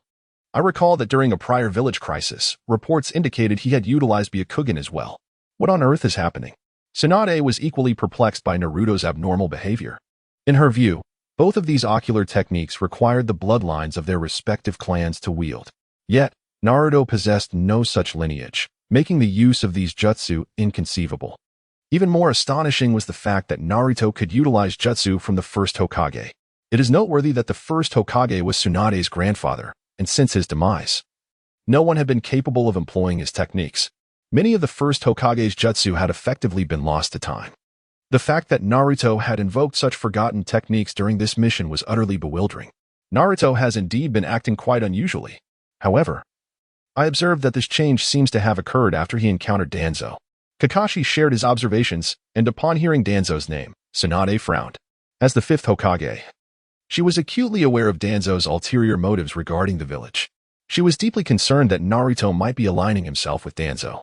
Consequently, Tsunade swiftly issued a command for Naruto to be placed under surveillance. Hokage-sama, might this be too extreme? Kakashi was taken aback by Tsunade's directive. However, upon reflection, it seemed necessary. After all, Naruto was a unique entity within the village. Failure to comprehend his actions could lead to dire consequences. As Tsunade issued the order for surveillance on Naruto, Danzo, and the headquarters of the Root organization, wore a grim expression. Previously, when Naruto had departed from the village, Danzo had attempted to intervene, but ultimately found himself sealed away by Naruto. Fortunately, Danzo had arranged for an escape route, allowing him to free himself after Naruto and his companions had left. Now, upon learning that Naruto had returned to the village, Danzo began to stir with renewed intentions. In the forest behind the Hokage Rock, Danzo and several members of the Root organization landed upon a large boulder. Just as they settled, a massive serpent appeared within Danzo's field of vision. Upon seeing the serpent, Danzo gestured for his subordinates to vanish instantly. Once they had departed, the serpent opened its mouth, and in the next moment, Kabuto emerged from within. Well, Danzo, I wonder what you summoned me for. You're not planning to drag me back to the village, are you? Kabuto maintained a vigilant demeanor, perceiving Danzo as an exceedingly dangerous individual. Had it not been for Orochimaru's instructions to ascertain Danzo's intentions, he would never have appeared before him. Observing Kabuto from a distance, Danzo scoffed. Huh? Capture you? You think you're worthy? If it were Orochimaru, perhaps I would consider it, but you, a mere pawn, are not worth my time. Danzo's disdain for Kabuto stung the once proud figure, who felt a surge of indignation. However, being the astute individual he was, Kabuto recognized that he was no match for Danzo at present, so he chose to feign submission. Internally, he had already cursed Danzo countless times. Just you wait, old man. Once I've mastered all of Orochimaru's teachings, you'll become my next experiment. Kabuto thought to himself, maintaining a facade of politeness. Heh, Danzo, you're not calling me here to quarrel, are you? If it's just a dispute, then I shall excuse myself. Kabuto expressed his desire to depart, aware of the potential troubles that could arise within the boundaries of the Leaf Village. Yet, just as Kabuto was about to retreat, Danzo's cold laugh echoed behind him. Heh, my men have secured this area. No one will come. As Danzo spoke, he cast a glance at Kabuto, who suddenly felt an ominous premonition. However, just as Kabuto believed he was encircled by Danzo, Danzo turned his gaze towards the Leaf Village. The reason I summoned you is to inform Orochimaru that I wish to collaborate. Is he not also interested in Naruto? We could work together to extract Naruto from the village. In the end, we would both achieve our goals, though Orochimaru may question my sincerity. But once this opportunity passes, it will be lost. At this moment, Danzo decisively revealed his reason for seeking Orochimaru, leaving Kabuto utterly astonished. It is essential to recognize that Danzo embodies the most obstinate faction within the village. To safeguard the village's security, Danzo would not hesitate to sacrifice anyone. Regardless of the means employed, he is unwavering in his commitment to the protection of his home. Yet, this very individual harbors intentions against Naruto, which seems profoundly irrational. Naruto is, after all, a formidable weapon for the village. The reputation of the Nine Tails is known to virtually every ninja. The notion that Danzo would contemplate an assault on such a vital asset is simply astonishing. However, just as Kabuto began to question Danzo's motives for collaboration, Danzo spoke again. Orochimaru may choose not to ally with me, but I must capture Naruto. Additionally, I have other allies at my disposal. Whether he joins is entirely up to him. Now, you may leave. With that, Danzo vanished decisively from the scene, leaving Kabuto momentarily bewildered. Yet, it was not long before he gathered his thoughts and conveyed Danzo's intentions back to Orochimaru. Meanwhile, as Danzo conspired to collaborate with Orochimaru against Naruto, the latter had just exited a ramen shop. Having not indulged in ramen for quite some time, Naruto devoured 5 or 6 bowls in one sitting. Strolling down the streets of Konoha, pleasantly full, he felt an immense sense of contentment. However, just as he was ready to return home for a well-deserved nap, the village's ninjas began to mobilize. Kakashi, armed with the Hokage's orders, rushed towards Naruto's location with several comrades. Just as Naruto turned the corner and was nearing home, Kakashi and his team suddenly appeared before him. "Well, Kakashi-sensei, you startled me. What brings you to my doorstep? Is there a new mission? That old lady sure knows how to work us hard. I just got back." Naruto felt a surge of discontent, for they had just returned from Sunagakure without even a moment's respite. As he voiced his grievances regarding Tsunade, Kakashi could not help but let out a sigh. At least the Naruto he knew remained unchanged.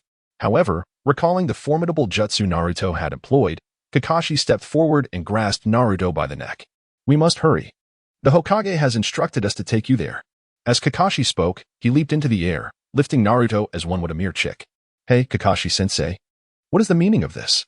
Put me down." Naruto struggled to rise, and in a mere moment, he found himself transported to an interrogation chamber of the Umbu. Seated across from him was none other than the 5th Hokage, Tsunade. Upon spotting her, Naruto could not contain himself, exclaiming, "Old hag, what on earth is going on? Why have you brought me here? If I recall correctly, this is the Umbu, isn't it?" At this moment, Naruto was enveloped by an ominous premonition. For the Umbu was no ordinary place. Just as Naruto confronted Tsunade, she strode forward and struck him on the head with a punch. "Naruto, what secrets are you hiding? You must reveal them today. This is an interrogation, and you ought to take it seriously," Tsunade succinctly explained, leaving Naruto momentarily speechless. "Interrogation? What is wrong with me?" "Old hag, what do you mean?" Naruto was evidently perplexed as to why he was being scrutinized, just as confusion clouded his expression. Tsunade finally broached the subject of Naruto's previous use of ninjutsu. "Why did you employ techniques from the Uchiha clan? And what about the Byakugan? How could an ordinary person possibly wield such jutsu? What on earth is going on, Naruto? You must not conceal the truth, do you understand?" Tsunade's face was etched with seriousness, compelling Naruto to adopt a more solemn demeanor. In truth, Naruto had long anticipated this reckoning. If he could not concoct a plausible explanation, he feared he would encounter considerable difficulties in the future. However, he could not divulge the existence of the system to them, leaving Naruto in a rather precarious position. To be frank, he had not yet devised a suitable explanation for these matters. The prior excuse was certainly inadequate, no matter how much the 3rd Hokage had left behind. He could not have bequeathed the Uchiha clan's jutsu. Furthermore, no one would have access to the techniques of the Senju clan. Addressing these issues posed a significant challenge. Just as Naruto was grappling with his thoughts, Kakashi unexpectedly mentioned Danzo. Upon hearing Danzo's name, an idea sparked within Naruto's mind. Naruto was acutely aware that Danzo had been secretly researching the Sharingan of the Uchiha clan. Moreover, he had previously transplanted the Sharingan into himself, and he possessed the cells of the Senju clan as well. Contemplating these revelations, Naruto was struck by an idea. Ahem, very well, I confess. Tsunade, the old hag. These are all jutsu I pilfered from Danzo. That old coot has a hidden base filled with such things. Naruto deftly evaded responsibility, a feat accomplished with remarkable finesse. Owing to the enigmatic nature of Danzo, the root organization remained shrouded in mystery, leaving no one truly informed about its operations. Thus, upon hearing Naruto's words, Tsunade could not help but furrow her brow. Chapter 64. Unrest Beyond the Village as the Fifth Hokage. Tsunade's insights were confined to the visible aspects of the Hidden Leaf Village. However, when it came to Danzo, his root organization, and the Umbu, there were many areas beyond her reach. The opacity surrounding these matters only served to heighten Tsunade's frustration, although she had contemplated a dialogue with Danzo. The stubbornness of that old man was not something just anyone could endure. After several failed attempts at conversation, she became disinclined to concern herself with the affairs of the root organization. Now, upon hearing Naruto's statement, Tsunade sensed a whiff of danger. Was Danzo clandestinely researching these jutsu? How audacious of him, unafraid of potential repercussions from the Hyuga clan. Tsunade clearly disapproved of Danzo's actions, yet she found herself accepting Naruto's perspective. In her view, Naruto indeed lacked other avenues to access these forbidden techniques. Although there were designated places in the village to store such forbidden arts, many of them were not easily mastered. After careful consideration, Tsunade reluctantly adopted Naruto's viewpoint, thus bringing an end to her inquiry into Naruto's activities. Meanwhile, Danzo and his root organization had become a source of considerable concern for her. What on earth was Danzo up to? It seemed imperative to investigate further. Tsunade detested the feeling of being kept in the dark, prompting her to swiftly announce an investigation into Danzo. Once Naruto had successfully evaded detection, he exhaled a long sigh of relief. It appeared that in future encounters involving formidable jutsu, some level of disguise would be necessary. Otherwise, should his true abilities be revealed, it could lead to complications. And what of that powerful illusion technique he had received as a reward for a previous mission? That could certainly come in handy. In Naruto's estimation, if any battles were to arise again, it would be prudent to ensnare those around him in an illusion beforehand. Once ensnared, they would be oblivious to his use of forbidden techniques. This approach would not only help avert numerous troubles, but also allow him to fully immerse himself in combat. Truly a win-win situation. Thus, after his release, Naruto returned to his abode and indulged in a restful slumber. He slept soundly until the following day, awakening as midday approached. Just as he prepared to venture out in search of sustenance, a throng of unidentified ninjas suddenly appeared on the outskirts of the Hidden Leaf Village. Upon noticing these mysterious figures, the village swiftly entered a state of alert. Why are there so few people on the streets today? It seems rather deserted. Naruto strolled down the somewhat desolate street, a sense of perplexity washing over him. Just as he pondered the emptiness, a shuriken suddenly whizzed toward him. Caught off guard by this covert attack, Naruto furrowed his brow in surprise. In the next instant, he deftly hurled the kunai, intercepting the shuriken with remarkable precision. Who goes there? Naruto cautiously turned his gaze towards the direction from which the shuriken was flying. At that moment, a figure adorned with an organization mask materialized before him. Upon seeing this person, Naruto's mind instantly conjured the image of Danzo. Wasn't that scoundrel sealed away by me? Naruto recalled his previous battle with Danzo.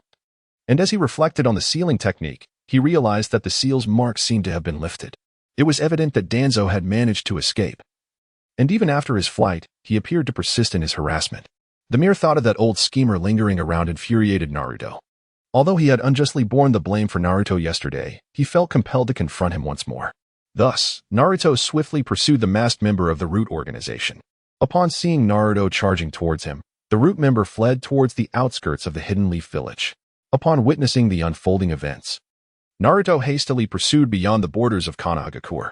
However, as he exited the village, a series of explosions erupted in the vicinity. The detonations were not only frequent but also widespread, leaving Naruto somewhat astounded. Observing how the explosions enveloped the village, an ominous premonition began to stir within him. At that moment, the ninja of Konoha commenced their exodus, embarking on an investigation to ascertain the cause of the disturbances. Naruto initially harbored the desire to ascertain the situation. Yet before he could depart, a member of the organization once again hurled a shuriken. Clearly, this individual was intent on preventing his exit, causing Naruto to furrow his brow in contemplation. Is this fellow deliberately attempting to lure me out? Could it be that that old rascal Danzo is up to his usual tricks once more? After a brief moment of contemplation, Naruto decided it was best to return to the village first. As for Danzo, he had little interest in him. Just as Naruto was about to turn away, the masked figure suddenly spoke up. Ah, Naruto-kun, don't rush back just yet. We should catch up. By the way, weren't you curious about Sasuke's whereabouts? I can tell you he's just ahead. As the figure spoke, he removed his mask, revealing himself to be Kabuto Yakushi. Upon seeing Kabuto, Naruto immediately furrowed his brows. What are you doing here? Wait, if you're here, then Orochimaru must be around as well. It seems you are both after me. Very well, I shall confront Orochimaru. Naruto, no longer intimidated by Orochimaru, felt confident in his abilities, which were sufficient to match Orochimaru's strength. Moreover, if a confrontation proved too challenging, there were numerous ways to retreat. Thus, when Kabuto waved him over, Naruto resolutely followed. If I can subdue Dans, I can certainly handle you. Just wait, Orochimaru. Naruto contemplated this, then decisively made his way towards the nearby forest. Within the confines of Konoha village, a series of explosions began to echo throughout. Witnessing the chaos erupting both inside and outside the village, Tsunade had no choice but to take command herself. Yet, for reasons unknown, she felt an unsettling sensation. As if these sudden attacks harbored ulterior motives. The specific intentions eluded her for the time being. Conduct a thorough investigation into all potential hazards within the village. Additionally, aside from the ninjas on guard duty, everyone else must promptly assist outside the village. Tsunade issued her orders, at which point Sakura, Lee, Kiba, and Shikamaru all gathered together. However, it was then that Hinata finally realized that Naruto seemed to be absent. Where is Naruto-kun? Where has he gone? She murmured softly, her words quickly capturing Sakura's attention. Ah, that fool Naruto wouldn't he have ventured out alone for reinforcements, would he? He's always so reckless. I must give him a piece of my mind when I see him. Sakura clenched her fists in frustration, but upon hearing Naruto's name, Tsunade's expression shifted dramatically. Chapter 65, The Alliance to Capture Naruto inside the room, just as Tsunade was preparing to dispatch reinforcements to the ninjas outside the village. Naruto was conspicuously absent from her plans. This instilled a sense of foreboding within Tsunade, prompting her to summon Kakashi and Might Guy. Kakashi, Guy, you two are tasked with locating Naruto and ensuring his safety. He must not be allowed to leave the village under any circumstances, understood? Tsunade was determined to prevent any harm from befalling Naruto. Upon hearing her directives, Kakashi and Guy promptly set out. However, unbeknownst to them, Naruto had already departed Konoha with Kabuto. Several miles north of Konoha, in an open area, Kabuto finally came to a halt. As Kabuto stopped abruptly, Naruto instinctively activated his observation Haki. With this heightened awareness, he discerned the presence of several individuals concealed in the surroundings. Among them was none other than Orochimaru. But what astonished Naruto even more was the sight of Danzo among them. I never imagined you two would join forces. It makes sense, alone. You would never stand a chance against me, so this is the only way. As Naruto's keen observation, enhanced by his Haki, detected Orochimaru and Danzo, he decisively spoke up. Upon being discovered and locked onto by Naruto, both Orochimaru and Danzo finally revealed themselves. From a distance, they exchanged glances before each took their positions, preparing to flank him. Naruto, it's a pleasure to see you again. This time, I am eager to experience your abilities anew. No, to be precise, it is the power of the Nine Tails that I wish to witness. Orochimaru proclaimed first, regarding Naruto as inconsequential. Instead, he considered the presence of the Nine Tails within Naruto to be the most formidable threat. However, Danzo held a differing opinion, having clashed with Naruto on 2 occasions. He had witnessed firsthand Naruto's victories, seemingly achieved through his own strength. It was difficult to fathom just how powerful Naruto would become if he truly unleashed the might of the Nine Tails. Orochimaru, I am unaware of what benefits Danzo has bestowed upon you, but since you have come today, you might as well remain. I shall capture you and present you to Tsunade for her to deal with. Naruto exhibited no fear whatsoever, and as he spoke, Danzo coughed discreetly behind him. Cough, Orochimaru. Do not underestimate him. This boy has grown to a terrifying extent. His strength may well be beyond your capacity to withstand. Let us not squander time. The village will inevitably realize our ruse. As Danzo spoke, he took the initiative and unleashed an assault, his wind release technique surging forth towards Naruto. Sensing Danzo's strike from behind, Naruto decisively formed hand seals. In the next instant, a colossal fireball technique erupted from his mouth, violently colliding with Danzo's wind release. Upon encountering the wind, the fireball expanded exponentially. In a mere moment, the enormous fireball engulfed Danzo entirely. Damn it! Danzo cursed upon witnessing this, swiftly employing earth release for defense. While Danzo had drawn Naruto's attack, Orochimaru behind him also commenced his assault. Ninjutsu Hidden Shadow Snake Hands. With a cold command from Orochimaru, a massive serpent erupted from within him. In the next moment, the serpent lunged towards Naruto, ensnaring him tightly. At this moment, Naruto found himself ensnared. His hands bound and rendered immobile before he could react, just as he prepared to forcibly extricate himself from the clutches of Orochimaru. The latter employed the serpent's mouth-binding technique once more. In an instant, Naruto was engulfed by the binding. It was evident that Orochimaru intended to trap Naruto with this jutsu. However, just when Orochimaru believed he had successfully ensnared his prey, Naruto burst forth from the serpent's maw. Observing Naruto's unscathed condition, Orochimaru furrowed his brow. It seems my little tricks are ineffective against you. Indeed, you have grown stronger. Your progress is remarkable, far surpassing that of Sasuke. At this moment, Orochimaru mentioned Sasuke, and upon hearing the name, Naruto couldn't help but chuckle. Orochimaru, I can indeed share a secret with you. You were destined to perish at Sasuke's hands. Thus, you are merely nurturing a tiger that may bring ruin upon you. Of course, I understand that you were too arrogant to heed this warning, believing yourself capable of controlling everything. Naruto revealed the ultimate fate of Orochimaru, yet Orochimaru remained unperturbed. At that moment, he slowly drew a long sword from his mouth, preparing to launch another assault. Meanwhile, Danzo finally regained his composure, ready to strike once more. The two formed a formidable pincer attack, leaving Naruto seemingly no chance of escape. Orochimaru, I have stated before, swift resolution is essential. Do not prolong this. Danzo gradually unfastened his arms, revealing several additional Sharingan upon them. Upon seeing those Sharingan, Naruto couldn't help but furrow his brow.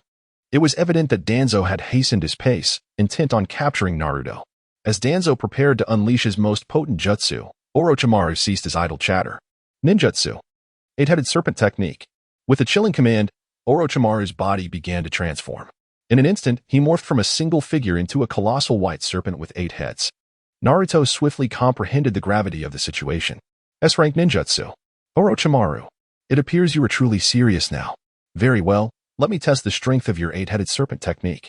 At this moment, Naruto enveloped himself in the aura of Conqueror's Haki while simultaneously forming hand seals. In the next instant, he decisively employed the 4-symbol seal to counter the 8-headed serpent technique. To Naruto, the ninjutsu of Orochimaru could only be countered by sealing techniques.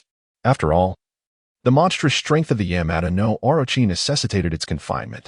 Just as Naruto was preparing to seal Orochimaru, he sensed that Danzo had activated Izanagi behind him. In an instant, Danzo charged forward, intent on launching an attack on Naruto. However, before he could close the distance, Naruto had already summoned shadow clones and ready-to-tailed Beast Rasengan. In Naruto's perspective, Danzo posed no threat whatsoever. He was merely a defeated foe, having succumbed to Naruto twice before, rendering any further struggle futile. Although Danzo could invoke Izanagi multiple times, such ninjutsu was easily countered by Naruto. At that moment, a multitude of Naruto's clones surrounded Danzo, preventing him from reaching the original. Meanwhile, Naruto's 4-symbol seal effectively ensnared the 8-headed serpent. Despite Orochimaru's formidable prowess, he found himself at a disadvantage under Naruto's sealing technique. It must be said that the alliance between Danzo and Orochimaru in their pursuit of Naruto was proving to be anything but smooth. Chapter 66, Reinforcements turned out to be Kisame Hoshigaki. Initially, Orochimaru believed that collaborating with Danzo would allow them to effortlessly capture Naruto. Securing Naruto would elevate his research and even present the possibility of obtaining the 9 tails. However, when faced with Naruto, he realized that he had been persistently suppressed. Even when employing S-rank ninjutsu, it was to no avail, causing Orochimaru to furrow his brow in frustration. On the other side, Danzo was equally beleaguered by Naruto's clones, which were evidently far from ordinary.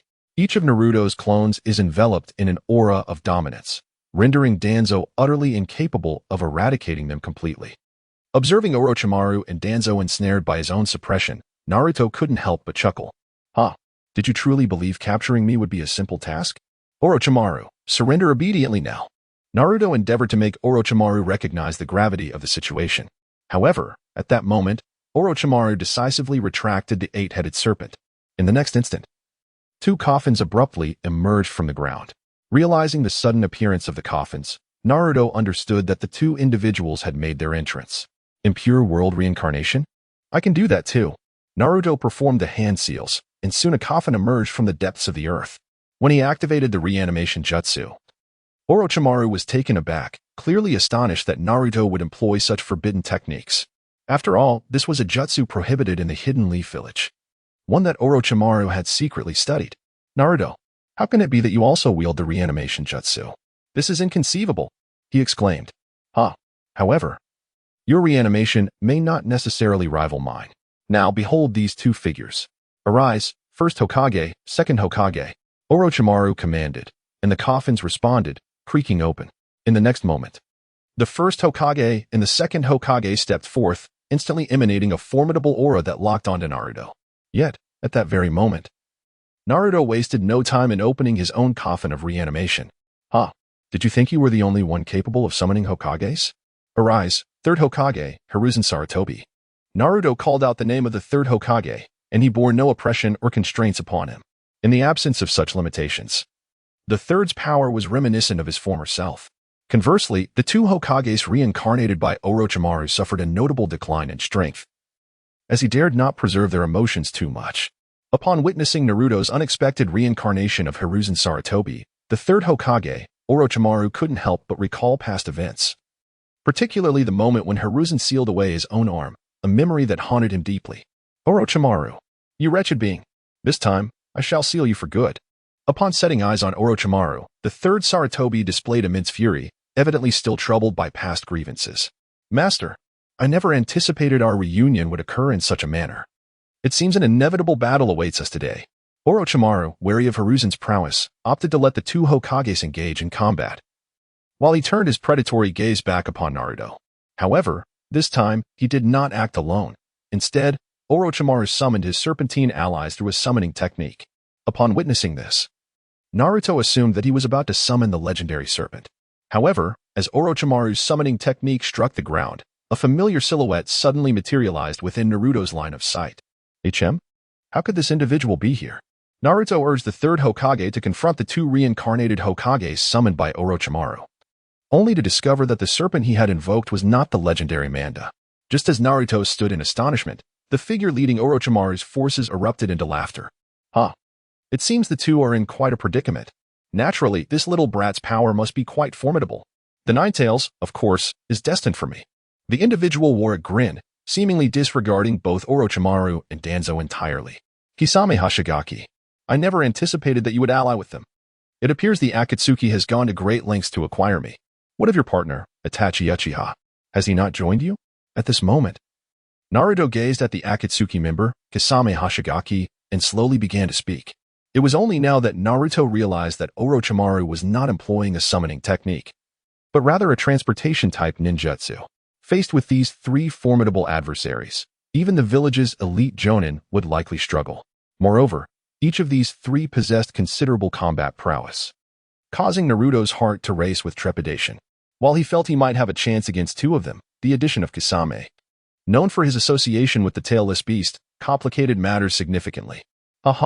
I could capture you without their help, but I simply wish to avoid wasting time.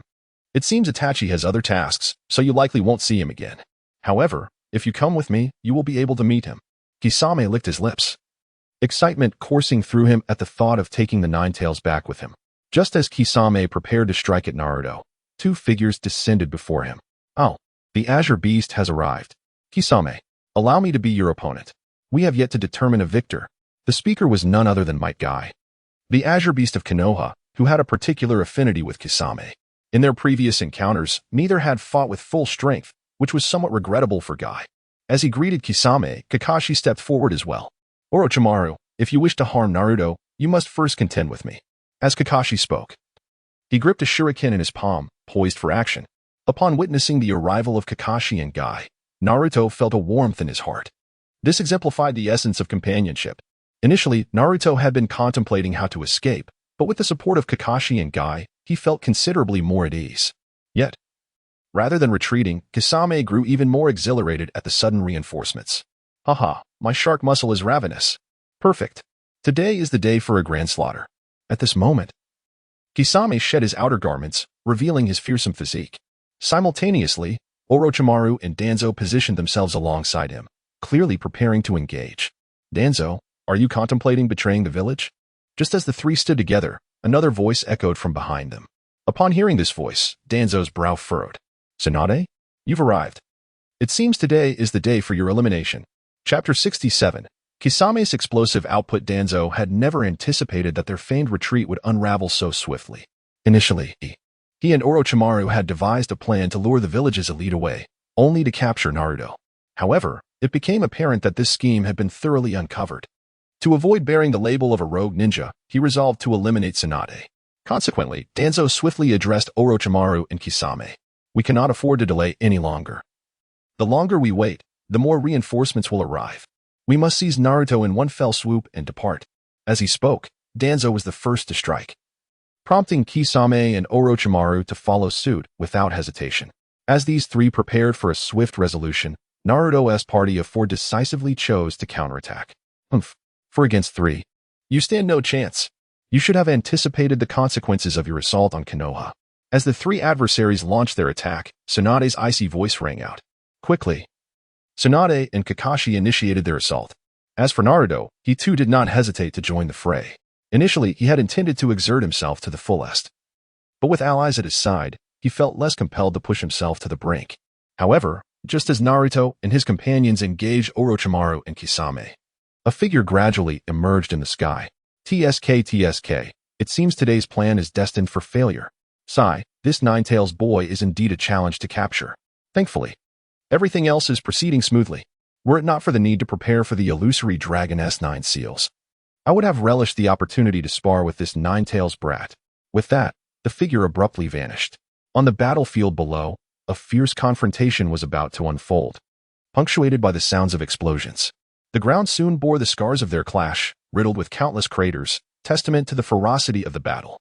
At this moment, Naruto was incessantly maneuvering between Kisame Hoshigaki and Orochimaru, unleashing formidable attacks. However, these assaults appeared to be utterly ineffective against Kisame, which indirectly underscored the formidable prowess of this tailless beast. Water release. Water prison technique.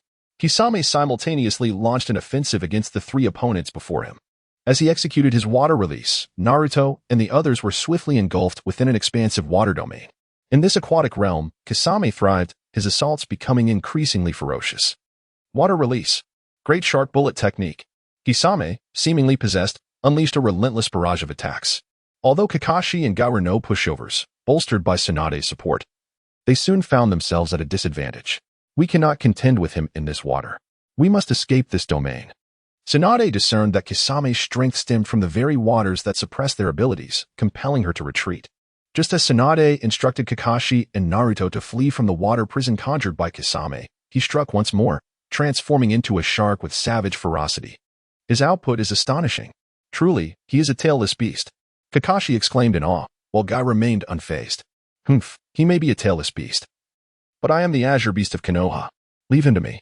You must confront Orochimaru and Danzo. Having intercepted Kisame, Gai addressed Naruto and the others. Kakashi was initially inclined to dismiss Gai's plan, but Tsunade quickly nodded in agreement. Let Gai handle it. He possesses the strength to resolve this. We shall confront Orochimaru and Danzo. With that, Tsunade led Naruto and Kakashi away from the water prison conjured by Kisame. Upon exiting the water domain, Tsunade and Kakashi immediately focused on Danzo and Orochimaru. However, at that moment, Naruto seemed to sense something amiss. Something's not right. That Danzo is merely a clone. Where has his true body gone? As Naruto realized that Danzo was not his true self, he couldn't help but frown. In the next moment, his observation Haki began to scan the surroundings once more. TSK, attempting to flee. After a thorough investigation, Naruto indeed discovered Danzo's true form, who was currently making his escape towards the village. Observing this, Naruto discreetly utilized his shadow clone technique to follow suit. Within the village, vigilance remained high. Yet Danzo maneuvered through unimpeded. No one was aware that this attack had been orchestrated by Danzo himself. As he pressed forward, he swiftly returned to his root headquarters. Phew. It appears that even with their collaboration, dealing with that Nine-Tails brat is beyond our reach. Now that Tsunade has caught wind of my scheme, I cannot afford to let him live. While Danzo spoke, he resolutely summoned his root subordinates. At this moment, his intention was to initiate a coup d'etat. Before Tsunade's return, he aimed to seize control of Konoha. Once he held the reins of power, he would have authority over Tsunade. Just as Danzo was instructing his subordinates to commence a purge of Konoha's upper echelons, Naruto boldly made his entrance. Danzo, Your ambitions are rather grandiose. As long as I am here today, none of you shall lay a hand on the village." As Naruto spoke, he swiftly employed a sealing technique, encasing the entire headquarters of the organization. After completing the seal, he resolutely unleashed the newly acquired Genjutsu. In the next moment, all of Danzo's subordinates found themselves ensnared in the illusion. Witnessing the complete annihilation of his forces, Danzo could not help but feel a surge of panic. Damn it! Is this guy a monster? How can he grow stronger with each encounter? At this moment, fear began to grip Danzo's heart. Danzo, I wonder if you have heard the saying, 3 strikes and you're out. This marks the 3rd time you have fallen into my grasp. This time, I shall not show you mercy. Initially, Naruto had feared that killing Danzo would disrupt the narrative's flow. Yet, it now seemed imperative to eliminate this menace, even if it altered the storyline. Naruto was unwilling to leave such a threat lingering. Who knew what kind of calamity he might orchestrate in the future, especially considering his recent alliance with the Akatsuki? It was evident that this man had no moral boundaries. As Naruto's murderous intent became palpable, Danzo truly felt the grip of terror. Naruto, why must you oppose me so vehemently? How about this? I shall relinquish the position of Hokage to you. From now on, all of Root will be at your disposal. I can assist you in becoming Hokage, or even the leader of the alliance. Danzo attempted to sway Naruto, but at that moment, Naruto was disinclined to engage in further discourse. Swiftly, Naruto chose to make his move, and having already been defeated twice, Danzo was unable to withstand Naruto's formidable power. In less than a few minutes, Danzo met his demise at Naruto's hands. Chapter 68, Gaining Control Over the Root Organization at the Root Headquarters, gazing upon Danzo's lifeless body. Naruto found himself deep in contemplation. To him, Danzo's death seemed a waste. Thus, he soon conceived the idea of utilizing the Edo Tensei technique to control Danzo. In doing so, not only could Naruto command Danzo, but he might also gain dominion over the entire organization. Upon contemplating this, a sense of anticipation welled within him. Although Root had remained largely hidden within Konoha, Naruto understood the organization's significance. With it, he could gather more intelligence regarding the Akatsuki, thereby avoiding the passive stance he had been forced into today. To fully grasp the movements of the Akatsuki, it appeared that reliance on Root was essential. At this moment, Naruto employed the reanimation jutsu on Danzo. As the effects of the jutsu took hold, Danzo slowly opened his eyes. The next instant, upon seeing Naruto, he could not help but take a few steps back. You are already dead. Your body and soul are now under my control. Therefore, you would do well to refrain from any other thoughts. Otherwise, I shall not hesitate to suppress your emotions. At this moment, Naruto explained to Danzo his current state of Edo Tensei, prompting a deep sigh from the leader. As the most formidable behind-the-scenes figure of Konoha, he could never have anticipated finding himself in such a predicament. While Danzo lamented his fate, Naruto could not help but shake his head. If only he had known this day would come, he might have acted differently. I have already afforded you an opportunity. Now, it is time for you to dutifully assist me in managing the Root organization. From this day forth, the sole mission of Root shall be to diligently gather intelligence on the Akatsuki. I demand to know their every move. Naruto possesses a profound understanding of the Akatsuki organization and their unequivocal objectives. Nevertheless, their movements remain shrouded in mystery, a matter that can only be deciphered through the intelligence network of the Root organization. Upon hearing Naruto's words, Danzo gave a slight nod, resembling an old servant. Observing Danzo, Naruto couldn't help but feel a twinge of concern regarding potential alterations to the narrative. However, this was beyond Naruto's control, so he quickly cast aside such thoughts. Thus, after fully subjugating the Root organization, Naruto hastened back to the battlefield outside the village. Upon his arrival at the site of the invasion led by Kisame Hashigaki and Orochimaru, the battle had escalated to a fever pitch. The esteemed Might Guy, known as the Azure Beast of Konoha, had even unleashed the 8 gates. Under the immense pressure of the 8 gates, Kisame found himself at a disadvantage.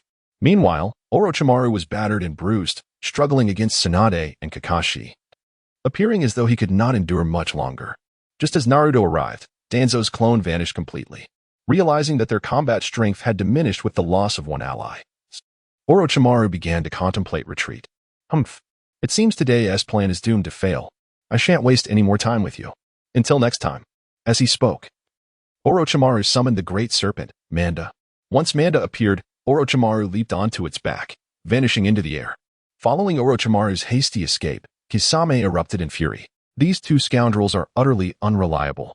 My partner Itachi is far more dependable. Alas, since they have departed, I too shall take my leave. This is simply uninteresting. Aware that capturing Naruto was now an impossible feat, Kasame resolved to exit as well. Yet, before departing, he cast a lingering glance at Naruto. You are my prey. I shall capture you eventually. Kisame's words reached Naruto's ears, but he remained unfazed. Well, you better have the capability to do so. I await your return. Next time. You will face me, and I will utterly defeat you, tailless beast.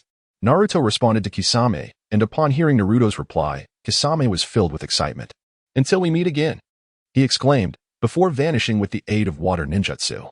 Once these individuals had retreated, Tsunade finally let out a sigh of relief. In her view, had the situation dragged on any longer, it was highly likely that other ninja villages would seize the opportunity to strike. If Konoha were to be attacked at that juncture, it would only exacerbate their predicament. Phew, it's finally over. Naruto, come back to the village with me immediately. Kakashi, you are to go to the Umbu and relay my orders to execute the eradication plan against Danzo's root organization. Tsunade was evidently unwilling to tolerate the continued existence of the root organization. However, just as she was about to issue the command to eliminate it, Naruto hurriedly intervened. Wait a moment, old woman. I just sent a shadow clone to check. The one we encountered earlier was the real Danzo. That was a fake. It was an illusion created by Orochimaru. Their intention is to incite discord among us. We absolutely must not fall for it. At this moment, Naruto sought to cast the blame upon Orochimaru, a maneuver intended to safeguard the root organization. Now that root had entirely transformed into Naruto's private entity, and Danzo had become a mere puppet of the reanimation jutsu, there was no longer a necessity for dissolution. On the contrary, retaining them could facilitate the acquisition of further intelligence, an opportunity not to be dismissed. Hearing Naruto's words, Tsunade couldn't help but furrow her brow. That damned Orochimaru. Nonetheless, the root organization indeed required oversight. As the Hokage, Tsunade would not allow any organization that posed a threat to the village to exist. Although Naruto had deflected the blame onto Orochimaru, her distrust of Root remained. However, she refrained from mentioning the eradication of Root, thus granting Naruto some time. In Naruto's perspective, a mere reformation of Root would legitimize its existence. After all, the authority over Root now rested firmly in his hands. It was merely a matter of words. He could instruct Danzo to express his loyalty, thereby eliminating any semblance of distrust. Contemplating these thoughts, a subtle smile graced Naruto's lips. Konoha Village, following the resolution of this crisis, finally returned to a state of tranquility. During this period, Naruto acquired a profound understanding of the Root organization. To his astonishment, the Root had amassed an impressive collection of ninjutsu, encompassing techniques from nearly all the major ninja villages. It seemed that you all had been quite industrious over the years. After delving into the intricacies of the Root organization, Naruto was genuinely taken aback. Clearly, Danzo's actions over these years had been nothing short of extraordinary. As he examined the ninjutsu and intelligence gathered about the various ninja villages, Naruto felt a surge of excitement. With these resources at his disposal, he no longer needed to worry about mastering ninjutsu. Consequently, in the days that followed, Naruto nearly isolated himself within the headquarters of the Root organization. He diligently studied the techniques from each village, making remarkable progress in his abilities. Meanwhile, as Naruto's strength grew, the Akatsuki organization made their move once more. Chapter 69. A new mission awaits. The Hidden Leaf Village remained, as always, peaceful and serene. Naruto emerged from the Root organization and was greeted by the long-awaited sun. A wave of refreshing warmth enveloping him. As he gazed upon the sunlit Hidden Leaf Village, he found himself wishing for a moment that time could stand still. Ah! With such splendid weather, a bowl of ramen is in order. Strolling down the bustling street, he made his way directly to the Ichiraka ramen shop.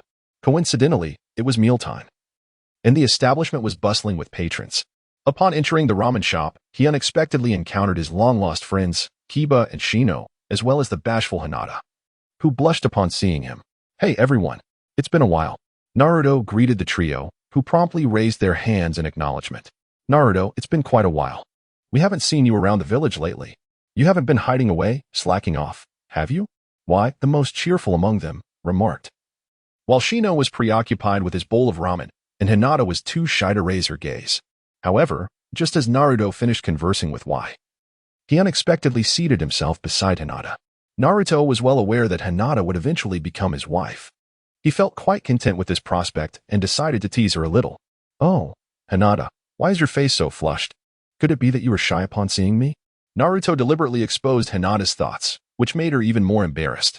"And no, Naruto-kun, please don't say such things." She stammered, "It's just that my face is too hot." Hinata still dared not look up, and upon noticing her reaction, Naruto chuckled mischievously before bringing his large face directly in front of hers. "Really? Is it not because you feel your heart racing when you see me?" he teased. "Come on, Hinata, you must express your feelings aloud. Keeping them bottled up is not good. It could lead to unrequited love." Naruto continued to jest with Hinata. Upon hearing his words, Hinata nearly choked on her noodles. After a struggle to swallow, she dared not glance at Naruto, her face flushed like a ripe apple. I've finished my meal. Please, enjoy." She stammered, hastily abandoning her bowl and utensils, fleeing in a flurry. Observing Hinata's somewhat flustered retreat, Naruto couldn't help but burst into laughter. Naruto never anticipated that this girl would be even more bashful than her portrayal in the original narrative. As Naruto jested with Hinata, Kiba chimed in with a teasing remark. "Hey, Naruto, you've really made her blush to the core. That's a bit unkind, isn't it?" Having finished his meal, Kiba stood up, preparing to take his leave. Observing this, Shino followed suit, but as he reached the doorway, he couldn't resist glancing back at Naruto. "Naruto-kun, you harbor feelings for Hinata, don't you? Then I shall not contend with you." With that, Shino departed, leaving Naruto in a state of disbelief as he watched Shino's retreating figure.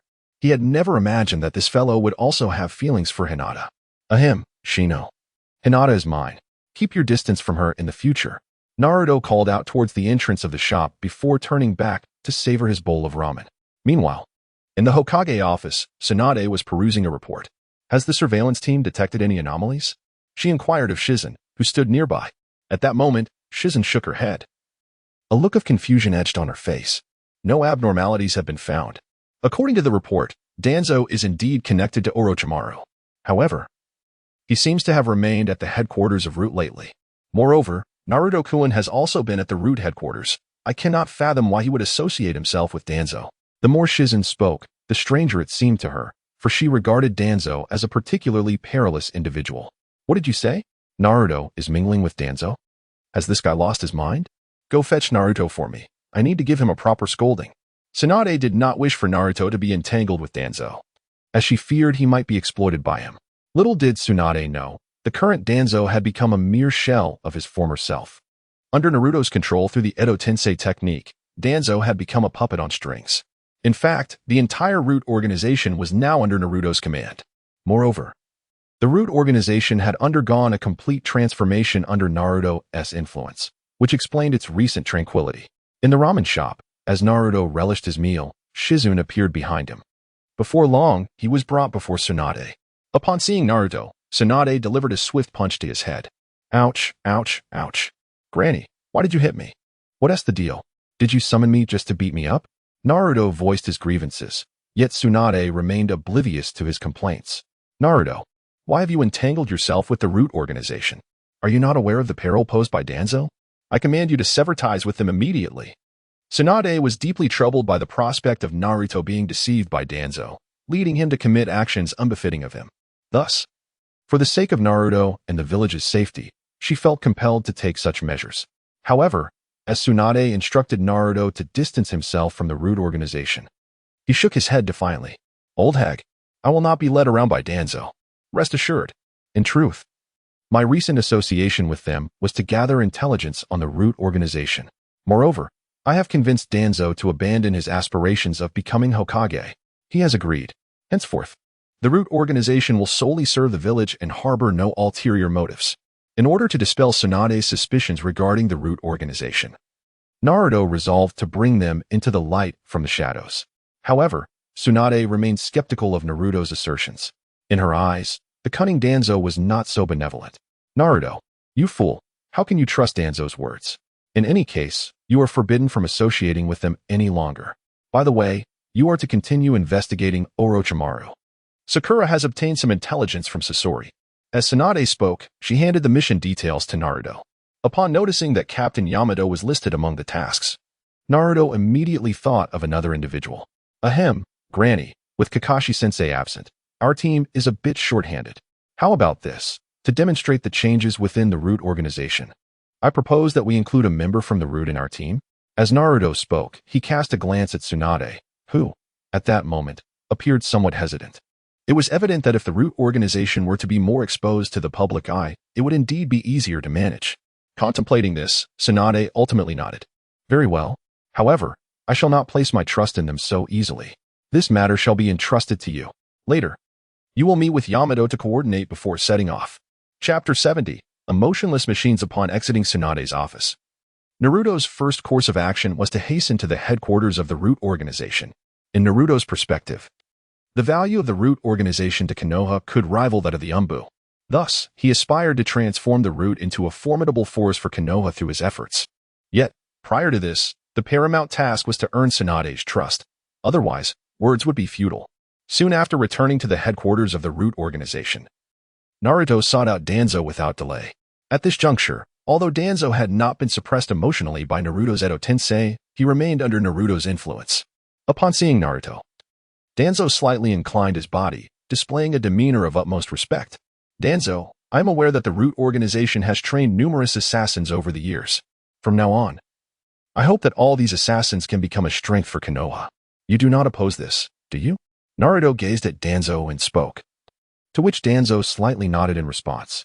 Indeed, the entire root organization now belongs to you, myself included. From this point onward, all decisions regarding root will be at your discretion.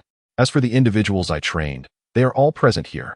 As Danzo spoke, he clapped his hands, and soon, numerous ninjas emerged from all directions, kneeling uniformly before Naruto. Observing the ninjas before him, Naruto began to search among them. However, despite his thorough examination, he could not locate the individual he had in mind. Consequently, Naruto turned back to Danzo and inquired, "This cannot be everyone in the root organization, can it? I recall there is someone named Sai. Where is he?" Naruto gazed intently at Danzo, who, at that moment, recalled the emotionless machine. Upon learning that Naruto sought him, Danzo led Naruto to the dark confines of the root organization as prison. The atmosphere within the prison was eerie, and the lighting was dim. As Naruto followed Danzo to the most secluded cell, he was confronted by the sight of a solitary figure imprisoned within. It was him.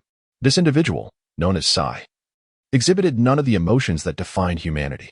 I intend to utilize him as a weapon. Danzo revealed the purpose behind Sai's cultivation. However, Naruto felt a deep aversion to Danzo's intentions. In his earlier readings of the original work, Naruto had found this Sai to be a pitiable soul.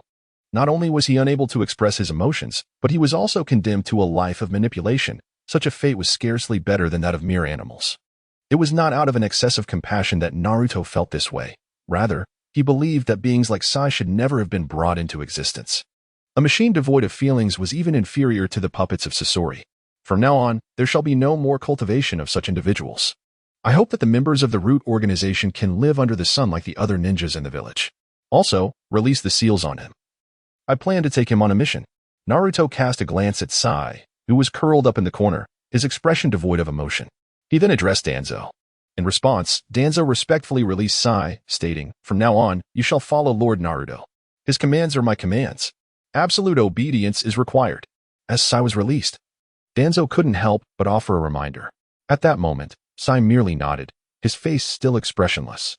Observing this, Naruto chose not to elaborate further and led him directly to the meeting place with Captain Yamato. By this time, Captain Yamato and Sakura had been waiting for quite a while. When Naruto arrived with Sai, both Yamato and Sakura instinctively turned their attention to Sai. "Is he one of the Foundation's members?" Captain Yamato inquired, clearly intrigued by the Foundation, the most enigmatic organization in the village. "His name is Sai. He will be our comrade from now on." Naruto addressed Captain Yamato, and after he introduced Sai, Captain Yamato finally began to introduce himself. "Today marks our first meeting.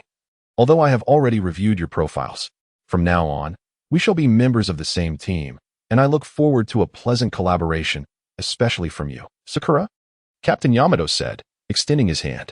In response, Naruto and Sakura immediately bumped fists with him. Meanwhile, Sai stood silently to the side, resembling a wooden figure, showing no reaction. Observing this, Naruto turned to Sai and said, "Sai, from now on, you need not wait for orders to act. Do as you see fit. Do you understand what I mean?" Naruto gently patted Sai on the shoulder, and at that moment, Sai's gaze finally exhibited a hint of tremor. Soon, after a brief introduction, Naruto and Yamato began to harmonize with one another. This period of adjustment mainly involved familiarizing themselves with each other's ninjutsu, which would facilitate their cooperation during missions. When Yamato employed the ninjutsu of the first Hokage, Sakura's eyes widened in astonishment. How impressive! Captain Yamato can actually use the first Hokage's ninjutsu. Sakura clearly did not anticipate that such techniques could be wielded by anyone. However, just as Sakura was taken aback, Naruto decisively unleashed the ninjutsu he had previously used while pursuing Deidara. This technique was even more formidable than that of Captain Yamato. Both being derived from the first Hokage's repertoire, even Yamato could not help but express his surprise. Your ninjutsu seems to surpass mine. Could you teach me? At this moment, Yamato almost instantaneously transformed into an adoring disciple, which made Naruto feel somewhat awkward. Yet, the true marvel lay in Sai's ninjutsu. Witnessing him utilize painting as a means of performing techniques, Naruto couldn't help but feel envious. Sai, your ninjutsu is quite elegant, Naruto complimented. However, upon receiving Naruto's praise, Sai merely nodded, offering no further response. Observing him still resembling an emotionless automaton, Naruto shook his head. All right, now that everyone is acquainted, we can set off. Our destination is the meeting point between Scorpion and Orochimaru. Once we capture Orochimaru, we can locate Sasuke and bring him back. Captain Yamato articulated the mission's details. Upon hearing the words bring back Sasuke, Sakura instantly became invigorated. In contrast, Naruto felt no stirrings within. To him, if retrieving Sasuke were so simple, there would be no need for a Hokage. Nevertheless, despite his omniscient perspective, Naruto followed Captain Yamato and the others as they departed. Their target this time was the Tenchi Bridge. Upon arriving at the bridge, Captain Yamato used ninjutsu to disguise himself as Scorpion. While awaiting at the Tenchi Bridge, the figure of Kabuto Yakushi finally emerged. From a distance, Naruto, Sakura, and Sai prepared to strike. However, just as they readied themselves, Kabuto Yakushi took the initiative and launched an attack on Captain Yamato. Chapter 71. Ruthless Assault on Orochimaru. Seeing Kabuto make the first move, Naruto, Sakura, and Sai immediately dashed forward. Naruto was acutely aware that Kabuto's control over Sasori had long been severed by Orochimaru. Now, he was merely putting on a faiade. As Naruto and his companions made their appearance, Kabuto couldn't help but sneer. Ah, it is Naruto-kun. What a surprise to see you again. It seems we are indeed fated to cross paths. Upon laying eyes on Naruto, Kabuto shifted his entire focus onto him. Since aligning himself with Orochimaru, Kabuto had absorbed his master as true teachings. He had developed a keen interest in Naruto and the Nine Tails, harboring a desire to capture Naruto as a specimen for experimentation. However, Kabuto was fully cognizant of Naruto's formidable prowess. He would not be foolish enough to believe he could overpower Naruto, especially since even Orochimaru was no match for him. Thus, he knew better than to overestimate his own capabilities. Just as Kabuto was exchanging pleasantries with Naruto, Sakura anxiously interjected, "Kabuto, where have you hidden Sasuke? Return him at once." Sakura had been preoccupied with thoughts of Sasuke, eager to subdue Kabuto for a thorough interrogation. However, at that moment, Kabuto decisively opted to retreat, evidently unwilling to engage in confrontation with Naruto and his allies. As Kabuto prepared to flee, Naruto activated his observation Haki. Swiftly, he pinpointed a figure lurking not far away in the shadows. In the next instant, Naruto charged towards that figure, exclaiming, "Orochimaru, now that you've arrived, why hide in the shadows?" As Naruto approached the figure before him, he executed a powerful kick known as the Demon Wind Foot. Even Orochimaru could not underestimate the force behind this attack. In an instant, Orochimaru employed the body replacement technique, vanishing from his position. When he reappeared, he stood alongside Kabuto. "My, Naruto-kun, I never anticipated you would grow so formidable. It seems I have misjudged you," Orochimaru remarked, his gaze towards Naruto markedly altered. At this moment, Orochimaru was acutely aware of the disparity in strength between himself and Naruto. Recalling his previous failure to defeat Naruto even when allied with Danzo, Orochimaru became increasingly cautious. In his eyes, his primary objective now was to acquire Sasuke's body. Once he obtained Sasuke's form, he believed he could potentially triumph over Naruto. As Orochimaru warily observed Naruto, the latter summoned his shadow clones. Before Orochimaru and Kabuto could react, a multitude of Razengans were hurled towards them. It must be said that after extensive training within the Root organization, Naruto could now vanquish Orochimaru merely with ninjutsu. Sensing the shift in Naruto's power, Orochimaru found himself in a precarious situation. He had no desire to engage in prolonged combat. If a fight ensued, it was likely he would be defeated by Naruto himself. Not wishing to risk his life, he swiftly fled alongside Kabuto. However, Naruto was unwilling to let them escape. He summoned the chakra cloak of the Nine Tails and pursued them with astonishing speed, realizing that Naruto was relentlessly pursuing him. Orochimaru had no choice but to halt and confront him. Naruto-kun, it seems you are determined to capture me. In that case, allow me to demonstrate my newly developed ninjutsu.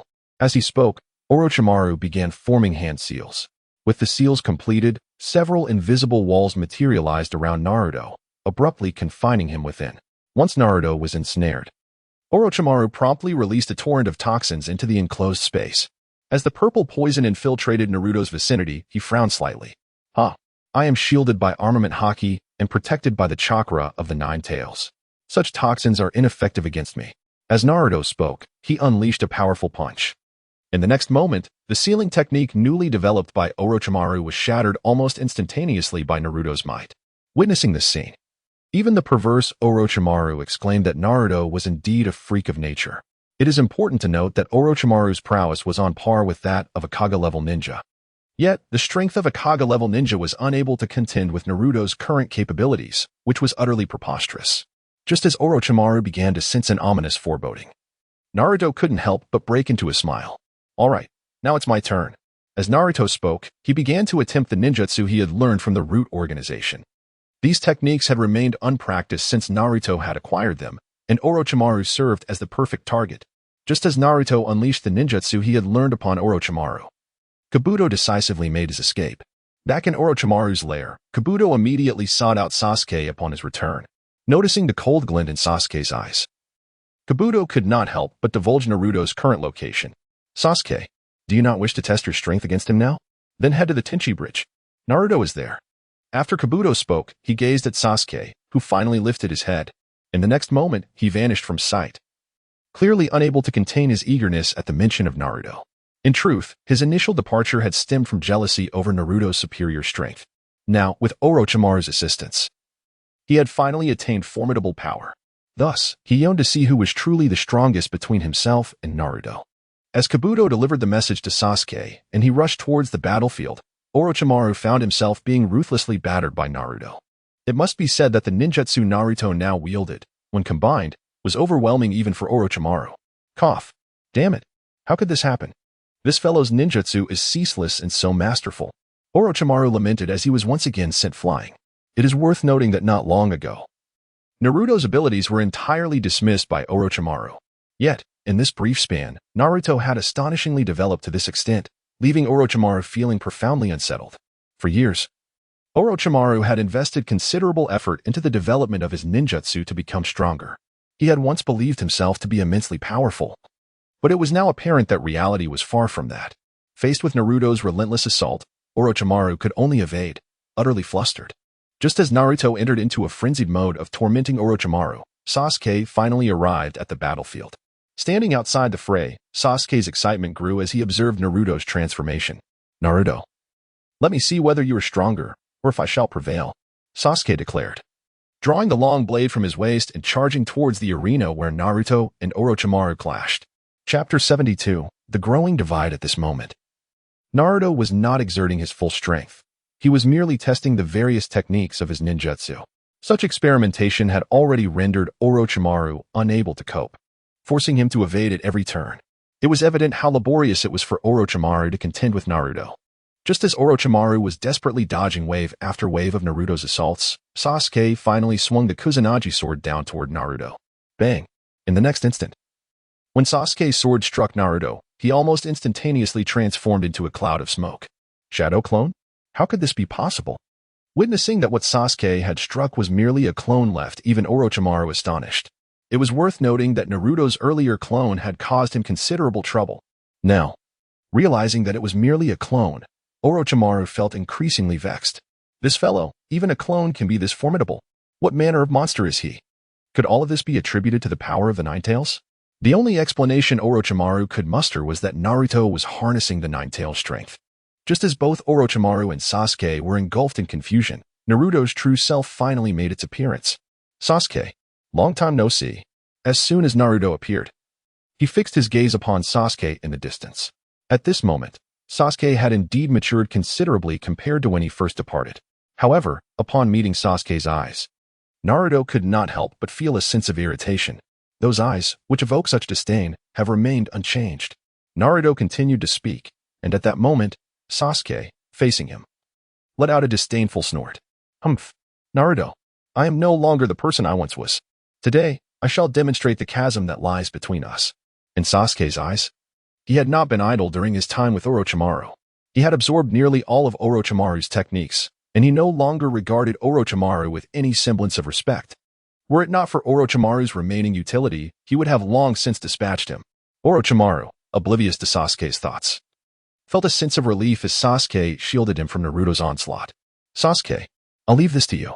With that, Orochimaru decisively utilized a ninjutsu to escape. Witnessing Orochimaru's retreat, Naruto did not pursue. To him, Orochimaru was hardly worth mentioning. He could dispose of him at any moment.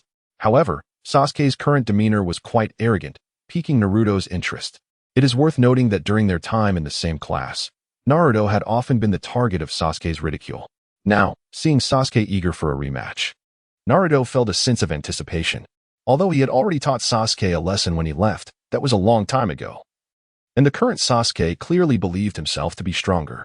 What Naruto aimed to do now was to remind Sasuke of the disparity between them. Disparity? Sasuke, are you perhaps a bit too confident? Ah, indeed, there exists a disparity, but it is the one between you and me, not vice versa. Today, I shall show you that one can grow stronger without resorting to dark paths. At this moment, Naruto prepared to teach Sasuke another lesson. However, just then, the system prompt echoed in his mind. Ding! A choice has been detected for the host. Option 1. Defeat Sasuke and make him realize the disparity. Task reward, 1 devil fruit.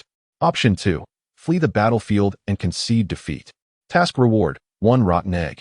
As the system voice resonated, Naruto couldn't help but wear a look of exasperation. Was there really any choice to be made? Of course, it was option 1. I am not a fool. How ridiculous, this brainless system. After venting his frustrations at the system, Naruto swiftly fixed his gaze upon Sasuke. At that moment, Sasuke had activated his Sharingan, appearing significantly more formidable than before. However, unbeknownst to Sasuke, Naruto had already encountered such a Sharingan when facing Itachi Uchiha. In fact, Itachi's Sharingan surpassed Sasuke's in strength. Nonetheless, even with that power, Itachi was unable to gain any advantage over Naruto, let alone the current Sasuke. Thus, as Sasuke unleashed the Sharingan, Naruto had already activated the 8 gates. Sasuke, from this moment on, I shall defeat you with my taijutsu. Prepare to witness what true strength is. At this moment, Naruto made a decisive choice. In his view, utilizing ninjutsu would pose no challenge. Rather, engaging in taijutsu would provide him with an opportunity for enjoyment. Recently, during his time with the Root organization, Naruto had acquired a considerable repertoire of taijutsu techniques, which had now coalesced into a comprehensive system within his mind. Just as Naruto resolved to confront Sasuke using taijutsu, Sasuke felt a surge of indignation. In the next instant, Sasuke activated his cursed seal, dark markings swiftly enveloping his body. Empowered by the seal, Sasuke's speed of attack escalated dramatically. Humph! The perennial underachiever, only capable of boasting. Taijutsu? Surely you do not believe it can best me. At this moment, Sasuke lunged toward Naruto, brandishing a blade with one hand while, unbeknownst to Naruto, his other hand had already prepared the Chidori, poised to strike. However, as Sasuke believed his attack was swift enough to eliminate Naruto, the latter merely smiled. Under the influence of the 8 gates, Sasuke's movements appeared to Naruto as though they were unfolding in slow motion. As Sasuke pressed the Chidori forward, Naruto resolutely activated his Busashoka Haki. With the enhancement of Busashoka Haki and the power of the 8 gates, Naruto effortlessly kicked Sasuke's Chidori aside. In the following moment, Naruto channeled his Haki into his fist and delivered a powerful blow to Sasuke's abdomen. Caught off guard by Naruto's strike, Sasuke immediately felt a sharp pain in his stomach, rendering him unable to stand. Fortunately, with the Kusanagi in hand, he managed to brace himself. Nevertheless, beads of cold sweat began to form on his forehead. How is this possible? With just a single punch, I am left in such a state? What kind of taijutsu is this? Sasuke clearly struggled to comprehend the terrifying magnitude of Naruto's taijutsu prowess. It is essential to note that even the strongest taijutsu ninja, like Might Guy, paled in comparison. Yet, Naruto's current presence conveyed to Sasuke an overwhelming strength, far surpassing that of Might Guy. Faced with such a disparity, Sasuke, who had previously brimmed with confidence and believed he could defeat Naruto, began to doubt himself. As Sasuke's forehead glistened with sweat from the onslaught of Naruto's taijutsu, Naruto couldn't help but chuckle. How does it feel? Have you come to realize the chasm that separates us? You, Sasuke, will never triumph over me. Chapter 73. Reward. Thunderfruit Naruto has always been unable to tolerate Sasuke's disdainful attitude, believing that everyone but himself is worthless. Now, relying solely on his taijutsu, he has thoroughly bewildered Sasuke, who is drenched in sweat from the relentless onslaught. Sasuke had originally thought that by aligning himself with Orochimaru, he could rapidly enhance his strength and elevation that Naruto would likely never attain in his lifetime. However, it has become apparent that he was merely deluding himself. Despite his extraordinary talent and the enhancement of his Uchiha lineage and Sharingan, he remains outmatched by Naruto. The more Sasuke reflects on this, the more his resentment grows, prompting him to once again wield the Kusanagi sword and charge at Naruto. Yet, at this moment, Sasuke is entirely flustered. Naruto effortlessly evades his attacks with mere flashes of movement. It is as if Naruto is toying with Sasuke, which gradually distorts Sasuke's psyche. Sasuke, please stop. Come back with us. I beg you. Just as Sasuke intensifies his assault on Naruto, Sakura finally rushes over. Throughout, Sakura has harbored the hope that Sasuke would return to the village. However, Sasuke disregards her pleas entirely. In a moment of desperation after his attack on Naruto is evaded, Sasuke redirects his assault towards Sakura, who had come to reason with him.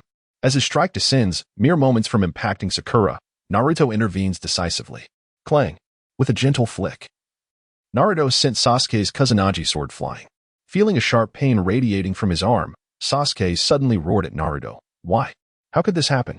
If I cannot even defeat you? The perennial underdog, how can I ever hope to confront that man? How can I seek my vengeance? At that moment, Sasuke recalled his brother, Itachi Uchiha. Unbeknownst to him, Naruto had already faced Itachi in battle. In those encounters, Itachi had not gained any advantage over Naruto. Observing Sasuke's descent into madness, Naruto felt a surge of anger. It was evident that all that remained within Sasuke was resentment, rendering him utterly devoid of purpose. Naruto was tempted to wake him with a slap, but he knew such an action would be futile. Thus, he resolved to adopt a different approach, believing that only by embracing darkness could one truly comprehend the value of what is most precious. Revenge? With your meager abilities, how can you even entertain such thoughts? Stop dreaming. You are unworthy. Furthermore, Itachi's strength far surpasses yours. It would be wise for you to relinquish your ambitions. Naruto deliberately provoked Sasuke's psyche, which only served to exacerbate Sasuke's inner turmoil. In the next moment, Sasuke suddenly invoked a summoning technique, bringing forth the colossal serpent. In an instant, the serpent engulfed Sasuke, swallowing him whole. Just like that, without any forewarning, Sasuke vanished from sight.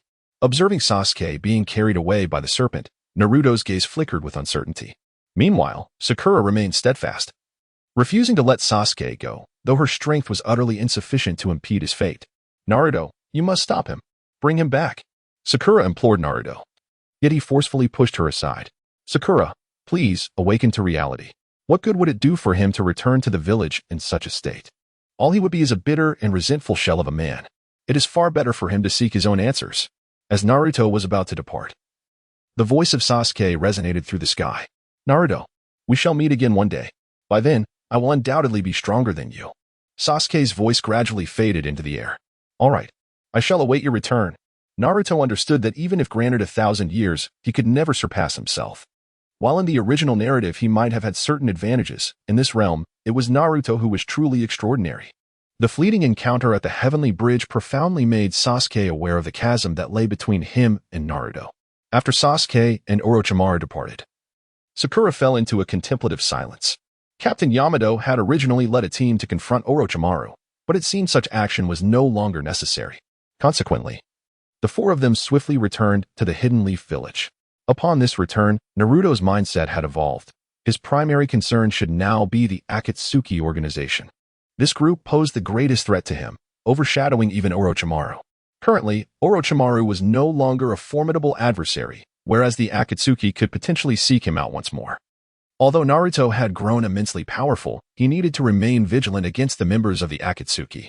Moreover, they were confronted with Pain, whose Rinnegan presented the most formidable challenge. It was imperative for him to continually strengthen himself. The path ahead not only involved dealings with the Akatsuki, but also an impending confrontation with Uchiha Madara. Upon his return to the Hidden Leaf Village, Naruto embarked on a new journey of training. During this period of self-improvement, he did not neglect the utilization of the root organization, continuing to gather intelligence concerning the Akatsuki. Days passed in this manner, and after concluding another day of rigorous training, Naruto finally remembered the rewards bestowed by the system. Indeed, he had forgotten to ascertain the nature of that devil fruit.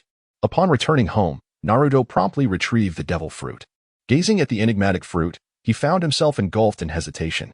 The reason for his uncertainty lay in the utter lack of information regarding the fruit. He was completely unaware of the powers it might bestow. To uncover the fruit's abilities, he realized he must consume it. Resolute in his decision, Naruto gritted his teeth and swallowed the devil fruit whole. At that very moment, as the fruit traversed his throat, a surge of electricity coursed through his body. Feeling as though he had been struck by lightning, Naruto involuntarily shuddered. Could it be that this is the thunder fruit? At this moment, a figure named Enel surfaced in Naruto's mind. From the memories of his past life, Enel was the possessor of the Rumble Rumble fruit. Although Enel did not fully exploit the potential of the Rumble Rumble fruit, his capabilities were nonetheless formidable. As Naruto contemplated this, a smile crept upon his lips. Oh, let us test the power. With his mastery over the 3 types of Haki, utilizing the Rumble Rumble fruit was a seamless endeavor for Naruto. In the next instant, he decisively activated his observation Haki, locking his sights on the Hokage building. Boom! With a resounding crash, the rooftop of the Hokage building was struck by a bolt of thunder. Following the thunderclap, the lightning rod of the Hokage building almost instantly collapsed. Witnessing this scene, Naruto could not help but grin. Meanwhile, within the Hokage building, the sudden thunder startled everyone, especially Tsunade, who promptly made her way to the rooftop. Concerned about an attack on the Hidden Leaf Village. I bet Tsunade did not anticipate that the thunder was unleashed by me. As Naruto spoke, he unleashed several thunderclaps at designated spots within the village once more. The destructive force that followed was astonishing, prompting a swift response from the village's ninjas. After a brief trial of the Thunder Fruit's capabilities, Naruto decided to refrain from further experimentation. He had no desire to be discovered as the source of the disturbances. If it were revealed that he was the one causing the thunder in the village, Tsunade would undoubtedly exact her wrath upon him. In Naruto's view, while the Thunder Fruit may not be the most formidable of the devil fruits, it was sufficiently powerful for his current needs. Whether he could utilize other fruits later would depend on the system. With a new ability acquired, Naruto contentedly reclined in bed and succumbed to slumber. Meanwhile, as Naruto rested, Tsunade had dispatched ninjas throughout the village to address the earlier thunder incident. While the ninjas were mobilized to assist in the aftermath, several figures appeared in the cemetery. At that moment, the graveyard was devoid of any ninja guardians, providing an opportunity for certain individuals. Hurry and locate the grave of the 4th Hokage. Lord Orochimaru requires the 4th Hokage's corpse. Declared the leader among the figures. Upon hearing this command, the others swiftly set to work. Before long, they found the grave of the 4th Hokage within the Konoha cemetery. As they prepared to excavate the grave, an unexpected barrier thwarted their efforts. This seal had been left in place when Naruto used the reanimation jutsu to resurrect the 3rd Hokage. At that moment, the seal was actively protecting the 4th Hokage's grave from any intrusion. Observing the seal, the figures in front of the grave exchanged glances, their brows furrowing momentarily. However, they quickly positioned themselves at the corners of the seal and commenced their efforts to dismantle it. This seal appears formidable, yet it pales in comparison to Lord Orochimaru. One of them urged, "Hurry, we are pressed for time." The group diligently attacked the seal, and soon enough, it was breached. As the seal fell, they swiftly opened the grave of the 4th Hokage. Within lay the remains of the 4th Hokage, and without hesitation, they extracted the body. In the next instant, seizing the opportunity while undetected, they departed Konoha with the 4th Hokage's corpse in tow. Meanwhile, Naruto sensed the destruction of the seal. What is happening? Naruto awoke abruptly from his slumber, sensing an unusual disturbance in the seal he had left behind. Without hesitation, he dashed out of the door. However, after navigating through winding streets, he finally arrived at his destination, only to discover that the grave of the 4th Hokage had been unearthed. Gazing into the grave, he found the body of the 4th Hokage had vanished without a trace, prompting him to furrow his brow in confusion. As Naruto stood there, momentarily dazed, The village's ninjas hastened to the scene. Even Tsunade, alarmed by the incident, made a special trip to investigate. How dare anyone steal the body of the fourth Hokage? Investigate this at once. We must recover his remains. This is utterly outrageous. I will not let these scoundrels escape, Tsunade declared, punctuating her words by delivering a powerful punch to a nearby pillar, which crumbled under the force, causing everyone present to recoil in fear. It must be said. Tsunade's wrath was truly terrifying. At that moment, as Tsunade ordered a thorough investigation, Naruto began to walk slowly towards the outskirts of the village. As he walked, he spoke up, "Lady Tsunade, allow me to handle this matter. I will bring back my father's body." At this moment, Naruto has deduced the identity of the mastermind behind the events.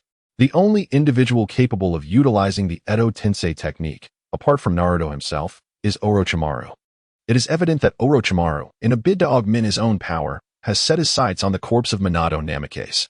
However, he seems to have overlooked Naruto's deep emotional bond with his father. Naruto is seething with rage, eager to deliver a thorough beating to Orochimaru as a means of venting his frustrations. Naruto, you cannot leave the village alone. You are aware that the Akatsuki organization has been watching you closely. Come back. Tsunade, understandably, will not allow Naruto to venture forth in search of the fourth Hokage's body unaccompanied. Just as Tsunade prepares to pull Naruto back, an astonishing surge of chakra erupts from him. Sensing the fury within Naruto's chakra, even Tsunade is momentarily taken aback. In an instant, Naruto vanishes from the view of the onlookers. As Naruto rushes towards the outskirts of the village alone, Tsunade finally regains her composure. No, I absolutely cannot allow Naruto to take such risks alone. Yamato, Sai, Sakura, Hinata, you must follow him. Ensure that Naruto remains safe. Do you understand? At this moment, many ninjas in the village are absent, leaving Tsunade with no choice but to send those without missions to accompany Naruto.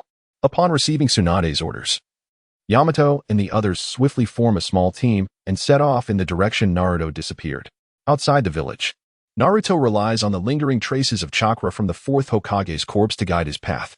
He mobilizes the chakra within his body, charging directly towards the direction where those who stole Minato's body vanished. Meanwhile, as Naruto pursues the individuals who absconded with the corpse, they arrive at one of Orochimaru's many hideouts. Inside the lair, the group encounters a contact sent by Orochimaru. Ah, well done. You've truly brought back what Lord Orochimaru desired. It seems that Orochimaru's creation of you has proven somewhat beneficial. The contact instructs them. Now, the people from Konoha will likely be on your heels. Go and intercept them. The individual who meets them is none other than Kabuto Yakushi. Without hesitation, Kabuto hoists the fourth Hokage's corpse and vanishes into the depths of the hideout. After Kabuto's departure, the group leaves the lair and heads towards the direction from which Naruto is pursuing them. In the forest, Naruto has reached the peak of his speed. Shortly, he discovers soil that has fallen from the fourth Hokage's corpse in a clearing, just as Naruto intends to continue his pursuit. Several shadowy figures suddenly appear on the surrounding trees. The moment they emerge, they immediately lock their sights on Naruto. Who goes there? Naruto's perception was constantly awakened. As soon as a few figures approached, he immediately sensed their presence. Swiftly, he directed his gaze towards them. Ah, here to settle your score, are you? Are you prepared to descend into the abyss? The shadowy figures taunted as they finally leapt down from the trees. In the dim light of the moon, Naruto was finally able to discern their identities. Sharingan? Are you members of the Uchiha clan? Chapter 75. 3 Tomo Sharingan. Naruto was indeed taken aback to discover that these individuals were all members of the Uchiha clan. As he discerned the 3 Tomo Sharingan in their eyes, he couldn't help but furrow his brow. In Naruto's recollection, not every Uchiha possessed the 3 Tomo Sharingan. Only those capable of awakening the Manjiki Sharingan were bestowed with such power. Even within the annals of Uchiha history, those who bore the 3 Tomo Sharingan were formidable figures. However, the fact that all the individuals before Naruto possessed this coveted ability left him perplexed. Yet, he soon noticed something amiss about them. Clearly, they did not resemble the typical members of the Uchiha clan. Aside from their Sharingan, their appearances were grotesquely unusual. Their bodies appeared to be sewn together, with conspicuous scars marking their forms. As Naruto pondered the strangeness of these figures, one of them launched a direct assault against him. Faced with this unexpected aggression, Naruto had no choice but to engage in combat. However, just as Naruto anticipated that their strength would be lacking, they exhibited astonishing combat prowess. The sheer intensity of their fireball jutsu left him struggling to keep up. What was happening? Did they possess the ability to utilize ninjutsu without the need for hand seals? The speed was simply overwhelming. Naruto had never anticipated that the individuals before him would strike with such swiftness. Typically, the utilization of ninjutsu necessitates hand seals. However, these individuals seemed to require none at all. This peculiar technique was a first for Naruto. Just as he managed to evade their assault, he discerned that their Sharingan, adorned with 3 tomo, was aiding them. The 3 tomo Sharingan spun incessantly in their eyes. With each rotation, these individuals unleashed formidable ninjutsu directed at Naruto. Fortunately, Naruto possessed the ability of Kinbunchika Haki, which allowed him to foresee their attacks and evade them successfully. Hot brat, is dodging all you can do? It appears that the ninjas of Konoha are not so impressive after all. One of them taunted, observing that their attacks had failed to inflict any harm on Naruto. As the words left his lips, another individual leaped into the air, declaring, "I will employ Jinjutsu to ensnare him. You all take care of him afterwards." As he spoke, he began to activate his 3 tomo Sharingan to launch a Jinjutsu assault on Naruto. Witnessing their companion initiate the illusionary technique, the others quickly joined in, encircling Naruto in an instant.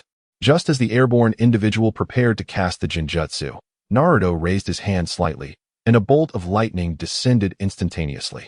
The thunderous strike was significantly more potent than the one he had previously attempted in the village, swiftly bringing down the assailant hovering above. Naruto's strike was executed without the slightest hesitation, and the man's body was nearly pierced through by the resounding thunder. Nevertheless, against all odds, he rose swiftly from the ground. As he stood, his wounds began to heal almost instantaneously. Their bodies possessed the ability to mend themselves. Could it be that they are all corpses? Corpses resurrected through the technique of impure world reincarnation?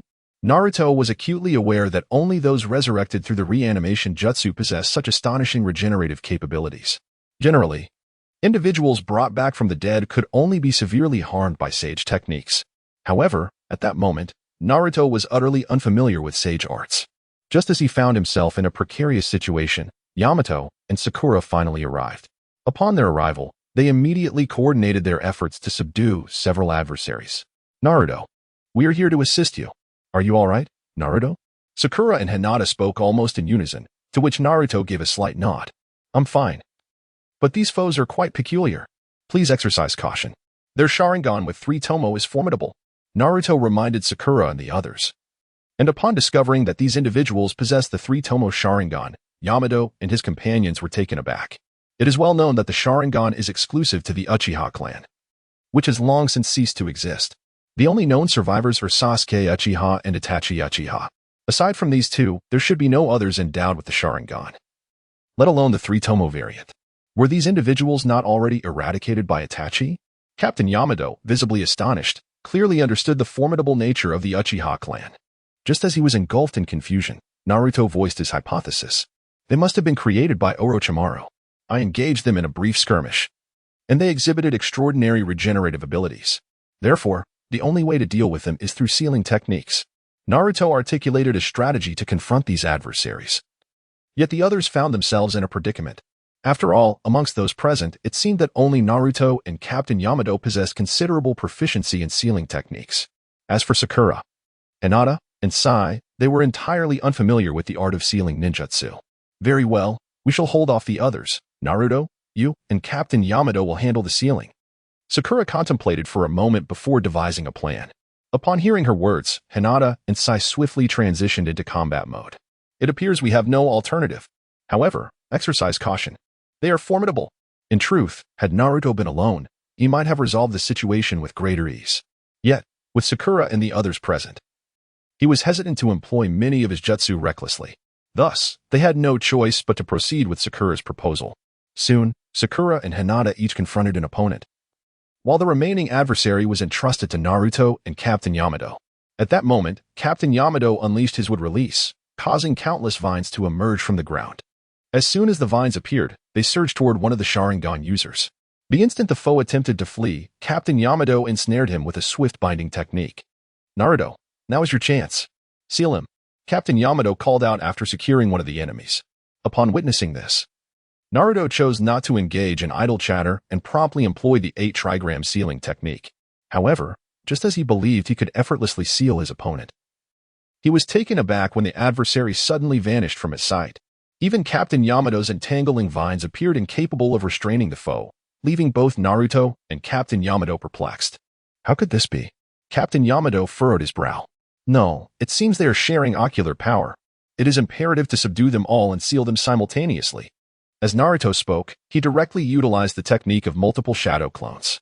Simultaneously, each clone was imbued with the formidable conqueror's Haki, and then they charged forward towards those adversaries. Chapter 76, A Brief Paralytic Effect. Naruto intended to employ a strategy of overwhelming numbers against the reanimated foes. However, as his shadow clones surged forward, he was taken aback to discover that his adversaries had also utilized shadow clones. In an instant, the surroundings were inundated with hundreds of Sharingan users, all sharing their ocular prowess. Faced with such formidable opponents, even Naruto felt a sense of helplessness. Despite his individual strength, he found himself at a disadvantage against these reanimated beings. Naruto, I shall assist you. I will use wood release to immobilize their feet. Then, you can bind them with your clones. As Naruto grappled with the clones, Captain Yamato finally decided to intervene once more. This time, he unleashed his wood release to its fullest potential, swiftly ensnaring the foe's feet. Seizing the opportunity, Naruto commanded his clones to advance. Sakura and the others were also not idle. They joined in to help locate the original bodies. However, when the original forms were finally revealed, the Sharingan users disintegrated into ash once again. As they were reanimated corpses, they quickly reassembled in another location. Witnessing this, Yamato and his companions grew increasingly exasperated. This cannot continue. At this rate, we will never seal them.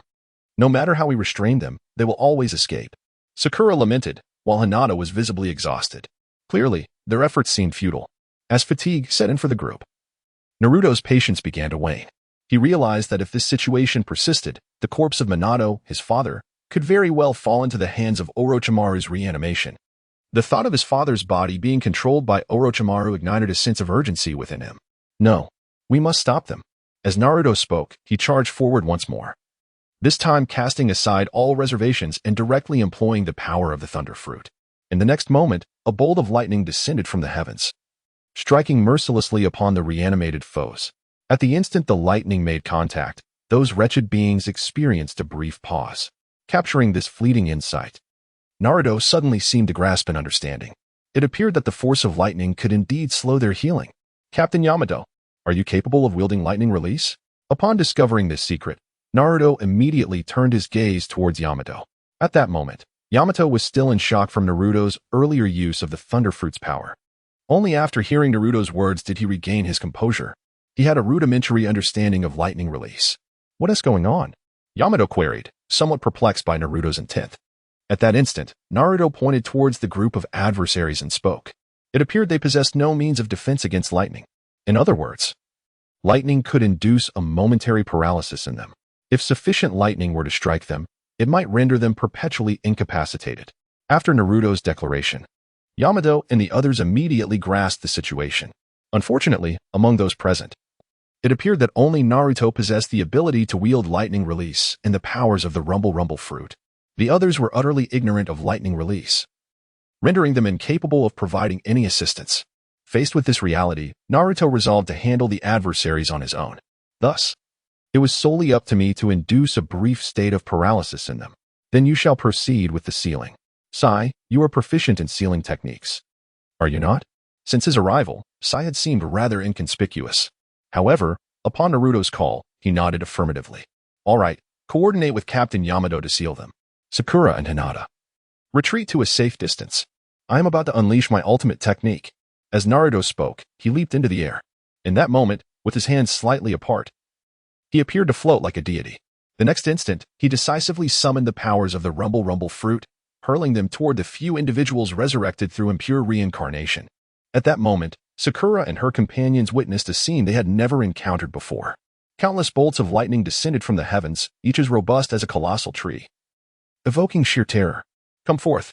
Experience the might of my Rumble Fruit.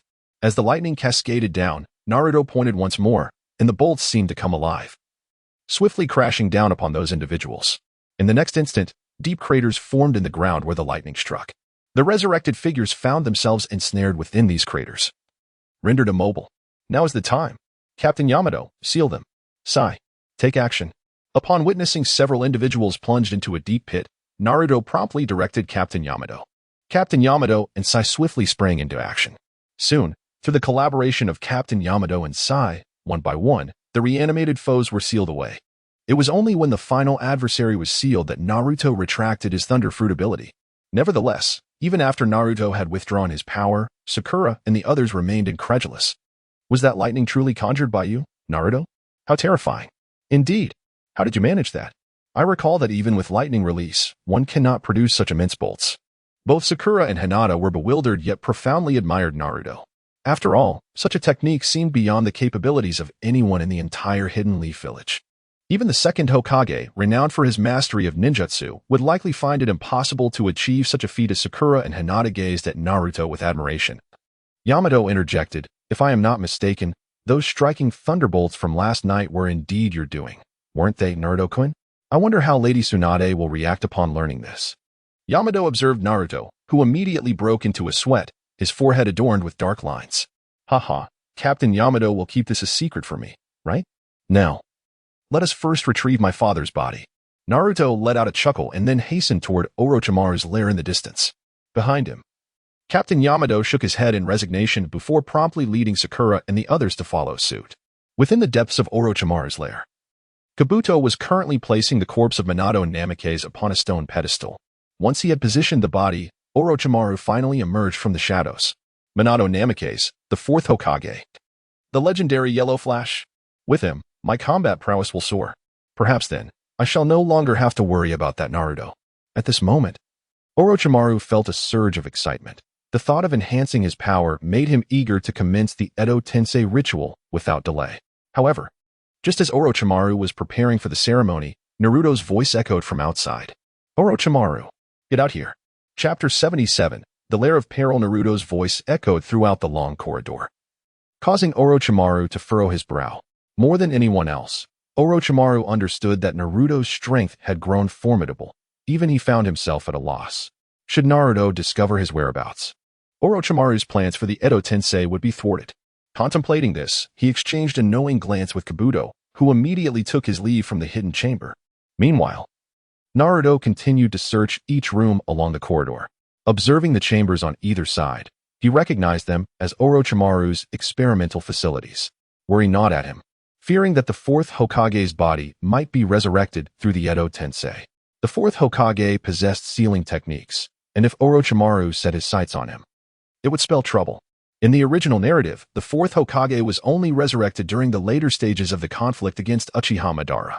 By then, Orochimaru was on the verge of redemption, but the current incarnation of Orochimaru was far more sinister. The Orochimaru before Naruto was ruthless and cunning. If he were to gain immense power, Naruto would undoubtedly become his next subject. After all, Naruto had consistently showcased remarkable abilities in their previous encounters.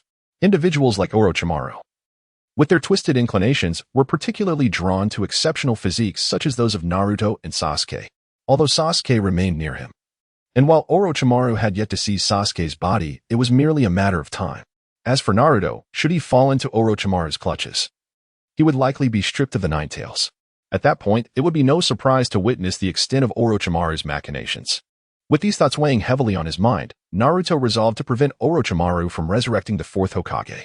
However, while Naruto meticulously searched the chambers, Kabuto was stealthily enacting his own plan.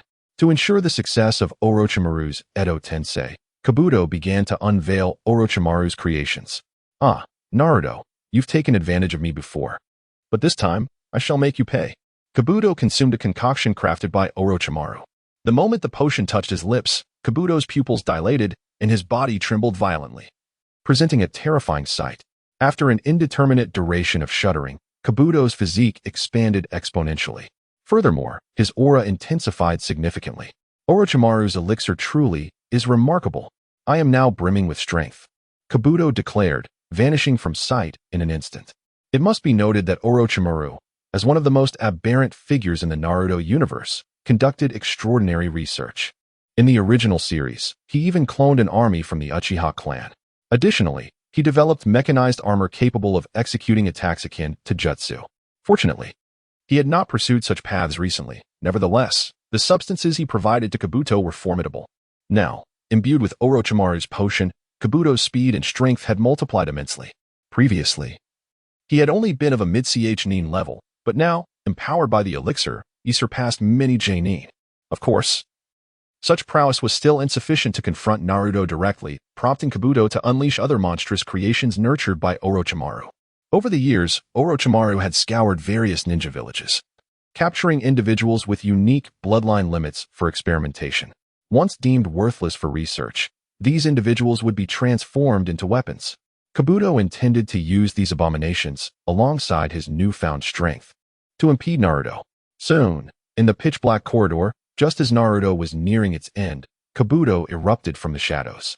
At that moment, his tongue had morphed into that of a snake, resembling the sage transformation from the original series. Hiss. Naruto, we meet again. Orochimaru has commanded me to stop you, and it is time to settle our score. Kabuto's serpentine tongue flicked menacingly, creating a frightful spectacle. Had Naruto not been seasoned by previous encounters, he might have been startled. Observing Kabuto from a distance, Naruto frowned. TSK, you would go so far as to transform into this grotesque form just to defeat me? You certainly are quite obsessive. However, I have no time to waste with you. Quickly tell me where Orochimaru is and the whereabouts of the fourth Hokage's body. Naruto was disinclined to squander time with the deranged Kabuto. At that moment, his thoughts were consumed with concern for the fourth Hokage's well-being. Should he truly be resurrected through the impure world reincarnation, it would be too late to rectify the situation. However, Kabuto, infuriated by Naruto's disdain, seethed with indignation. Humph! You still refuse to open your eyes and see me. I have exerted so much effort. Why does everyone treat me as if I were invisible? Today, I shall demonstrate my true strength. In an instant, Kabuto vanished from sight. The next moment, just as Naruto furrowed his brow, Kabuto had already appeared behind him. Fortunately, Naruto was shielded by his observation Haki, allowing him to swiftly evade Kabuto's incoming punch. Nevertheless, despite his evasion, Kabuto managed to graze Naruto's face. Due to Kabuto's lightning-quick attack, Naruto had not been able to activate his armament Haki in time, granting Kabuto the opportunity to inflict a wound upon his visage. You insufferable pest! How bothersome! I can hardly be bothered to engage with you. Naruto had no desire to squander time in this place, so he resolved to swiftly eliminate Kabuto. Just as Naruto was about to make his move against Kabuto, the figures of Yamato and his companions gradually emerged from behind him. Naruto-kun, we are here to assist you. Sakura called out, and at that moment, Hinata and Sai also entered into battle mode. As for Yamato, upon his arrival, he immediately employed would release against Kabuto. In that instant, Kabuto found himself ensnared by the vines conjured by Yamato's would release, resembling a mummy. Leave this to us, Naruto. You must hurry and locate the body of the fourth Hokage, Captain Yamato urged, gesturing to Naruto after successfully restraining the already drugged Kabuto.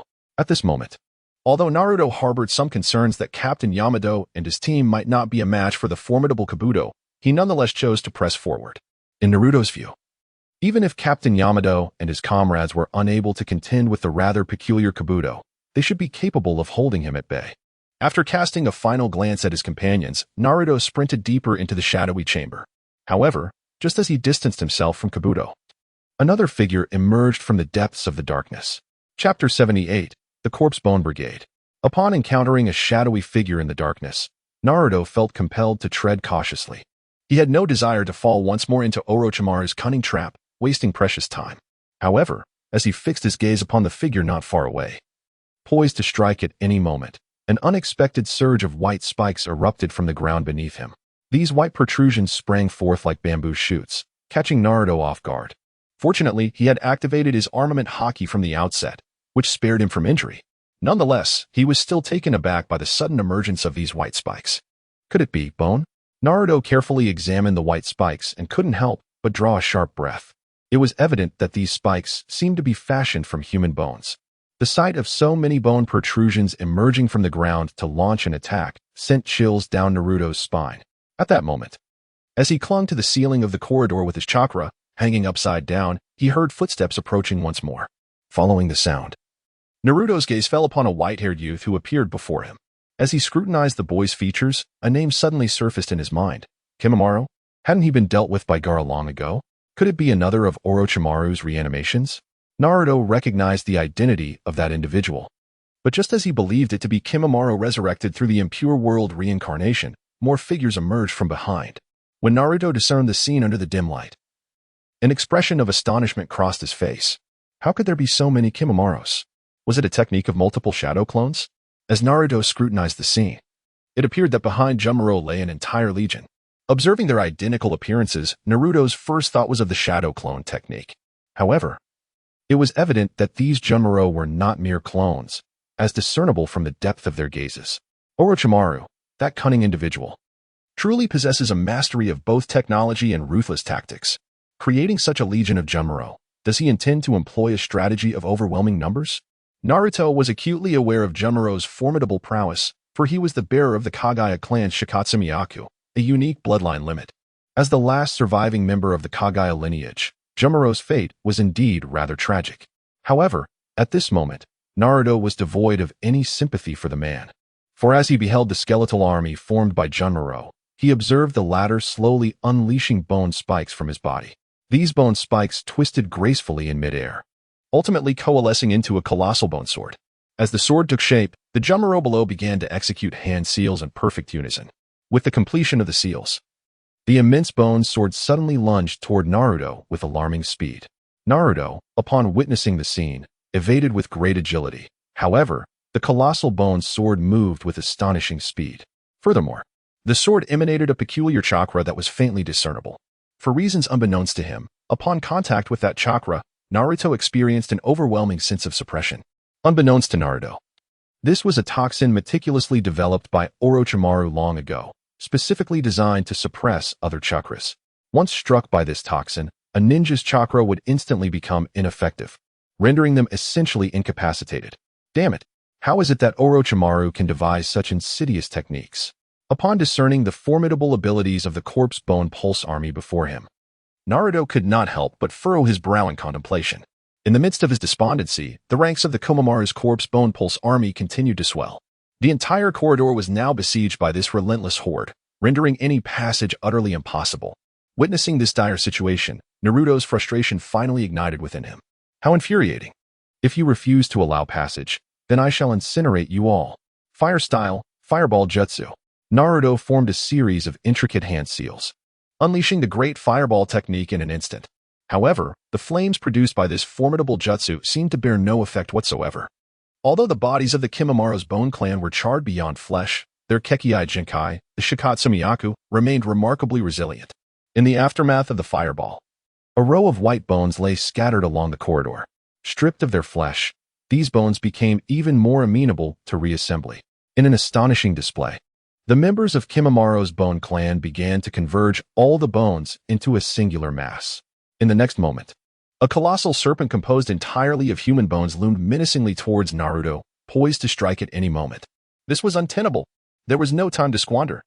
As Naruto found himself obstructed by the formidable Kenjaku's corpse bone army, a sense of urgency enveloped him.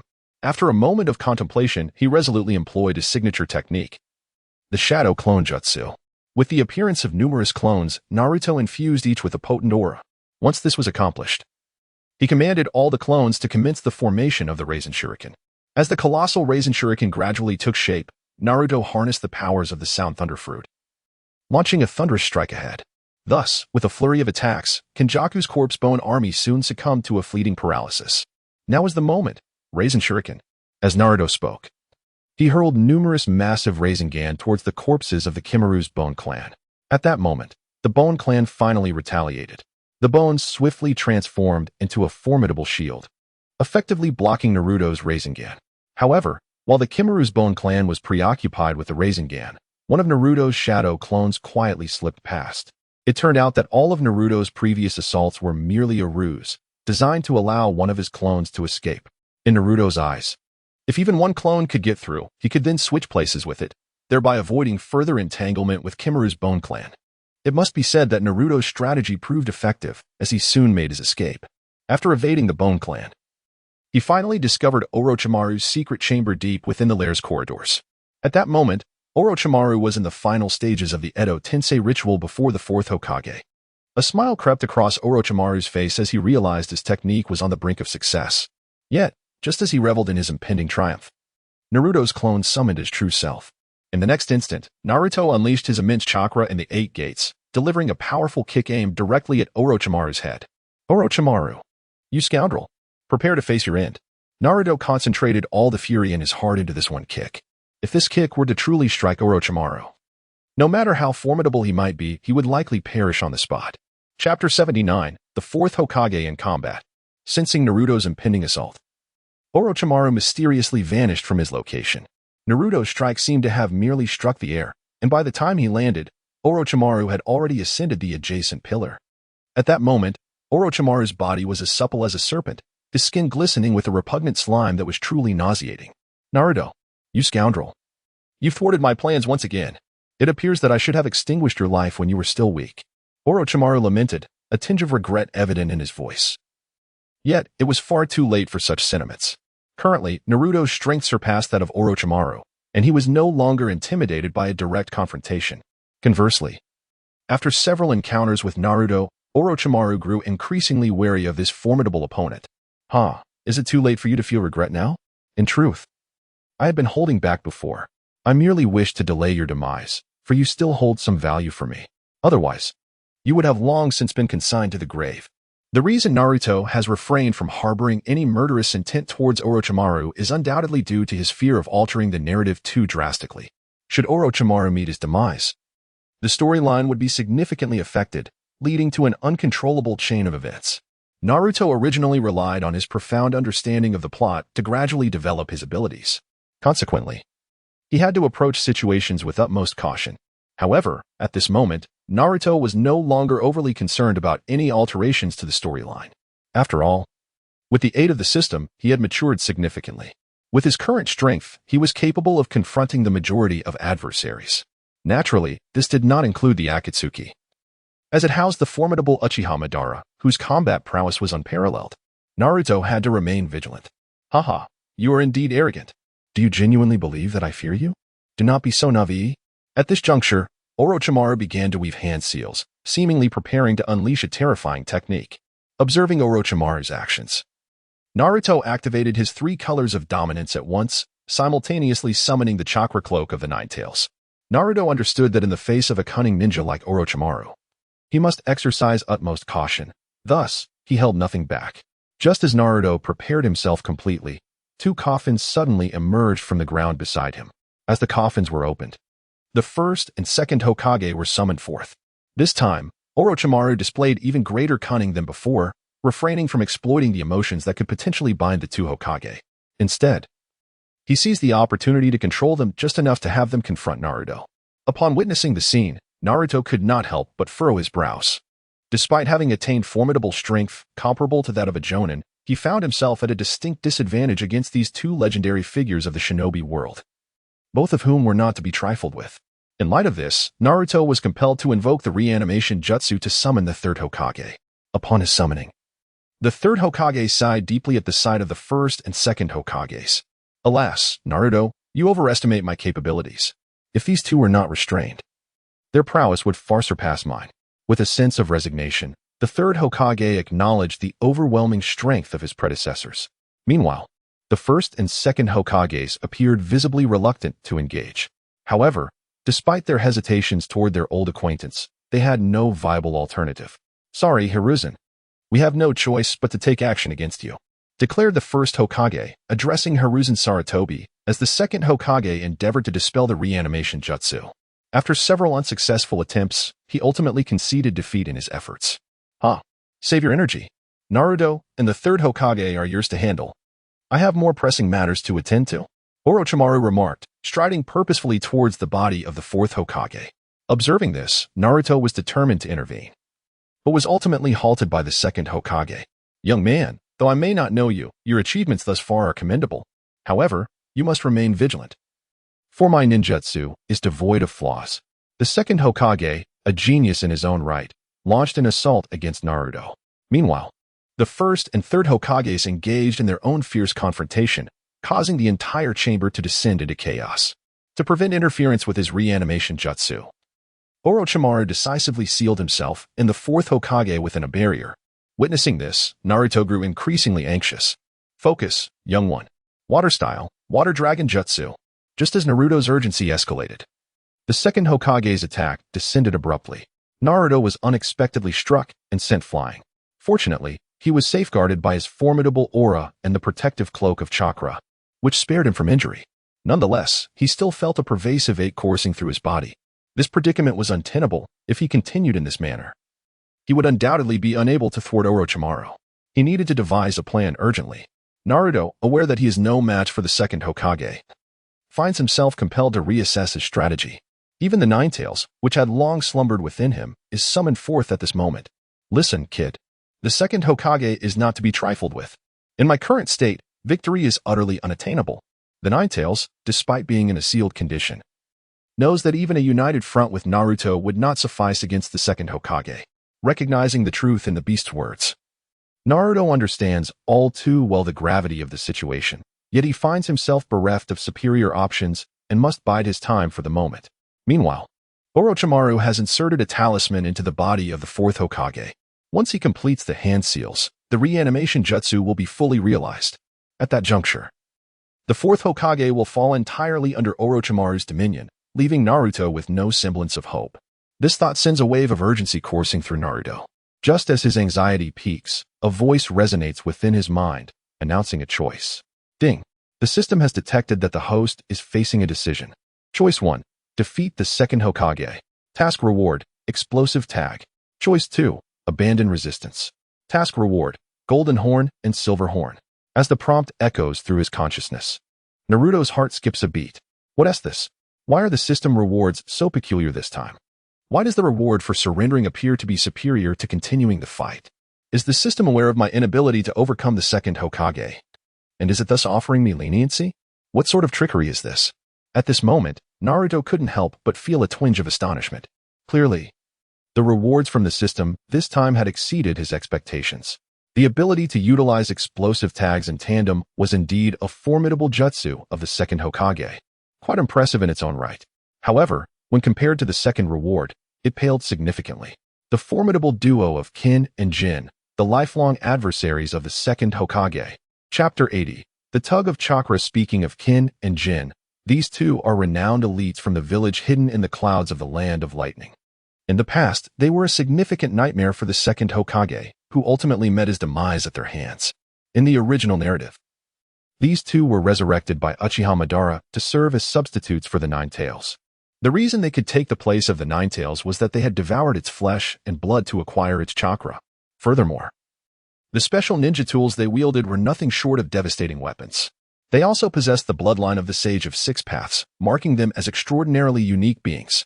At this moment, Naruto yearned to obtain these two individuals, for they were the only ones capable of thwarting the second Hokage. Contemplating this, Naruto resolutely made his selection in his mind. As soon as he made his choice, the reward was promptly bestowed upon him, the corpses of King and Silverhorn, reanimated through the forbidden technique of Edo Tensei. In an instant, Naruto summoned the duo known as the Gold and Silver Brothers using the reanimation jutsu. Unfamiliar with these two, he harbored a modicum of emotional restraint for fear of losing control over them. As he conjured the Gold and Silver Brothers, the second Hokage's eyes widened in astonishment. Where are we?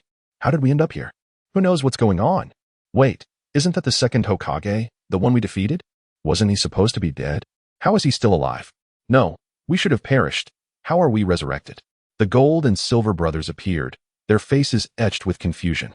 At that moment, the second Hokage, filled with indignation, recalled the disgrace of having been slain by these two due to his own carelessness. He yearned for the opportunity to confront them once more. Observing the second Hokage's fixation on the Gold and Silver Brothers, Naruto couldn't suppress a chuckle. Hey, Gold and Silver Brothers, the second Hokage is all yours. You are my summons, so make sure to put on a splendid performance.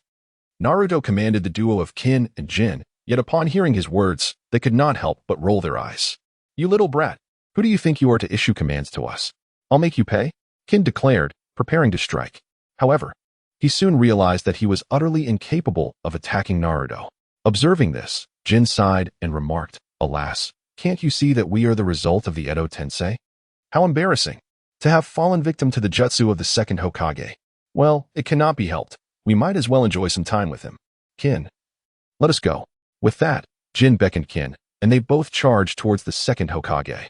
Seeing that the second Hokage could no longer impede him, Naruto finally breathed a sigh of relief. Meanwhile, the first Hokage was entangled in a struggle with the third Hokage, and it seemed difficult for either to gain the upper hand. Seizing this opportunity, Naruto decisively shattered Orochimaru's barrier and rushed inside. At that moment, Orochimaru was still forming seals. Yet Naruto would not allow him to manipulate the fourth Hokage any longer. Edo Tensei, is it? I can do that too. Naruto understood that it was impossible to interrupt Orochimaru at this moment. If he were to force an interruption, the body of the fourth Hokage would be reduced to ashes. Thus, Naruto decided to engage Orochimaru in a contest of Edo Tensei. After all, both of them wielded the technique. It was merely a matter of who could establish a connection with the fourth Hokage first. As he spoke, Naruto began to form hand seals, his speed noticeably surpassing that of Orochimaru. By the time both had completed their seals, the spirit of the fourth Hokage was being drawn by their combined efforts. Fourth Hokage, come to me. Become my puppet. Orochimaru called forth the fourth Hokage. Just as Orochimaru attempted to establish a contract with the fourth's body, Naruto shouted, "Dad, it's me. I'm Naruto. Come to me. Please do not go to Orochimaru." At this moment, Naruto endeavored to awaken the fourth Hokage by invoking the bond of kinship they shared. As Naruto's voice reached the ears of the fourth soul, he finally turned his head. "Naruto, is it truly you? You have grown so much. It seems you are flourishing just as I had hoped. Your mother, Kushina, would surely be delighted to know." The fourth Hokage's face illuminated with a gentle smile. And as he gazed at Naruto, his eyes brimmed with paternal affection. However, just as he prepared to move closer to Naruto, a force appeared to tug at him from the opposite direction. "Come to me, fourth. I am your true master, Orochimaru." Having first inscribed the curse seal within the fourth's body, held a certain dominion over him. Despite Naruto's earnest efforts to establish a connection with the fourth Hokage through the power of Edo Tensei, he faced far greater tribulations than Orochimaru. However, just as Naruto watched helplessly as the fourth began to lean towards Orochimaru, the voice of the Nine Tails resonated. It turned out that when the fourth sealed the Nine Tails, he had only sealed half of its essence, the other half had remained within him all along. Now, with the emergence of the Nine Tails chakra, a resonance was ignited within the fourth. Soon, two immense forces of Nine Tails chakra began to tug at one another. "Well done, Kurama. Keep it up." Seeing the Nine Tails aiding and pulling the fourth back, Naruto could not help but feel elated. However, drawing the fourth towards him was not a simple task, and it proved to be an immensely chakra-draining endeavor. Before long, Naruto felt the chakra within his body waning. Orochimaru on the opposite side was similarly affected, yet Naruto, bolstered by the Nine Tails' presence, remained more resilient. "No, if this continues, my chakra will run out. I have an idea. Let us try using my mother's bloodline." At this moment, Naruto recalled the lineage of his mother, specifically the bloodline of the Uzumaki clan. Without hesitation, he bit his finger, letting his blood fall upon the chakra. As his blood touched the chakra, it indeed elicited a response from the fourth Hokage. In the next instant, the fourth Hokage visibly broke free from Orochimaru's restraints, swiftly making his way towards Naruto. Upon witnessing the situation, Naruto resolutely executed the Edo Tensei technique at the final moment. As the technique reached its completion, the physical form of the fourth Hokage finally dissipated. "Phew, did it work? Father, please come forth." Naruto attempted to summon the fourth Hokage using the reanimation jutsu. Although he initially had no desire to do so, he felt compelled to take this action to prevent the fourth Hokage from falling into Orochimaru's hands. At that moment, with a sharp command from Naruto, the coffin of the fourth Hokage slowly emerged from the ground. Witnessing this scene, Orochimaru was nearly driven to the brink of fury. Chapter 81. The attack temple. Orochimaru could hardly believe that all his efforts had ultimately resulted in Naruto gaining the advantage. He had originally planned to seize control of the fourth Hokage and then strike at Naruto. In doing so, he would not only acquire the Nine Tails sealed within Naruto, but also deliver a devastating blow to the Hidden Leaf Village. However, it now appeared that all his ambitions were crumbling, which filled Orochimaru with intense frustration. "Where am I?" As Orochimaru's expression darkened, the fourth Hokage finally emerged from the coffin. After surveying his surroundings, his gaze settled on Naruto. The fourth Hokage recognized Naruto's face with profound clarity, and in that moment, tears welled up in his eyes. Naruto does not suppress any emotions towards the fourth Hokage, for the fourth would never lay a hand on Naruto. This is reminiscent of the third Hokage, who, under the influence of the reanimation jutsu, managed to retain a greater semblance of humanity. This preservation of humanity is a manifestation of their power. "Naruto, is it truly you?" The fourth Hokage exclaimed with excitement, to which Naruto nodded in acknowledgement. The father and son were entirely unprepared for this encounter under such circumstances. Just as the fourth Hokage was about to reminisce, Naruto's gaze shifted to Orochimaru behind him. Clearly, the pressing matter at hand was dealing with Orochimaru. Thus, Naruto urged the fourth Hokage, who is renowned as the Yellow Flash of Konoha. Following Naruto's prompt, the fourth Hokage instantaneously vanished from his position. In the next moment, he reappeared behind Orochimaru, a kunai poised at the latter's throat. Truly, as the Yellow Flash of Konoha, such speed is unparalleled, even by me, Orochimaru mused, feeling the blade against his throat. However, just as Naruto believed the fourth Hokage had captured Orochimaru, the latter dissipated into smoke. Damn it, another substitution? Naruto discerned Orochimaru's ruse. And in the next moment, Orochimaru had already manifested in the distant shadows. Humph. Since he had lost the body of the fourth Hokage, remaining here held no significance. Naruto. We shall meet again. After escaping from the fourth, Orochimaru swiftly opted for retreat.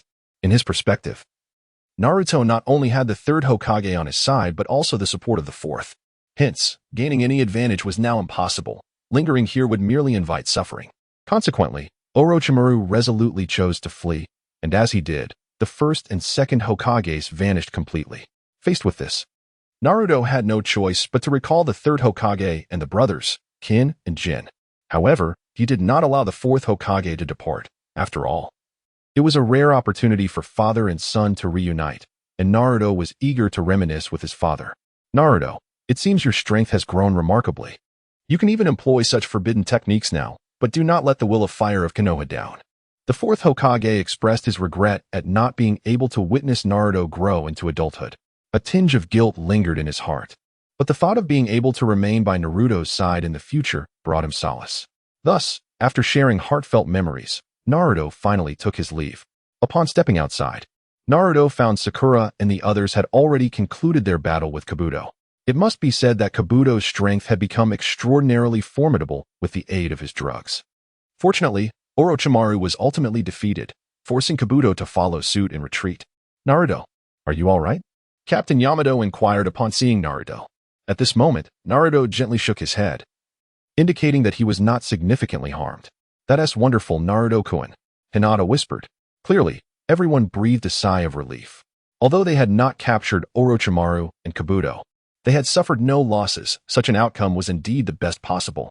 As for the body of the fourth Hokage, Naruto chose not to disclose that he had been reincarnated through the impure world reincarnation technique. It was not prudent to make his ability to use this technique public just yet, so it was best to avoid unnecessary complications. Thus, in the absence of any injuries, Captain Yamato soon led several members back to the village. The task of reporting the events naturally fell to Yamato, while Naruto and the others returned to their respective homes. Upon returning to his dwelling, Naruto no longer felt alone. The fourth Hokage could be summoned at any moment to keep him company, which served as a compensation for Naruto's years of familial absence. In the room, the fourth Hokage surveyed Naruto's living space and couldn't help but smile. If only your mother could see you living like this, he mused wistfully. It's unfortunate that she is no longer with us. Otherwise, our family could be reunited. The fourth Hokage felt a twinge of disappointment, but at that moment, Naruto broke into a smile. Dad, having you here is more than enough for me. As for Mom, she has always lived on in our hearts, hasn't she? Naruto consoled the fourth Hokage, whose laughter grew even more boisterous in response. As time passed, several days slipped by, and with the fourth's companionship, Naruto felt no longer alone. Although the fourth was resurrected through Edo Tensei, as long as Naruto did not suppress him, he possessed his own emotions. Each time Naruto returned home, his father awaited him, and in truth, he led a blissful life. However, such exhilaration was short-lived, as Naruto soon received a new mission. Inside the Hokage building, Tsunade frowned as she perused the intelligence reports on her desk. Lady Tsunade, recently, the temples surrounding Konoha have been continuously vandalized. Our forces have also suffered significant losses, and we suspect the Akatsuki organization is behind it. Shizune reported the intelligence they had gathered. Upon hearing the name of the Akatsuki, Tsunade instinctively slammed her hand on the table. Them again. They are truly relentless. I wonder how Jiraiya is faring. I hope he can uncover the secrets of the Akatsuki. Go, summon Naruto and the others. As Tsunade spoke, She prepared to dispatch Naruto's team to investigate the temple attacks. However, just as she was about to send out Naruto's squad, Yamato informed her of Naruto's condition. It turned out that during a previous mission, Yamato had noticed Naruto's chakra seemed somewhat unstable. Therefore, for this task, Yamato believed it would be best for Naruto not to participate. After careful consideration, Tsunade ultimately decided, for Naruto's safety, to assign the investigation of the temple attacks to Shikamaru and Asuma. As for Naruto, he was instructed by Tsunade to accompany Yamato and diligently learn chakra control. Speaking of chakra control, Yamato was indeed an exceptional instructor. After all, he had perfectly mastered the cells of the first Hokage, a feat few could achieve. Orochimaru had once sought to transplant the first cells, but abandoned the endeavor due to the inability to control them. This illustrates the extent of Captain Yamato's prowess in chakra management. Chapter 82, The News of Asuma's Death in the Training Grounds at the Back Mountain of Konoha. Naruto was currently honing his chakra under Captain Yamato's guidance. Previously, Naruto had not truly noticed any issues with his chakra. However, after Yamato's instruction, Naruto began to grasp certain subtleties. Especially while utilizing the Rasengan, his chakra exhibited remarkable transformations. Due to these alterations, Naruto quickly comprehended the fundamental reasons behind the changes in chakra properties. It is worth noting that mastering such changes in chakra properties is quite challenging. Even the fourth Hokage had not achieved it. At this moment, through relentless practice, Naruto gradually unraveled the mysteries, an accomplishment that brought joy to the fourth Hokage. Each time Naruto finished practicing and returned home, the fourth felt a profound sense of pride in having such a son. Naruto, once you master the variations in chakra, it will greatly benefit your future training in Sage Mode. By the way, you don't yet know my signature jutsu, do you? Come. Let me teach you my signature technique. The fourth Hokage was eager to impart his Flying Thunder God technique to Naruto. Upon hearing this news, Naruto was instantly filled with enthusiasm. It is well known that the fourth Hokage was the swiftest and most enigmatic ninja in the Hidden Leaf Village. The moniker of the Flying Thunder God was renowned across various ninja villages. In those days, the formidable power of the Flying Thunder God instilled considerable trepidation among the other villages, as one misstep could lead to demise at the hands of this legendary Leaf Village's Flash. As Naruto, the son of the fourth Hokage, never had the opportunity to learn from his father due to the latter's untimely demise, he now finds himself fortunate as the fourth has been resurrected through the Edo Tensei technique. In the days that follow, while training with Captain Yamato on chakra control outside, Naruto dedicates his time at home to mastering the esteemed jutsu of his father. It is undeniable that Naruto's capacity for learning astounds the fourth Hokage. Even new techniques are effortlessly grasped by him after only a few demonstrations. Remarkably, within a mere week, Naruto has achieved mastery of the Flying Thunder God technique, which is the fourth signature ability. Witnessing his son's remarkable prowess brings a gentle smile of pride to the fourth Hokage's face. Meanwhile, outside the village, Asuma and Shikamaru are conducting an investigation. After an extensive inquiry, they have identified the assailants who attacked the temple. The attire worn by these individuals unmistakably marks them as members of the Akatsuki organization. Having previously encountered Itachi Uchiha and Kisame Hoshigaki, Asuma recognizes the threat immediately. Hearing that they are indeed Akatsuki members instills a sense of dread in Shikamaru, given the notorious reputation of the organization, which instills fear among many ninja villages. It appears a fierce battle looms ahead. Shikamaru, remember, if anything seems amiss, do not concern yourself with me. Return to the village with the information, understood? Asuma cautions, not wishing for his esteemed student to fall into danger. However, Shikamaru, unwilling to abandon his teacher, agrees verbally but harbors a resolve to stay and fight. Soon after their discussion, Asuma's team makes their presence known, coinciding with the official engagement between Konoha and the Akatsuki members, Hyden and Kakuzu. In this intense confrontation, Asuma unleashes his full potential, initially believing he could capture Hyden and Kakuzu for further insight into the organization. Alas, they significantly underestimate the capabilities of their foes. Particularly, Hyden proves to be nearly indestructible, instilling a sense of fear in both Asuma and Shikamaru as their attempts to defeat him seem futile. Humph, you think you can kill me, little Konoha brat? How naive. Hyden sneers at Shikamaru. As Shikamaru grapples with Hyden, the clash between Asuma and Kakuzu intensifies. Regrettably, Asuma finds himself at a disadvantage, sustaining numerous injuries from Kakuzu's relentless assaults. I have no time to waste on you. It's time to end this, Kakuzu declares, losing interest in the drawn-out battle. He then launches a lethal blow at Asuma, who is unable to evade it, collapsing into a pool of his own blood. Witnessing his teacher, Asuma Sarutobi, lying lifeless before him shatters Shikamaru's spirit. By the time Ino and Choji arrive to provide support, it is too late. Asuma has irrevocably lost the spark of life. As fellow disciples of Asuma, the trio is engulfed in profound grief. After mourning, they must bear the heart-wrenching news back to the village. Upon learning of Asuma's demise, even Tsunade is overcome with sorrow. However, her greater concern lies with the Akatsuki's intentions towards the village. Meanwhile, Asuma's beloved, Kurenai Yuhi, is devastated by the news of his death. Shikamaru, unable to forgive his own perceived weakness, isolates himself in despair. As for Naruto, who had been diligently training, he is suddenly consumed with worry for the Sage of the Six Paths upon hearing of Asuma's tragic fate. Naruto possesses a profound understanding of the unfolding narrative. However, he harbors no desire for the Sage of the Toads to encounter misfortune. Yet, he has yet to confront the formidable might of the Akatsuki organization. Recent reports indicate that the Two Tails has also been captured. With the Akatsuki now in possession of Shukaku and the Two Tails, coupled with pain, their strength is indeed beyond imagination. Sigh. It appears that he must continue to grow stronger. It is only a matter of time before they launch an assault on Konoha. Upon grasping this profound truth, Naruto embarked on an intense regimen of training. Although he had already attained considerable strength, he yearned to grow even more formidable. In Naruto's eyes, it was only through his own power that he could alter the course of the original narrative. For instance, he envisioned saving the dying Jiraiya, the Sage of Toads, and annihilating the Akatsuki before they could gather the remaining tailed beasts. While Naruto diligently continued his training, Hyden and Kakazu had completed the extraction of the Two Tails. This time, they set their sights once more on Konoha, with their target firmly fixed on Naruto.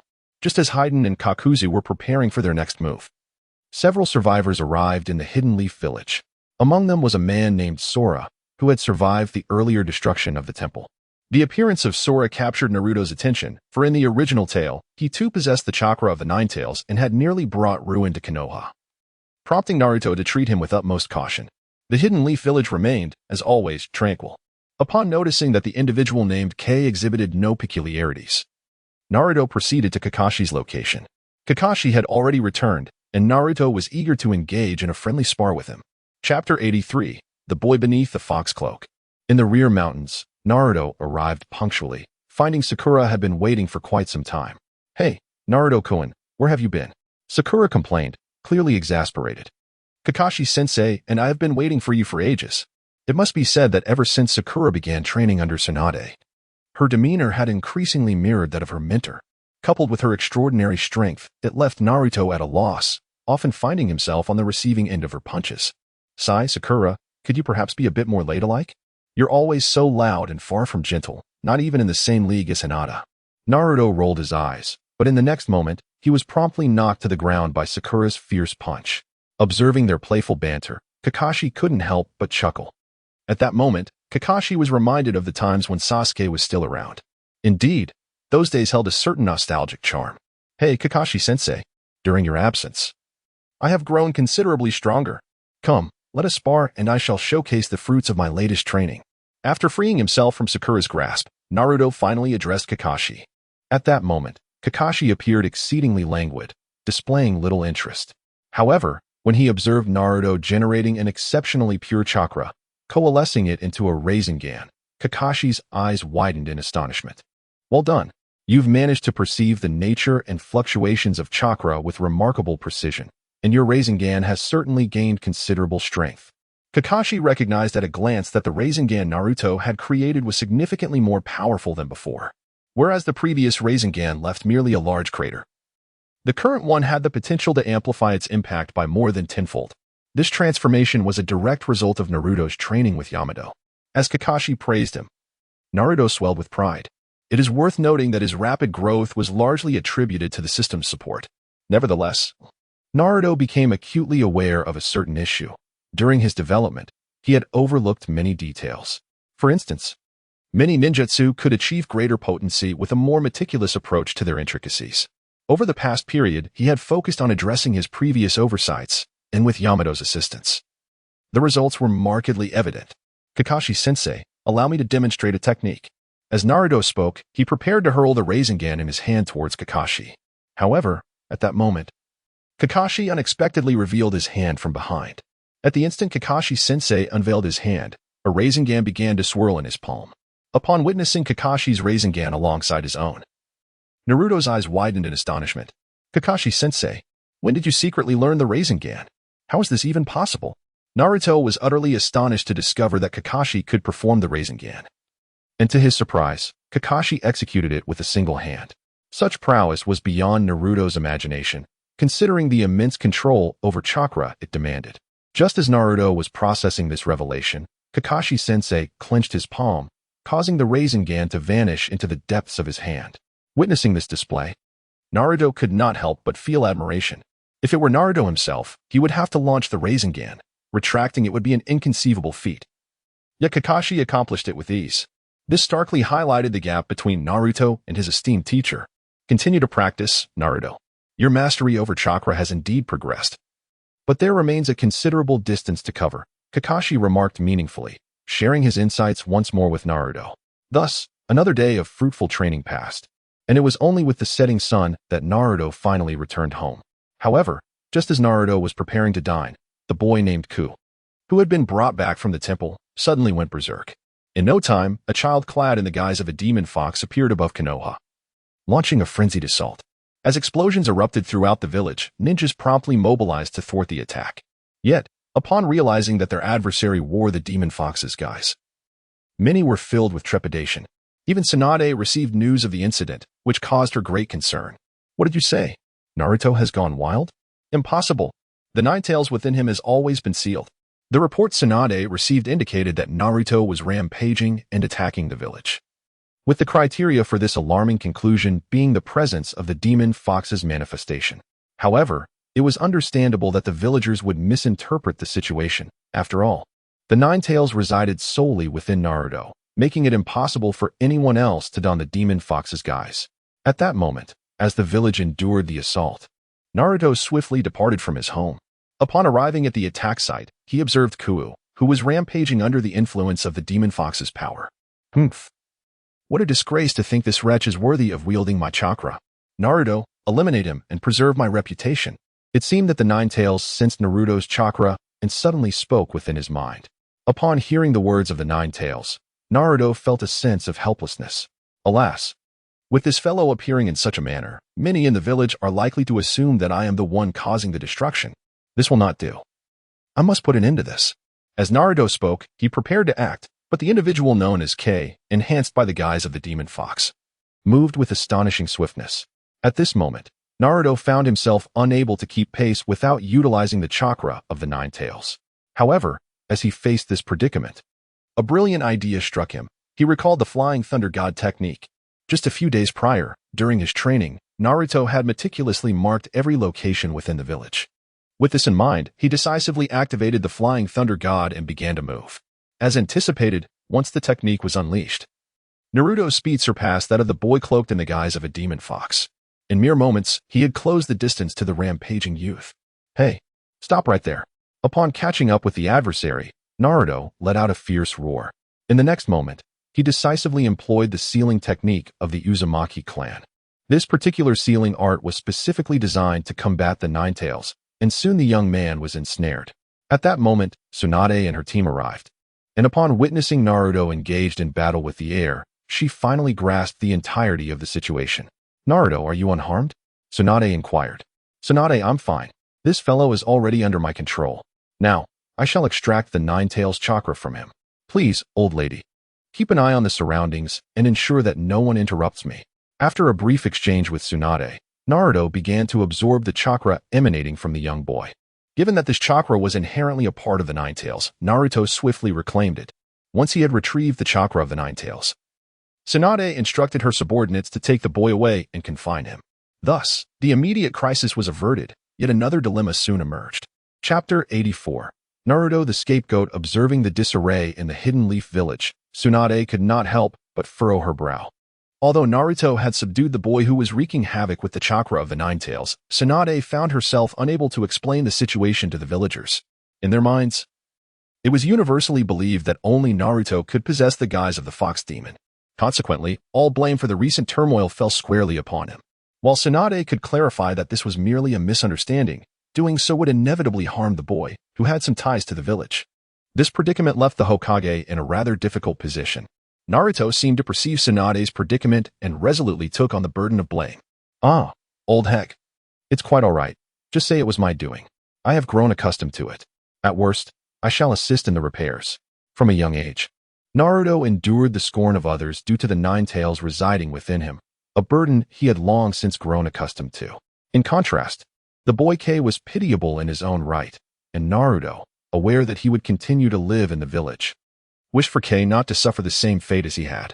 Thus, he chose to shoulder the blame himself, granting K a chance at a different life. After all, the feral chakra of the fox had been retracted, and Naruto's outbursts were no longer a concern. Reflecting on these matters, Tsunade ultimately acquiesced to Naruto's proposal. To ensure the villagers would forgive him, Tsunade undertook considerable efforts. In the end, the situation resolved with Naruto taking the fall and aiding in the repairs of the village's structures. In the following days, Naruto found himself laboring tirelessly, as the restoration required an abundance of timber, leaving him utterly exhausted. Yet, amidst his fatigue, a thought suddenly struck him, his flying thunder god technique. How foolish of me not to utilize it. As Naruto finished speaking, he promptly affixed seals onto a large pile of timber. Once the seals were in place, he effortlessly performed a few hand signs, causing the wood to shift alongside him. Having made prior marks in the village, the timber was swiftly transported away. Observing Naruto's peculiar method of material transport, many could see the shadow of the fourth Hokage within him. A crowd of ninjas soon gathered, and this event quickly captured Tsunade's attention. What? Naruto has mastered the flying thunder god technique. How on earth did he accomplish this? Tsunade, well-versed in the jutsu of the fourth Hokage, knew that it was originally developed by the second Hokage. Since the fourth's demise, no one in the Hidden Leaf village had managed to learn this technique for a long time. Therefore, upon discovering Naruto had not only learned it but also wielded it with such finesse, Tsunade was genuinely astonished. Many ninjas who had interacted with the fourth Hokage shared her surprise. Each time they saw Naruto, memories of the fourth sacrifice to save the village came flooding back. Consequently, a wave of sympathy washed over them. After all, Naruto was the fourth son. Soon, they rallied together to assist Naruto in repairing the damaged houses. Although Naruto was utterly exhausted from bearing the brunt of the blame, he felt profoundly touched to see that everyone still remembered the fourth Hokage. When he returned home that evening, he made sure to share this occurrence with the reincarnated fourth Hokage. The fourth, upon hearing this, could not help but shed tears of joy, his face radiant with pride. The Hidden Leaf is still the same Hidden Leaf. Everyone remains unchanged. This is why I love this village. The fourth Hokage proudly addressed Naruto. Seeing the pride in his father's eyes, Naruto felt that enduring the burden was worth it. Days passed, and the repairs in the village were nearly complete, just as Naruto found himself with some free time. Intelligence regarding Hyden and Kakuzu was finally delivered to Tsunade's desk. Upon learning of their reappearance, her fury erupted as she smashed the table. This time, they will pay dearly for Asuma's vengeance. Tsunade quickly summoned Shikamaru and the temporarily unoccupied Kakashi. Upon learning there was a chance to avenge his teacher, Shikamaru grew even more cautious. Is Naruto joining this mission? Kakashi inquired as they prepared to depart. Tsunade nodded slightly, despite the fact that the Akatsuki were constantly watching Naruto. She still intended for him to accompany them. Having witnessed Naruto's growth, she believed he possessed the strength to overcome any adversity. Moreover, she deemed that growth through actual combat was far more significant than ordinary training. Following Tsunade's orders, Kakashi promptly gathered Naruto and Sakura. After a brief meeting, the group set off according to Shikamaru's plan, heading towards Hyden and Kakuzu's location. Outside the village, Hyden and Kakuzu were plotting their approach to the Hidden Leaf. This time, they intended to capture Naruto and take him back to claim credit. However, as they neared the village, Naruto's group had already arrived.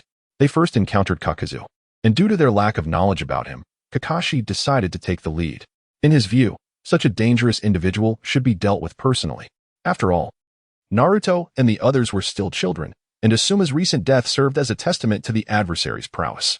In an open area outside the village, Kakashi arrived first, and Kakuzu recognized him instantly. The copy ninja, Kakashi Hatake.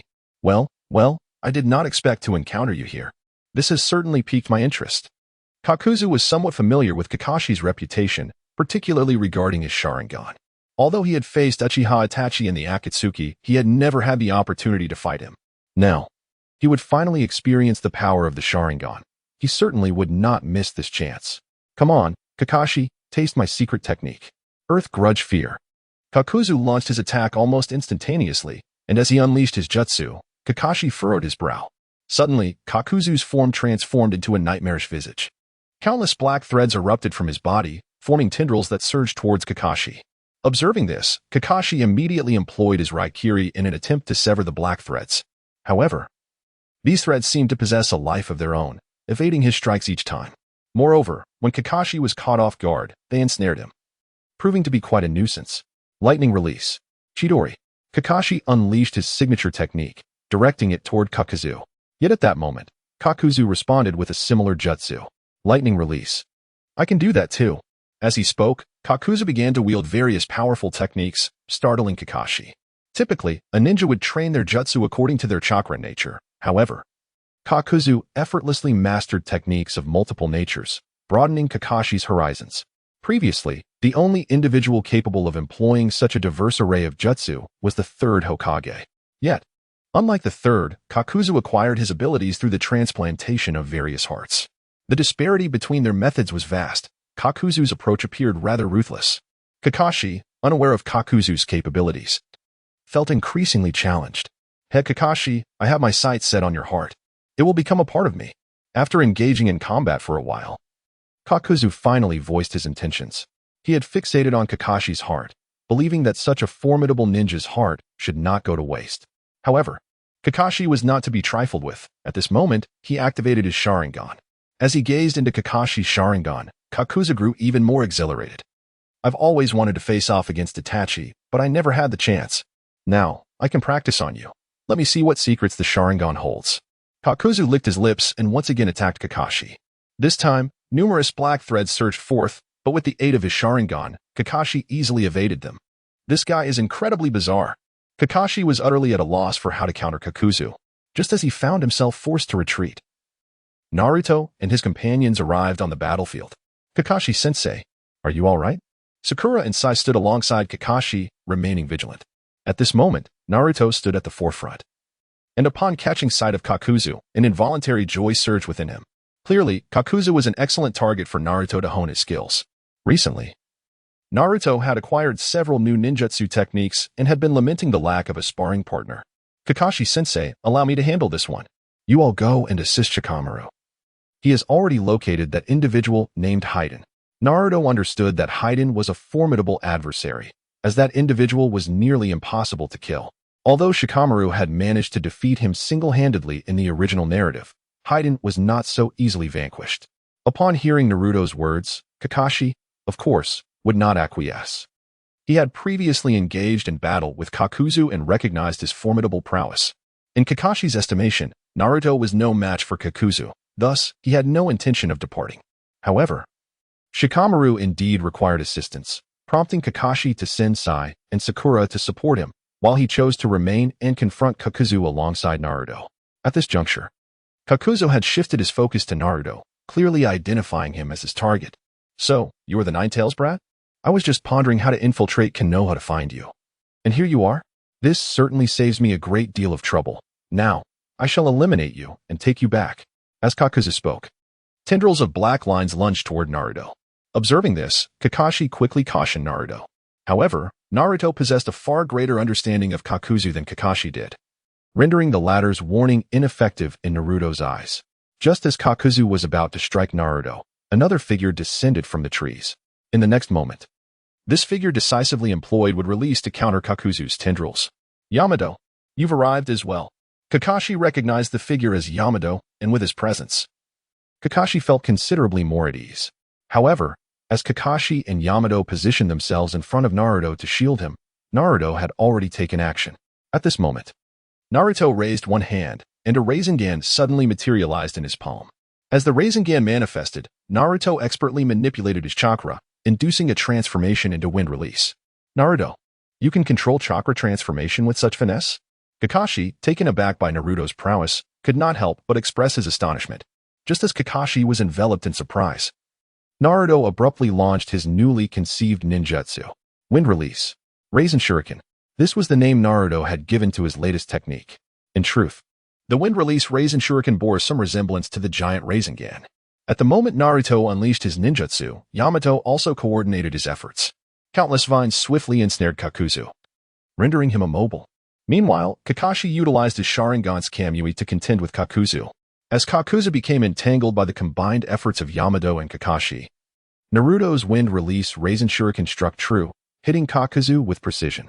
Kakuzu did not have time to react before Naruto successfully shattered one of his hearts. With the destruction of a heart, Kakuzu spiraled into a frenzy. "You shattered one of my hearts. I will kill you." Kakuzu appeared to be on the verge of rampage.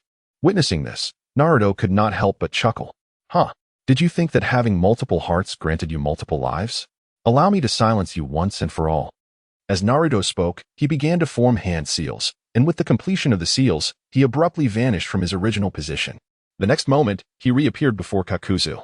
At that instant, Kakuzu barely glimpsed Naruto's face before he disappeared once more.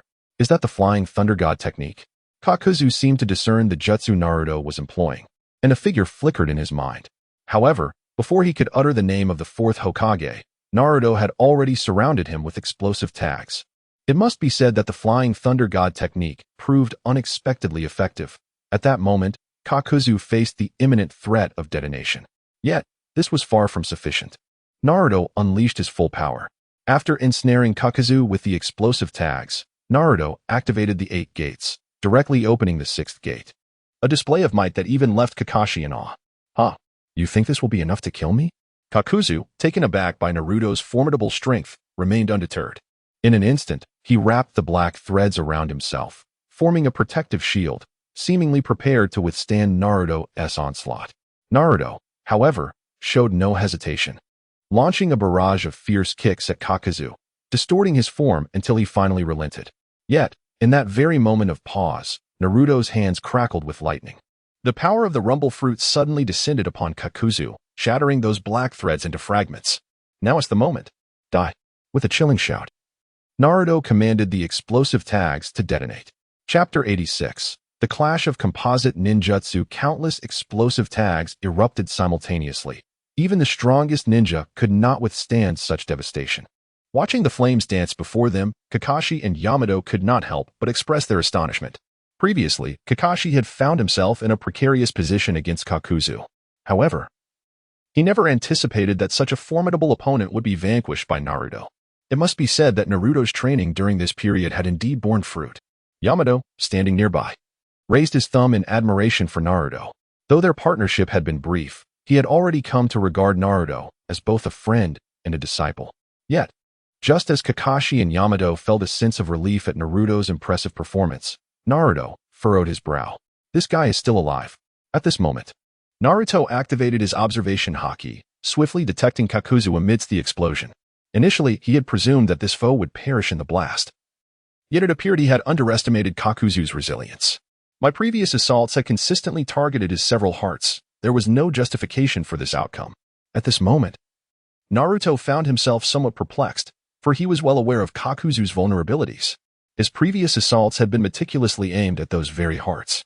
However, it now appeared that Kakuzu harbored additional secrets. Otherwise, he would not have survived to this point. "I never anticipated that the host of the Nine Tails would possess such strength.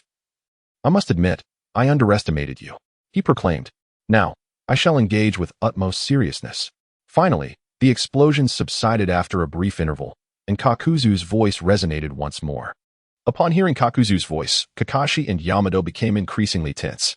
Yet, amidst their astonishment, Naruto addressed them directly. "Kakashi-sensei, Captain Yamato, please refrain from intervening. Leave this adversary to me."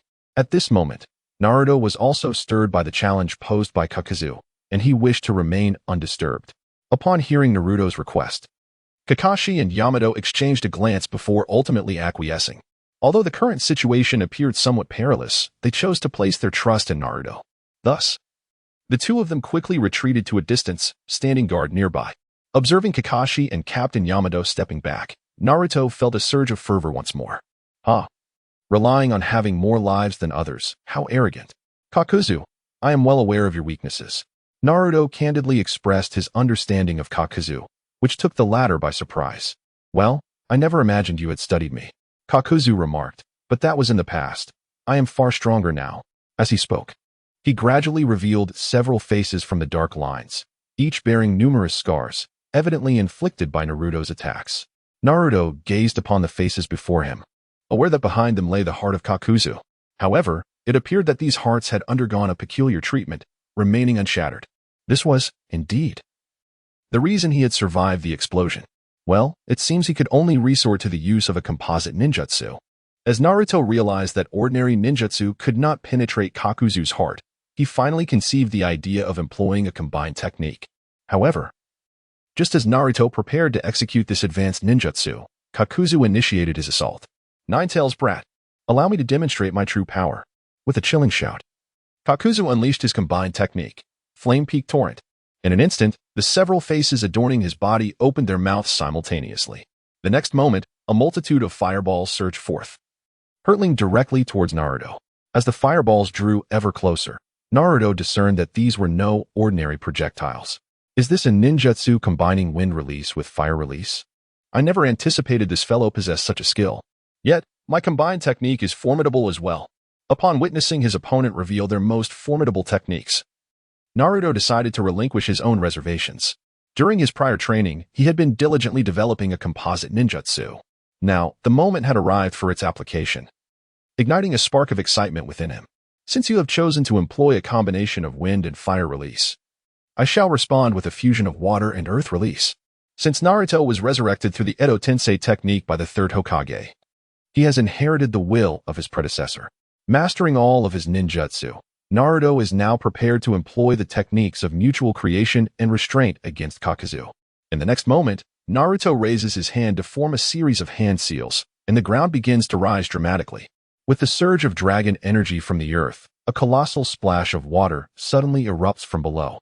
As it soars towards the heavens, the water swiftly amalgamates with the soil. At the very instant of their union, the resulting substance takes on a terrifying, magma-like quality. Compound ninjutsu, heavenly flames of annihilation. Naruto bestowed upon his composite ninjutsu a name that was remarkably flamboyant. At the moment he uttered this name, it did come across as somewhat juvenile. Yet it did not diminish the potency of the technique in the slightest. As he witnessed Kakuzu's composite ninjutsu approaching, Naruto's own technique finally collided with it.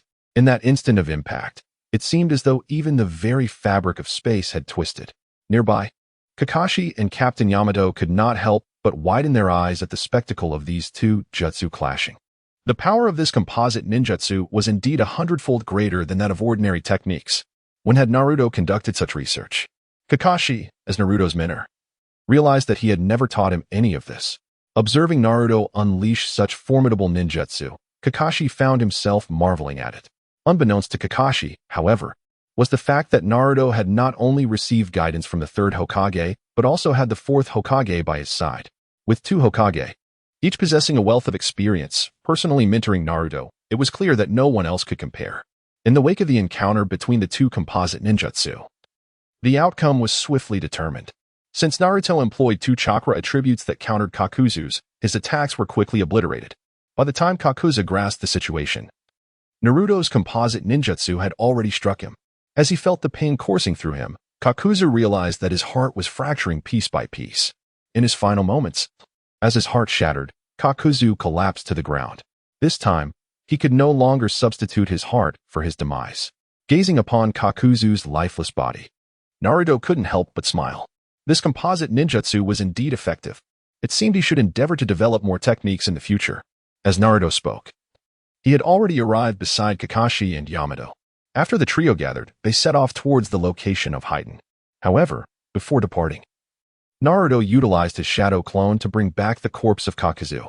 In Naruto's eyes, it was indeed a pity not to use his body for the impure world reincarnation, considering that Kakuzu was a formidable force who could be harnessed to their advantage. In Chapter 87, The Curse of Hiden's Death, while Naruto dealt with Kakuzu, Shikamaru and his team found themselves embroiled in a fierce battle with Hiden. Initially, Shikamaru, with his remarkable intellect, had managed to trap Hiden completely. Yet, the peculiar nature of Hiden's curse technique rendered him seemingly immortal. No matter how many times they struck, he could not be killed. Observing Hiden's smug expression, Shikamaru and Sakura were engulfed in dread. It was undeniable that someone capable of defeating Asuma was no ordinary foe.